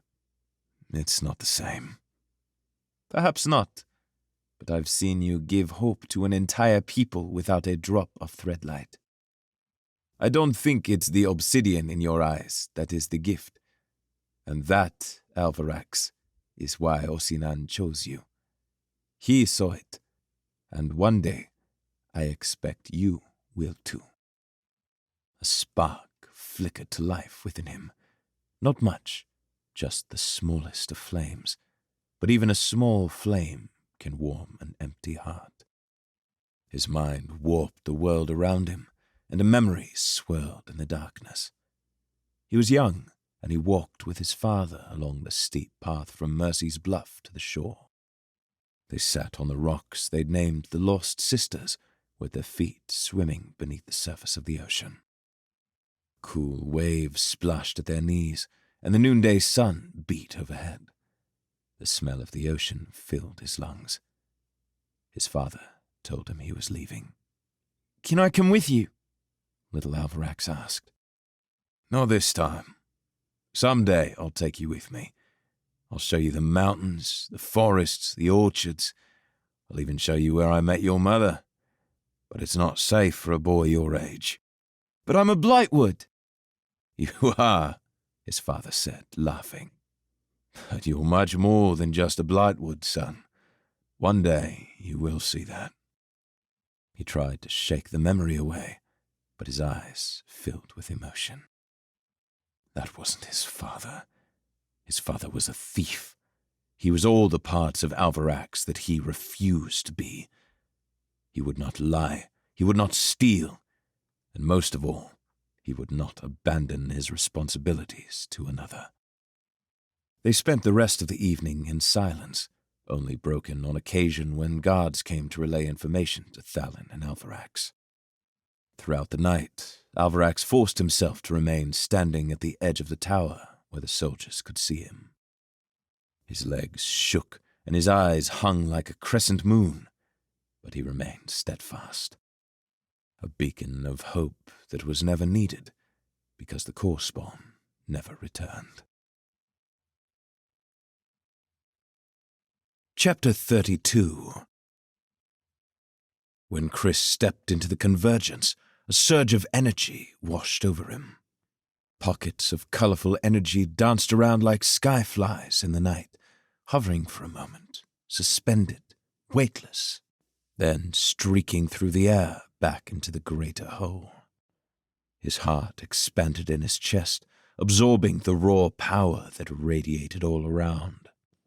Chris could feel his mother's hand in his own, but where she should have stood, there was only light. He held tight and searched through the chaos, looking for an exit, but the world around the convergence had faded away, replaced by a void of blackness. There in the distance, he thought he saw a face, and he knew those eyes, the brilliant amber eyes of his son, Aiden. But as soon as he saw it, an overwhelming surge, like a great wave, poured over him, pushing him away. He stood his ground, reaching out to his son, screaming out into the void for him. One after another, waves of energy washed over him, filling him with such immense pressure that his veins felt ready to burst, urging him to turn back. An odd ticking sound accelerated beneath him. He felt his mother's grip tighten. Finally, as the dancing colors shifted their hues once more, he succumbed and felt his body swept away in a torrent. Lights blurred around him in all directions. He tumbled head over heel, losing his mother's grip and falling into nothingness. He tried to right himself, to stabilize, but his body simply spun in a cage of light as the world pulsed with brilliant energy. He spun and spun in an endless cycle until, like a bird emerging from a cloud, his body burst through the edge of the convergence, crashing into the hard stone. Another thud sounded beside him, and he saw his mother. Finally, Roshaw came tumbling through, landing further away. They all slowly rose to their feet, checking themselves for injury and eyeing the seemingly undisturbed dome of energy. "Everyone okay?" Chris asked. "I'd be happy to never do that again," Willow said. Roshaw nodded. "I'd be happy to never see that thing again." "We'll have to see it one more time if our plan works," Chris said. They made their way through a dark tunnel, feeling their way along the walls and floors, stumbling at times and cursing at others. Eventually, they found their way through the silent darkness to a large cavern with a gaping hole high overhead. A dim light shone through the hole. Chris had never felt such relief. Part of him wanted to fall to the ground and rest, soaking in the smallest of victories. But their journey had only begun. They needed to get to Failure, find his family, and find the Queen of the Blood Thieves. Only once the core seal had been reformed would they be able to rest. With the added strength of the convergence magnifying their sapphire abilities, they each pushed off the ground and soared up through the opening, landing atop the broken remains of the Wonderstone. Where once the Fey trees had eclipsed the canopy of the Ferrenwild, now the moonlight shone through an open sky. Stars sprinkled across the heavens, twinkling as a light breeze ruffled the Fey tree leaves. Across the fields surrounding the Wonderstone, flowers lay flat across the ground, fallen beneath a stampede of footprints or crushed by fallen Fey trees. The dark intensity that had once permeated throughout the Ferrenwild was gone, replaced by the quiet reverence of a ruined civilization. Roshaw stared up at the sky. "There, beside the broken wheel." "What?" Chris said as he looked up at the stars. "There are 3 stars right there at the southern edge of the broken wheel. It's perfect for Agatha, Esme, and Seven." He shook his head, the slightest smile on his lips. "They deserve to be remembered." Chris squinted and thought he saw the small cluster in the sky. "That small one up there, beside the siblings." Roshaw pointed to the western sky, where 2 bright stars shone. "That's my mother's star." Willow joined them, looking up into the heavens. "I've heard a little of that tradition from a Phalian family I once knew. We don't have it in Alkea. How does it work? Rochelle took a breath, then laughed to himself. When my father explained it to me, he said that when people die, their spirits drift up into the heavens. When you choose a star for them, it gives their spirit a home. Then, whenever you miss them, you can look up into the sky and know they're looking down on you from that very place. That's beautiful, she said. I used to think it was bollocks, Rochelle said, looking down at the swirl of colors running through his veins. But heralds, if we can travel half the continent in an instant, and immortal gods are real, who's to say what is or isn't possible? I'd like to name a star for my brother, if that's okay. Rochelle nodded with a smile. Something near the siblings would be fitting, Willow said, as her wide eyes took in the sky. She closed her eyes for a brief moment, her face still directed to the heavens, then opened them with a soft smile. After a moment of quiet, she sighed. I think he'll like it there. They all grew quiet and gazed at the stars for a time. Looking out into the infinite expanse, Chris felt a sense of peace wash over him. Everything was coming together. For many hours, the three companions walked through the ominously quiet darkness of the Ferren Wild. At first, Chris had led them cautiously, wary of chroma wolves or tree lurks or any number of the native dangers. But the forest was so empty, not even the sounds of birds from high overhead. So, with photospores in hand, they quickened their pace, watching the ground for hugweed, and made quick progress through the forest. Each time they came across a body of water, they rested, taking the opportunity to drink and to find whatever berries and vegetation were available. It seemed an endless hike through the darkness. At times they thought themselves lost or circling back, and each time Rochelle would run up a fay tree to get a look at the sun above the woven canopy. Finally, after days of roaming through the forest, they stepped out of the Ferren Wild. Chris looked out over the horizon to the southwest, toward Phalia, and hoped with all his soul that Ariel and Aidan were there, that they were safe, and that he could find them in time. Chapter 33. Any change? Alabella asked, looking down over Laurel's unconscious body. The girl looked more at peace than she had the entire time Alabella had known her. Not yet, Sala said. The carriage had continued its journey west, despite what had happened to the young Zeta girl. There was too much to do, and too many dangers if they were to pause their trip. The army of Corspawn, and the subsequent disappearance of the same, had thwarted all of Alabella's original plans. Alkea was closer to the core seal, and would have been a better central location, but Phalia would still work. And there was a certain poetic justice in returning to her birthplace after so many years. When the supplies arrive, Alabella said, I want her graft done immediately. Of course, the doctor replied. If she survives the surgery, then we can proceed with a more typical achromat candidate. If transfusers are enough to predispose their heart to Threadlight, then this could be the breakthrough we've been waiting for. But if it doesn't work on the girl, then it certainly won't work for others. Alabella nodded. She could feel it in her bones. They were so close.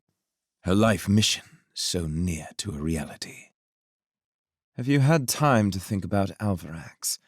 I'm still convinced that there is something we're missing. If transfusers are the key, why did he survive? The boy is an anomaly, Sala replied. I'd like to believe there is a reason behind his success. It would greatly simplify my work, but even in science there are deviations. I am not convinced he is anything but lucky. Perhaps, Alabella said thoughtfully. Do you think he'll be there? Alabella looked out the window at the passing countryside. If any of the Zeta survived, they would have gone west. If the boy's alive, he'll be with them. And what if the core spawn are in failure as well? Enough about the core spawn. Harold, I've already had to listen to you drone on and on about their metaphysical properties for days. Sala pursed her lips and adjusted her glasses. You are the closest thing I have to a friend, Alabella, which perhaps isn't saying much for either of us, but it is true nevertheless. If you want to talk about it, I am here for you. About what? Alabella said. It's our fault the core spawn are free, Sala said bluntly. It's our fault they attacked Alkea. It's our fault that hundreds are now dead. Even I can see the weight you bear because of it. I'm fine. Are you? The doctor had her use, but she was insufferable. Alabella had long ago learned to bind up all of the suffering she held and bury it deep within herself. As a little girl, she learned that feelings would get you killed. It was better to be strong, smart. No one can hurt you if you can't feel. I am fine, she repeated more forcefully. Because there is no reason to feel guilty, Sala continued. There is no way you could have known this would happen. You want to know the truth? Alabella asked.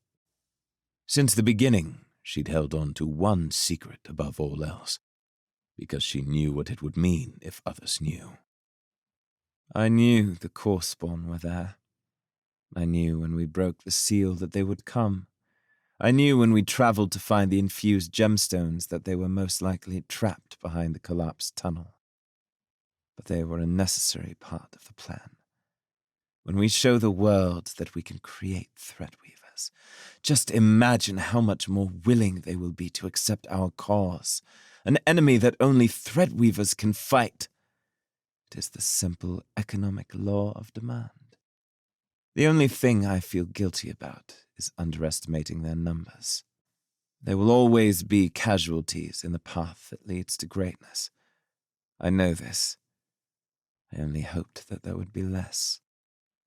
Sala's eyes darted back and forth across the floor as she digested Alabella's confession. It was a relief, finally sharing the truth with someone. Sala would understand, in her own way, but she would also never look at Alabella quite the same. That was fine. Sala was in too deep to back out when they were so close. Still, Alabella would have to kill her eventually, but not until they'd perfected the ventricular mineral graft. At that point, when they were creating hundreds of new Threadweavers every day, the doctor would only be a liability. Then the world would place Alabella's name amongst the heralds themselves. She would give Threadlight to the entire world, and no one would sully that for her. Chapter 34. They were a day away from failure, according to a local farmer, when Chris felt the earth begin to shake. It started small, a distant note he couldn't quite hear, but then it grew in intensity. Soon the entire grove shook, leaves from the orange trees quaking like fearful children in the night. "What is happening?" Roshaw groaned. With the sound of the bellowing earth and oranges falling from trembling trees, Chris's mind returned to the war. The first battle in Ripshire Valley. He saw soldiers scattered along the grass, bleeding out as their comrades ignored them to save their own lives. Thousands of wastelanders fought with bloody abandon, falling by the dozens from Alkean arrows, screaming out in the rage of battle. He saw their leader. He'd forgotten that face, those beady eyes flanked by tattoos that wrapped up from the edge of his brow to his chin like tusks.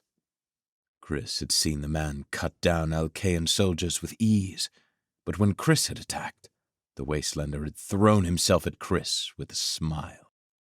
A swirling cloud of darkness, hundreds of dead around him, and a voice that roared in his mind. Sweat beaded down Chris's forehead as he remembered the moment the apogee was born. "Stones," Willow whispered, her multicolored eyes growing wide as she looked back the way they'd come. Chris shook off the memory and opened himself to Threadlight. An army of glowing core-spawn stampeded through the orange grove, small ones darting back and forth between the trees, large ones charging straight through, and massive core-spawn, like towers of light, toppling trees beneath their feet. He'd only seen 2 living core-spawn before that moment, and neither prepared him for the vision before him. "Run!" Chris shouted. Their veins lit with Threadlight as they pushed off the ground, lessening their weight just the slightest as they ran for their lives. From tree to tree, Chris, Willow, and Roshaw sprinted over fallen leaves. Thud, thud. The core-spawn grew closer. Chris heard Roshaw curse as he twisted his ankle on one of the fallen fruits, but he kept going, hobbling along at a breakneck speed. Thud, thud. Chris turned and saw the horde of core-spawn closing on them. The massive monstrosities crushed trees like blades of wheatgrass. Thud, thud. The edge of the grove was close. They were almost there. If they could make it out before the core-spawn caught up, then what? Chris realized their mistake, but it was too late. They could never outrun the core-spawn. The creatures were too fast, and there were too many. If they... Wait, where were the others? Chris turned and saw Willow hunched over Roshaw behind a tree, trying to lift him up. He ran to them, but he knew in an instant that he wouldn't reach them before the core-spawn. Still, he didn't care. His mother had risked everything to protect him. He would do the same. He ran with reckless abandon, pushing off trees behind him, pulling on trees in front, accelerating with all the speed of a rushing wind. But it wasn't enough. Core-spawn rushed past them on both sides of the tree, ignoring them, or not seeing them. For now. Roshaw rose to his knees, clutching at his ankle, and Willow looked up to see Chris. As soon as their eyes met, Chris spotted a massive foot, wrought of pure Threadlight, descending atop the tree behind which they hid. "No!" Chris screamed. The monstrosity trampled the tree, snapping it like a twig, colossal force falling down upon Willow and Roshaw. His mother screamed out, her hands lifted high overhead, her veins a raging torrent of multicolored Threadlight. Energy engulfed her like a dome, a barrier that seemed to pulse with life. When the monstrosity's foot connected with the dome, it roared out in pain as sparks of Threadlight exploded at the point of collision. The monstrosity stumbled back, then continued forward, stepping on a safer section of the orchard. Chris fell to his side, sliding across the leaves as his momentum took him the rest of the way to his mother and Roshaw. "Your core threads!" he yelled to them. "Break them now!" They both looked to him, and the dome of energy disappeared as their core threads burst asunder beneath them. Then, grabbing them both by the arm, and with a surge of Threadlight, Chris pushed off the ground, and they shot up into the sky with such tremendous force that Chris nearly lost his grip. In moments, they were in the sky, looking down on the stampeding horde of core-spawn. From such a height, they took in the full panoramic view of the Phalian countryside. To the southwest, in the path of the core-spawn army, the grand city of Phalia gleamed white behind its high walls. Herald, save us, Roshaw said as they floated amongst the clouds. The stampede of Corspawn looked like an army of ants that trailed for miles. There were tens of thousands of the creatures, all on their way to the city where he hoped his wife and son would be. Chapter 35. "She's waking up," a man's voice said. Laurel opened her eyes and felt her entire body shiver. A deep sweat glistened over her pale skin, and her muscles ached as though she'd been crushed by a tree. She lifted herself to an upright position and stabilized herself with both hands as blood rushed to her head. A sharp pain in her stomach greeted her, along with a pair of familiar faces. She tried to remember what had happened, but the only thing she could think of was the last remaining transfuser in her pocket. "Where's my coat?" she said, scrambling around the bed. "Where is my coat?" she shouted. "Laurel," Sala said, grabbing her shoulder. "It's okay. You're okay." "I need my coat!" Laurel yelled again, swatting away the woman's shoulder. "I can get you a blanket." Something in Laurel broke. She burst into tears. She wasn't even sure why, and buried her face in her shaking hands. Another shiver skittered up her spine. "Please," she whimpered. "I need my coat." Sala fiddled with her glasses in silence before finally understanding. She moved across the room and grabbed the last remaining transfuser out of a drawer in the desk. "Is this what you wanted?" Laurel didn't want it. She needed it. And while she poured the blood down her throat, she hated herself all the more. But it helped. In moments, warmth rushed through her veins, and she felt the bitter fog inside her burn away to clarity.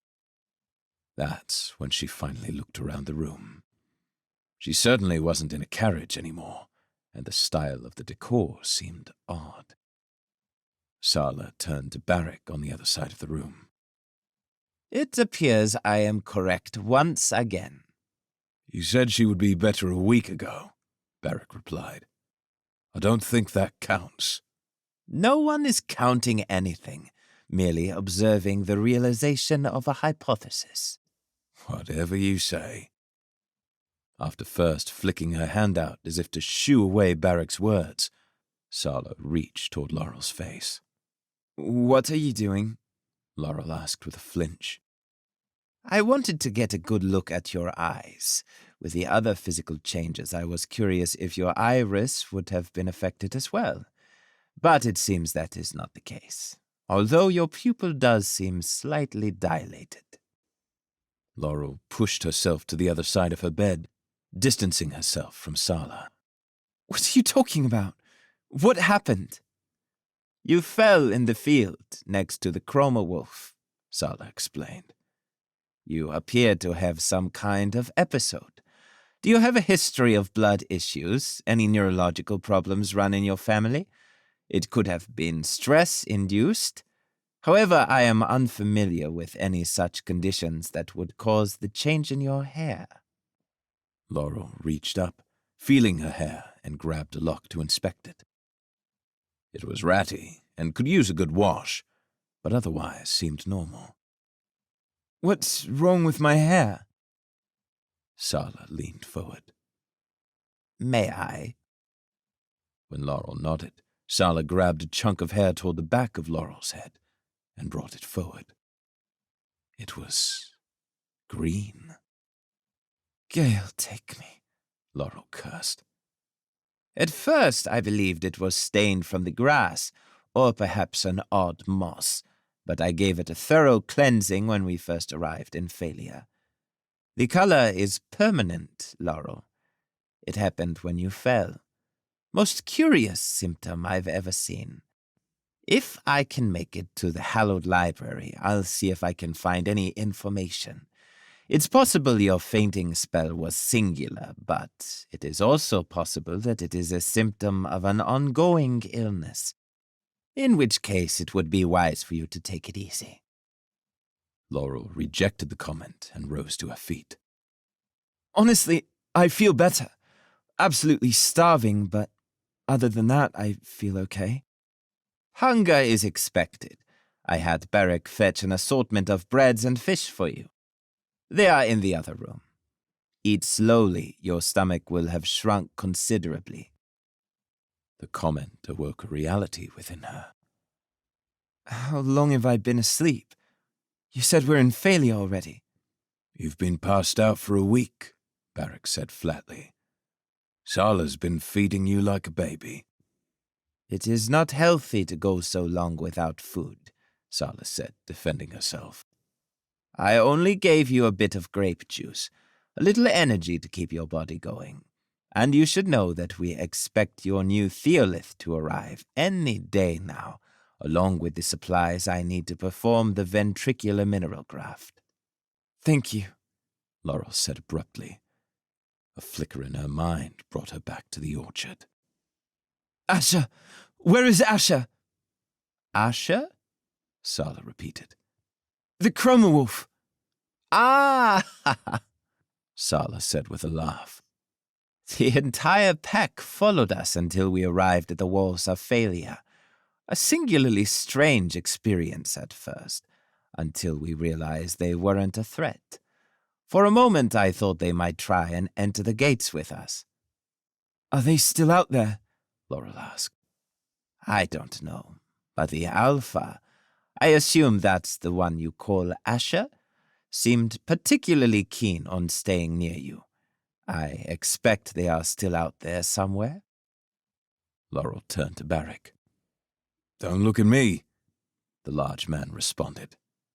I need to run a few errands for Alabella, but just so you both know, she's in a sour mood, so I'd suggest you steer clear. Why? Laurel asked. So you don't get killed. No, why is she in a bad mood? It seems an old friend of hers isn't so easy to kill, Beric smirked. Sala, you'll be interested in this as well. Apparently, Alvarax Blightwood is now a special advisor to the Empress. He arrived with a group of Zeta. They're camped out near the eastern wall. Laurel's chest nearly burst apart with happiness at the words. The Zeta. They were alive, and they were there. She tried to restrain her hope, in fear of what the truth may hold. She had no idea who had survived the attack in the Farron Wild. If her brother, Bay, or her grandfather, Corian, were hurt, she wasn't sure what she would do. As Beric stepped out of the room, Sala looked as if her mind were racing in 100 different directions all at once. Her eyes darted back and forth across the room, and she whispered to herself before she left without a farewell. Laurel smiled and tried to steady her racing heart with deep breaths, but she could neither calm the storm nor wish it departed. She'd found her people. Chapter 36. 3 nights had passed since the Corespawn reached the eastern wall of Failure, and they had yet to return. Empress Jacenna and the generals found themselves suppressing their hope, fearful that the creatures would return as soon as they let their guard down.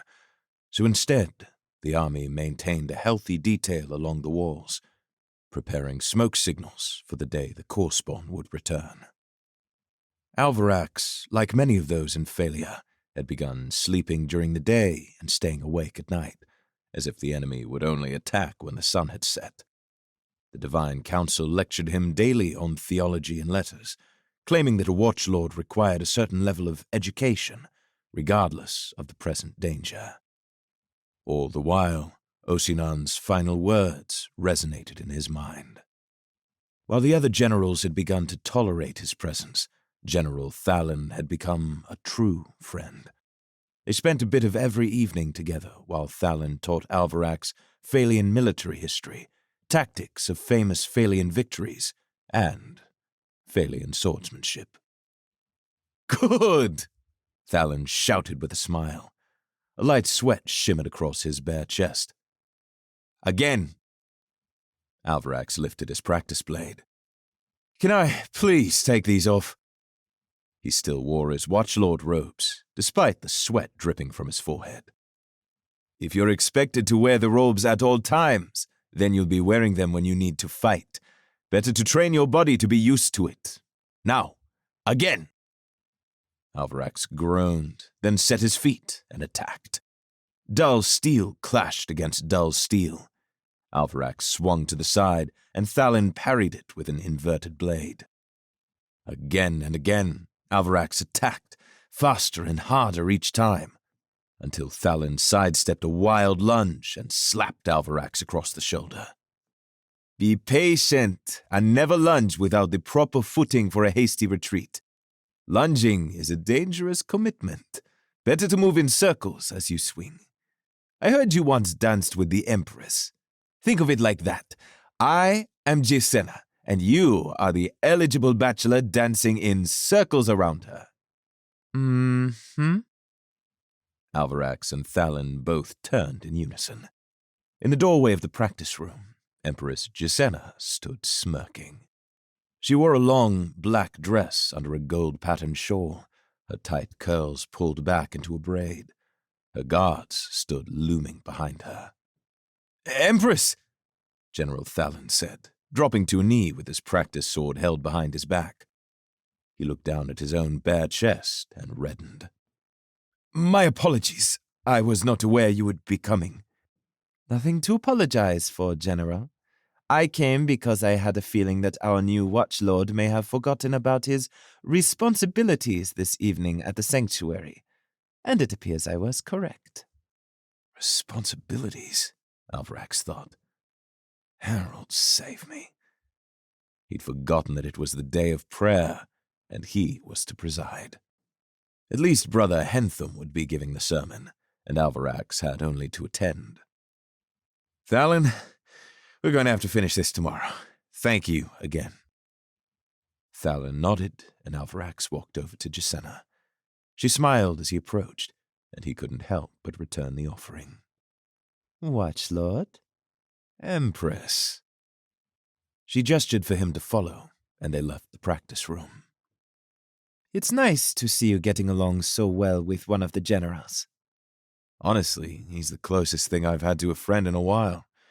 If you can, I don't know, give him some more land or something, he totally deserves it." "More land? For being friendly?" Gisena laughed. "I suppose it would set a pleasant precedent.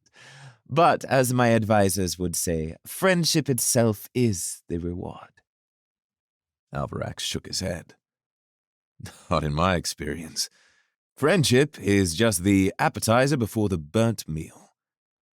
"The more I learn of it, the more Cynosure seems like an altogether unpleasant place." "The views are nice," he said, shrugging his shoulders. "But what can you expect from a city where all of the people are runaways, outcasts, or criminals?" "Not all of them," she corrected with a wink. "A few of them are kind and selfless and trying their best to do what is right, even if they have oddly shaped scars inside and out." Alvarax stopped walking and stared at the Empress. She stopped beside him. As he looked in her eyes, it was as if all that was good in the world had coalesced and taken root between the various shades of brown.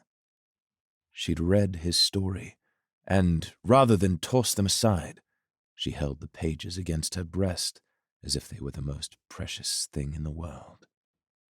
She held the promise of who he could become, and it made him want to be better. The words she used to describe him, kind, selfless, these were her words to claim more than any other, but he could see it in the way she looked at him, how much she believed they were his. "Is everything okay?" she asked. He began, fumbling his own thoughts. "Just thank you." "Come on, we don't want you to be late to prayer." After traveling for some time, passing maids and servants and fawning nobility, they arrived in the vestry attached to the back side of the heraldic sanctuary. The priests had previously explained his limited role in the services, but as they walked, Jacenna had educated him on the history of the sanctuary itself, where the heralds held their annual covenant ritual, or so the Divine Council taught. The heraldic sanctuary was a tall structure, with white stone that had become overgrown with all manner of budding greenery. The building overflowed its capacity with those who'd come to see their new watchlord preside. Inside, they greeted Brother Hentham of the Divine Council, who was scheduled to give the sermon. He gave Alvarax a firm embrace, which made him altogether uncomfortable, but he still wasn't sure what he should or could refuse. Eventually, they led him through a doorway, where he found himself looking out over a packed room with hundreds of attendees who all perked up when they saw him enter. Alvarax kept his head high and took his seat on the dais. Today, Brother Hentham announced to the audience, is a most extraordinary day. Behind me we are presided over by Watchlord Alvarax Blightwood, the first obsidian threadweaver in all of Arisen for generations. Please, join me in welcoming him with the sign of the giver. Smiling faces lifted both palms to their foreheads, covering their eyes, then extended their outstretched hands to Alvarax. He'd seen the gesture before, and did his best to mimic the same. While Brother Hentham continued with the sermon, Alvarax found himself preoccupied with the weight of his new world. The title, the expectations, not to mention the impending army of mythical Corespawn. It had only been 3 days since he became Watchlord, but it felt like an eternity. Brother Hentham concluded his sermon, and afterward, seats began to empty. Alvarax could see in the way they stepped, in the way they held themselves, that they had received an added portion of hope to accompany them. It was then that he truly understood Osinan. Despite knowing that the heralds would never return, Osinan had dedicated his life to giving people a worthy reason to be good. He'd filled the void, and, false though it may have been, it had made the world a better place. A small child, no more than 4 years old, ran through the sanctuary, between the chairs and up the stairs of the dais, until he stood smiling from ear to ear in front of Alvarax. Despite having little experience with children, he'd always enjoyed their company. Alvarax crouched down and smiled. "Well, hello, friend. What's your name?" Kyan? "And how can I help you, Kyan?" Can you ask the heralds to take care of my daddy? The boy shuffled his feet. The monsters killed him, but my mommy says you can protect us from them. Alvarax clenched his jaw. He knew that many had died the night of the attack, but he'd never thought about children losing parents, or men and women losing a spouse. Death was a landslide that muddied the earth for miles. "Don't worry about the monsters. I'll take care of them. Have you found your dad a star yet?" Kyan shook his head. "You know, my father died too. How would you like to come outside with me so we can name a star for your father?" The little boy's eyes grew twice the size of the moon. Really? "If your mother will allow it, of course." Kyan's mother stood beneath the dais, mortified at her son's actions, but filled with pride in their conversation. She nodded her head, her eyes glistening in the flickering light. "Follow me," Alvarax said. He took the boy by the hand and gestured for the mother to follow. They exited the sanctuary through a side door and stepped out into the night. Out of habit, Alvarax looked to the east, wondering when plumes of smoke would once again signify the return of the Corespawn. But that night, only moonlight and stars filled the dark expanse. He crouched down beside the boy. Do you know any of the constellations? Kyan looked confused. Some of the stars look like shapes, Alvarax explained, and we give them names to help us describe where they are. Look over there. He pointed high overhead to the north. See how some of those stars are brighter than the others, and the bright ones make a circle. We call that circle of stars the broken wheel. Broken? Alvarax laughed. I remember asking my grandfather the same thing. Wheels are meant to spin, and that one doesn't, so they say it's broken. Look at that one over there, the brightest star in the whole sky. They say that one is the moon's little sister. The Empress told me that the small star right next to it is the one she chose for her father when he passed away. Maybe your father's star could be close to that one, so he can be friends with the Emperor. Kyan's grin widened. Yeah, Daddy would like that. Well, then it's settled. Now, look at the star, think of your father's name, and his spirit will fly to it. And every time you miss him, or you're feeling scared or worried, you can look up into the sky, find the moon's little sister, and see your dad's star watching over you. When Alvarax looked up from Kyan to his mother, he found her cheeks stained with tears. She mouthed the words, "Thank you," to him before ushering her son away. He watched them walk away, then looked up into the sky. He'd avoided the tradition for so long, never feeling that his father deserved a named star. As he gazed into the infinite expanse, thousands of stars glittering in the darkness, he closed his eyes. Someday, he would forgive his father for leaving them. Someday, he would name a star for him, but he wasn't ready for that just yet. When he opened his eyes, plumes of smoke from the signal fires billowed up from the eastern wall. Chapter 37. All of Phalia buzzed to life as men and women prepared for the attack. The sun had just fallen below the western horizon when Alvarax arrived at the war tents. He leapt off the horse and entered to find the 4 generals hard at work, giving orders to their lieutenants, receiving scouting reports, and puzzling over the map. "Watchlord," General Thalin said. The other generals gave him a nod of acknowledgement, which was more than Alvarax had expected. "I saw the smoke and came as fast as I could," Alvarax said as he approached the table. "Are the corps spawn attacking the same part of the wall? Where can I help?" "Take a seat." General Nevik looked to him with a grim countenance. "The corps spawn have yet to attack. They are gathering outside the wall," General Hish added. The veins in his thick neck radiated sapphire threadlight. "Gathering," Alvarax repeated.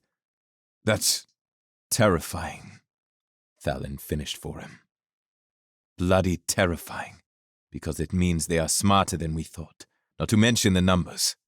"At least 10,000, General Hish said. "And more gathering every minute. The monstrosity that broke through our wall wasn't the last of its kind either. Our lookouts have seen at least 10 of them in the gathering." "Herald, save us," Alvarax whispered. General Nevik lifted his chin. "I wouldn't count on the heralds showing up for this one, Watchlord. We have the tools, and our traps are in place. The fight is ours. However, General Thalin had the idea on how to improve our odds even more, and we think you could help." "Anything? What is it?" Thalin cocked his head to the side. "The Zeda are nearly all threadweavers. Most of them aren't soldiers, but we need eyes more than swords. If you could convince them to help, we could use their threadweavers." Alvarax looked to the 3 generals, each of them eyeing him warily. They were right that only a select few of the Zeda were warriors. But if they could help coordinate the use of weapons and traps, there was a chance their help could change the tide. "I'll see what I can do." With that, Alvarax left the tent and stepped back into the brisk open air. If they were going to use the Zeta, he needed to get to them quickly. Chapter 38. Laurel wandered the streets of Phalia, using the fallen sun as her guide. Where she'd thought Alkea a rushing river of people, Phalia was an ocean, filled with such diversity and movement that it was hard for her to keep focus. Still, nothing could distract her from finding her family.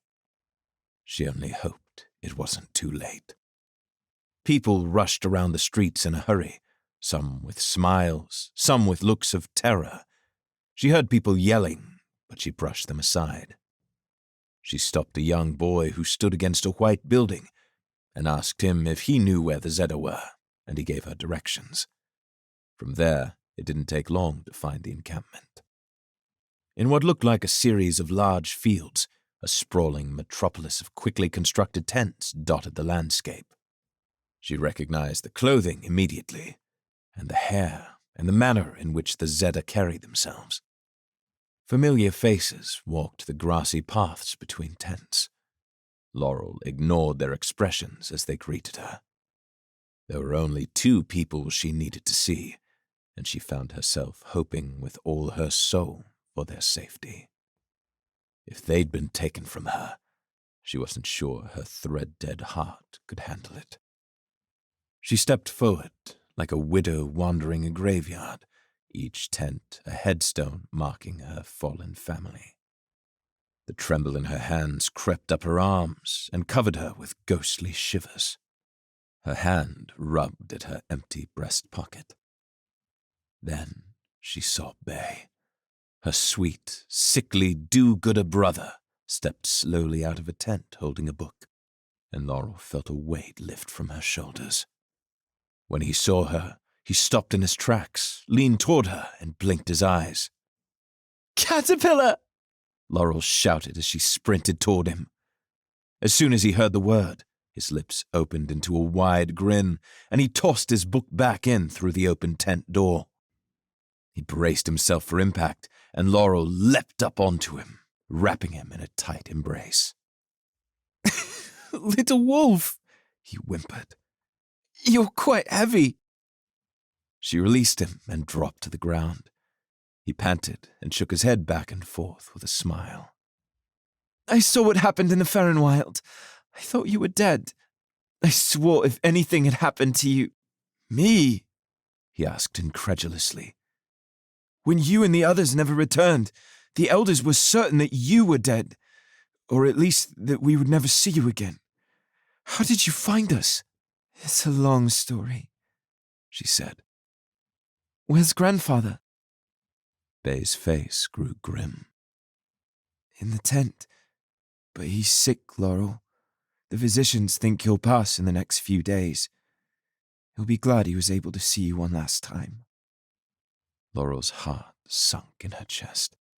He was old. She knew he only had so much time left, but still the thought of him passing away squeezed at her insides. She looked to the tent, the scent of sickness wafting out from the opening. Her pulse beat faster than a hummingbird's wings as she stepped inside. She couldn't even see her grandfather yet, and already tears were forming in her eyes. As she approached, she saw him laying on a cot in the corner, bundled up beneath a pile of wool blankets, his chest rising and falling with each breath. Laurel walked to him and stopped beside his bed. His skin seemed paler and his hair thinner. Looking down at his frailty, tears flowed down her cheek. She wiped them away and sniffled away her running nose. The sleeping man stirred, taking in a deep breath as his eyes began to open. Laurel tried to contain her joy as he awoke, but it came out as a curtailed giggle. He turned his head and saw her for the first time. Their eyes met, and his lips quivered.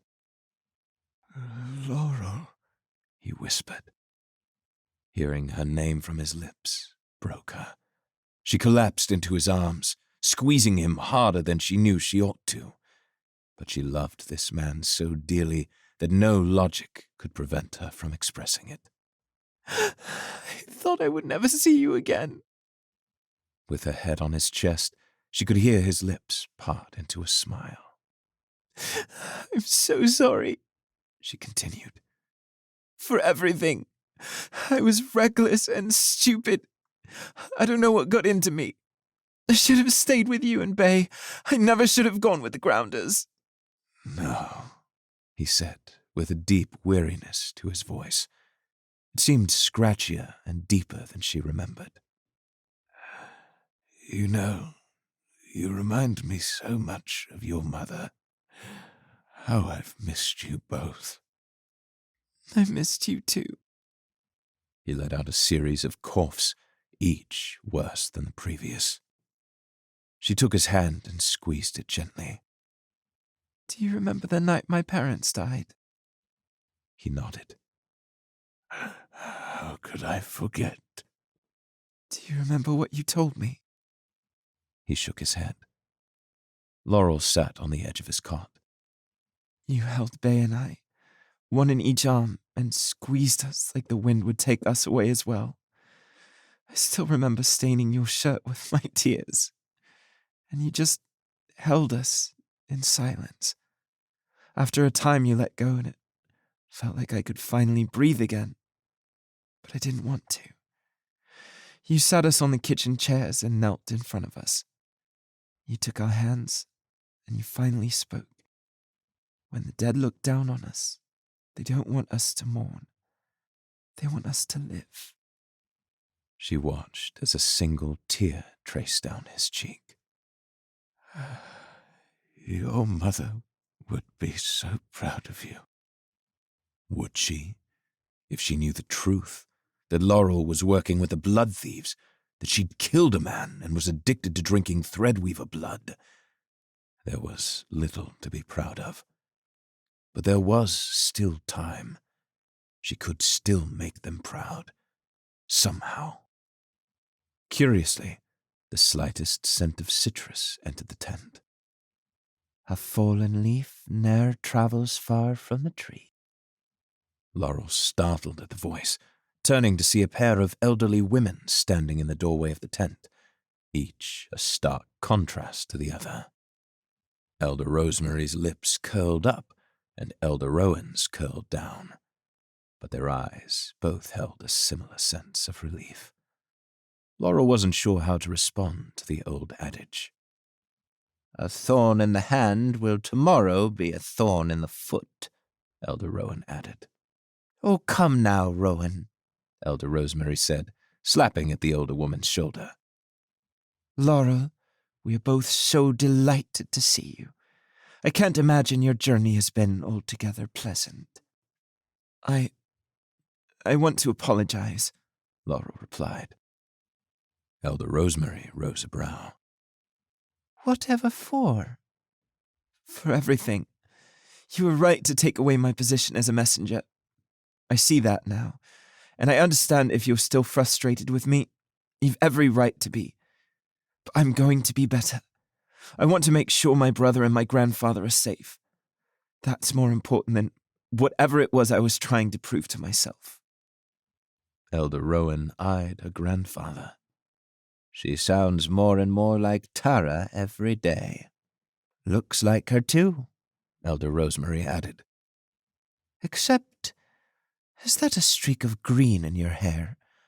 And your eyes? She paused. A story for another time. Laurel, we came here for the purpose of apologizing to you and welcoming you home. These are dangerous times, and our people need to be more united than ever before. Darkness has come to this city, and it will come again. Laurel perked up. The Corspawn. The elders turned to each other in surprise. Elder Rowan spoke first. An army of them attacked the city. They killed many and destroyed a portion of the outer wall. They attacked Alkea too. Father of all, help us, Elder Rosemary said. I assume you know that Zedulum was attacked. She nodded again, biting the inside of her cheek. Laurel, we failed, Elder Rosemary said sternly. The core seal was shattered, releasing the core spawn. A voice echoed behind them from among the tents, but Elder Rowan ignored it. We need to find a way to fix it. We don't know how our ancestors created the seal, but we know that they were amber threadweavers. It is no coincidence that the Father of All has brought an amber threadweaver to failure to help us. Laurel shifted in her boots. How did they know she'd come with Alabella? The woman had destroyed their home and orchestrated the shattering of the seal. Surely they didn't believe she would help them fix it. We just need to survive long enough for him to grow into his powers. Gale, take me, she thought. They mean Aiden. Laurel's mind flashed with an image of Iriel carrying Aiden, while Asher carried Chris through the dark of the Farron Wild. It seemed an eternity ago. She was a different person then. She was still a threadweaver. Chris and Iriel are here? Laurel asked. A dark pain settled over their faces.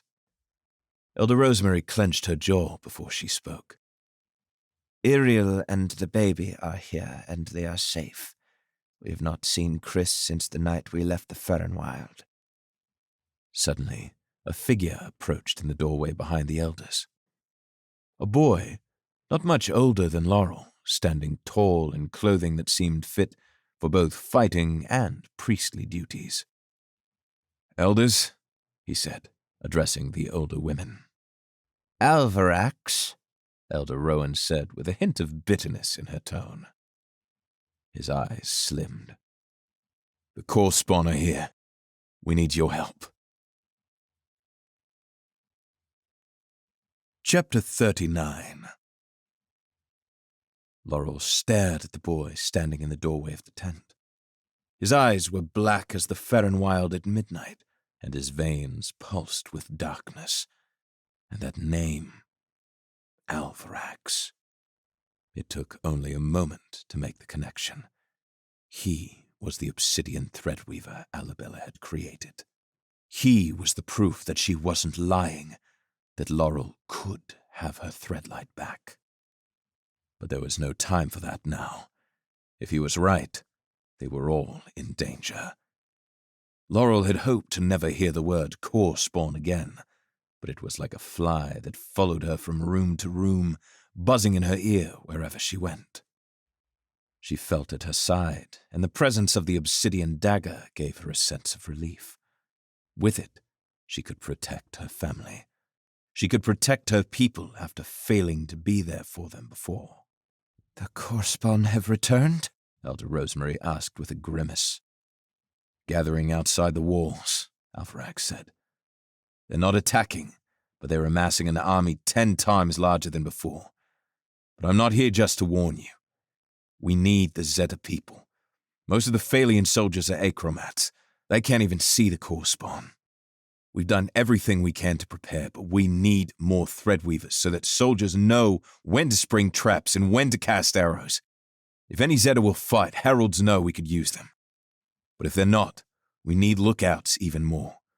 I know the Phalians don't deserve your help, and I have no right to ask for it. But this city will fall if we do nothing." Elder Rosemary lifted her chin and looked to him. If anyone has a right to ask for our help, it is the man who saved us all from captivity and death. Alvarax, I do not care for your new title nor your new associations, but I know you, and you would not put our people in danger if it were not necessary. In a way, you are to blame for the return of the core spawn, Elder Rowan added with a flat tone.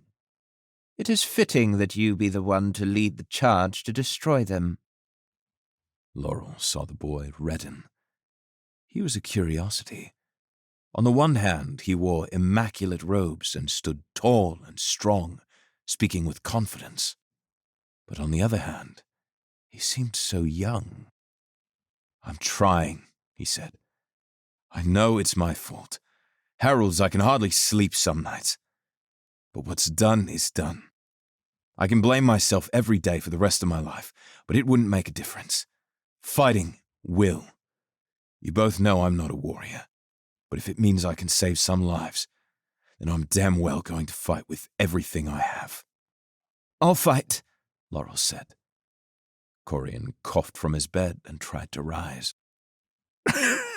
Laurel. I fought the core spawn in Alkea, killed a handful myself. She pulled out the obsidian dagger. If the core spawn are coming, then sitting behind a wall won't keep us safe. It's time the Zeta did their part. I'm going to do mine.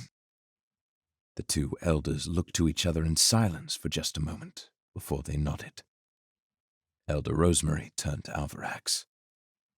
Our people were tasked with protecting the core seal, so that the core spawn could not return. We failed that duty. I will speak with Dogwood and we'll gather the Threadweavers. Some of us are old, but we yet have Threadlight in our veins. Where would you have us? The eastern wall of failure loomed high overhead, with a wide crack splitting the finely joined stone. The gaping hole had been filled with wood and rocks and all manner of material, but it was haphazard and would not stand long against an attack. The scent of death still rode the wind, but no one save Laurel seemed to care. Even her brother, Bay, who stood uncomfortably close to her as they traveled through the wide dirt field, seemed unaffected by the horrible stench. Hundreds of Zeta trailed behind, silent in their commitment to aid the grounders. Laurel felt an overwhelming pride for her people, though she understood their choices were limited. Dogwood, one of the true warriors of the Zeta, led a large group up the long staircase leading to the war walk. They spread out across the entire eastern wall, providing added coverage of the surrounding terrain. With Zeta support, the amassed army of Corespawn would have no way to sneak up on the city, and when they came, the archers would loose their arrows, fire would rain down from trebuchets, and a hidden layer of spikes at the base of the wall would be lifted. Lastly, in preparation for the enormous monstrosities, dozens of ballistae were in position to launch a volley of burning steel. Laurel found herself beginning to believe that, with all of the grounder preparations, they just might be able to win. But then the earth shook, over and over, like fists pounding against the earth, ripples of energy quaking along the surface. Chaos erupted throughout the city, with lookouts shouting for everyone to stay calm. The Corespawn weren't moving, but that didn't stop the people from panicking. Bay grabbed Laurel's shoulder for support. What is happening? I don't know, she said. I need to find Alvarax. Go somewhere safe. As Laurel rushed through the pandemonium, she lifted her head and sniffed the air. Her mind filled with faces and odd assumptions about the world around her, but one in particular stood out. She turned toward a tent not far away and ran as fast as her legs would take her. She never knew how much she loved the wind in her hair until she was dashing through the dirt with danger all around. Her heart pounded and her eyes pierced through the darkness. She felt so free. She rounded the other end of the tent and saw Alvarax standing in the doorway, talking to a man with a sharp jaw. Alvarax! She shouted, coming to a stop. What's happening? The other man turned to her with a look of confusion. Who are you? She's one of the Zeta, Alvarax responded. She helped me convince the elders. Laurel, was it? This is General Thallon. She nodded just as another resounding thud shook the ground. Did this happen the last time the Corespawn attacked? No, Alvarax said. Again, the earth shook. He turned to the general. Should we send out scouts to see what they're doing? They're too far away from the wall, Thallon replied. There's nothing they can do from that distance, and I wouldn't want to send one of our Threadweavers on a suicide scouting mission. Alvarax turned to Laurel. I need you to work with Dogwood and make sure the Zeta are in position and ready. The last thing we need is for whatever this is to frighten people and ruin our preparation. Laurel nodded. In that moment, she realized that Alvarax had no idea that Alabella and Sala were in the city. When Sala had told her all about the obsidian Threadweaver they'd created, she told her that the boy had abandoned them and was likely dead. Whatever his reason, Alvarax would certainly want to know that they were here. But not now. They had bigger problems. The quaking of the earth grew stronger, screaming. Laurel, Alvarax, and Thalin turned their gaze to the screams coming from the south, where a large creature dashed through the streets at terrifying speed. Somehow she knew, even before she saw his green fur blending in with the moonlit grass. Asher. The Chroma Wolf sprinted toward her, and she took a step in his direction. Thalin unsheathed his blade, and Alvarax followed suit. "No!" she shouted, pushing them aside and rushing forward. The wind bit at her cheeks as she picked up speed. She had to get to him before the grounders hurt him. They were right to be afraid, but wrong in the most important way. As they approached, she slid on her side, reaching out for Threadlight to drift across the dirt, but finding none. She came to a halt and watched as an arrow cut through the night and smashed into Asher's shoulder. The Chroma Wolf crashed to its side, and Laurel howled out into the night. Pain ripped through her arm, gripping at nerves and tendons. She stumbled to her feet and lifted her other arm high into the air, waving it in the direction from which the arrow had flown. When she looked to her own shoulder, there was no wound. Whatever pain she'd felt wasn't real, but Asher's was. She knelt beside the Chroma Wolf, his fur now marred by blood and dirt. His breath was heavy, his chest heaving up and down as his head writhed back and forth in pain. She touched his chest with an outstretched palm, and he turned his eyes to her.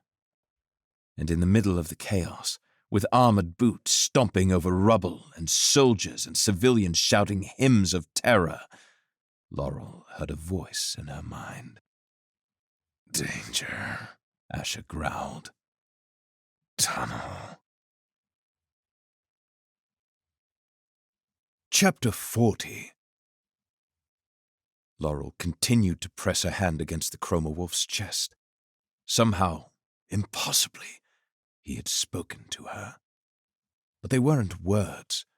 They were ideas, passed into her mind and translated to words, with a voice that sounded just like Asher's growl. "Danger?" Laurel asked. Asher shook his head. "Digging. Far." She couldn't believe that it was really his voice. Had he always been able to communicate with her? Could other Chroma Wolves do the same? But wait. Digging. "Alvarax!" Laurel screamed, looking back over her shoulder. "Alvarax, come fast!" She turned her attention back to Asher and looked at the arrow in his shoulder. She grabbed it by the shaft, and as she gripped it, she felt a dull throb in her own arm. Gritting her teeth and taking a deep breath, she pulled the arrow out of Asher as fast as she could. Her own arm throbbed as she felt the shadow of an arrow pull free. Alvarax approached. His black blade returned to its sheath. "Laurel, are you okay? Did that thing hurt you?" "I'm fine," she said. "Asher would never hurt me." "Asher?" Laurel sat up, one hand gripping her shoulder, though the pain had all but vanished. "Asher is with me. If anyone so much as touches him, there will be hell to pay."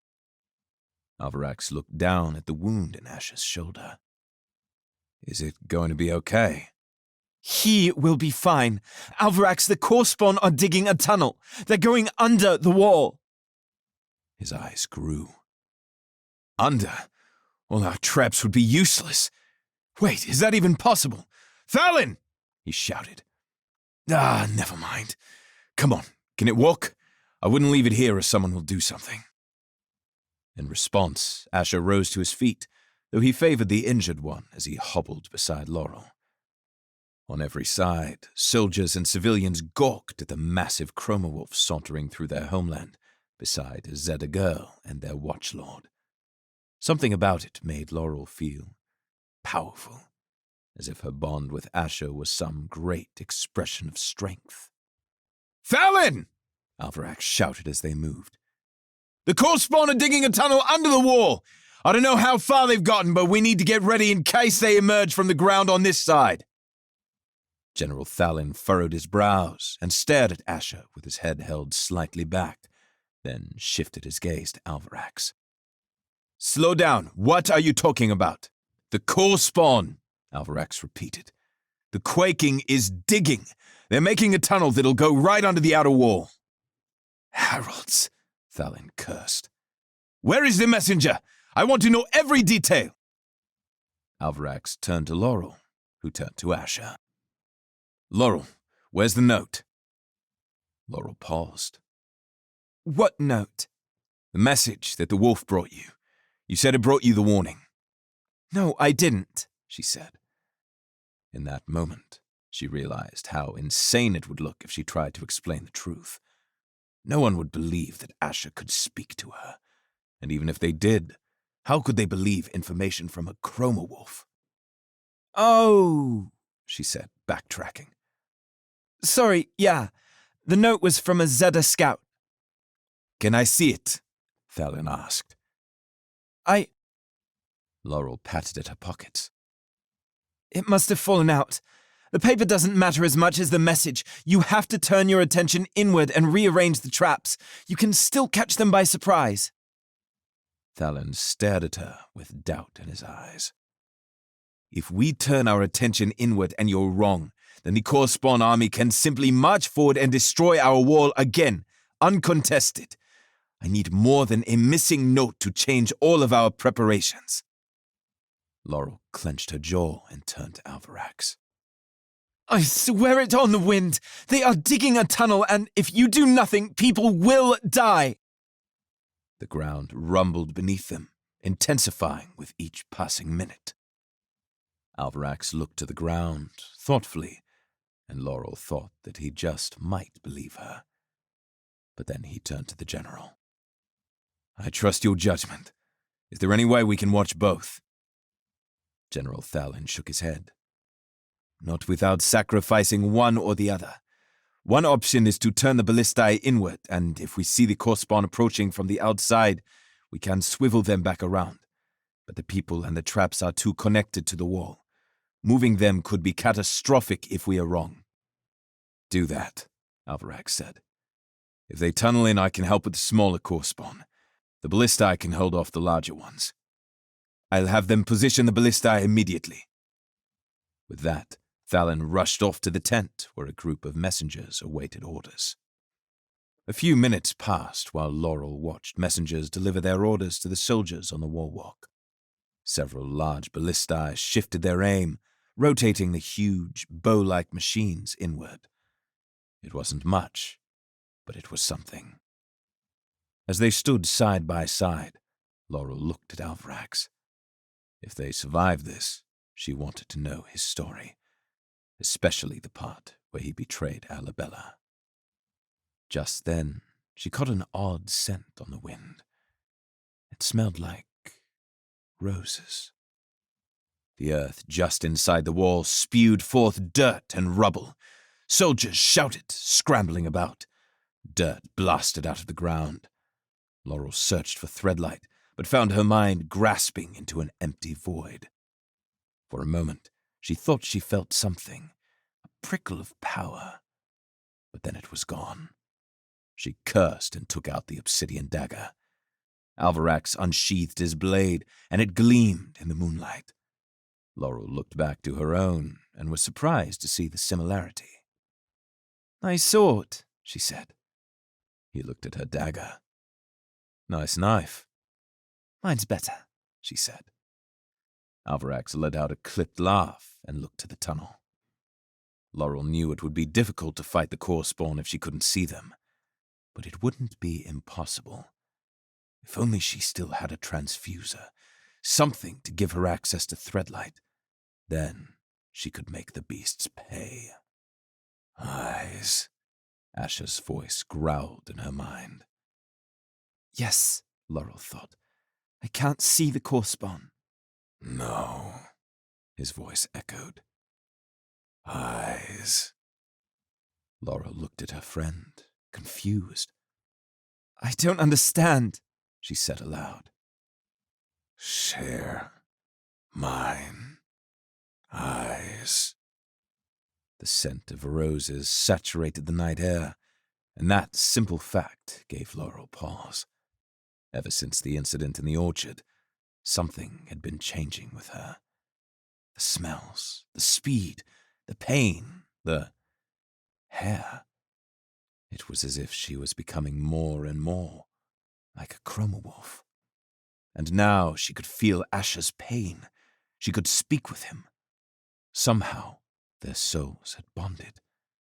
Share mine eyes. What if... Laurel closed her eyes and reached back into the empty space where Threadlight had once lived within her. She searched for a single leaf in the howling wind, and she found it. There, like the smallest seed, a speck of Threadlight that echoed with Asha's soul. She reached out to it and felt power surge through her.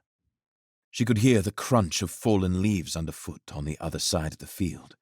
She could hear the breath of the guards atop the wall-walk.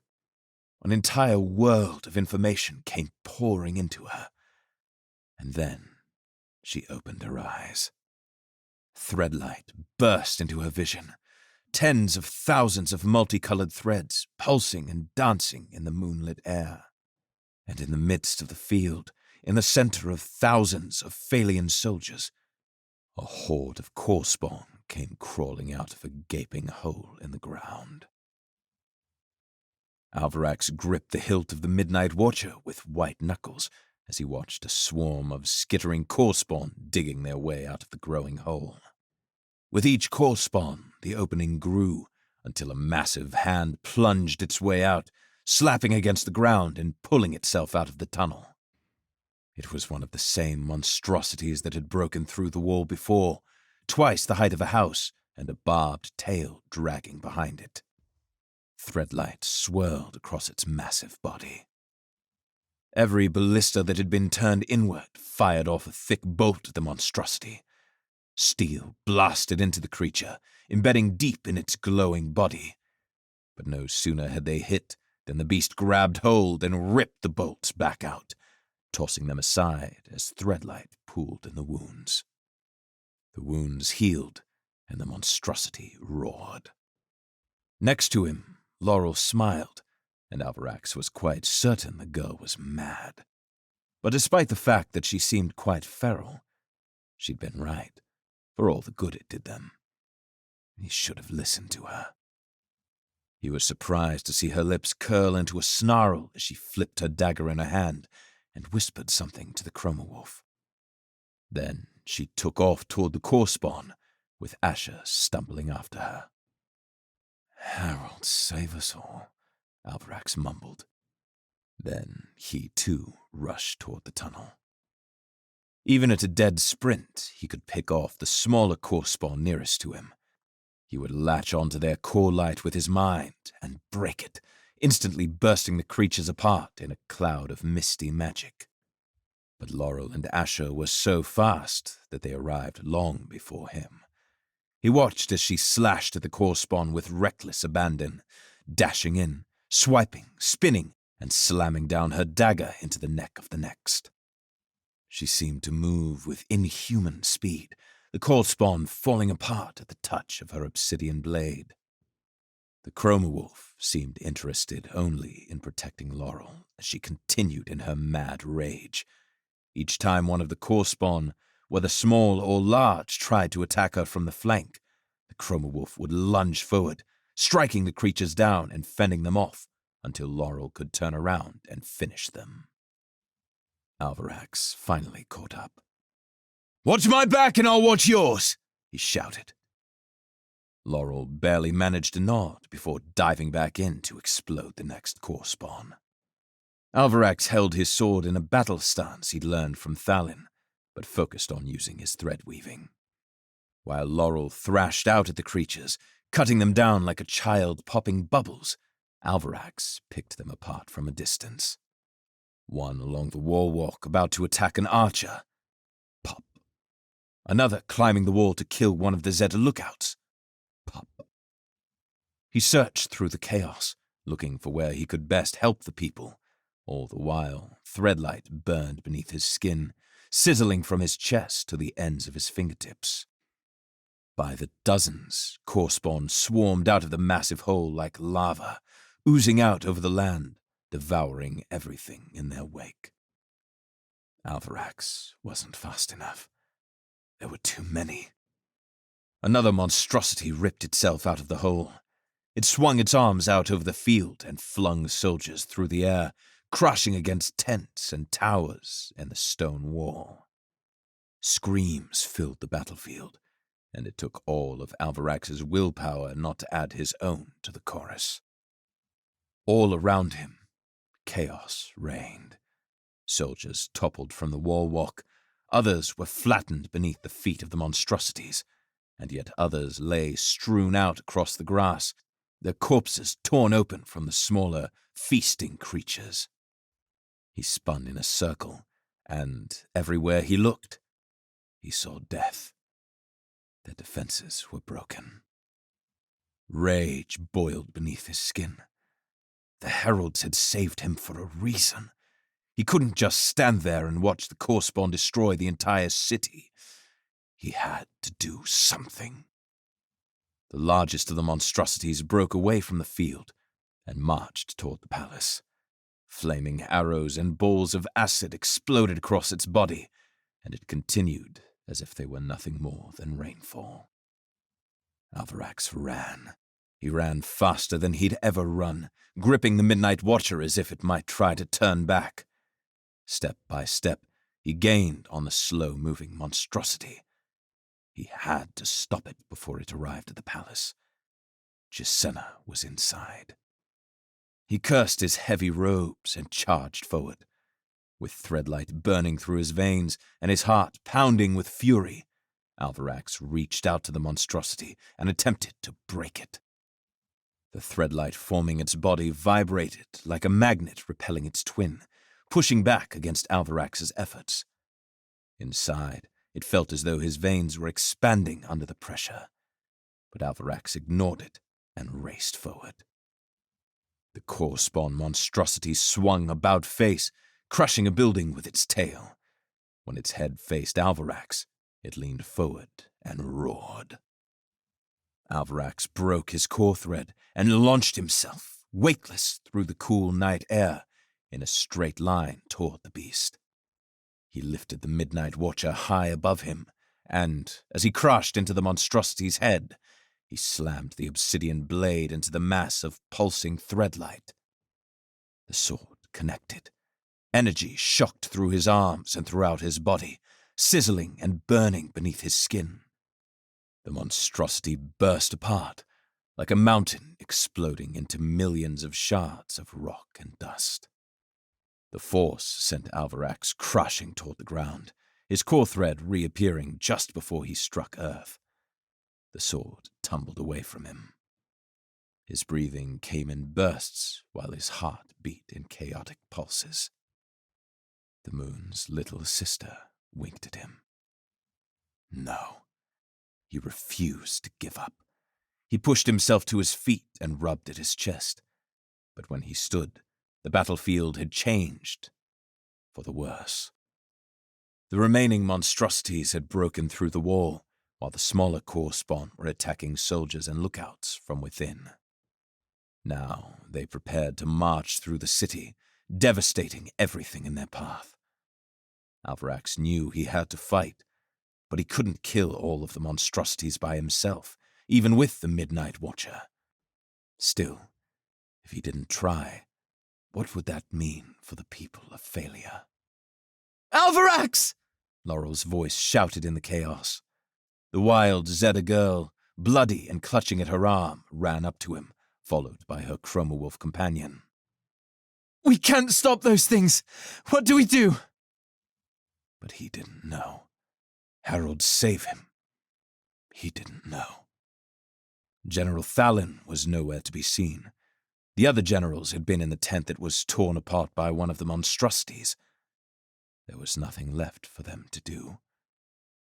They were going to lose the city. They'd failed.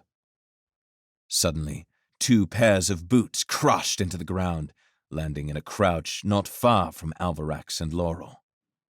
A regal man that seemed to glow in the sky, and a woman with a flowing dress that drifted in the wind. Their eyes, like perfect prisms, radiated the full spectrum of colors. There was something about them, a confidence, a power. The man looked to Alvarax and smiled. Do not worry, child. The heralds have returned.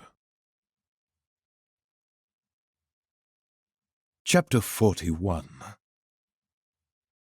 The 2 beings who called themselves heralds leapt into action toward the stampeding monstrosities. In moments, they were hovering above the core spawn army, speaking to the beasts. Their words caused the creatures to howl and thrash about as they backed away.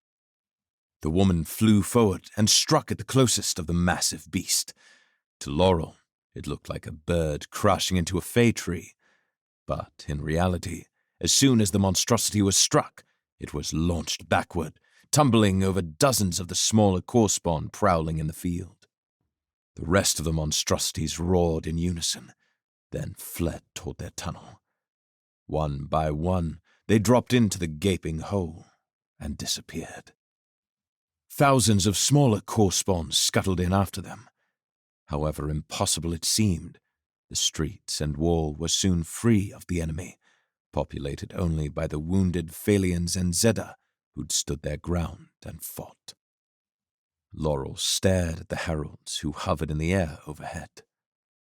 Danger, Asha growled in her mind. Alvarax, she said. Who are they? The young watchlord was frozen in place, eyes plastered to the godlike beings who'd saved them. Osinan was wrong. What? The heralds did come back, he said. The bloody heralds! A smile broke out across his face. He rubbed his dirty hands through his hair, his feet dancing back and forth. Do you know what this means? Laurel looked back up to find the heralds slowly descending back to the earth, hands outstretched to the congregating soldiers and civilians. They were everything she would expect of a god, graceful and benevolent, saviors to a fallen people. But something tickled at the back of her mind.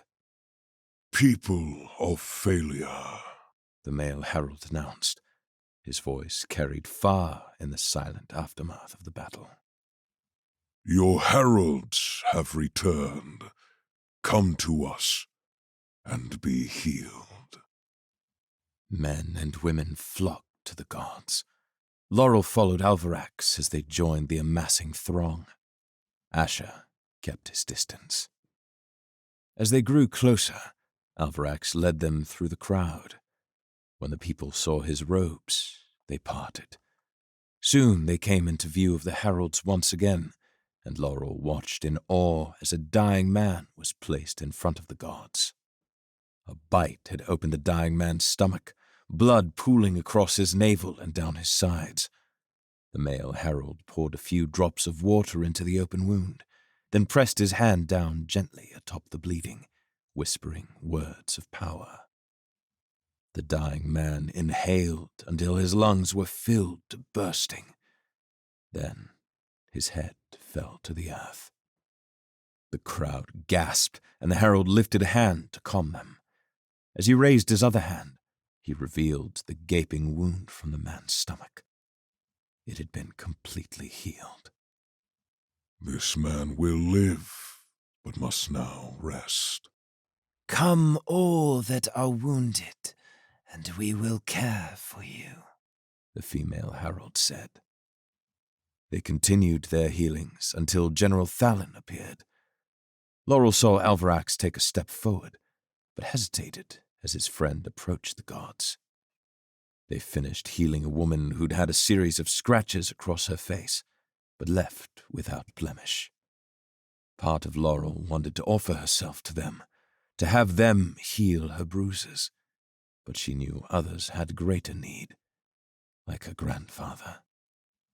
As soon as the thought entered her mind, she moved to go fetch him, but paused when Thalin spoke. "Divine heralds," he said. "I am Thalin Hyches, swordmaster and general to the Sun Queen, Empress Gisena Vase. We have long awaited your return to this world." The male herald stepped forward. As have we, Thalin Hyches. Tell me, where is the Empress now? "She is in the palace, my god." Go. Tell her to prepare for our arrival. Thalin nodded. "It will be done." As the general departed, hundreds of Phalians crowded the field. Laurel pushed herself through the growing crowd until she finally escaped its clutches. She ran, and Asher joined beside her. Together they headed to the Zeta encampment. People gawked as she ran opposite the crowds, some in fear and some in awe at her enormous chromawolf companion. But she ignored them all. This was the miracle she needed to save her grandfather. If she hadn't seen it with her own eyes, watching them hover in the air and banish the Corspawn with nothing more than words, she'd think the Grounders had lost their minds. But she had seen it. She'd watched the monsters fleeing through their dark tunnel like frightened insects, and she'd seen the gods descending from the skies, taking wounded and healing them.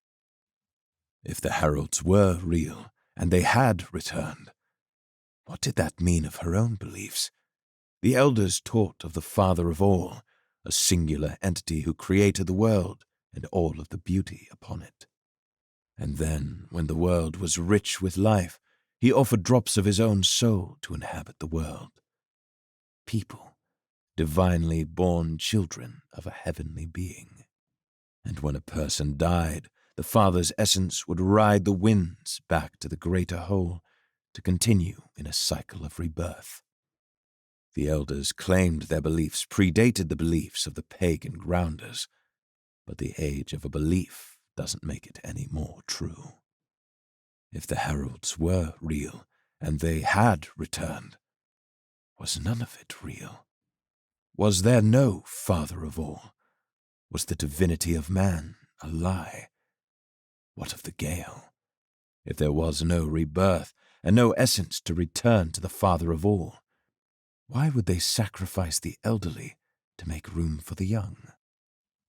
Anger swelled within her, but she pushed it away. It didn't matter. Not right now, at least. What mattered was that there was a way for her to help her grandfather. She reached the Zeta encampment and was surprised to find it as empty as the rest of the city. Her people, who didn't believe in the heralds, had gone to witness the pagan gods in person. She wandered the tents, trying to remember which one was her grandfather's. So far from the battlefield, silence seemed to linger in the air like a thick fog. She kept her bond with Asher, illuminating the threadlight around her. If there were any Corspawn still around, she wanted to know. She lifted her nose to the wind and followed the putrid trail of illness. When she found the tent, she pushed the flap back and stepped inside. Her grandfather slept on his bed, and she hoped with all her heart that the heralds could heal him. He was a good man, and good men deserve good things. But the world had a tendency to step over good men and leave them with nothing but muddy prints to lie in. She approached Corian and took his hand in her own. Grandfather, I found someone who is going to heal you. She rubbed the back of his hand with her other. You wouldn't believe it, but I saw them heal a grounder missing half of his stomach. She moved her hand to his shoulder and pressed. I'm sure your cough will be nothing. Her grandfather continued to sleep. He was so calm, a firm root in the soil, basking in the lamplight. She imagined herself, after bonding with Asher, quietly sleeping for days while she recovered, her chest rising and falling as her mind sailed through the storm. But her grandfather's chest did not rise, nor did it fall. His body rested in the perfect measure of stillness. It was a painting, so vivid she could see the wrinkles in his cheeks and smell the odor of his skin. So lifelike that she could feel the coarseness of his fingertips.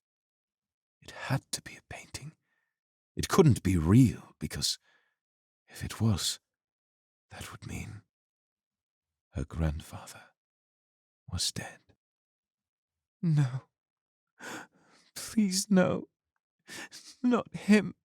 Not now, Father of all. I just need one more hour, please. She reached up to feel for his pulse, but stopped. She couldn't. She wouldn't.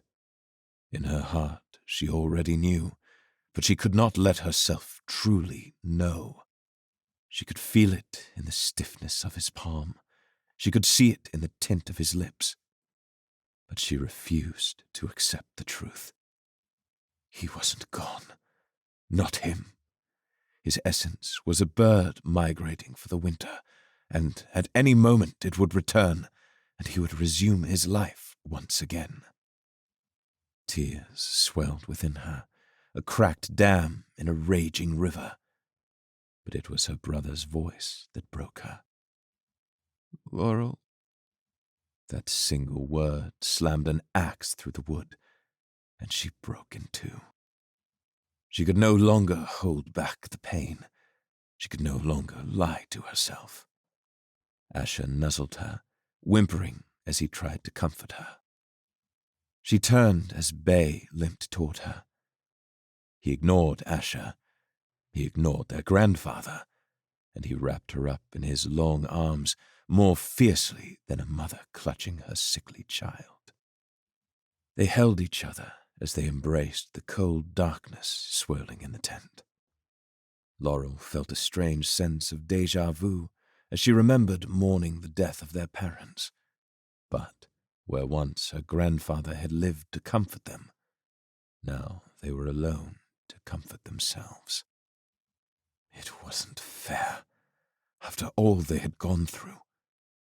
Laurel felt a stirring inside her, a harsh pressure squeezing against her mind, burning away the pain and leaving nothing but the charred remains of anger.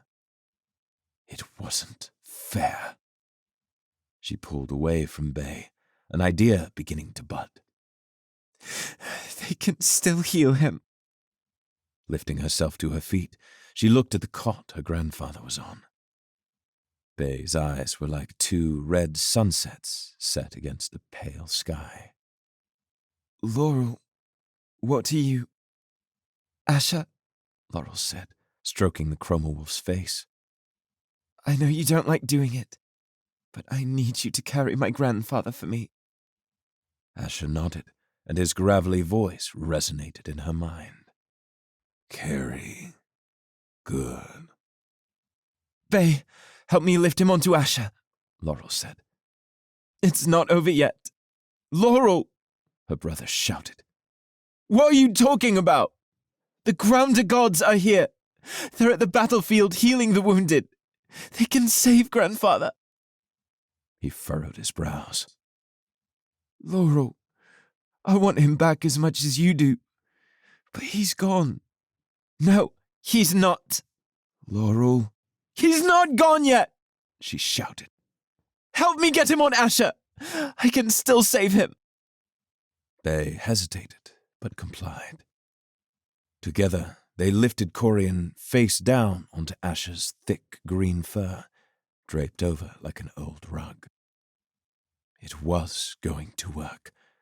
It had to. Otherwise, she didn't know what she'd do. Chapter 42.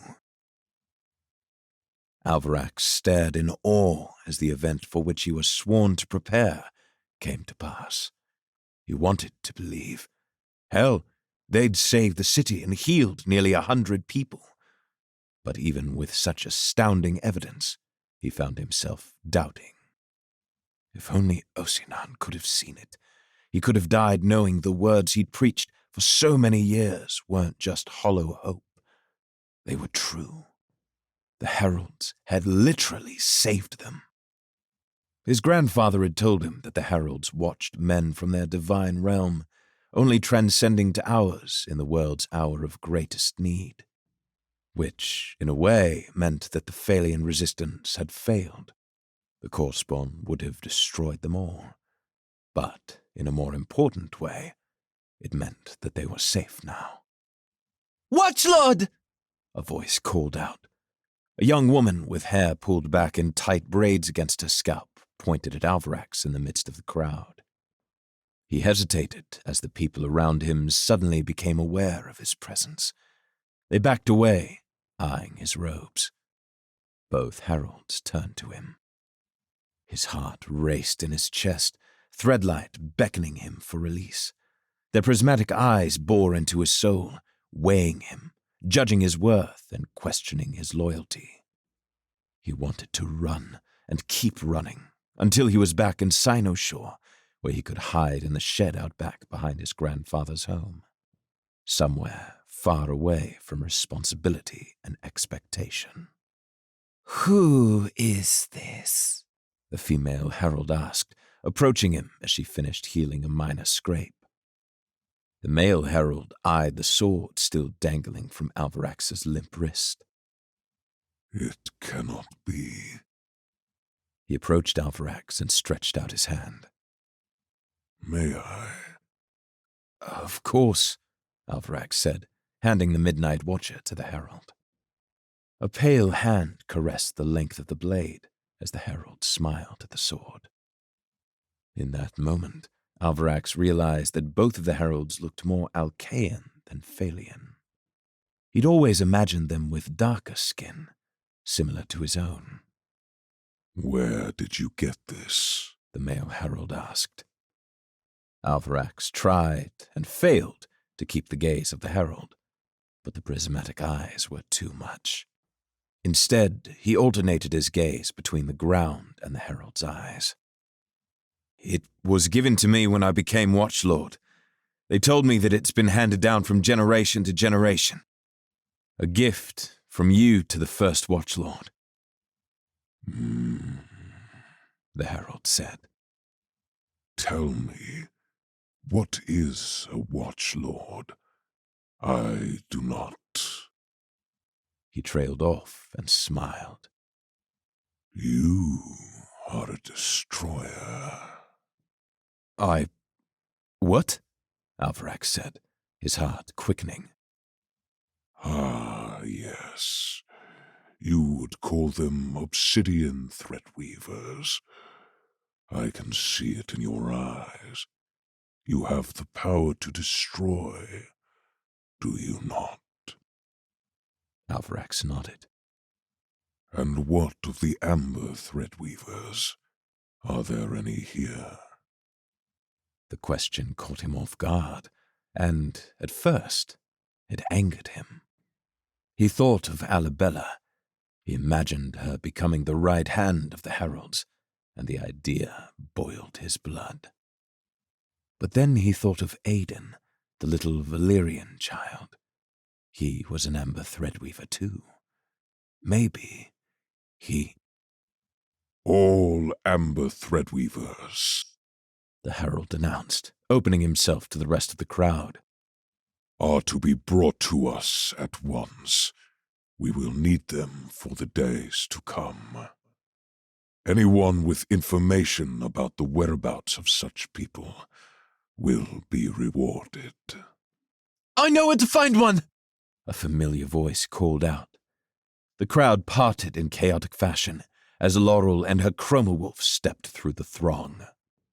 A man was draped over the back of the massive chroma wolf. As she approached, her voice grew quieter. If you heal my grandfather, I can bring one of the Amber Threadweavers to you. You, the male herald said, pausing to contemplate the request. You are bold to make such a demand, but I am feeling generous. Bring him to me. Asher growled, and Laurel reprimanded him. Alvarax thought he saw her whisper something to the chroma wolf, as if it could understand her. The animal strode forward and rolled its shoulders so that the herald could lift the man off its back.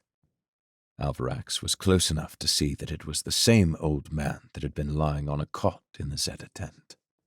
His skin was pale and stiff. The herald turned his head to Laurel. This man is dead. You're a god, Laurel said flatly. Bring him back. Death can be prevented, but it cannot be undone.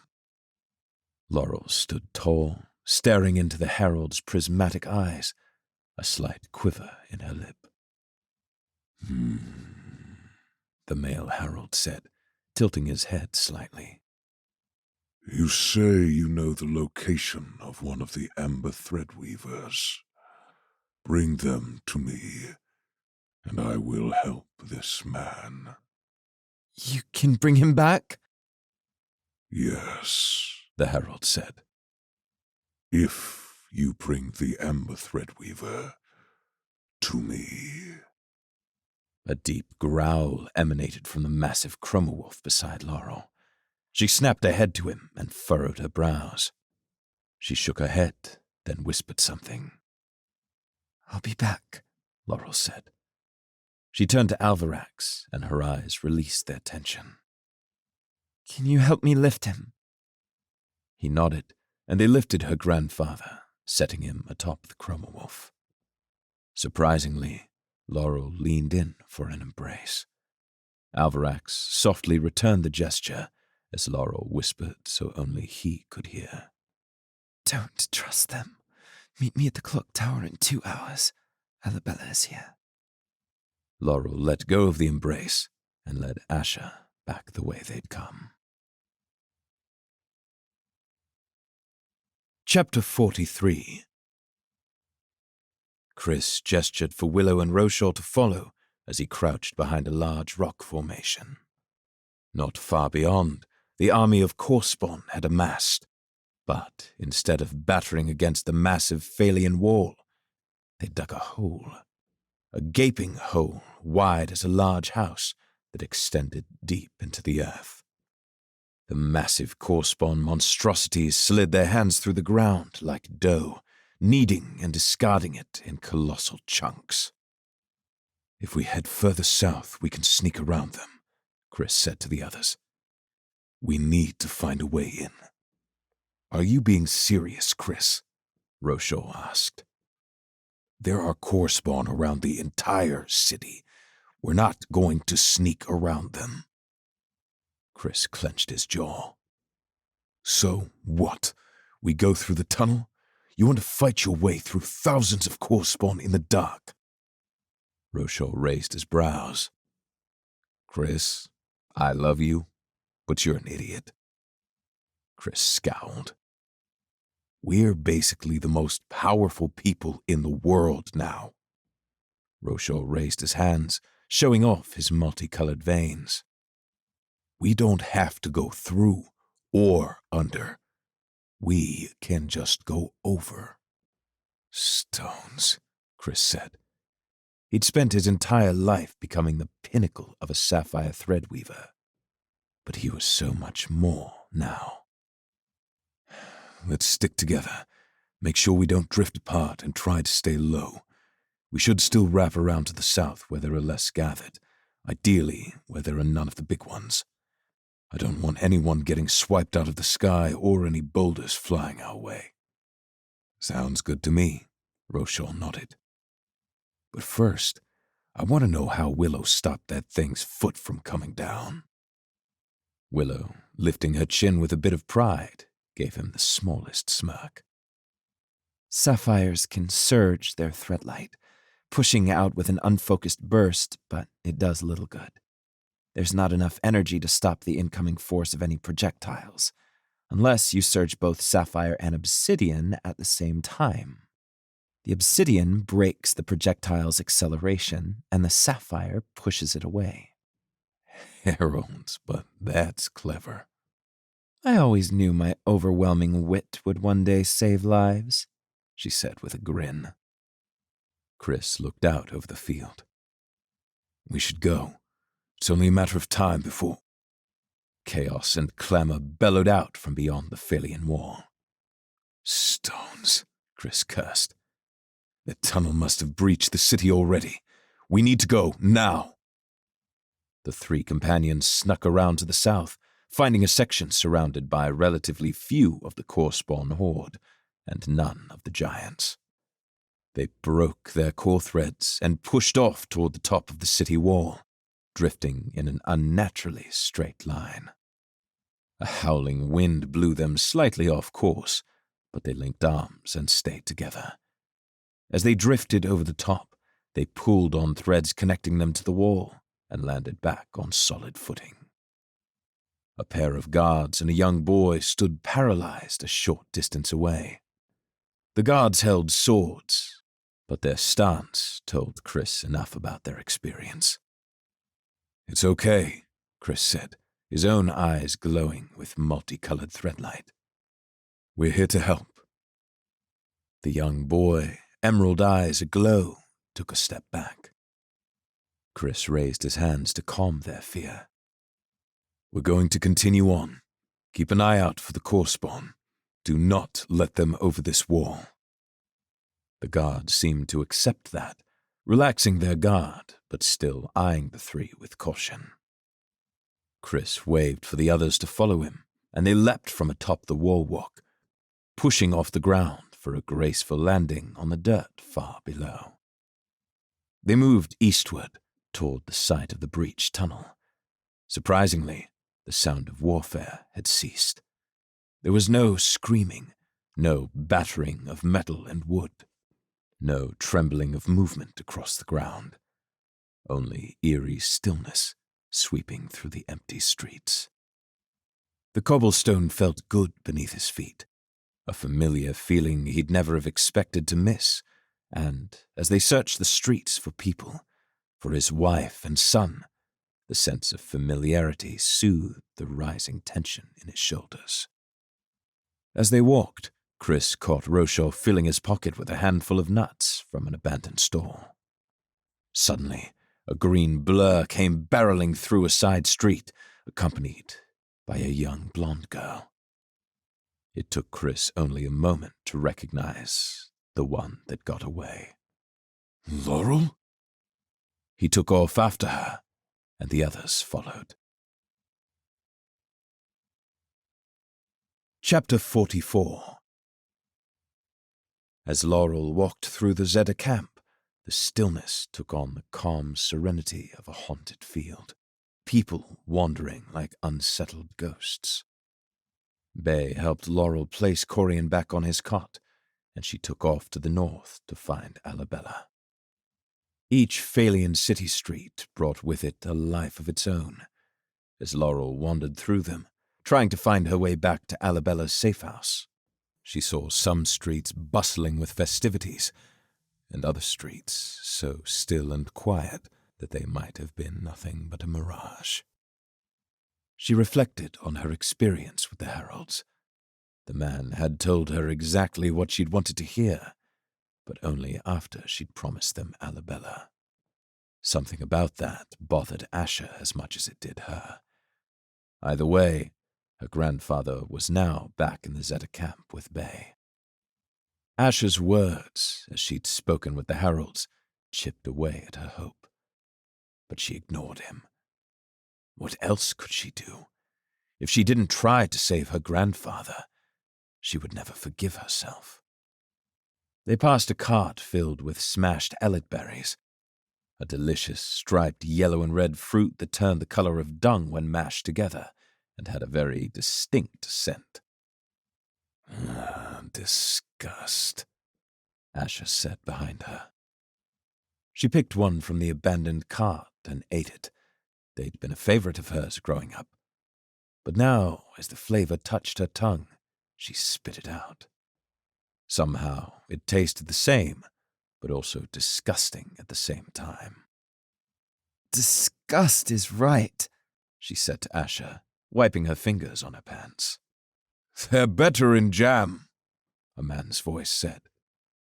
Laurel turned to see a large man with his massive hand outstretched in greeting. Beric! She shouted with excitement. Heard a girl and a chroma wolf were wandering the streets. I'm lost, Laurel said. I'm glad to see you. I need to find Alabella. Of course. The house is just around the corner, he said, gesturing for her to follow. She did, and in no time they were entering the small safe house.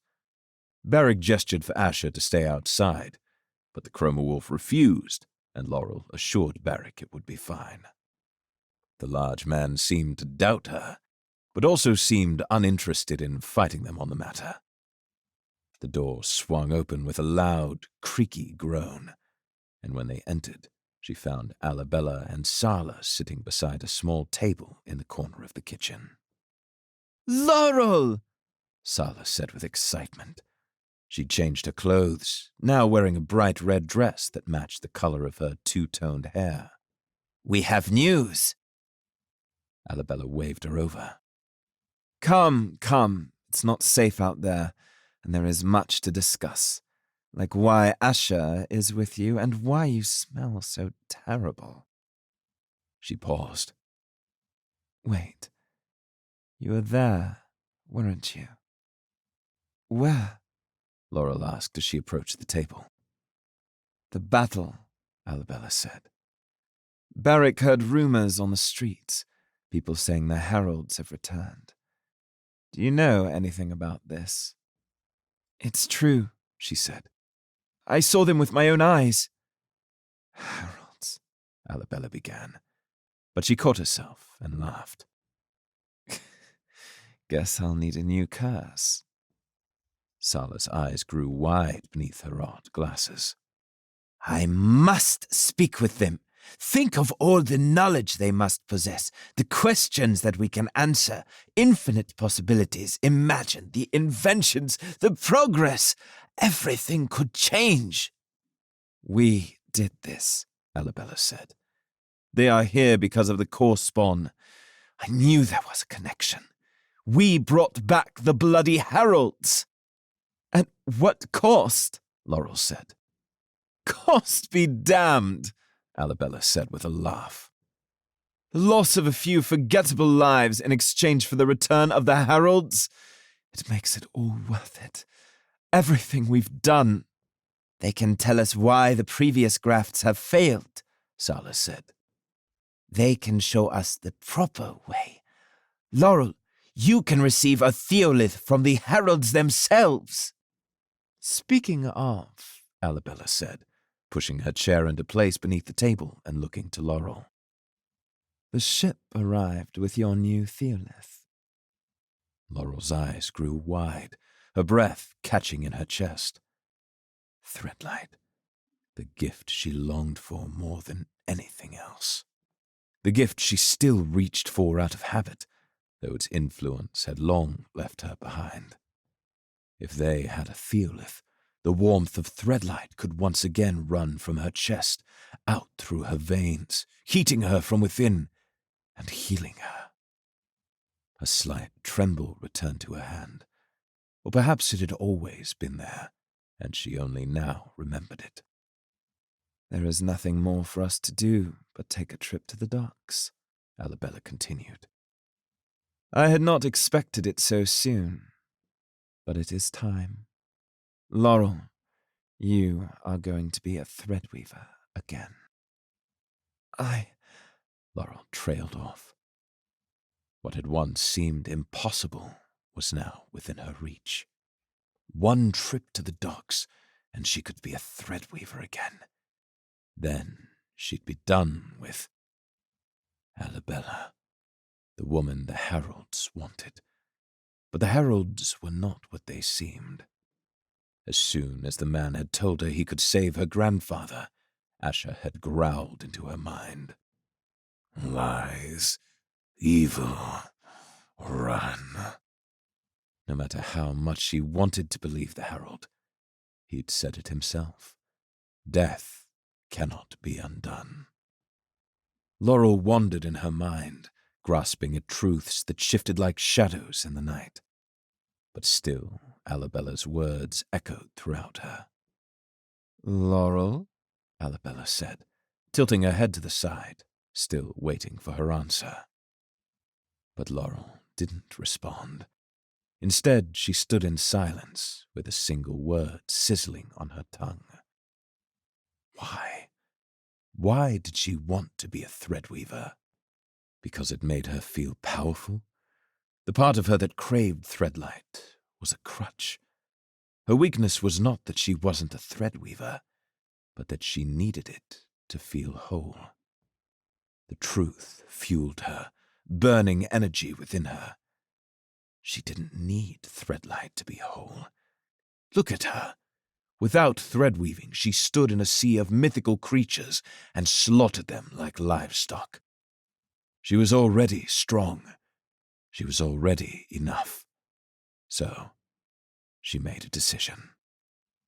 In the blink of an eye, Laurel slipped out the obsidian dagger and thrust it into Alabella's chest. The woman's eyes and veins blazed with amber threadlight. But it was too late, and the thread-dead blade could not be stopped. Sala gasped, her hands springing up to cover her mouth. "No!" Barrack shouted. He rushed forward with fire in his eyes, but Asher leapt between him and Laurel. The large man attacked the chroma wolf, fighting to get through to Alabella, kicking and attempting to wrestle the massive wolf. But Asher was strong and smart, and though he tried not to kill him, Barrack wouldn't stop. He landed a massive fist across Asher's face, and the chroma wolf responded with teeth bearing down on the flesh of his neck. Barrack slumped to the floor. Laurel leaned into Alabella and used the leverage of the knife to shove her up against the wall. Blood drooled from the dying woman's mouth. Laurel stared into her amber eyes, twisting the knife into her chest. "May the winds guide you." The door of the safe house creaked behind her, and a familiar but unexpected voice screamed, "No!" Chapter 45. Chris rushed forward, and when Asher growled and tried to stop him, he broke the chroma wolf's core thread and floated helplessly. He rushed to Alabella, shoving Laurel out of the way and ripping the knife out of her chest. He pressed against the open wound with his palm. Blood streamed from the gash, running over his hands like an overflowing kettle. She coughed blood onto his face. He couldn't let her die. Their plan would fail without her. Aiden was the only other amber threadweaver, and they couldn't put the fate of the world in the hands of a child. "Come on, breathe!" he shouted. He pushed harder against the wound, but it made no difference. The woman's eyes went cold, and her body sagged to the floor. He watched as the life faded from her amber eyes. She was dead. Chris turned to Laurel, his lips quivering with rage. "What have you done?" Laurel took a step back, her brows furrowed and her cheeks flushed. "She destroyed Zedulum. She killed my people. She tried to kill your family." "Child," Willow said from the doorway, standing beside Roshaw. "You have no idea what you've done." "I'm not a child." Laurel snarled. No, Chris spat. You're the little woman that damned us all. What is your problem? Laurel said angrily. We all wanted her dead. You, me, all of the Zeta wanted revenge. Even the Phalians want the blood thieves dead. You should be thanking me. I should rip your damn heart out, Chris shouted. Chris Valerian, Willow said sharply. Laurel had no way of knowing. She did what she thought was right with the information she had. Calm yourself. Ugh! Chris wanted to throw his fists against the wall, bash them until they were bloody pulps. This was their chance. She was the crux of the plan, not Aiden. He wasn't strong enough, and they couldn't wait however many years it took. He strangled the hilt of the obsidian blade, barely holding himself back from hurling it across the room. No way of knowing what? Laurel said. Willow stepped into the room, eyeing the dead man on the floor and the odd woman that both stood quietly in the corner. The core spawn are only the beginning. There is something much worse coming. Worse than the core spawn? Laurel asked. Willow nodded.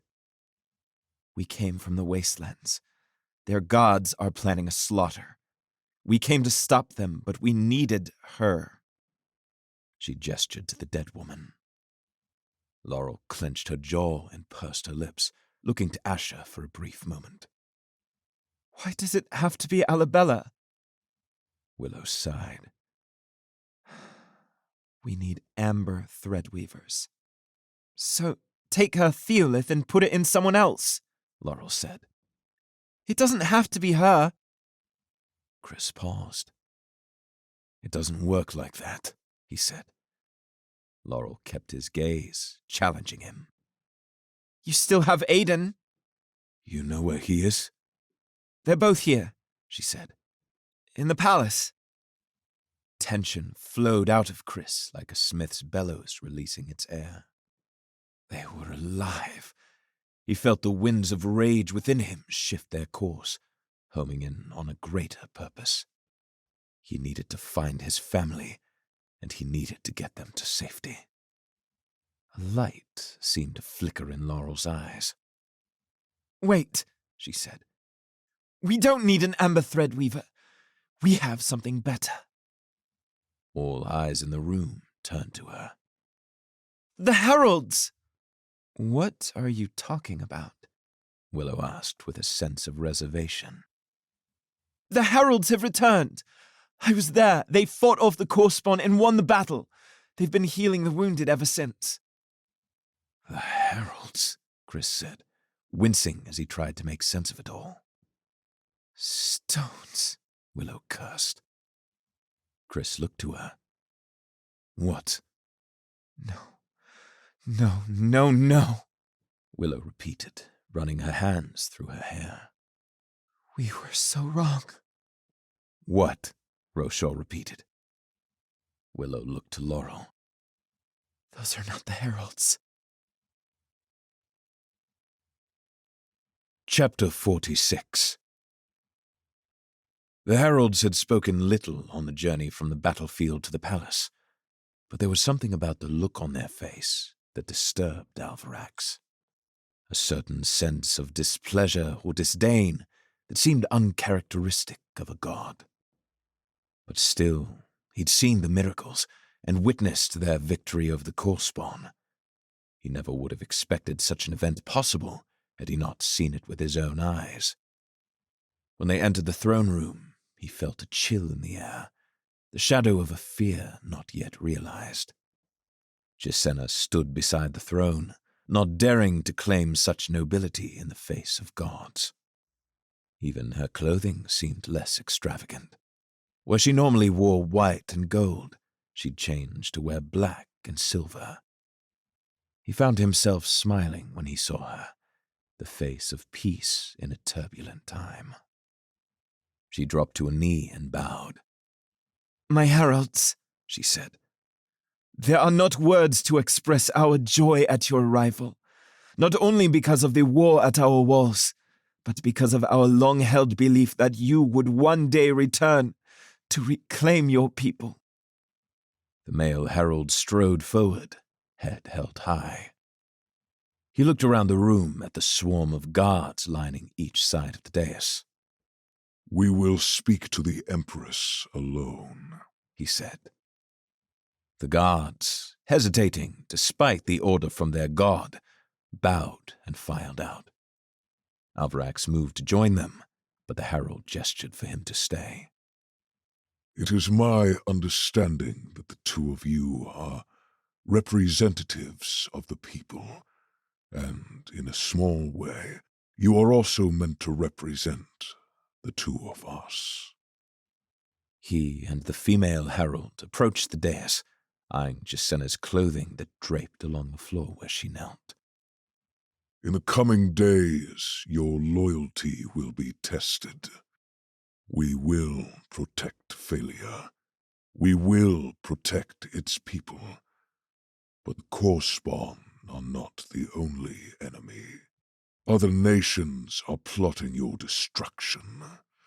With our aid, you will bring all other nations to heel, and Phalia will be the greatest empire this world has ever seen." Jacenna, biting her lip, lifted her head to meet the herald's eyes. "We are at peace with the other countries. If you help us stop the Corspawn army, surely there is no need for further bloodshed." "You think you know more than your gods?" the female herald asked with a hint of spite. "You are a pebble advising the mountain on how to stand firm. Do not question our words." Jacenna bowed her head. "Of course, my gods." A knock sounded at the door, and the female herald moved to open it. A guard spoke to her, then retreated into the hallway. She turned to the male herald and smiled.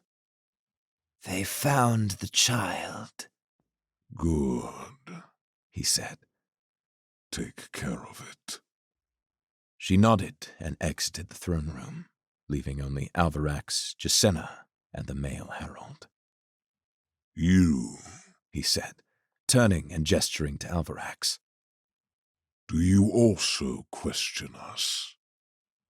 Alvarax bowed his head, suddenly feeling that being in the presence of gods was more dangerous than he'd expected. "No, my herald, and I don't think that Jacenna would ever question you either. There is a reason the people call her the Mistress of Mercy. She will serve you well." Jacenna peeked up from her kneeling position and gave him the slightest smile. It was then, with that smallest of gestures, that Alvarax realized how much he cared for her. Jacenna was all that was good in the world. She'd made him a better man. She'd made the world a better place with her words and deeds. The herald scowled. "What did you say?" "She will serve you well?" Alvarax repeated, feeling a sudden tightness in his chest. "No," the herald said. "What did you call her?" Alvarax felt a sense of relief. "The Mistress of Mercy. She's built a reputation for being kind and merciful to the people of Phalia." "Mercy," the herald said, lifting his chin and eyeing Jacenna from narrow eyes. "There can be no mercy." He raised the midnight watcher, and the world slowed. Alvarax's chest swelled. Every bit of breath vanished from his lungs. A fire raged in his soul, and he froze as the obsidian blade struck down Jacenna. A cloud of darkness swirled in his vision, dizzying, burning, pulling at the warmth he felt for her. But it was too late. Still kneeling, the blade struck her neck. It lay embedded in her like she was just another log for the fire. The herald yanked it out of her bloody corpse, and she collapsed to the floor with her brown eyes wide open. He turned to Alvarax with a face free of all emotion. The Empress gave her life to strengthen the heralds. It was a heroic offering, and she is to be remembered for her sacrifice. You understand? Alvarax nodded, but he barely grasped the words. She was gone. Gisena, the woman who'd saved him, the woman who'd changed him for the better. Dead. Good, the herald said, wiping the blade and handing the hilt of the Midnight Watcher to Alvarax. The sword is yours, Destroyer. I have no need of it. So long as you are loyal, I will make you a god among men. Now go. Tell the people of their Empress's sacrifice. They will love her for it. Chapter 47. Chris felt a shiver crawl up his spine. As soon as the words left her mouth, he knew Willow was right. 2 heralds showing up to save the city from the core spawn? It had to be Relic and Lilacs. What do you mean they're not the heralds? Laurel asked. Willow's gaze intensified. Let me guess. One of the heralds is a tall, light-skinned man, mid-30s, red hair. The other is a woman, maybe 40, dark hair. They both have eyes that shine like prisms. I don't... A light turned on in Laurel's eyes. Gale, take me. They're the Wastelander gods. It doesn't make sense, Rochelle said. They were coming to destroy the city, not become their gods. Why would they? Oh, shit. What? Chris said. Rochelle massaged his temples. What if they are the heralds? The stories say the heralds just disappeared one day at the height of their power. The core seal, Willow said. Exactly, Rochelle said, pointing his finger at her. The Amber Threadweavers bound them far away from here, and now they're back for revenge. Chris took in every word, feeling the weight of it pulling on him like 1,000 amber threads. Relic and Lilacs were not just the gods of the East, they were the gods of the West as well. But Alcaeus claimed they were coming to exact revenge for their centuries of imprisonment. Why would they become the heralds again? There was too much at stake to let the details go undiscovered. Laurel paled. They said they needed the Amber Threadweavers for their plans, but really they wanted them out of their way. Only the Amber Threadweavers can create the binding to stop them, Chris said. Gale, take me, Laurel whispered to herself. I did exactly what they wanted. You had no way of knowing, Willow said. We'll find another way. We need to find Iriel and Aiden, Chris added. There, Rochelle hesitated. There is another option. In Cynoshore, there is another Amber Threadweaver, a man called Gellium. I would have mentioned it before, but we didn't need him, and I doubt he would be willing to help us. Chris scowled. The lives of hundreds of thousands of people are at stake. If there is someone who can help us, I will not take no for an answer. You really don't know Gellium, Rochelle said.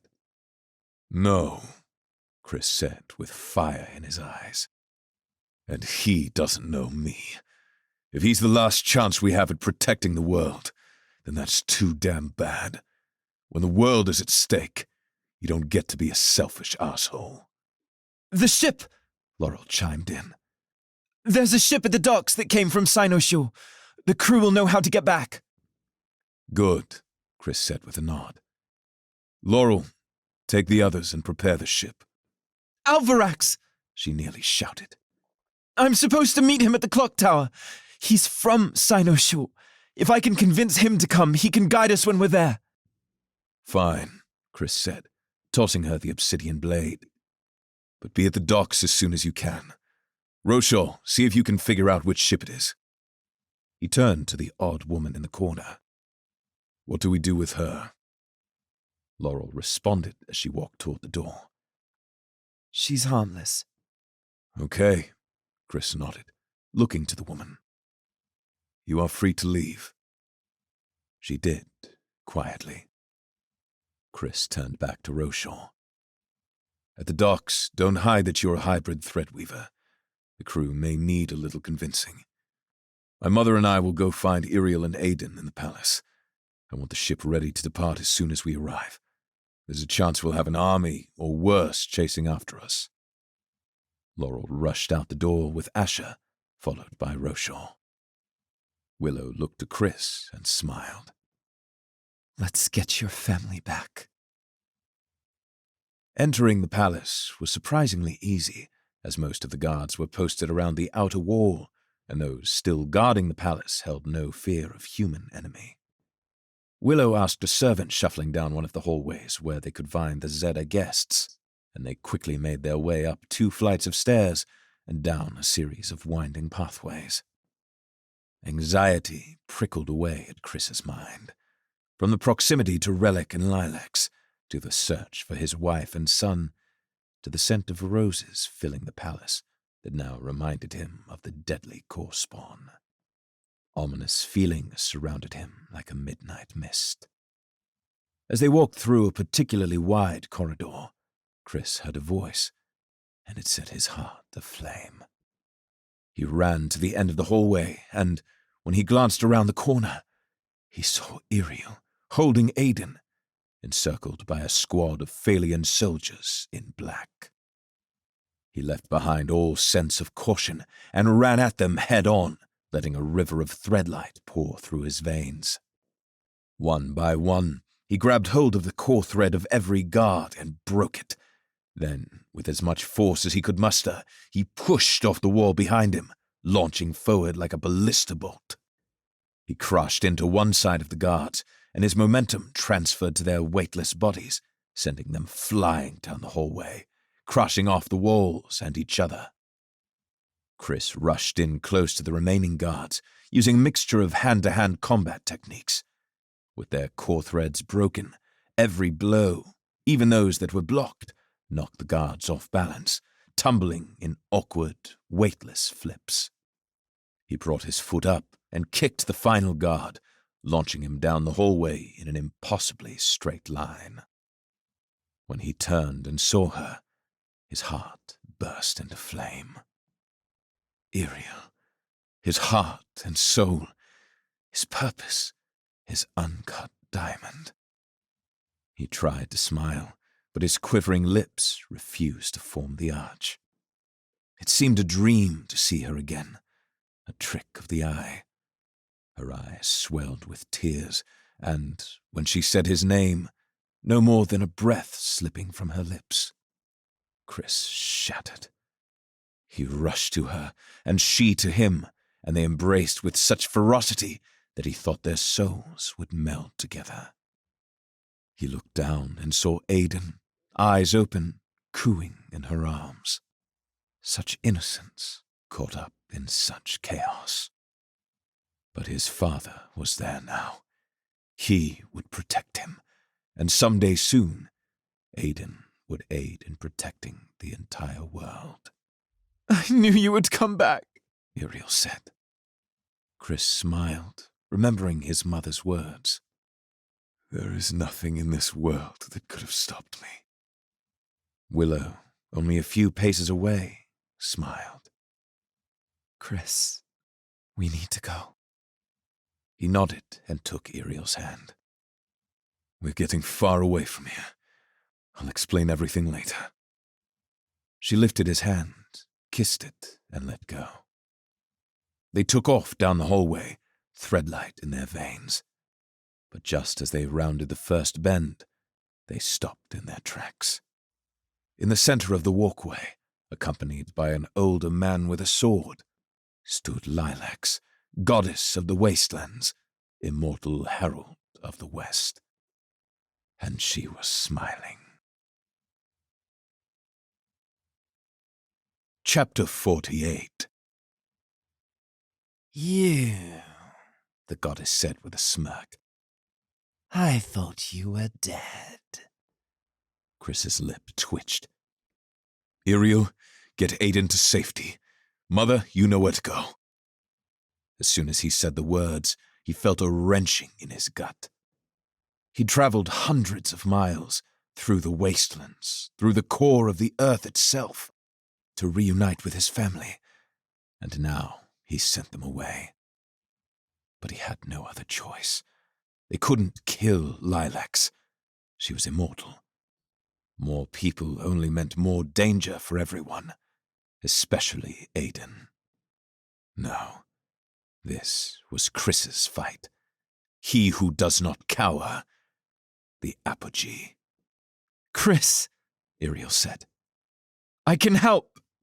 Not this time, he said, fighting off the pain of their shortened reunion. I'll be right behind you. Willow hesitated, then nodded. He knew it would tear her apart to leave him behind after giving so much to get him there. But she understood, and he loved her for it all the more. She tossed the obsidian dagger to Chris, and they headed down a different hallway, Iriel leading the way. Chris spun the dagger in his hand and looked to Lilacs. I heard you can't die. We'll see about that. The guard standing beside Lilacs stepped away, carrying a sword with trepidation. Chris rushed her, and her lips curled into a sadistic grin. Lilacs's veins swirled with prismatic color, and threads like ghostly hands stretched forth from the ground, grasping at Chris's legs. His own obsidian threadlight surged, and the artificial threads burst apart beneath him. He continued forward, his voice growing to a crescendo with each step. She tried once more to bind him with threads, and once again he broke them without breaking stride. Finally, she snarled, set her feet, and took off toward him. As they collided, Chris found an opening and slid the obsidian blade up through her sternum. With both hands free and one of his still clutching the hilt of the dagger, she set to work pounding into his skull and scraping her raw nails against his skin. He rolled to the side, kicking her away and yanking the dagger back. He looked to the place where he'd struck with the blade and saw less blood than he would have expected. Instead, threadlight pooled in the wound, swirling as if a gust of wind were drawn into her body. Somewhere far in the east, a wastelander was collapsing into the swamp water as their lifelight was drained by the goddess. He couldn't kill her, he already knew that, but it had still felt damn good to run her through with the blade. The truth was that he didn't need to win. He just needed to keep her occupied long enough for his wife and mother to escape. The man who'd accompanied her was standing off to the side, closer to Chris now than Lilacs. He stood quietly, marveling at the immortality of one of the heralds. This fight would cement her godhood in his eyes. But that didn't matter. Chris had an idea. He took off toward the man, pushing off the wall behind him and pulling on the wall in front, blasting through the air faster than he'd ever moved. He crashed with such force that he was sure the man was dead on impact. Chris felt a pain surge up through his legs as he hit, but threadlight coursed through his veins in record amounts, providing strength and a small trace of immediate healing like never before. When he looked up, Lilacs was walking toward him, frowning with Ortel's lips and scowling with her eyes. Chris reached down and lifted the man's longsword off the ground. It had a good length, though it was lighter than he'd have preferred. He had to be careful. As a prismatic threadweaver, Lilacs could push and pull the blade just as easily as he could. It would make the fight more dangerous. He hoped that her inability to do the same to the obsidian dagger would be enough to confuse her attention. Suddenly, he felt a sense of vertigo wash over him, and the walls seemed to close around him. Something reached into his soul, grasping at his lifelight. It was her. She was trying to do what Relic had done in the mountains to the soldiers. Chris threw his will against it, just as he had done to Relic in his own mind, and he felt the attack retreat. "You're out of practice," Chris said, feeling a sense of relief. She glanced at the sword in his hand. Perhaps, but you are only delaying the inevitable. You cannot kill me, and you will make a mistake soon enough. "You lost once. You can lose again." At the final word, Chris pounced at her, slashing down hard with the longsword. She pushed on the blade, sending it wide, so he thrust in with the obsidian dagger in his offhand. She pushed again, but the blade continued forward, cutting at her side. Her dress slit, and the skin cut open for a moment before resealing. Chris reached out to her core thread and broke it. She responded with the same, while simultaneously creating a new core thread for herself from artificial threads. Chris broke those as well, and soon they both hovered above the air, weightless. This was the moment his idea would succeed or fail, and if it failed, he would have no choice but to run. He pointed his longsword at her, letting Threadlight build up within him until his veins were ready to burst, then released it all in a surge of energy, pushing the longsword in a straight line. He then reached out to the blade with his mind and, thanks to Willow, created a dome of energy around it.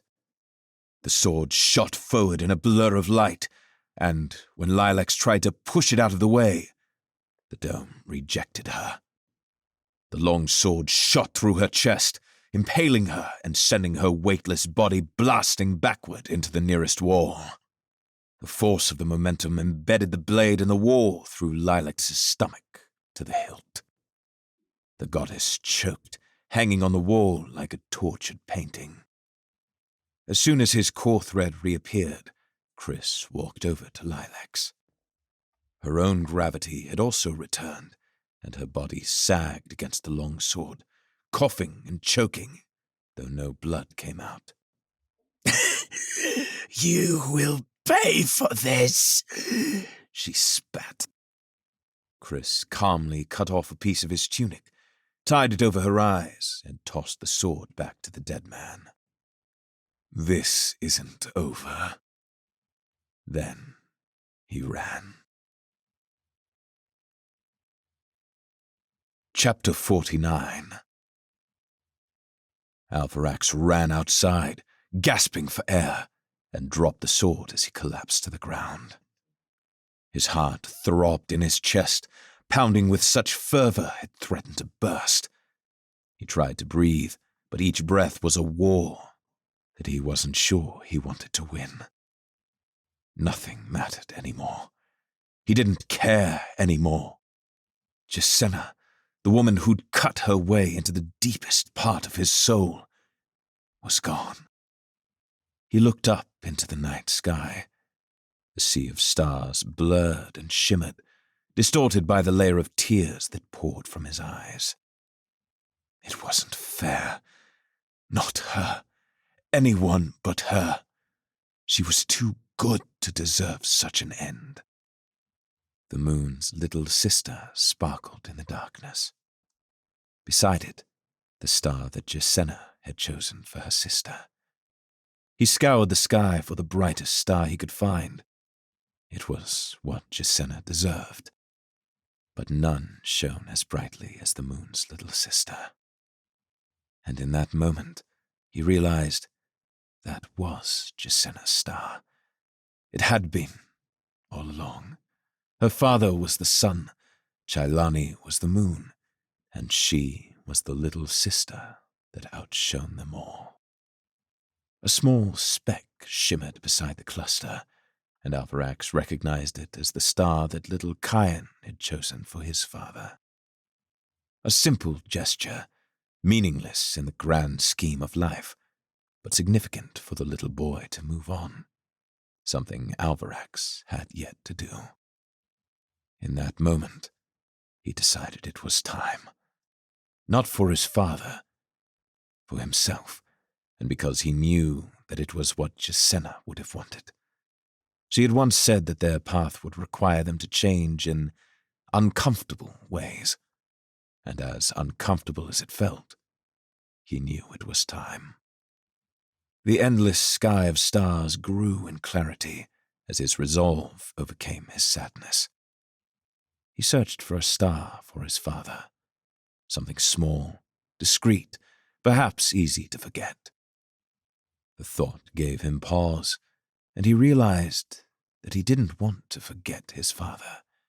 He may not have been around much, but when he was, he'd been good to him. There were no bad memories of his presence, only sad memories of his absence.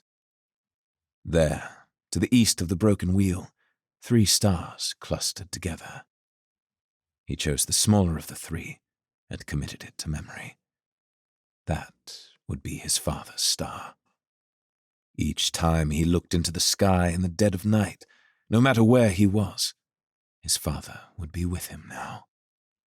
He felt an odd comfort in the statement, but also found himself missing the man more than he would have ever expected. Alvarax picked up the Midnight Watcher, though it sickened him to do so, and promised himself that, come what may, he would avenge Jacenna. Gods or not, the heralds would pay for what they'd done. He ran from the palace, remembering Laurel's words. He couldn't avenge Jacenna alone. He knew that. A dark hollowness permeated through him as he traveled through the streets of Failure. To his mind, there were no shops. There were no people. There was only the cobblestone beneath his feet that carried him forward. Soon enough, he arrived at the clock tower. The wide plaza was empty, though bits of food and fabric dotted the stone from where tents had sold their goods earlier in the day. He stared at the slow turning of the long arm of the clock tower, wishing that he had the power to turn it back. But instead, as if taunting him, it spun forward with disregard. A cruel reminder that some deeds cannot be undone. By the time Laurel arrived, side by side with her Chroma Wolf companion, Alvarax wasn't sure how long he'd been staring at the clock tower. A chilling numbness prickled at his skin, and where he should have felt some measure of curiosity, or danger, or even hope, he felt only emptiness. "Alvarax!" Laurel shouted, running the rest of the way. She came up beside him, but he didn't move. He simply stood, continuing to stare at the large, ticking hands overlooking the empty plaza. "You okay? You don't look so good." "I'm fine," he said. Laurel looked up at the clock tower to see what he was staring at. "I need you to listen, and I know it might sound crazy, but the heralds, they aren't what you think they are." His mind seized at the mention. He turned his eyes to her, feeling a bit of heat return to his chest.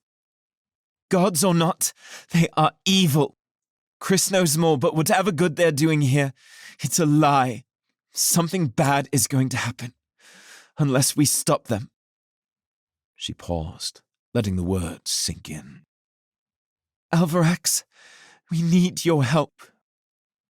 Alvarax nodded to her, accepting the offer, despite not knowing the details.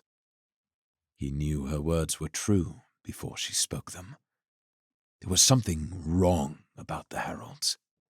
They weren't deities come to save the people like the Phalians believed, and Alvarax no longer cared about his duty or his responsibilities. He glanced down at the Midnight Watcher at his side and wanted only revenge. "What do you need me to do?" A gleam flickered in her eye. "How would you feel about taking a trip to Sino Shore?" Chapter 50. When Chris arrived at the docks, it didn't take long to find their ship. He went directly to Argyle and embraced her again, this time kissing her with the enthusiasm of a man half his age. He caught up with Roshaw and met the crew, who seemed at awe of their multicolored eyes. They spent their time waiting for Laurel and finishing last-minute preparations of the ship. The captain and crew were 6 others. When one refused to work for Roshaw, he'd broken the man's core thread and kicked him off the ship, flying out into the ocean. From that point forward, the crew seemed eager to serve. More importantly, Chris learned about Jellium, the amber threadweaver they would recruit to their cause. Although Cynosure had no formal government, Chris could tell from Roshaw's words that Jellium was the closest the city had to a king. How a single man could have 100 brides, Chris could not understand. But it did tell something of the man's disposition. Roshaw went below deck, but not before Chris saw him sneaking a glance to the heavens and smiling at the stars he'd named for Agatha, Esme, and Seven. Finally, as the moon hit its highest point, Chris spotted 2 figures and a chroma wolf striding forward from beyond a distant building. As they approached, he noticed the fine clothing of her new companion, a young Phalian man with a sheathed sword at his side. Laurel had a penchant for rash choices, and Chris hoped that her new companion was not one such decision. Willow joined Chris at the starboard railing. As Argyle did the same, her eyes lit up as she saw the 2 approaching. "Alvarax," she said excitedly. "Chris, that's the young man that saved Aidan and I in the Farrenwild." Surprised, Chris took another glance at the young man. He was tall, handsome in a morose sort of way, with strong shoulders. "Then I owe him everything," Chris said quietly. The captain and crew, even having been warned, backed away from Asher as the final 3 travelers boarded the ship called the Pale Urchin. The crew began to settle, and the ship groaned as it pushed away from the Phalian harbor. The sun was beginning to rise in the east, and the winds were strong for sailing. Chris felt a sense of accomplishment as the ship departed. They had a goal, and they had a plan. It was all coming together. When Roshaw surfaced from below deck, he was smiling and waving his hands. "Finally got the damn thing to fit. Didn't expect it." He stopped himself mid-sentence, and his face paled. The young man, Alvarax, leaned forward. "Dad?" Epilogue. Far below the surface, in a dark cave lit only by a few haphazardly placed photospores, an old man stared into a dome of threadlight.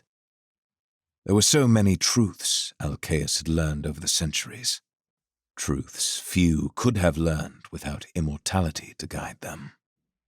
But the convergence was still a mystery, a congealed mound of threadlight that sparked with the light of the world.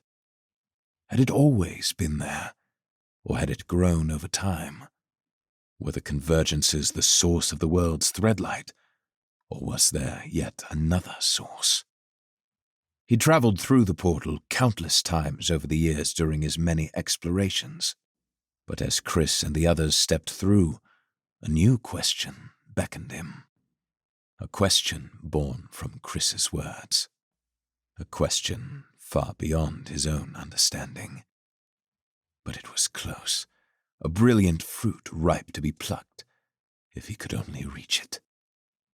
The string in his hand dangled from his fingertips, taunting him, teasing him. His own words mocked his understanding. It was possible. It had to be. But there would be consequences. There always were. He took the string between his thumb and index finger on each hand and held it up. His eyes traced it from end to end. It would explain the answer to another riddle. He replayed his trips through the convergence, visualizing each step, each feeling. There was something there. Alcaeus took a deep breath, feeling the youthfulness of his younger body. If he was right, perhaps he could stop his siblings. If not, then he would need to enter the waters. He would need to be stronger for the coming events, both physically and mentally. An air of sorrow washed over him at the thought of what he would have to do. He stepped toward the convergence, taking in the massive, warbling mass of Threadlight. It beckoned to him, pulsing with otherworldly energy, calling him to bathe in its transcendence. He put the string in his pocket and stepped in. The end of Book 2. If you enjoyed the story, please take a few moments to leave a review. This has been Stones of Light, Threadlight, Book 2. Written by Zack Argyle. Narrated by Adam Gold. Copyright 2021 by Zack Argyle. Production copyright 2021 by Zack Argyle. Thank you for listening.